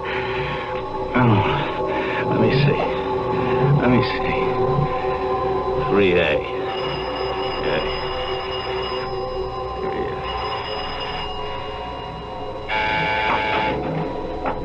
In here, officer. In here. Oh, come in. Come in. You took your sweet time getting here. I could have been murdered. Yes, ma'am. Yes, now just tell me. You ride around in your cars and you think you do a day's work. Please, madam, just tell me. I pay my rent. I pay my taxes. Just tell me what... Oh, my head. Will you just tell me what you saw? Don't you yell at me. You're a public servant. My servant. Oh. Why are you looking at me like that? Why are you looking at me? No! No, don't! Please! No, please! No! My head. What a relief. I never want to have another one of... Wait a minute. What am I supposed to be doing? Yeah, I go to apartment 3A. 560 Cheyenne. Woman saw a prowler. I'm here. What the... Lady, are you...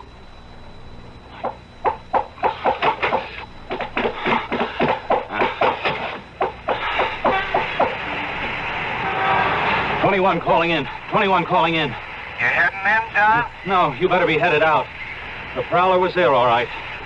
She's dead.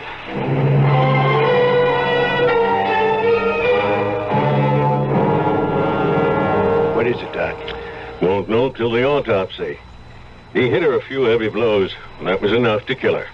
She was lying there. I could see she was dead or close to it, so then I called in. Then what did you do? I had a look around the back. Anything? Nothing. From what I can see here, she tried to put up a little bit of a fight anyhow. See? Yeah. Slight trace of blood under this fingernail. She might have scratched him. Well, Don, write it up. Okay. Then you can go home. Home? Yeah. Didn't you ask to come in because you had a headache? Oh, yeah, but I don't have one now. I feel great.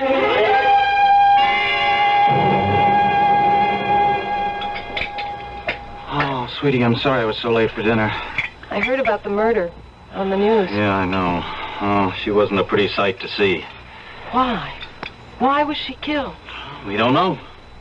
Well, did you get a chance to see anything? No, I got the call to go to the address because she'd complained about a prowler. The next thing I knew, I was in the apartment. She was dead on the floor. Don, what do you mean? The next thing you knew? Well, because that's the next thing that happened. You know, that's how you write your report. You go from one fact to the next. Listen, honey, let's not talk about it, please. I never wanted to be a guy who brings his job home. Don, what did you do to your face? Huh? Where? Well, it looks like a scratch. Just below your right ear.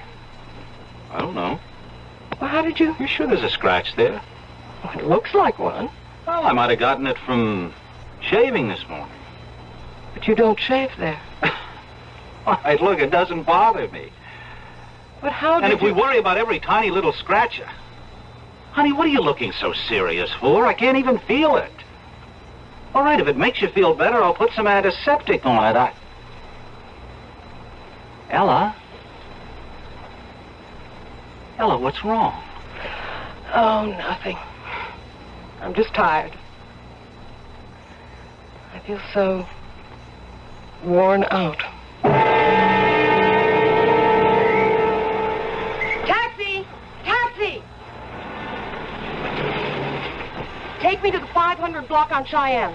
554, 556, 558, 560. Outside entrance. Inside door, and it's locked. Locked. Why, hello, Ella. Sergeant Carter. Oh, what are you doing in this neighborhood? Oh, just shopping. There's some very fine shops. Ella. Yes, Sergeant. Tell me, since Don's been home from the hospital, has he... Well, have you noticed anything unusual about him? Unusual? In what way? Oh, I don't know. He has complained of headaches. Headaches?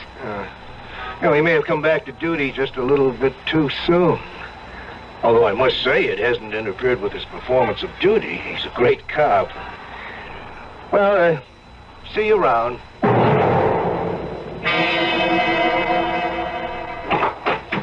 Ella, hey, where have you been? I've been home for about 2 hours.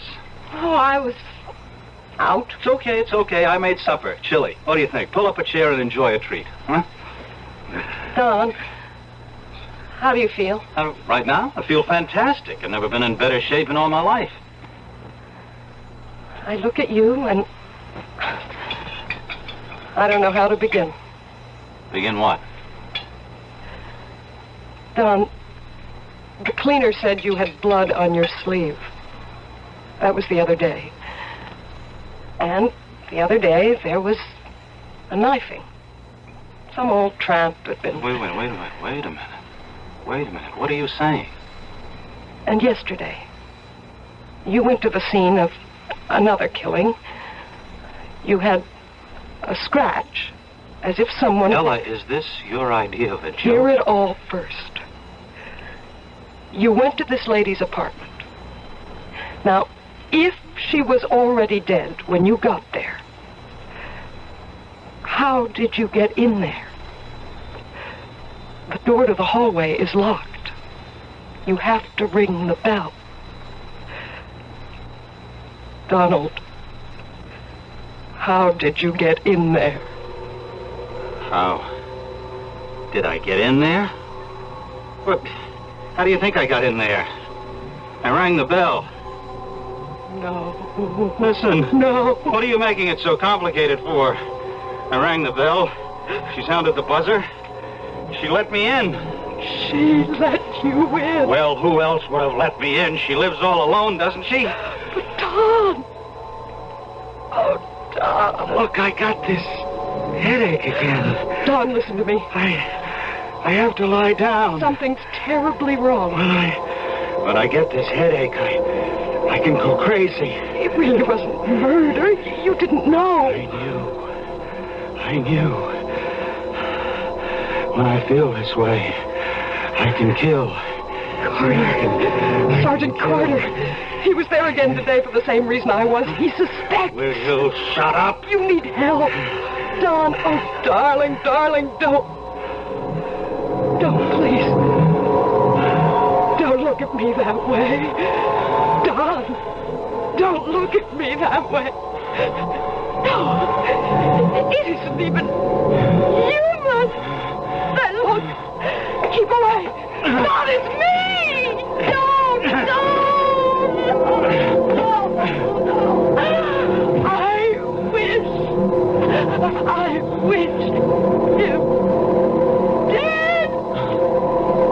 I wish him dead.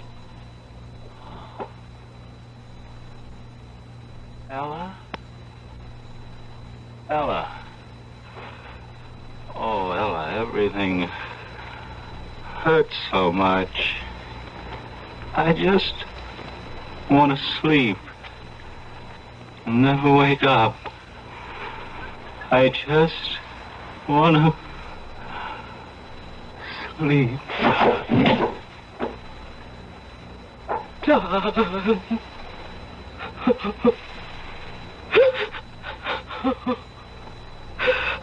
Oh, Don.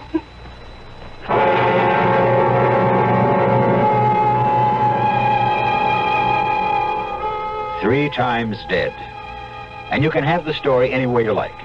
The supernatural powers of the little golden statue, or the sudden rallies and collapses that still defy the best thinking of medical science. Random accident or predestined fate. We always have something for everybody. As usual, I'll have something for you when I return shortly.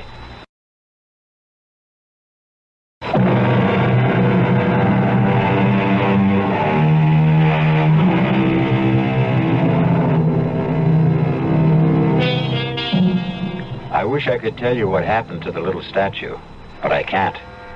Ella Greenway's house was robbed a few years ago, and the little statue was part of the loot. It may have been stolen by someone who knew its powers. On the other hand, it may be kicking around some antique or gift shop. Remember, if you see it, it's a beautiful lady with a snake twined about her waist. And if you should see it, would you buy it?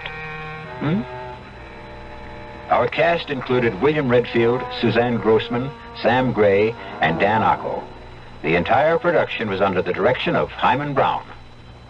Radio Mystery Theater was sponsored in part by the Kellogg Company, makers of Kellogg's Special K cereal, new sugar-free diet 7-Up, and Sign-Off, the sinus medicines.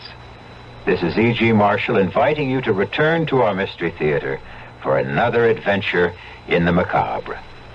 Until next time, pleasant dreams.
Once again, it's time for that journey through the world's most mysterious landscape, the complex mind of a human being. What does the mirror show you? Does the mirror know more than appears on the surface? How deeply can it probe? Consider a lady named Helen Stewart. What is it? Tell me, what is it? Look! Look at what? Look at the mirror. What about the mirror? Well, can't you see? I'm not in it. I'm not in the mirror. I've lost my reflection. Fred, do you know what this means? Please, Helen. It means I no longer exist. It means I've disappeared.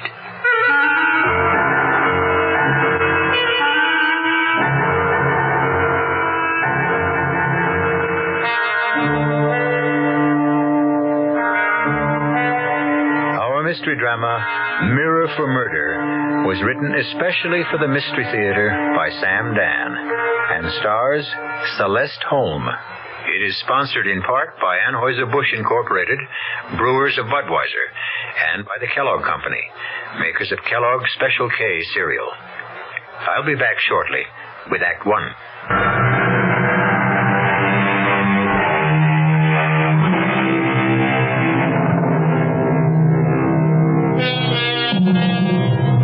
Future historians will look back on our times, and they will, of course, give them a name. It's fairly safe to assume that our era will probably be called the Age of Women. Women are no longer content merely to cook and clean and care for a man. Some women are quite vocal about it. However, these are not the ones to cause us concern. Men should worry about those quiet ones. For instance, today it's breakfast as usual at the home of Fred and Helen Stewart. This means that, although it's not even 8 o'clock, Fred has already been on the phone for the better part of an hour. But on this particular morning, quiet, uncomplaining Helen Stewart does something shocking. She suddenly reaches over and, for no apparent reason, disconnects the telephone. Helen, why? Why did you do that? Why did you cut me off? I don't know. But Helen, you knew that I was talking to Senator Warren. You cut us off. Senator Warren is an old drunk. James J. Warren is the majority leader. Oh, yes, he is. He certainly is. Senator Warren is the majority leader because he makes a great many major leads, especially with his hands under the table when we're out to dinner. What are you talking about? You know, 15 years ago, if I'd told you that, you'd have punched the senator in the nose. Now you look at me and say, what are you talking about? Helen. Oh, Jim. Yeah, cut off, I guess. Certainly, Jim, I'll hold on. Helen, I simply have to talk to the senator before he leaves. You might want to talk to me before I leave, too. Now, what is that supposed to mean? Just what it sounds like. Look, we can't afford an argument just before I go. When can we afford it? Darling, be sensible. The committee's considering the entire budget. You know what's at stake. Of course. And, Jim, yeah, great. Tonight? No trouble at all. I'll be there. You bet. Thanks, Jim. Bye. Am I to assume from that conversation that you won't be home to dinner tonight either? Senator Warren wants me to meet with the finance committee people for dinner. I see. Well, they have to be brief. Naturally. I'll try to cut it as short as I can. We have tickets for the opera tonight. Remember? Oh. Well, look, why don't you go, and I could pick you up after. If I'm going to go to places alone, I don't have to be married. Oh, Helen, just as soon as all this pressure is off... Poor Fred, you're having so much trouble trying to fit me into your schedule. What are you doing New Year's Eve? I resent that. Do you? If you didn't want me to go into politics, you should have said so. I don't recall that you ever asked me. Darling, this is the big break. Jim Warren is letting me write this bill. It'll be known as the Stewart Act. It'll revolutionize the concept of education throughout the state. From here, I can run for national office. First the House, then the Senate. Mm-hmm. Yes, well, write me a letter. Let me know how you make out. Well, I want you to help me. Help you? How? Well, just don't add to your problems. Is that what you're trying to say? No. Just be a nice, quiet, obedient little lady. Is that what you mean? Oh, Helen, you can twist the meaning of everything Fred, you say. I'm having a problem. Oh, good Lord. It's 8:30. Fred, we have to talk about it. Yes, but does it have to be this minute? Well, sometimes you have to sit here and just look at me and talk to me and concentrate on me as if I were a human being worthy of your time and your attention. Helen, you know that I love you. Yeah, but that's not enough. You see, something's happening to me, and I'm frightened. What could be happening? I'm scared. I feel as if I'm disappearing. Disappearing? Yes, disappearing, as if I'm fading away, fading out. What does that mean? As if I've become nothing, nobody. Oh, but That's what. I can prove it. There are times, many times, more and more times lately, when I look into a mirror and I sort of become hazy, blurry, and then my image, my reflection, isn't there. It's just gone. Helen. I'm gone. Look, you've got to see Dr. Gordon. Why do you keep sending me to other men, Fred? I know what's happening. I am disappearing. I'm fading out of your life. Now, that is not true. I need you more than ever. For what? We'll talk about it tonight. But you won't be here tonight. Tomorrow morning. I may not be here tomorrow morning. What?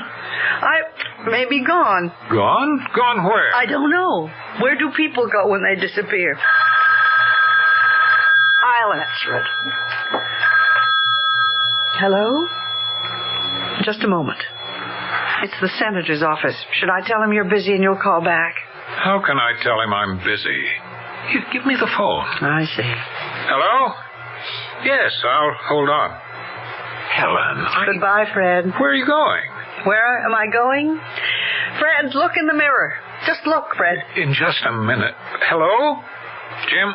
Yeah. Oh, I've got all the figures, everything we need. Look in the mirror, Fred.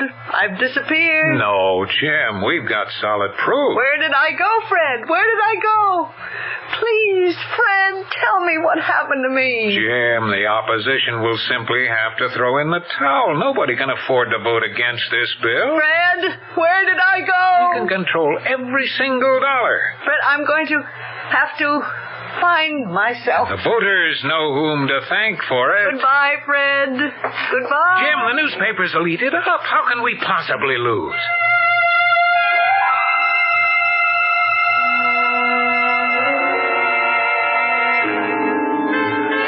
Key to 247, please. Here you are, Miss Craig. How did you enjoy the skiing this morning? Fine, thank you. Planning to stay with us for a while? Well, I know it's quiet here. We're off the beaten tourist path. I'll see. Oh, you have a message, Miss Craig. A message? That's impossible. Impossible? Well, nobody... I don't see how anybody... A gentleman asked for you. For me? Yes, for Miss Helen Craig. That's you, isn't it? Yes. He said to tell you that he'd be waiting for you in the coffee shop. Oh, well, thank you. Hello, Helen. How did you know my name is Helen? Well, I've been waiting for you the past couple of days. I didn't know for sure when you'd show, what name you'd use. So I sneaked a peek at the register. Helen Craig, huh? Well, that's as good a name as any. What do you mean you're waiting for me? I don't know you. Of course not. Let me introduce myself. Mike Perry. Please tell me what this is about, Mr. Perry. You know, I never believed the contact would be a dame. This woman's slip thing, it's running wild. Although, a dame is smart, but who'd figure a dame? You obviously have me mistaken for someone else. There's no mistake. You know it, and I know it. But you're playing it right. Cool, okay. We're ready to deal. Once again, Mr. Perry, there seems to be some mistake. Yeah. See, we gotta set up a meet between you and my boss. He's due in tomorrow. He's got the dough and the details. Mr. Perry, please, excuse me. Sure. I may want to talk to you later. You'll be around, won't you? Mr. Perry, please, whoever you are, do be good enough to excuse me. Just a minute. Who is it? Room service. Well, I'm afraid there's a mistake. I didn't order Compliments anything. to the house. Oh. Let me set this down. Well, thank you. My name's Farrell. Yes? I've been assigned as your contact. My what? Your contact. What's going on?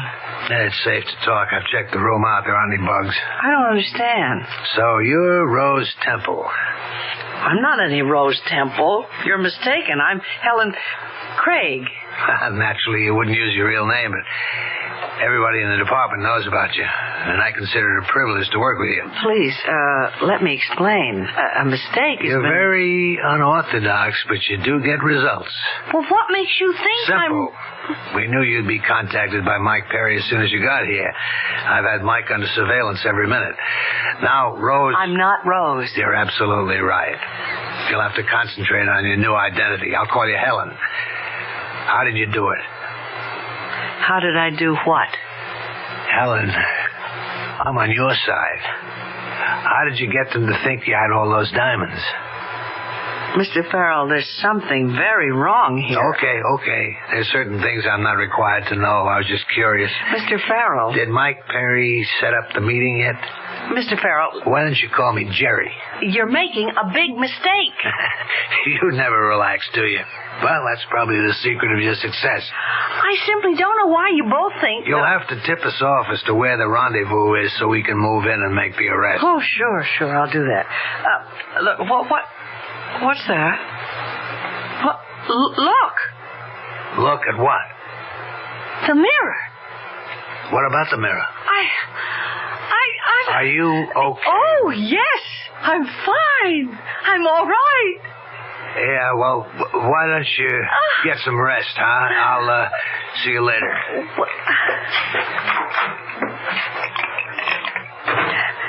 Operator, is there a doctor nearby?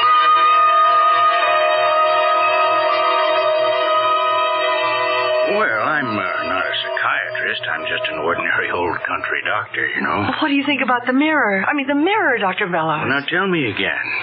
Back at home, you disappeared from the mirror. Right. It could be a symbol of how unimportant you think you've become to your husband. I know that. That's why I ran away. I thought I could find myself. Yes, I see. Who are you, really? Oh, I don't want anyone to know. Well, your husband is probably worried. How worried? Worried enough to tell the police to look for me? Well, perhaps, but let's stay with your problem. You ran away to find yourself, and a few minutes ago you looked in the mirror and you saw your image again. Is that what you're telling me? Yes, but... But what? The image I saw. Well, I've never seen such an image of myself before. I mean, I'm filled with brightness, a kind of glow. Well, look in the mirror again. Yes. Yes, it's the same image.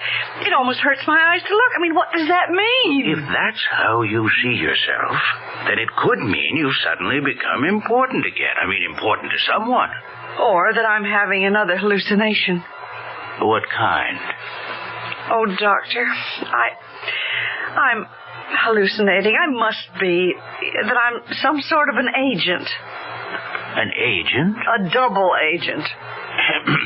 What do you mean? That I'm some sort of secret operative, and I'm posing as a member of some powerful gang. I mean, I realize this must sound... No, that's all right. It's all right. Keep talking. It seems I'm here to contact some powerful racketeer, at which time there will be an arrest or a shootout or whatever happens at such a meeting. I don't know. I haven't hallucinated that far yet. And what form does all this take?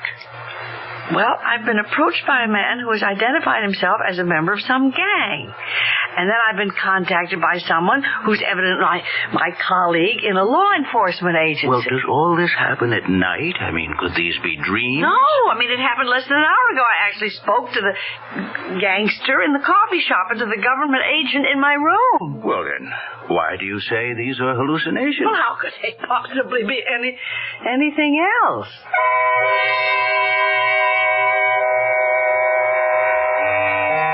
What we're up against here is reality. We have witnessed a scene between Helen and Mr. Perry, and between Helen and Mr. Farrell. It all sounded real. But Helen is a troubled lady, and either way, it's a troubled situation. If it's a fantasy, that's one kind of trouble. If it should happen to be real, it's another kind of trouble.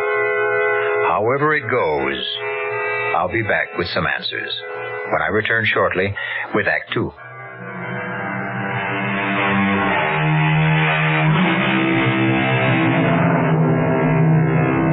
There comes a time in the lives of many women when they feel unwanted, neglected. Gone is purpose, identity. And so they suddenly go out to search for that all-important identity. Such a woman is Helen Stewart, wife of a rising politician. We find her in a remote mountain resort where it seems that two other men have found her as well, a racketeer and a police agent, each of whom thinks she is there for a rendezvous. Or is all this in her mind? Is there really a racketeer? Is there really a police agent? Are you saying, Dr. Bellows, that I'm not hallucinating? You mean that I've actually been approached? No, but we must consider every possibility. Well, then, what should I do? Well, in addition to everything else, Miss, Craig. Well, if you want to use that name, it's all right with me, but you really should tell me who you are. No. Well, now I can't treat you if you don't trust me. Doctor, you might feel called upon to get in touch with my husband, and I just couldn't stand that. Well, why? If you should be in trouble psychologically, wouldn't you want him to? No. I left him so I could do something for myself. I'm not going to run back to him at the first sign of trouble. I mean, whatever that trouble is. Well, we must find out what the trouble is. First, we must make sure that you are hallucinating. How? Well, now let me see. You've been approached by two men. What are their names? Well, the one who seems to be the gangster calls himself Mike Perry. The other one, Jerry Farrell, claims to be a police agent. He works here as a bellman. Mm-hmm. But how is this... Let's find out who they really are. How? Frank Winslow, who owns the place, is a close friend. I can get the information from him. Doctor, why am I doing this? I mean, those two men, I've never seen them before in my life. Why should I... You've probably seen them before. Where? Oh, in the movies, or at least men who resemble them, and you've projected yourself into a situation. What if I keep hallucinating? What if they approach me again? If they do, it's because you want them to.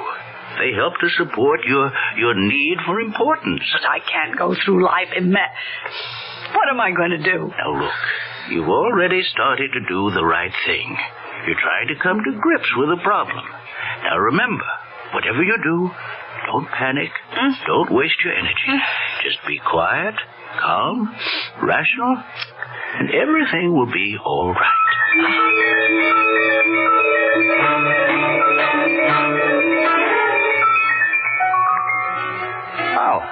How come you ain't on the slopes? I'd rather sit here and read. Mind if I join you? Buy you a drink? I don't drink. Well, let's talk anyhow. About what, Mr. Perry. As if you don't remember. Okay. We'll talk, Mr. Perry. The big fella. I'm supposed to tell you this. He ain't gonna be here till day after tomorrow. Now, don't blow your stack. Believe me, I had no intention. Oh, you don't kid me, baby. You don't give nothing away. But you must be doing a burn. Really? Why? Because every day you hold that ice, the hotter it gets and the more it can melt. Oh? You were told you could have the deal tomorrow, okay. You showed up. But where's the big fella? I don't know. Where? His daughter's getting married tomorrow. So he can't make it. Well, that sounds reasonable enough. Well, that's no way to do business. And you know it. So I was thinking, why not do business with me? With you? Look, the big fella can't last much longer anyhow. I mean, what if I can raise by tomorrow morning half of what the big fella offered? It's less, but you got this one advantage. Yeah? With me, you got a deal. Cash on the line. You're out. You're clean. What do you say? Let me think about it.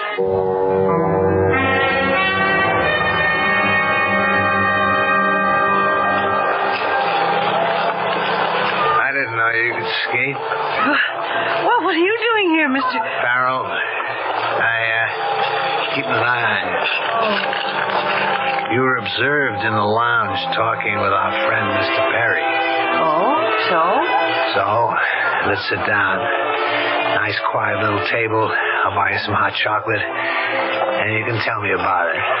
Well, I'd rather skate if you don't mind. I need the exercise. The conversation with Perry. Oh, the scheduled meeting can't take place tomorrow. Why not? The big fella's daughter is getting married. What's the new date? Day after. I don't like it. Every extra hour makes it more dangerous for you. Well, there was an alternate suggestion. Yeah? I could deal directly with Perry. With Perry? He's willing to double-cross the big fella. Oh, so Perry figures to move against his boss. That makes it very rough for you. Why? Did you agree to deal with him? I'm thinking it over, supposedly. Bad. He's given himself away as soon as he realizes you're expendable. What can happen? He'll set up a meeting place. You show up with the diamonds. You get killed. But That's why I have to be there. We have to get Perry first. Oh. Of course, this blows the objective the office had set up to catch the big fellow, but we have to save your life, huh? All right, where are the diamonds? The diamonds? Never mind. It's better if I don't know. But there are no... So Perry's decided to make his move against the big fella at last, huh? I'll have to check back and find out how we're supposed to play this. Meanwhile, you have a weapon I don't know about? A weapon? Yeah. Word is that you never carry a gun. I checked out your luggage, but I can't believe you don't have something on you somewhere. Do you have a gun? No.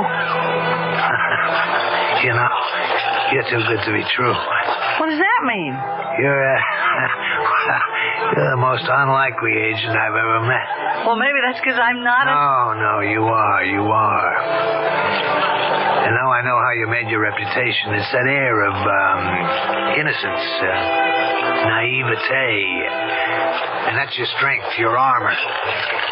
Well, you can get away with that against the upper crust criminals. The what? The upper crust, the gentlemen. The con artists, the flim-flammers, those are the guys you've tangled with. Bust one of those guys, they come along quietly, but now you're up against killers. Make sure I'm always close to you. Don't make a move unless you tell me.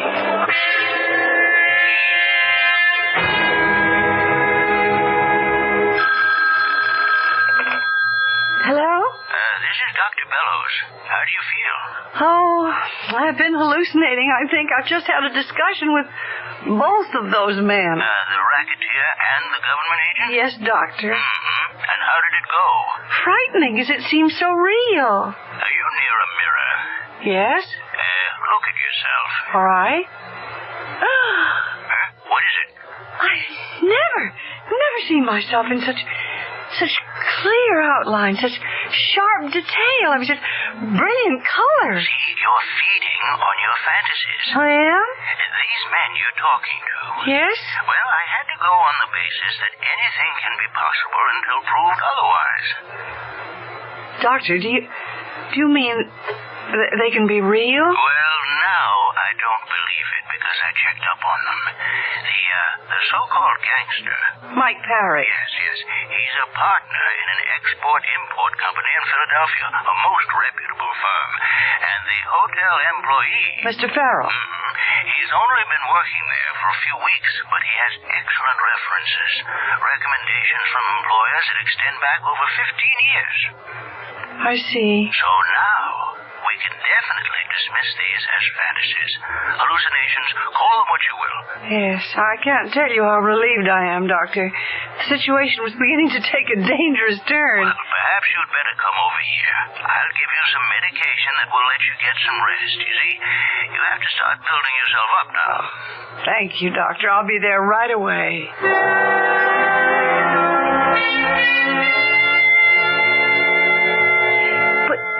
Why, Doctor? Why are they so real? Because, you see, you need them. You need them to restore yourself. Can't you see what's happened? What? Well, you felt as if you had been, wiped out. So you retreated into fantasy to restore yourself. Yes. Well, that's all right for a start, but you will have to accept reality, you know. Huh? Find yourself, your identity in the real world. Yes, I know. Go back to your husband. Oh, I'm not sure I want to. Do you love him? Yes. And does he love you? Well, I think so, but what good is love if all it does is to make two people unhappy? If you love each other, you'll find a way to live together without destroying either one of you. Oh, I don't know. Oh, excuse me. Someone's come into my waiting room. I'll be back in just a minute.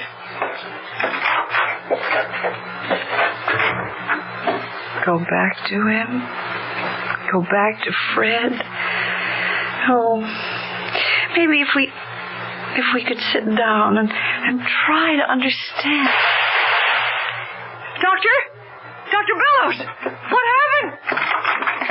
Doctor! Hi. Mr. Perry, what have you done? What does it look like? I just knocked off this quack here, that's what I done. Why, Dr. Bellows. Hey, what's with you, kid? You like to talk to stiffs? You killed him? You've killed Dr. Bellows. Hey, you catch on quick. But why? Why? Because he's working with the cops, that's why. Working with the cops? Sure. He's been asking questions, trying to get a make on me. You know what this means, don't you? It means he's dead. And this is real. He's dead. And this is real.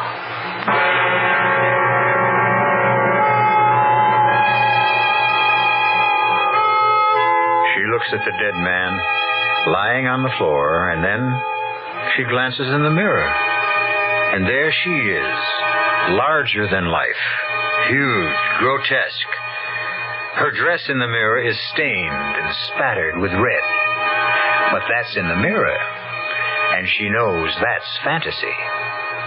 But what is reality, plain and stark, is Dr. Bellows dead on the floor. And the spreading crimson stain on the carpet. That's real. That's death.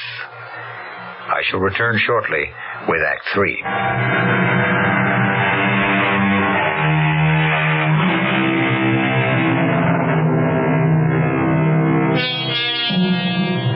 For some, life is an unstable blend of reality and fantasy. Normal people solve the problem by dreaming fantasy and living reality as nearly as they can. But sometimes common sense, rational thinking crumble under the stress. And then reality and fantasy vie with each other for a person's sanity. Right now, what Helen Stewart is looking at is no fantasy. It's a dead body. And talking to her is no figment of her imagination, but a living killer. He could have busted this thing wide open, and you and me could have landed in the clink. But you didn't have to... Come off it, sister. You don't need that act anymore. You've seen plenty of stiffs in your day. You even might have made your share of them, too. Now, about the ice. The ice? The diamonds. You got no choice. You got to deal with me now. It's me or nobody. Neither one of us can hang around here much longer. It's going to get hot. Mr. Perry, you see, I don't have the cops, the feds, and I'll bet the Interpol guys are in on it, too. You don't heist that kind of ice without everybody taking a hand. Hey, tell me something. How'd you doing? I want to get out of here. Oh, sure. I shouldn't be bothering you with questions, but... What a caper that must have been, huh? I've got to get out of here. Okay.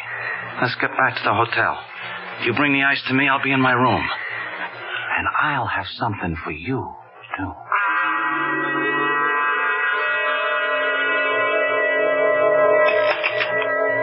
Yes? I'd like to make a local call to Dr. Bellows. Dr. Bellows? Yes, Dr. Bellows. Well, I guess you haven't heard. It only happened a little while ago, but Dr. Bellows is dead. Dead? Yes, he was murdered. Murdered? Yes?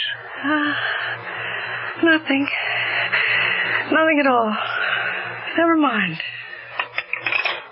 And it did happen. It's real. I was there. And Mike Perry is a killer. Now I need... Yes? There's a bellman. You know, the man named Farrell? Yes, Jerry Farrell. Yes. That's the one. Could you send him up here right away? Well, I'll try to find him. Please, hurry. It's very, very important. Sure. Oh, miss, I have a call for you. Will you take it? A call for me? Well, who? It's from the hotel here. All right. I'll put it through right now. Hey, you got the ice? Mister, why do you insist? I know for a fact it ain't in your room. Where have you got it stashed, huh? Mr. Perry, I think you ought to know. Baby, I know everything I ought to know. Now you pick up that ice and be in my room with it in a half hour, see? Don't hang up. I've got to tell you. Oh, who's there? Open up. Who is it? Sheriff. The sheriff? Miss Craig, I believe that's how you're registered. Yes, that's my name. Helen Craig. I'm Sheriff Clegg here in Court County. Miss Craig, you have any identification? Oh, what do you mean? Any papers that could prove you're Helen Craig? Well, everybody has papers. Driver's license. I don't drive. Credit card. I always pay cash. And a checkbook with your name? I don't have a checking account. Ma'am, you want me to believe you don't have a single piece of paper with your name on it that could serve as identification? That's right. I don't suppose I have. Where do you live? Where do I live? You're not from around here. You have to live someplace. Well, I just moved. Where did you live before you moved? It was an apartment. Might I know the address? 278 Northeast 86th Street, New York City.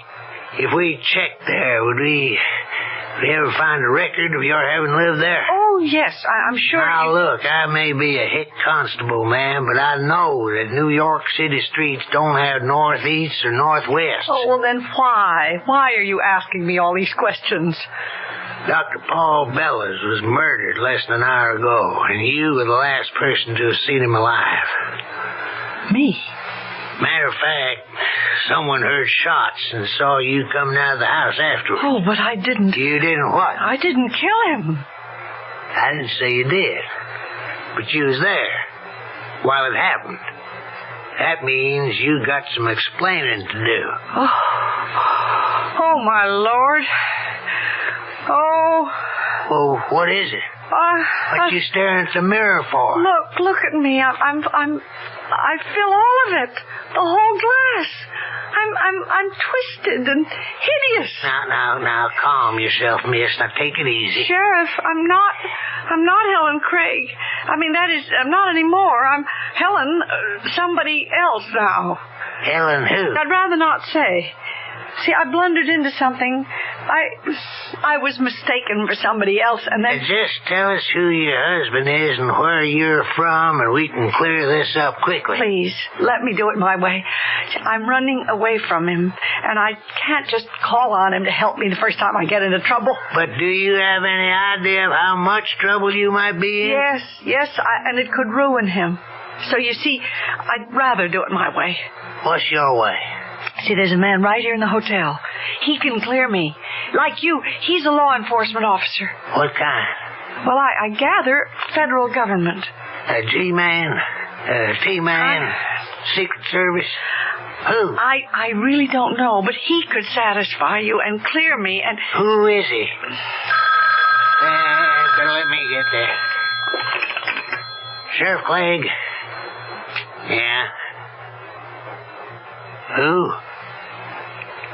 What's man's name? Farrell. Jerry Farrell. Who found him? I see. Dead. Okay, I'll be there right away. What were you saying about Jerry Farrell? It never rains, but it pours. First time we ever had a murder here, now we got two of them. This bellhop by the name of Jerry Farrell. Oh, but he's the government agent. You see, he could have told you. Told me what? Sheriff, a man named Mike Perry. See, he thought I was a member of the underworld and that I'd come here to make some sort of a deal. And then Mr. Farrell, who claimed to be a secret government agent, he insisted I was an undercover agent and that I was here trying to trap this Mr. Perry. Yeah? Well, I thought it was all a hallucination. And I went to see Dr. Bellows. And I guess it was all real. What kind of deal were you supposed to make with Mr. Perry? I was supposed to sell him some stolen jewels. What are the jewels? I don't know. I never had... Then how can you sell them? Well, see, Mr. Farrell was supposed to arrange... It all turns on Mr. Farrell, doesn't it? Mr. Farrell's dead. Now, about Dr. Bellows. Well, I have to tell you, Mr. Perry killed Dr. Bellows. Perry, huh? Well, that's the Mr. Perry who's registered in this hotel. He's a gangster. Mike Perry. He's the one.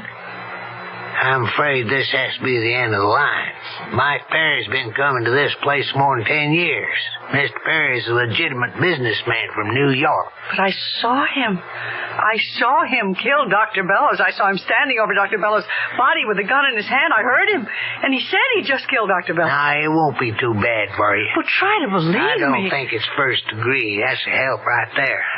All these hallucinations, you probably got insanity working for you. Oh! Who knows? You could even get off. Oh! Now, you want to tell us who you are? I can't. It'll have to come out. But I just can't. Now, you just better sit there and think about it. If you're trying to protect your husband... It's not that. It's... Sooner or later, we're going to find out who you are. Now, just think about it. Sit here. Yes. I'll be back. And whatever you do, don't try to leave this hotel. Sheriff, am I under arrest? What do you think?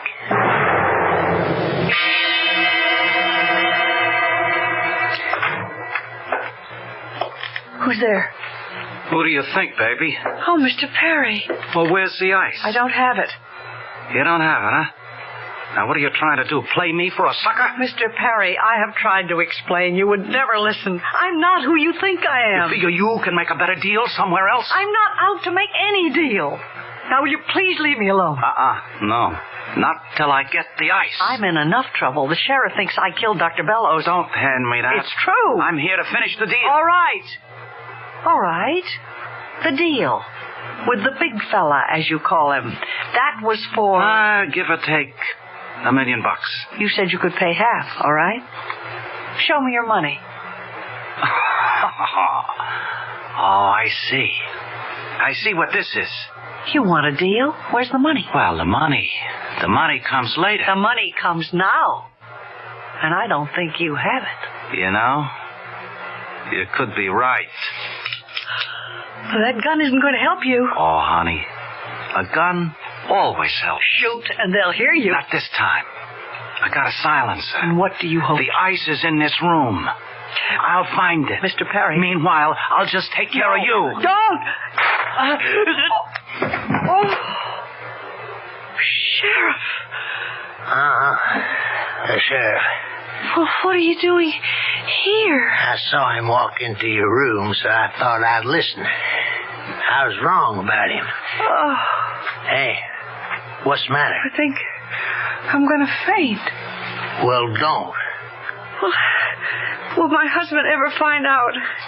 We got to check with the government, see how much of this can be released.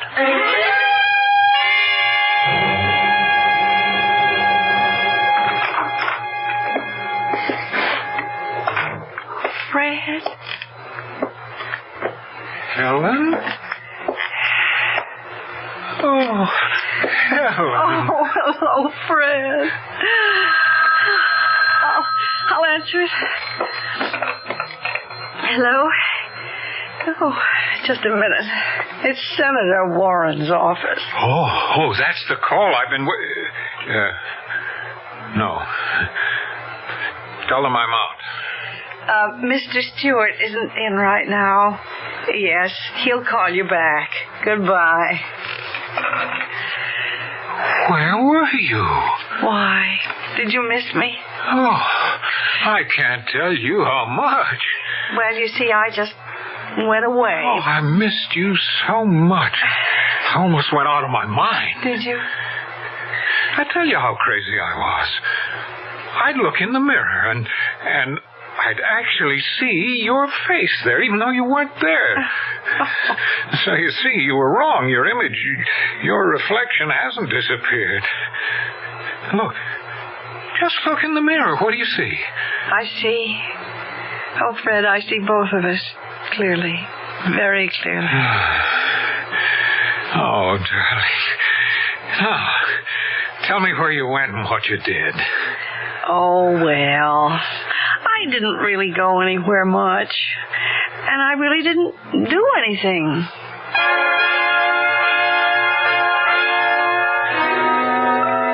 shows you. What's reflected in a mirror anyhow? What's behind the face you see? Next time you notice a quiet, mousy little matron on a plane, a train, or a bus, don't dismiss her out of hand. Don't dismiss us either. I'll be back shortly.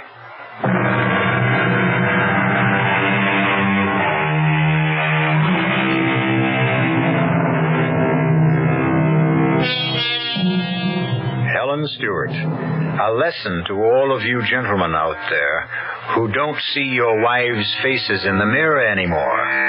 Be very careful, because the next face you might see in the mirror could very well be your own. Our cast included Celeste Holm, Wes Addy, William Redfield, and Robert Dryden. The entire production was under the direction of Hyman Brown. Radio Mystery Theater was sponsored in part by new sugar-free diet 7-Up, Contact, the 12-hour allergy capsule, and Buick Motor Division. This is E.G. Marshall inviting you to return to our Mystery Theater for another adventure in the macabre. Until next time, pleasant dreams.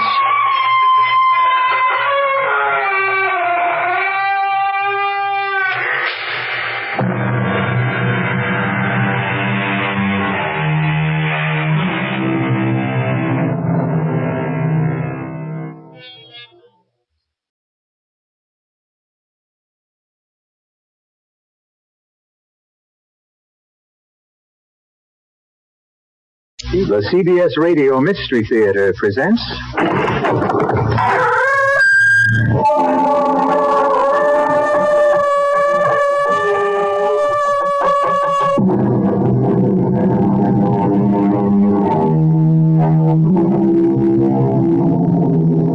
Come in. Welcome. I'm E.G. Marshall. Welcome to the exciting world of your own imagination. The lithe body, muscles rippling, seems suspended in air, twisted in its last agony. The goat legs flexed in their last spring. The beautiful boy's face transformed by a snarl of agony as the arrow bites through the back flesh to bury itself deep in the heart. This is a legendary bronze statue called the Dying Fawn. Legendary in more ways than one.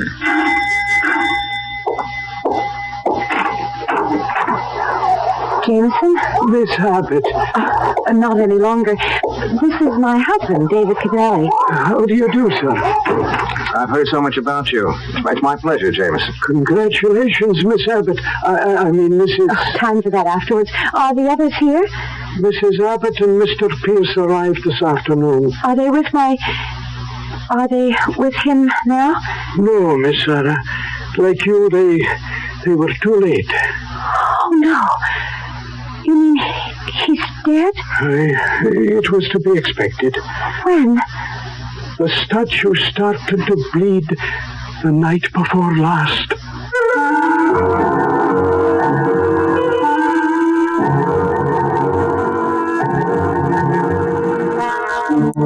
Our mystery drama, The Bleeding Statue, was written especially for the Mystery Theater by Ian Martin and stars Patricia Elliott and Tony Roberts. It is sponsored in part by Buick Motor Division and Anheuser-Busch Incorporated, Brewers of Budweiser. I'll be back shortly with Act One.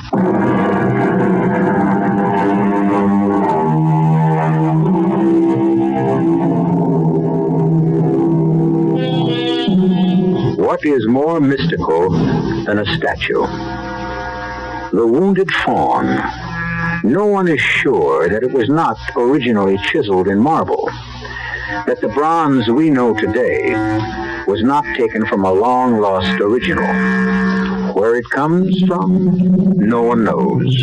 Where it was perhaps best known to the public at large was in its last appearance, or disappearance, on the stage of the Palace Theater as the climax of the farewell tour of Prior Abbott, the Merlin of the magicians. Thank you. Thank you. And now, if you ladies and gentlemen will permit my greatest illusion, the death of the wounded fawn. Park the curtains, please. There he is for the last time on any stage. I beg your pardon, dear audience, the second last time. For if I'm to make him disappear, I would have to make him reappear, and both in front of your very eyes. Observe the dying fawn. 1,440 pounds of cast bronze. I invite any member of the audience who questions this assessment of weight to join me on the stage. I only wish to know that all of you are ready to believe that this statue does have a life and volition of its own, for it is about to disappear before your very eyes. Concentrate, observe, be aware, and beware.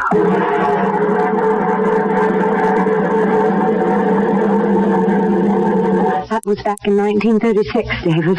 15 years before I was born. 18 for you. How do you know about that final performance? You weren't there. Neither was my mother. She was about 5 then. Strange. What? I can't connect your grandfather, now what do I call him? Not what you do. The wizard. It's kind of corny. Not for me. It was my mother's second marriage. I was 5 years old. Mother was about 28. He was 57. Much as I loved him and as full of life as he was, I never could call him Dad, and Grandpa would have been an insult. So, because of all the marvelous tricks he did, he became the wizard. Oh, David, you never saw anyone so young as the wizard, in body as well as in mind. That's why I can't... Easy does it, baby. You've done your crying for him. Oh, it's awful to think of him lying in that coffin, dead. I can't believe it isn't just another illusion. And when we go down to dinner, that he would have escaped like Houdini and be sitting waiting for us with a big smile. I'm afraid even the wizard can't bring himself loose from this one. Oh, I'd better get my best bib and tie on to greet your relatives. I wouldn't worry about them. Well, I don't want to make too bad an impression. Your stepbrother's a pretty important man in my life. Because he's president of Abbott's Tooling Machine. Oh, yes, it's just a figurehead. Now, there's only one man who could... Come on now, Sarah. I just can't believe he's dead. He was... Oh, David, you just had to have known him to understand. He was indestructible. Darling, he was going on 76. But he didn't look or act more than 50. But you hadn't seen him in more than 2 years. Yes, you're right, of course, but even then, even with a heart attack and my mother dying... You don't have to tell me, Sarah. God knows he was a giant to me. But not as a magician, as an industrialist, an inventor, an innovator. I never knew all that came from being well, it sounds crazy to put it this way, but a plain magician. Oh, he was no plain magician. I've seen blueprints of some of his illusions, and they're more complicated than splitting the atom. Hey, it's almost 7:30. Now, look, I've got to have at least a clean shirt. Yes? Excuse me, madam, but dinner will be served in half an hour. We'll be right down, Jamie. He's always so formal. Well, he kind of gives me the shivers. What was that bit about the statue starting to bleed? Oh, that's a silly old legend. You want to tell your silly young husband what? But I think the wizard probably made it up for the act. Well, I'm persistent if nothing else. Made up what? Well, it's a very old statue, you know. Quite priceless. Well, since it happens to be my hobby, I know as much about it as you. It's either fired from a mold of a Greek original in marble, or else it was commissioned by Cosimo de' Medici in the early 1600s and is possibly by Benvenuto Cellini himself. Right? Right. But impossible to authenticate? That's right. But it did belong at one time or another to the de Medicis and to some later kings of France, they say. Whoever they are. And what exactly do they say? That whenever the head of a household to whom it belongs is marked for death, the statue starts to bleed.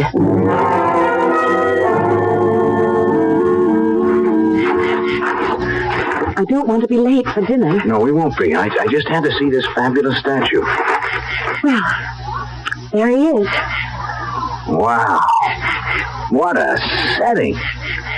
He's magnificent, whoever the sculptor was. He's sad. Poor wounded God. God?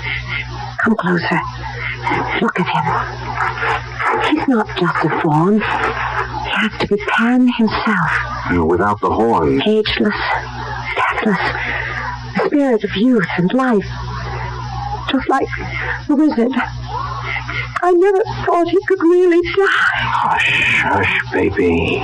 It's the only thing none of us can sidestep. Hey, where's this blood supposed to come from? From the arrow wound, of course. Right here? It's between the shoulders? Oh, I suppose. I've never seen it. It's just a story, David. What is it? It's nothing. Let me see your hand. You touched the statue. Look, it's just rust, darling, that's all. Bronze doesn't rust, David. That's blood.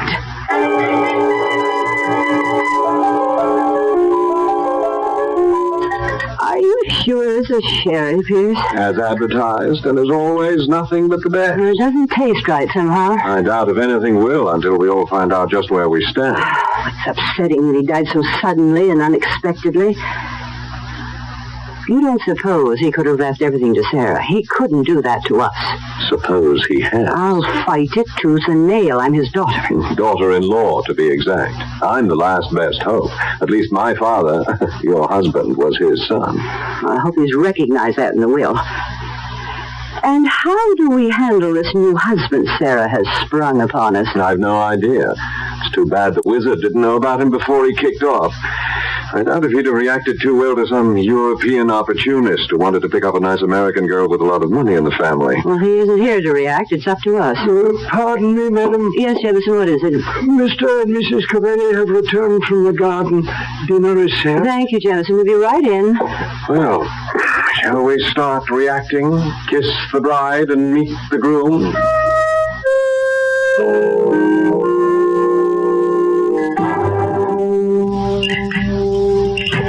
Well, since we all seem to have finished dinner, shall we retire to the drawing room for coffee? And the moment of truth. You can clear if you wish, Jameson. Yes, Mrs. Abbott. Oh, thank you, Jameson. I can pour the coffee, and Pierce will serve the liqueurs. And Jameson, you can make your arrangements about the tape, whatever they are. Very good, madam. Will we have to come to the study to hear it? No, madam. There are speakers in every room in the house, and I was instructed by the late Mr. Abbott that the tape would activate itself at exactly 9 o'clock this evening. Activate itself? Aye, Mr. Cavelli. You see, I don't know where it is. You never knew my father, Signor Cavelli. In his later years, he was somewhat eccentric. Will you escort me to the drawing room? Of course, Mrs. Abbott. Nutty as a fruitcake, she means. Don't talk about the wizard like that. You know, Sarah, you weren't around in the past few years. I saw him 2 years ago. Well, that was right after his heart attack, and Mother's death right on top of that. Naturally, he was knocked out. But nothing could ever keep him down for long. That's what you think. He buried himself alive here with Jameson. None of us saw him since the day you went back. But he wrote me in Italy. That's more contact than Mother and I had with him. It's a pity you went back to the art school. Don't make me feel any worse than I already do. He made me go. I thought you were the apple of his eye. I also happen to be a carbon copy of my mother. And the reminder was too poignant. You think I'd have gone back to Italy otherwise? There seem to have been other attractions. You mean David? I hadn't even met him then. I wish you never had. I'd always hoped, I think the wizard hoped too, that you and I... Why, Pierce, you're my older brother. Not quite. Not by blood, just by accident of the wizard's many marriages. Older, yes, guilty as charged. Is 16 years or whatever it is all that important? Oh, come on, Dave. Oh, it didn't matter a hoot to the Wizard and your mother. It was damn near double that with them. It hadn't anything to do with age or family. Just choice. Well, all right. Oh, well, let's go in, and on our way, why didn't you tell me more of the man you did choose? I suppose we really should have had espresso for you, Signor Cavelli. No. Plain American coffee, Mrs. Abbott. Oh, really? I thought all Italians like... Mrs. Abbott, I'm not Italian. Oh? Sarah met you in Rome. Florence. Well, Florence. And your name is Cavelli? Well, that's right, but Italian-American. My father and I were both born in this country. How nice. But you lived in Italy. Well, my father was an engineer with United States Motors. 2 years ago, while I was studying to be an engineer at MIT in Boston, the company moved him to their plant in Torino. When I graduated, I went over to join them and met Sarah. You said in Florence? Yes, at the Piazza della Signorina, looking at the statues. You knew, of course, who Sarah's father was. Well, I knew who Prior Abbott was, but I never guessed that Sarah was his daughter. Stepdaughter. The Wizard actually only had one child. Your husband, which makes you Prior Abbott's daughter-in-law. What time is it, David? It's just about 9. Well, people, the moment of truth is almost upon us. I don't know about the rest of you, but I think I could do with something to calm the nerves. Brandy for anyone? I had my coffee. I don't know. Why don't you, darling? I might join you. Why not? Signor Cavelli, would you help... Since we are family, may we make it David? Very well, David. Help Pierce get the brandies. I'll pour the coffee. As you wish. Tell me, Sarah, did the Wizard know about this hasty marriage of yours? It wasn't all that hasty. Except at the last moment. You haven't answered my question. No, the answer is no. But let me explain exactly what... Ah, 'tis the witching hour. Yes. Well, the whole thing is a bit spooky, Mother. And in seconds, all of us are going to face our futures, just where each of us is going, and all manipulated like puppets from beyond the grave. I wonder what particular trick the Wizard has up his sleeve this time. We're about to find out. Pierce Abbott termed it the moment of truth. Are we to hear it from a disembodied voice speaking out of the past? And what will the truth mean for the 4 people sitting, awaiting that voice? I'll return shortly with Act 2.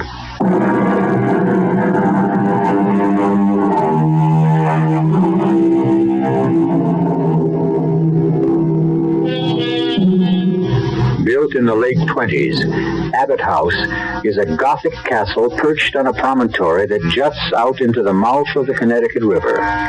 Now bathed in fitful moonlight, its flying buttresses and ornamental gables seem almost as much of an illusion as any of the great ones that made the immortal P.J. Abbott the beginnings of his fabulous fortune on the stage.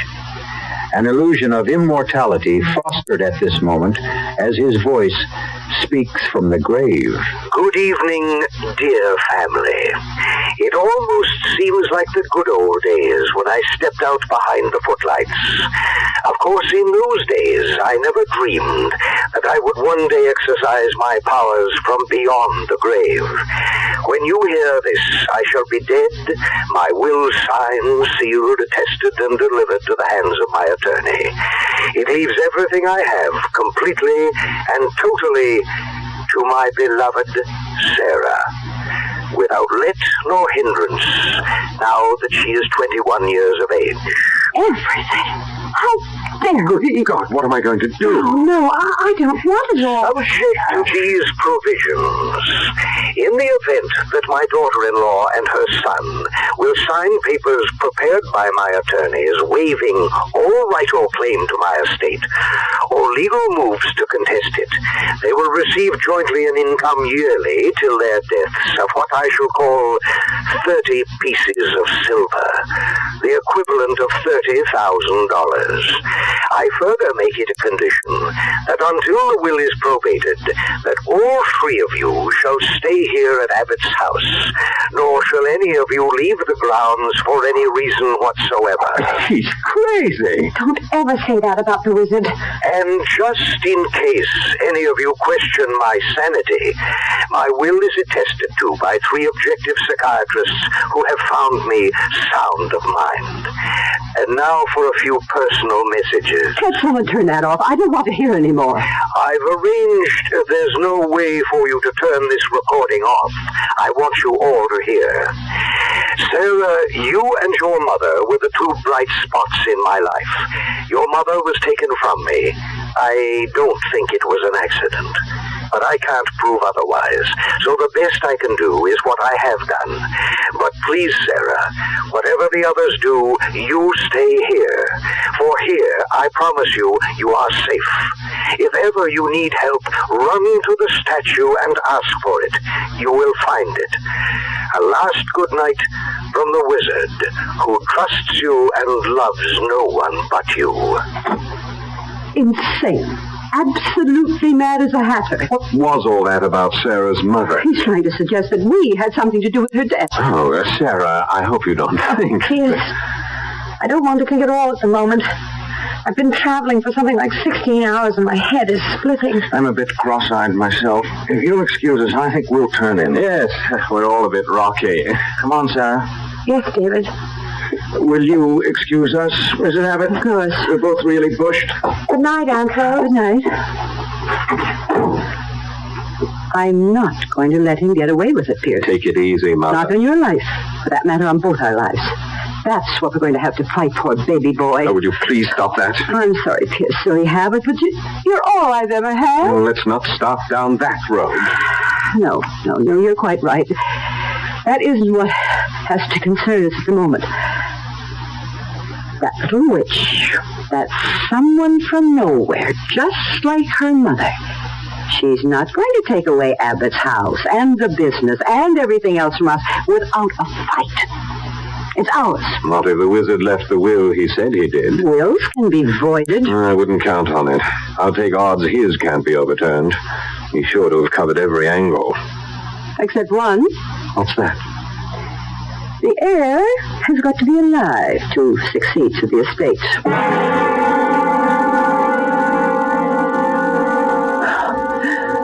I think I'm too tired to get ready for bed. David? What? What are you staring at out the window? That damn statue. It haunts me. Why? Oh, a lot of reasons. Sarah, I don't like this. I don't like any part of it. What, David? It's all so crazy. Statues that bleed and disembodied voices on hidden tape recorders. Your stepsister or whatever relation she is to you, and Pierce. The suggestion that your mother's death was... How did she die, darling? Well, I was away, so I only know what I was told. The wizard had had a heart attack, and she'd been nursing him. She came downstairs and told them that she wanted a breath of air, and she went out... Wait a minute. Who is them? Then Pierce and Rose and Jameson. Where were they? Rose and Pierce were in the drawing room. Jameson was in the pantry. And none of them followed your mother? Followed her? How did she die? I guess she had a sort of fainting spell, and she fell and hit her head somewhere on the statue, and while she was unconscious, she drowned in that little pool behind the statue. You're sure of that? Well, what else could have happened? There was a coroner's inquest, a lot of newspaper stories, of course. Then what do you make of your father's obvious accusation that they were responsible? I don't know. Maybe they're right. That the wizard was never really himself again. Oh, David, I wish you could have known him. He was marvelous. The most marvelous person I ever knew. Before you. Holy smoke. What is it? The statue, it isn't there anymore. It's gone. What do you mean? Where? Wait a minute. A cloud just drifted across the moon. As soon as it clears, you'll see. But it couldn't just disappear. But it did. There's nothing there but the empty pedestal. And the grotto and that little pool rippling in the moonlight. Wait a minute. That cloud's just about to clear and we'll... I don't believe it. You have to. There it is, large as life. But it wasn't there a moment ago. Darling, there must have been a tree branch in the way. How could it disappear? Oh, David, I'm just wrung out. I've got to go to bed. I just want to sleep away today. Do you mind if I use the bathroom first, dear? Of course, darling. I want to run downstairs for a moment anyway. Where are you going? I won't be a minute. I left something in the car. I want to get it.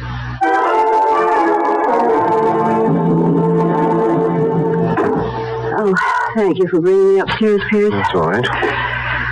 What are we going to do about Sarah? What do you mean? Oh, now, don't play games with me. Are we just going to sit still for her taking over everything? What else can we do? We didn't when we thought it was going to be our mother. Look, we got away with it once. We're not going to get away with it again. We're going to have to. And within the next few days if we're going to. Not here. We don't have any chance anywhere else. The girl has got to die. What good would that do us? The estate would go to her husband. Her husband? Oh, that's very interesting, Pierce. This young upstart, ambitious, carefully marrying a young girl without her family's knowledge, obviously anxious to make profit out of it. What do you have in mind, Mother? Why wouldn't he be just as anxious to get rid of Sarah as we are, Pierce? I would never be able to get away with convincing anyone of that. No, there's only one way. How?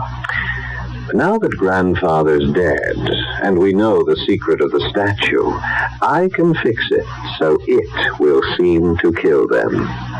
Both of them? Was that necessary? It's the only way.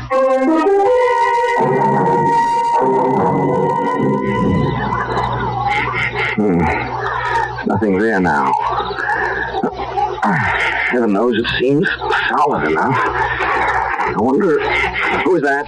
It's Jameson, sir. Miss Sarah was asking for you. Oh, yeah, sure. I'll be right in. Jameson. Yes, sir? You've been with the family a long time.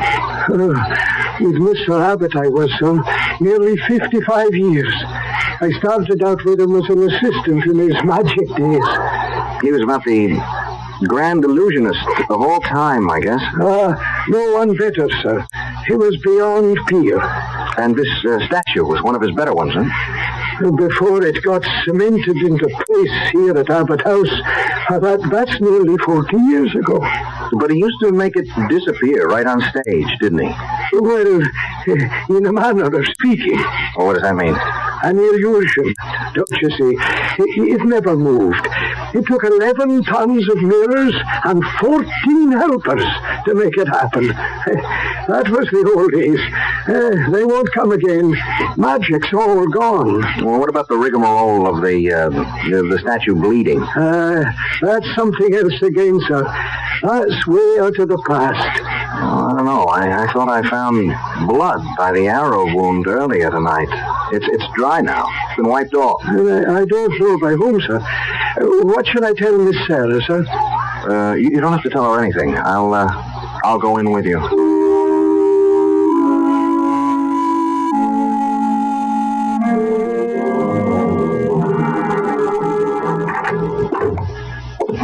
When you're tired, fancy plays strange tricks, Mr. Cavelli. I was thinking of making a toddy for Miss Sarah if she'd like it. There's nothing better for putting you off to sleep. I'm sure I don't have to ask her. She'd love it. And yourself, sir? No, I'll skip the hot drink. Maybe you'd like to join me in a nightcap, David. Where did you spring from? The wall? No, as a matter of fact, I was headed for the pantry here to ask Jameson to make one of his famous toddies for Mother. And for you, Mr. Abbott? Oh, no, thank you. I'm a cigar freak. Oh, Jameson, when you've made the drinks, I'll take them out. Oh, that's all right, sir. I'm happy to be of service. I'll bring them up when they're ready. You want to join me in a nightcap while we're waiting, David? Okay. Just a quickie, though. Then I'll walk you upstairs.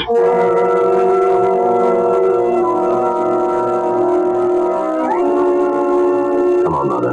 I took the rest of the powder out of the sleeping pills for Jane. It's right here, Pierce, but how are you going to... Sheer luck. Jameson is making a hot toddy for both of you girls. With this, I can fix Sarah so she'll never wake up. We can't get away from it. Leave it to me. David and I just had a good night drink. I only had some chloral hydrate to slip in that. But he's going to wake up with a large headache tomorrow. Dare we risk it? We have no choice, Mother. We've got to go for broke. If we don't, I'm dead. And as you well know, I'm just selfish enough to make sure that everyone else goes before me.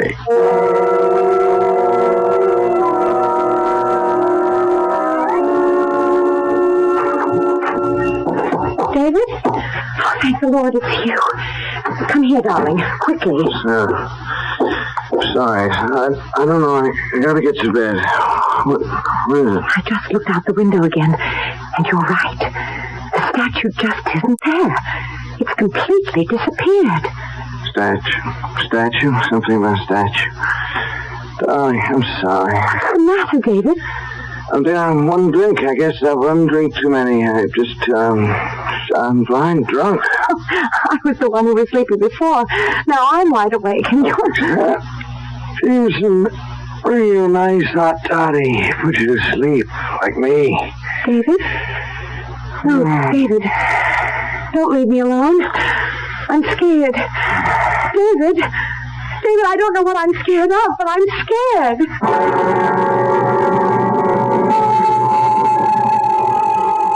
And well, she should be scared. For with David's collapse, the forces of evil, real and unreal, swarm about Sarah, threatening her very life.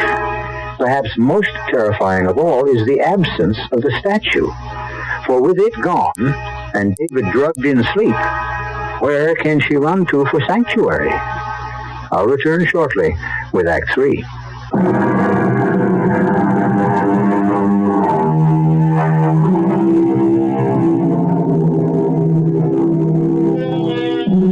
Rose-scudding clouds that alternately mask and unmask the moon play a ghostly light across the long, curving staircase as Pierce Abbott descends it.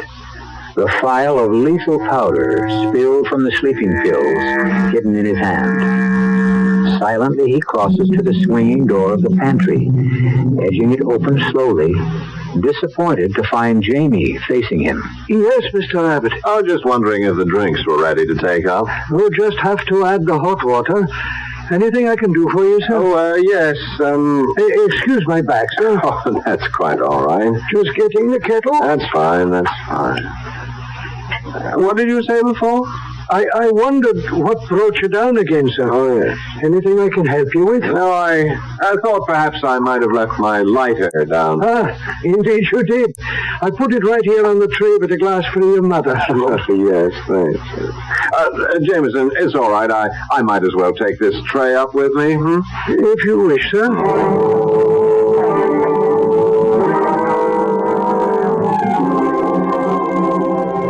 Mother, here you are. What is it? One of Jameson's nice, uncomplicated toddies mixed by his own hand.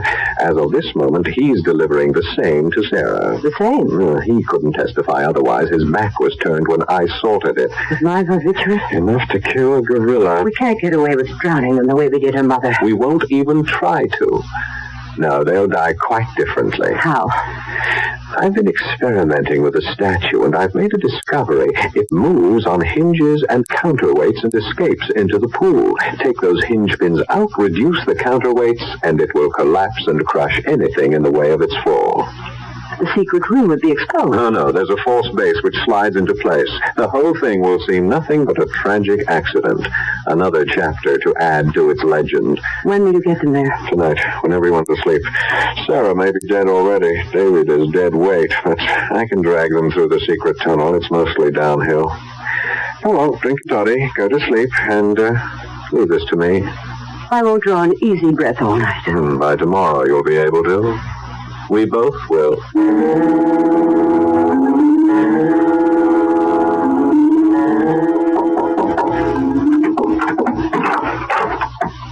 Oh, it's you, Jamie. I thought you might like a little toddy before you turn in, Miss Sarah. The Scottish panacea?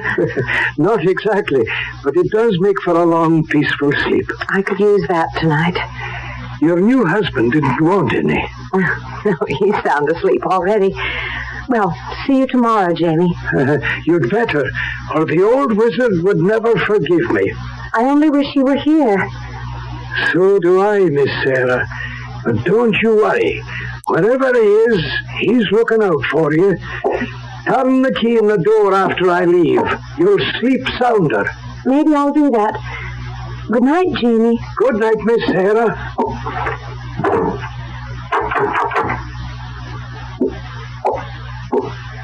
All locked up, Jamie. Hi, Mr. Abbott. And off to bed, then. Hi.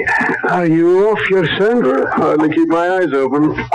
You've given Miss Abbott her drink, all right? Oh, yes. Did I what? Did you get your mother's to her? Oh, yes, indeed. Well, this is where I leave you. Up the wooden staircase? My nightly climb. Sleep sound, Jamie. Sorry, Jamie, old boy. I just have to make sure.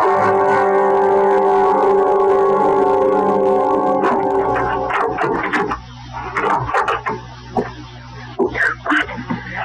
Who is it? Don't turn on that. Pierce, what are you doing with that pillow? What are you doing awake? Keep away from me. Pierce, keep away. I'll scream. Won't do you any good. There's no one to hear. David! Now you might as well try to waken the dead. Oh, no! He's not. He's not. Not yet, just knocked out, but he will be. You must be crazy. Only desperate. It's the same thing. Keep away from me. Keep away. Sorry, Sarah. I have to.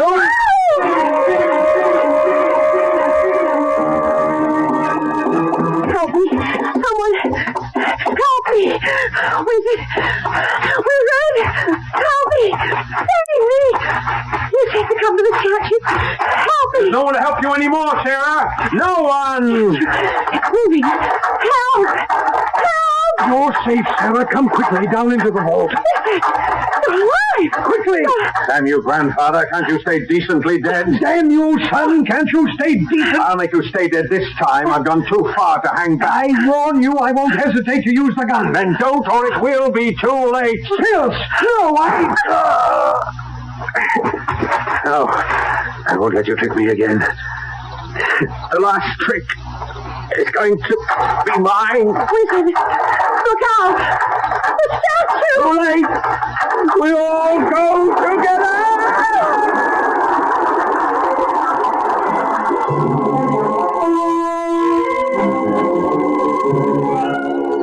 There isn't anything I can do, Sarah. I can't budge it.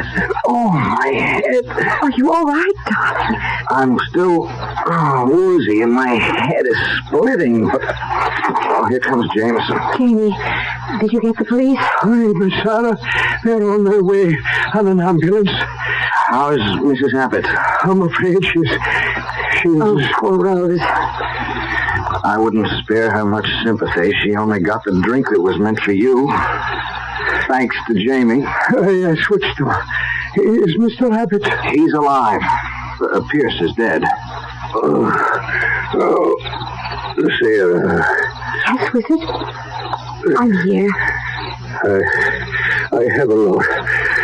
Apologies to make. Don't worry about that now. Police, doctors, they're coming.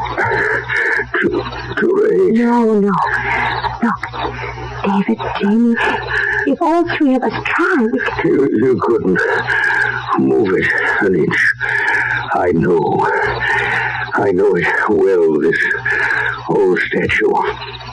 Once I could move it with the flick of my hand. Make it appear, disappear. The magic's gone. This arrow, the wrong end, buried as deep in me as in the old wounded fawn. Things I have to tell you. Better not to try to talk. Let him, Sarah. He wants to. Jamie, will you tell the most? Jamie, tell him about the last 2 years. After his mother died, Miss Sarah, he was in a bad way. The heart mended physically, but it was still broken. And then he began to think and brood on it. And he was sure that Mr. Pierce or Mrs. Abbott had killed her. But why would they want to? If your father had died, honey, all the money would have gone to your mother. Mother, or me for that matter, would have been willing to share. Well, there was no way you could prove them responsible for Sarah's mother's death? None. And you dreamed up this crazy masquerade just to bring them out in the open? No, I tell them, Jamie. A few months ago, Mr. Abbott discovered he had a carcinoma. The prognosis was very bad. So, since I was scheduled to die, I decided to advance the date a little. He was worried about you, Miss Sarah, and he wanted to protect you. He was afraid of Mrs. Abbott and Mr. Pierce after what happened to your mother. In this house, from his secret vault, there's a system of reflecting mirrors that lets you see what's happening in any room. And equipment to hear. He knew he could protect you here and maybe unmask Mr. Pierce and his mother. Oh, Wizard, I didn't need your money. I couldn't have left it to them. Rest, dear. Please. The ambulance will be here soon. Great. For me, child. This is my real farewell appearance. Wizard, please. Sing no sad songs for me. I had it all. I leave it all. And I'm glad that in the final grand illusion, my old partner shares it. For the day before you came, I cut my hand on this arrow buried in my chest. It was blood. Signaling the death of the head of the house. Now, Sarah, this statue will never bleed again. We die together, he and I. Now watch. I am about to disappear before your very eyes. Concentrate. Observe. Be aware. And all the rest is silence. The statue, of course, did not disappear. Restored, it still occupies the grotto. Abbott House is a curiosity. Its periscope mirror system, its intricate sound wiring, its secret passages in the subterranean vault, a mecca for tourists. And the statue doesn't bleed. Enough blood has been let, one hopes, to still the legend forever. I'll be back shortly.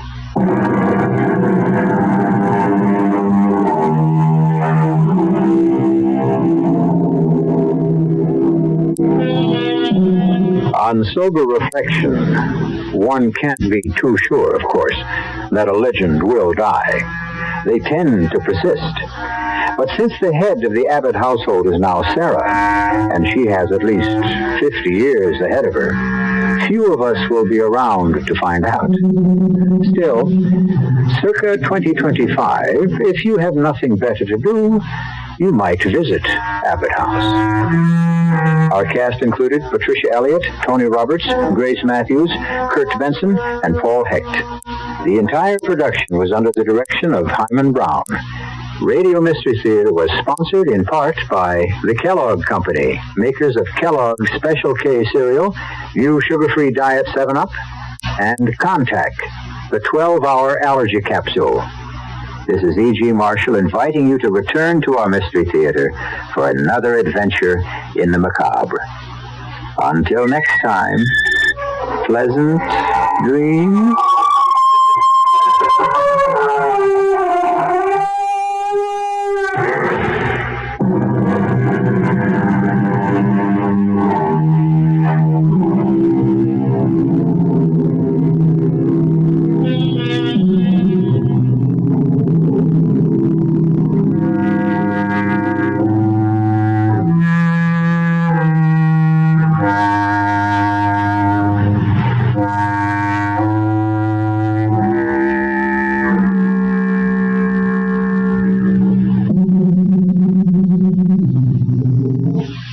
The CBS Radio Mystery Theater presents...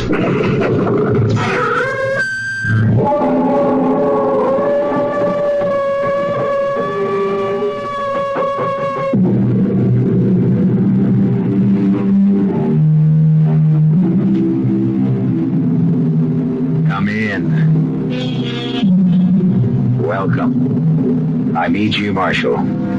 Welcome to another hour with the great forces of the unknown. Those majestic forces that move around above and beneath us, pushing and pulling at our lives, our bodies, our brains. Forces no less powerful because we know them not. And here's a thought. How much of their power actually derives from their mystery?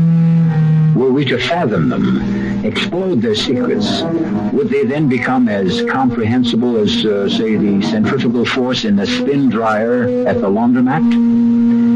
Well, the day is far off when we can be that knowledgeable. So, in the meantime, listen. How will you do it? A gun? Do you have a gun? No. Well, then that's no good. A knife? Could you get near him? Near enough to use a knife? Do you have the strength? No. Well, so that's no good. But he has to die, so that I can live. He will die. He will die tomorrow morning. How do you know? He will die of the mass of Saint-Césaire.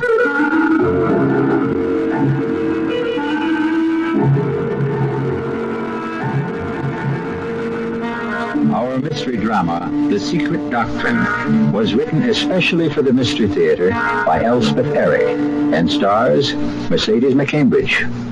It is sponsored in part by the Kellogg Company, makers of Kellogg's Special K cereal and new sugar-free diet 7-Up. I'll be back shortly with Act 1.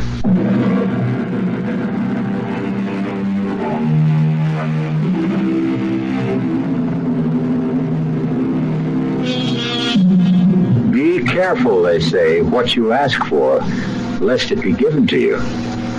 Who of us knows what to ask for?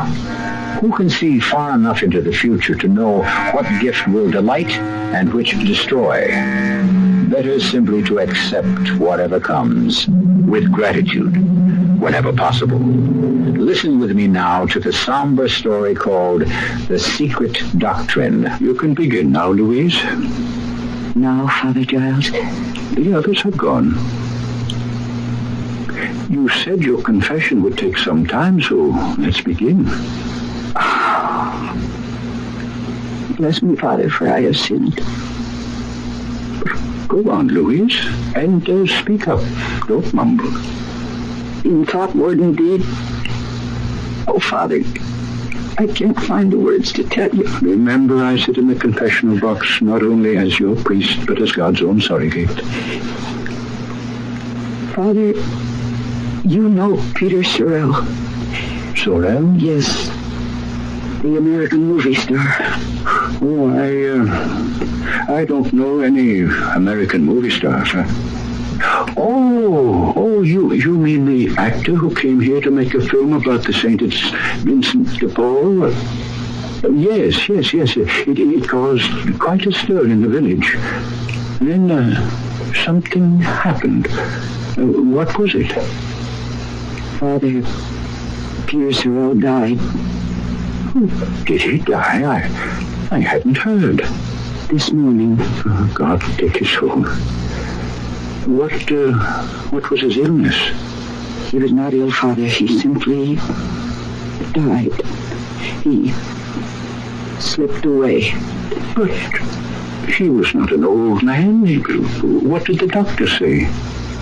Just what I told you. That he was not ill. That he simply grew weaker and weaker until death took him. I know what he died of, Father Giles. You know? He died of the Mass of Saint-Césaire.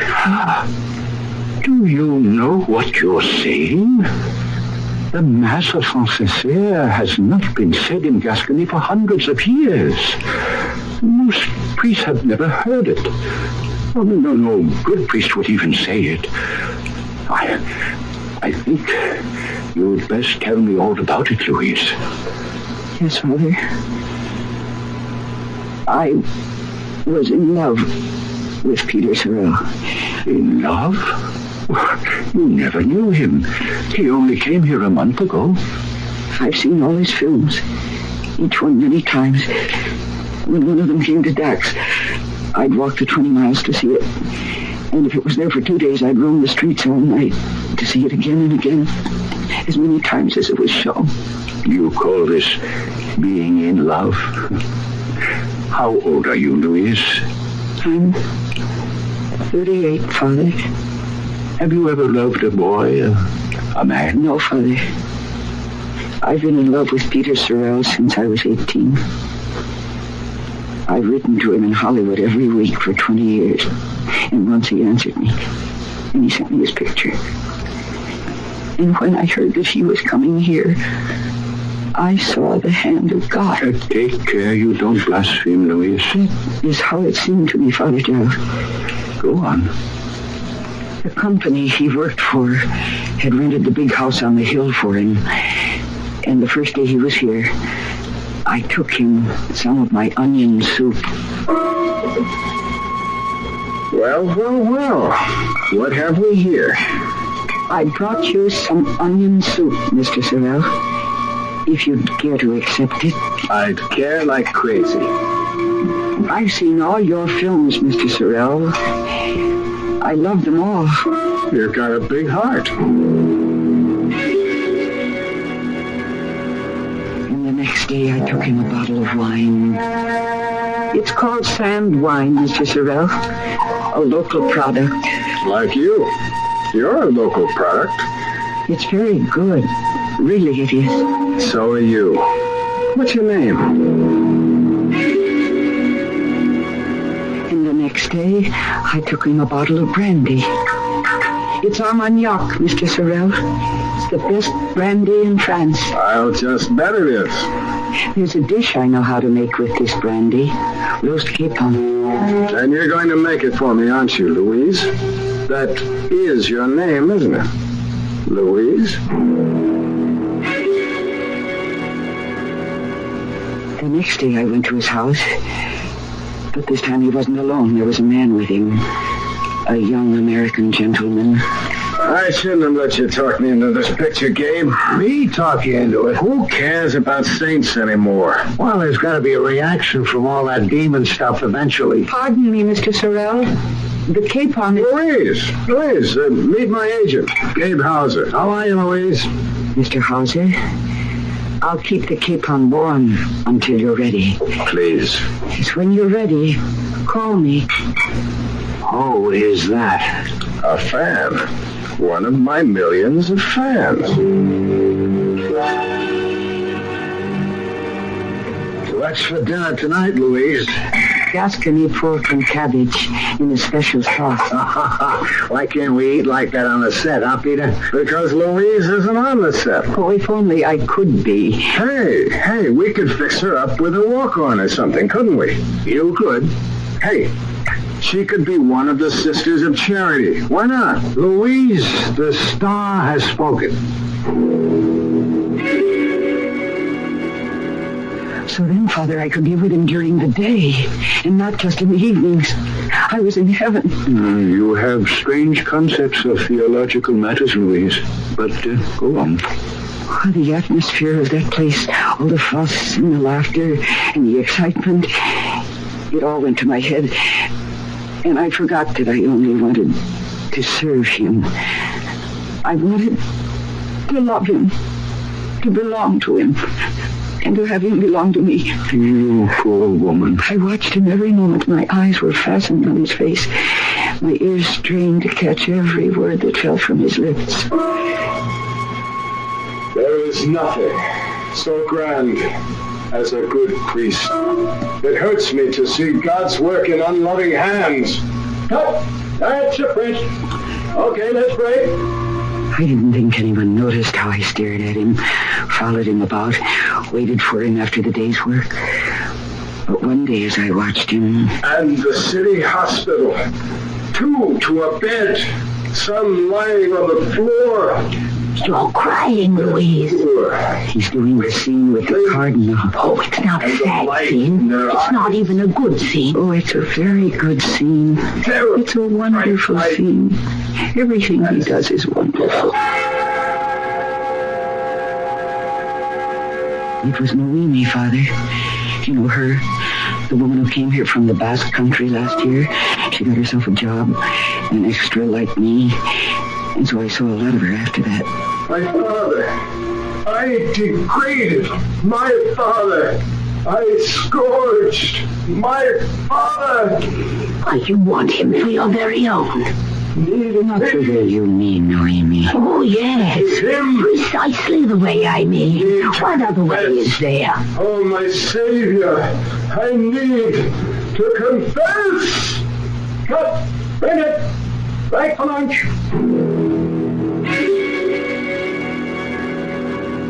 Noemi was always there, Father. I couldn't send her away. She belonged here as much as I did, after all. Why in the world should I lie down when those poor people are calling for me? Why, you want him, Louise. It shows on your face. See them lying. It's hopeless. Tell me, can you get your hands on some locks of his hair, cuttings from his fingernails, his toenails? Why? Why should I? Why, they will give you power over him. Oh, I can't believe that. Oh, believe it's true. His hair, his fingernails, his toenails. If you want him, get them and bring them to me. Need me? Cut! Break that. Insertions on the set, please.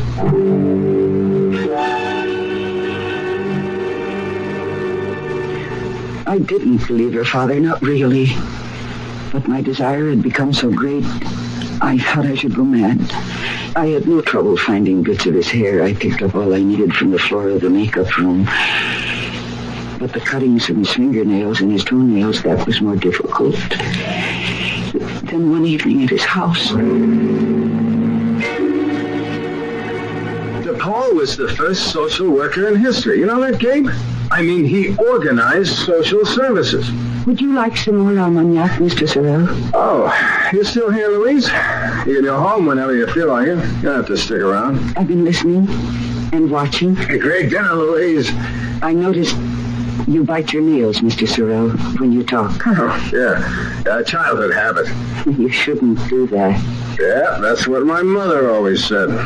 If you let me cut your nails properly. My mother always said that, too. I have a scissors right here with me.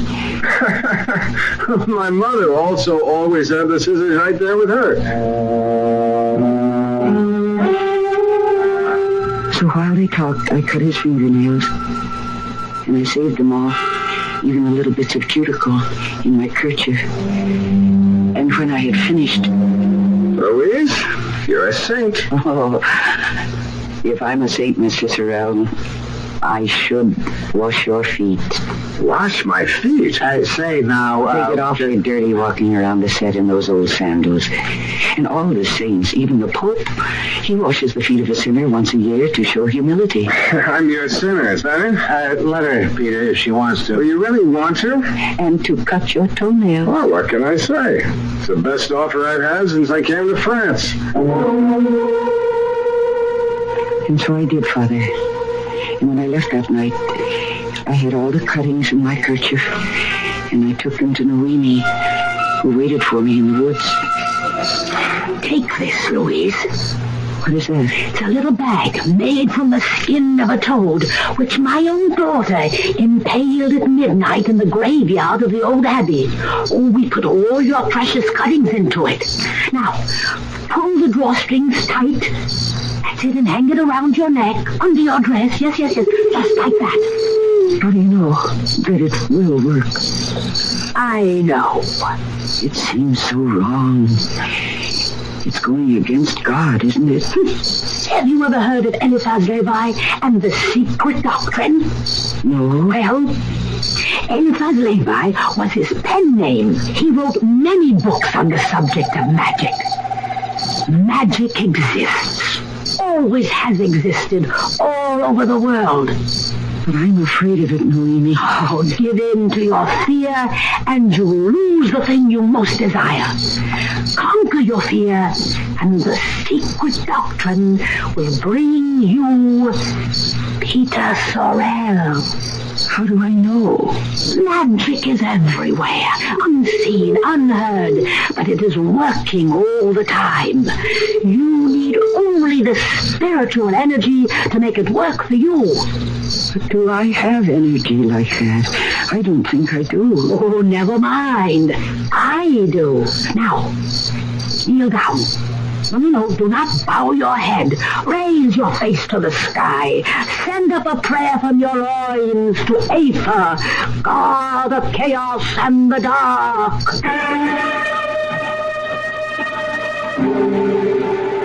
Well, the secret doctrine has been kept from me, I must say. All my life I have struggled from problem to problem, quandary to quandary, with only my limited intelligence to assist me. And all the time, was there a secret doctrine that might have solved things magically? If so, I'm a little late finding it out. We'll be back shortly for Act 2.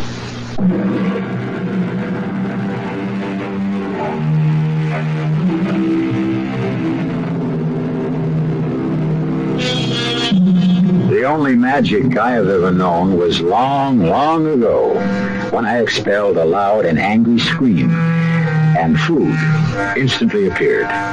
Talk about rubbing a lamp. Talk about wearing a bag of discarded nails and hair about your neck. Well, we shall see if they can match my infant cry. Some sort of magic was working, Father Charles, because when I got to my feet, after that strange prayer to the god of chaos, there in the woods with the toadskin bag still hanging around my neck, I felt that I was a beautiful woman. Can you imagine that, Father? Yes. The next day was my last, so far as the film was concerned. I hated to step out of the Sister of Charity habit and get back into my own clothes. But my spirits rose to the sky when Peter stopped me and said... This was your last day, wasn't it, Louise? Yes, my last day. Well, it won't be the same around here without you. We'll miss you. Will you? I mean, will you miss me? I'll miss you the most. But I'll see you at the house. Won't I? You're not going to desert me now, are you? Never. I'd never do that. You'd better not, Louise. I met Noemi late that night in the woods, and I told her what Peter had said and what I had said. You see? The magic is beginning to take hold. I couldn't go to the set the next day. What reason would I have? So I spent the day in his house cooking a shoulder of lamb for him in the Gascon style. You know how long that takes, Father. Louise! In the kitchen. That smells so good. It's something special I'm cooking for you. Louise, what have I done to deserve you? You're the greatest thing that's happened to me since... Well, you're the greatest thing that's ever happened to me. Let's put it that way.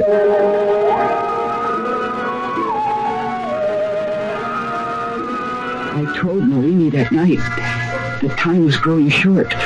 that in 2 days Peter Shirley would be leaving France. And I told her I must go with him. Now, listen, Louise.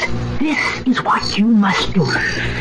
When he comes home, you must be waiting for him on his bed, all naked and perfumed, and he will love you. I had loved him, Father, for so many years, and now every dream, every desire would come true.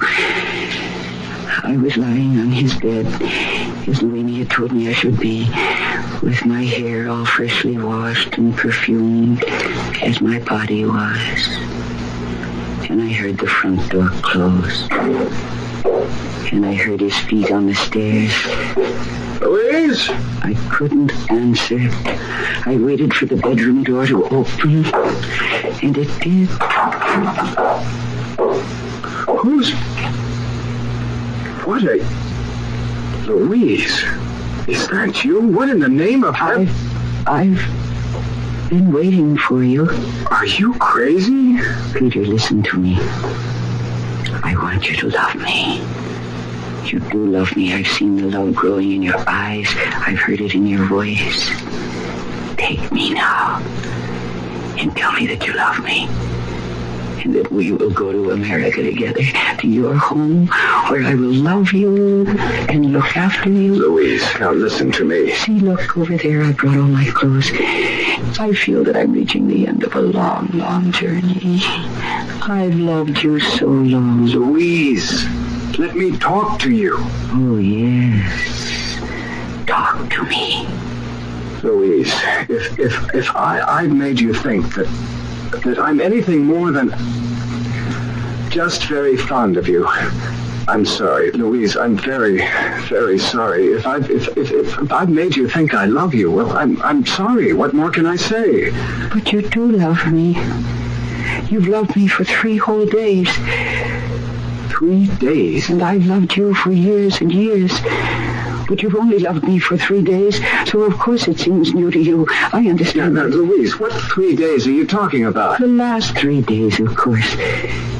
Ever since I started wearing this. What's that? It's a bag made from the skin of a toad. A toad impaled at midnight in the graveyard of the Abbey. What's in that bag, Louise? Why, part of you.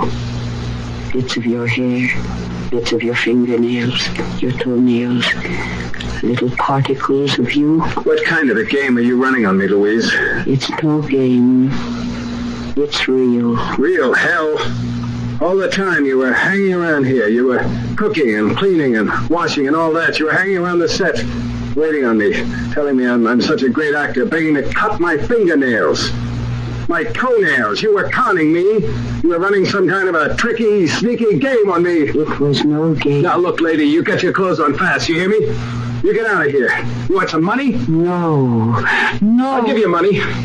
You've earned it. But if you ever try to play any of these crazy tricks on me again, I'm going to track you down. I'm going to have you put away. Now, you get out of here. I did get out, Father Giles. But I can't remember how. The next thing I remember is running through the woods, calling for Noemi. And then I remember falling down on the ground, and the blackness coming down over me. My poor Louise. Noemi found me a little later. I don't know how much later. What happened, Louise? Nothing happened, Noemi.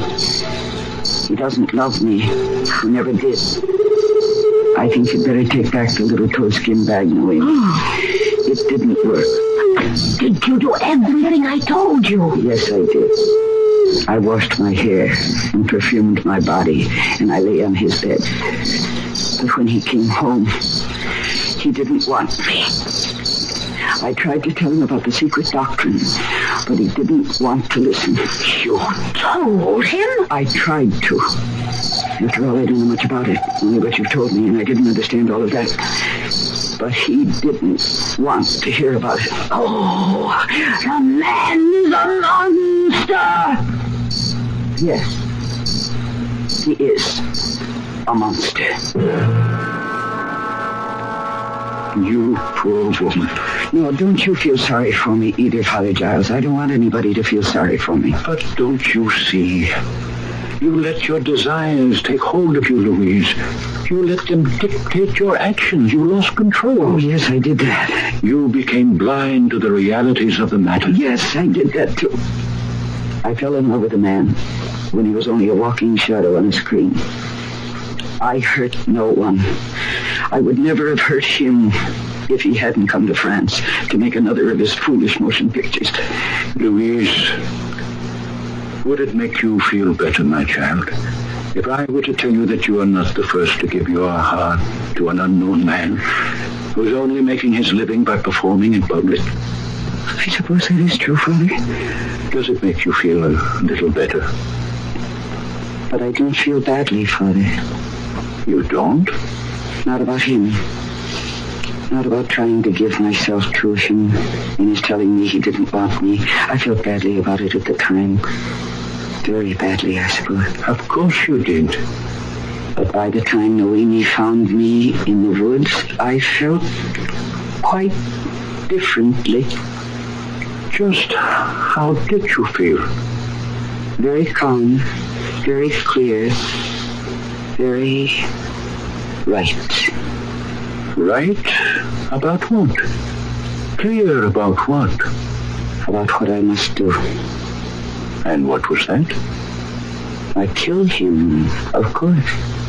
But you have said that it was all your own doing, that no one else should be blamed. Quite so. But I had to kill him in me. Don't you see what I mean? I'm not sure that I do. Father, he was part of me. He'd been part of me for many, many years. There was more of him in me than there was of myself. Oh, you must understand. I'm trying, Louise. I knew how wrong I'd been to love him. Yes, to lust after him. To have obscene thoughts about him there in the dark of the theater. I knew these were sins. They were bad sins. And now I was willing to take upon myself the last sin of all. To kill him. Don't you understand that? I don't believe I do. How strange. Noemi understood. You say Noemi understood? What you have just told me? Yes, Father. There, that night in the forest, I told her how I must commit this most grievous sin. How will you do it? A gun? Do you have a gun? No. Then that's no good. A knife? Could you get near enough to him to use a knife? Are you strong enough? No. Well, then that's no good. But he must die, so that I may live. He will die. He will die tomorrow morning. How do you know? He will die of the mass of Saint-Césaire.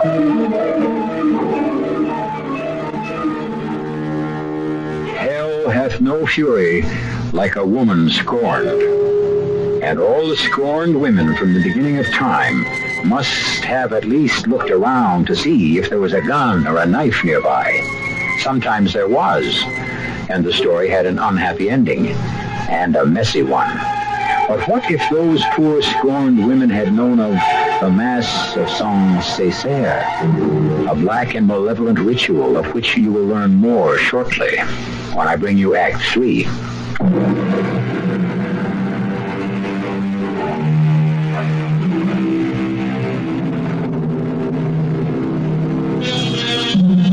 We promised you further details of the Mass of Saint-Césaire, that horrid leftover from the Dark Ages, and so we shall. We always keep our word. Let us pick up our story where we left off, with Louise and Noemi talking in hushed tones beneath the moon in the dark woods of Gascony. He has to die so that I can live. He will die tomorrow morning. he will die of the mass of Saint-Césaire. How can anyone die of a mass? Oh, the mass of Saint-Césaire is the mass of revenge. The peasants of Gascony have known this for centuries. I must ask Father Giles. Oh, no, you will not breathe a word of this to Father Giles. But if he would perform the mass... He wouldn't dream of it. He probably doesn't even know it. Ah, but I know a priest who knows it, and who will perform it. My daughter lives with him. Come, Louis. We went to the deserted abbey where the priest lived. No one told me his name. I never asked. You are the one who orders this mass. Yes. For whom shall I say the mass? For Peter Sorel. Who will be my clerk? Oh, my daughter will be your clerk, Father. Who will bring the water for the mass? I shall bring it, Father. Do you know a place where the mass can be held? Ah, by the ruins of the church, where the gypsies live, Father. I listened as though nothing they said had anything to do with me, Father Giles. I scarcely knew when they'd finished speaking. I only knew that after a while, Louis took me by the hand and led me away. Come, Louise, come. We must get the water for the mass. Shouldn't there be wine, Louis? For the mass of Saint-Césaire, there is no wine. There is only water. And the priest does not consecrate it. He drinks it. And it must be water from a well into which the body of an unbaptized infant has been thrown. Come now, Louise, come. Before 11 o'clock, we were at the ruined church, a dreadful place, Father, where bats lived, and toads, and owls.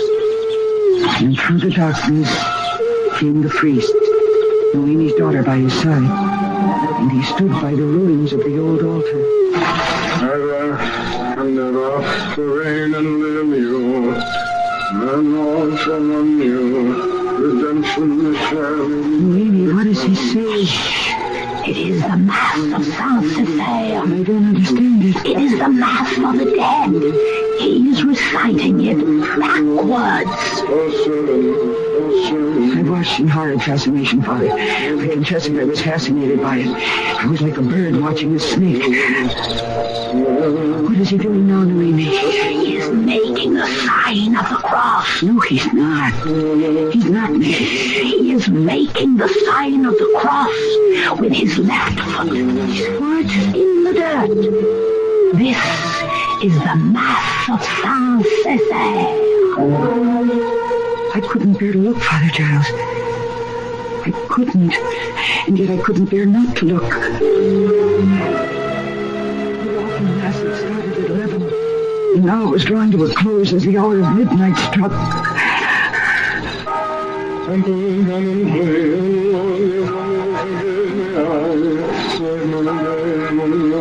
then the mass was suddenly over. And the priest and his clerk, Noemi's daughter, stole away into the darkness without a word to us. It is over, Louise, and Peter Sorel has begun to die. I'm not sure I believed her, Father Giles. I wasn't capable of belief, or disbelief, or of any thought at all, or of any feeling whatsoever. I only felt tired. So tired I doubted I could move. But I pulled myself to my feet, and I said, I must go to him, Noemi. I must go to Peter Sorel. And I went, Father. I went into town, to the house on the hill, and I waited there till the sun had been up for an hour. And then I went to the door and knocked.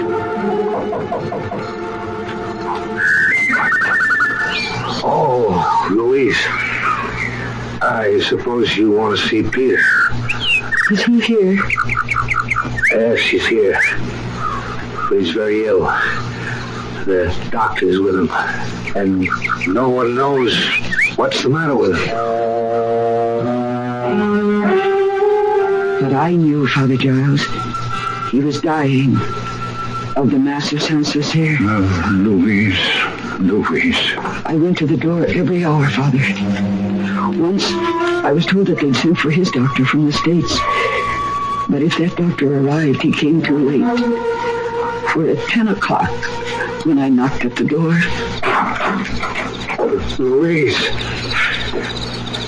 He's dead, Louise. He died a few minutes ago. No one knows why or how or what it was he died of. I see. I know you were very fond of him. I was very fond. Very fond. I went home. I took off my clothes and I lay down on my bed. The little toadskin bag was still around my neck. I took it off. I kissed it. I put it under the pillow. And then I put my head on the pillow and went fast to sleep. I slept soundly, with no dreams at all of any kind. And when I awoke, it was noon. Such a beautiful day. And I started to come here to make my confession. On the way, I met Peter Sorrell's friend once more. He died, Louise, of nothing at all. Nothing at all? He was perfectly well. Talking of going home in the morning. Then, about midnight, he said he was tired. He thought he'd go to bed. But he could hardly climb the stairs to his room. I had to help him. He lay on the bed and closed his eyes. He said he felt as though he was slipping away. Wasn't that a strange thing for him to say? That he was slipping away? I murmured something, that it was strange indeed, though of course I knew it wasn't. He died of the mass of senseless hair, Father. And now I've told you everything. And what do you expect me to do, Louise? To give me my penance, Father. I know it will be severe, I expect that. I want it to be severe. I know what a grave sin I have committed. Do you, Louise? To wish for a man's death, Father, to bring it about. What greater sin could there be? To wish for a man's death. It is a sin in thought, but it can be forgiven. And you are not the first to have committed it. Your wish did not kill him. Men do not die so easily. It was the mass of Saint-Césaire that killed him. God knows, and he alone. But you conspired in the performance of a gruesome mass, a relic from the Dark Ages. You took part in it. And what is most awful, you ordered it. And for this desecration of a holy ritual, there is no penance that would suffice. But without a penance, how can I obtain absolution? How can I obtain pardon? I cannot pardon you, Louise. I do not know a curate who can, nor a bishop, nor an archbishop. Father, what am I to do? My child, it is possible. I promise you nothing you understand. But it is possible. Were you to go to Rome, if the Pope were to see fit. To Rome? To the Holy Father? Only he has the right to grant pardon for the Mass of Saint-Césaire.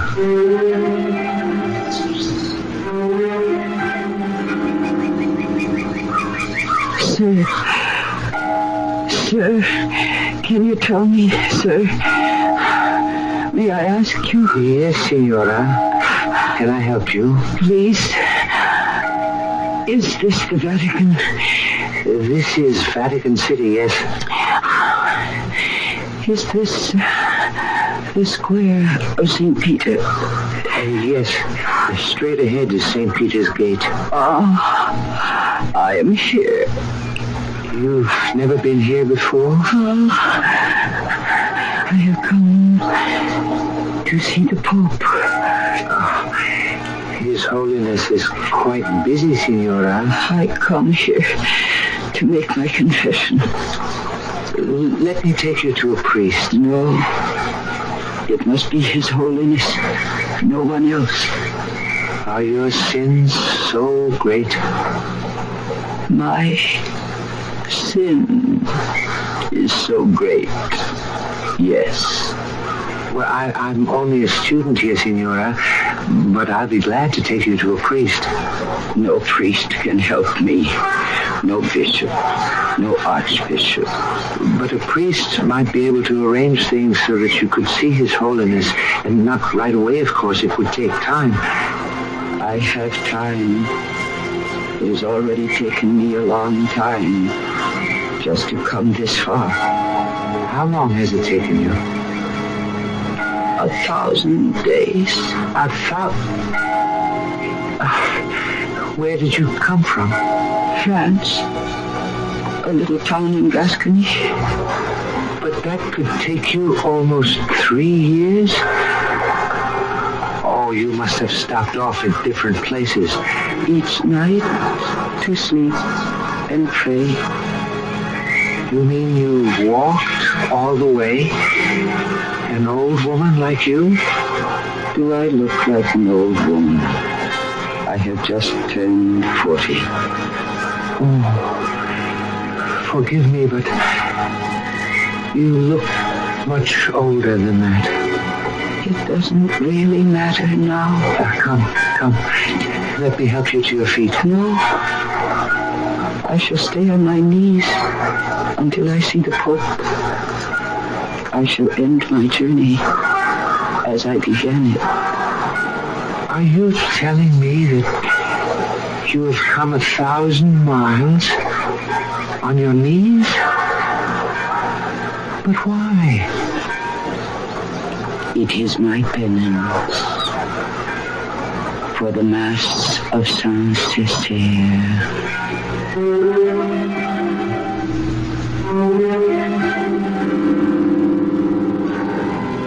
1,000 miles, 1,000 days, on her knees. What awful retribution we expect of ourselves. What endurance we can find within us to carry out our goal. And what is the priceless goal we seek? The goal that so obstinately eludes us after thousands upon thousands of miles and as many days. Why, I think it is nothing more and nothing less than peace of mind. I'll be back shortly.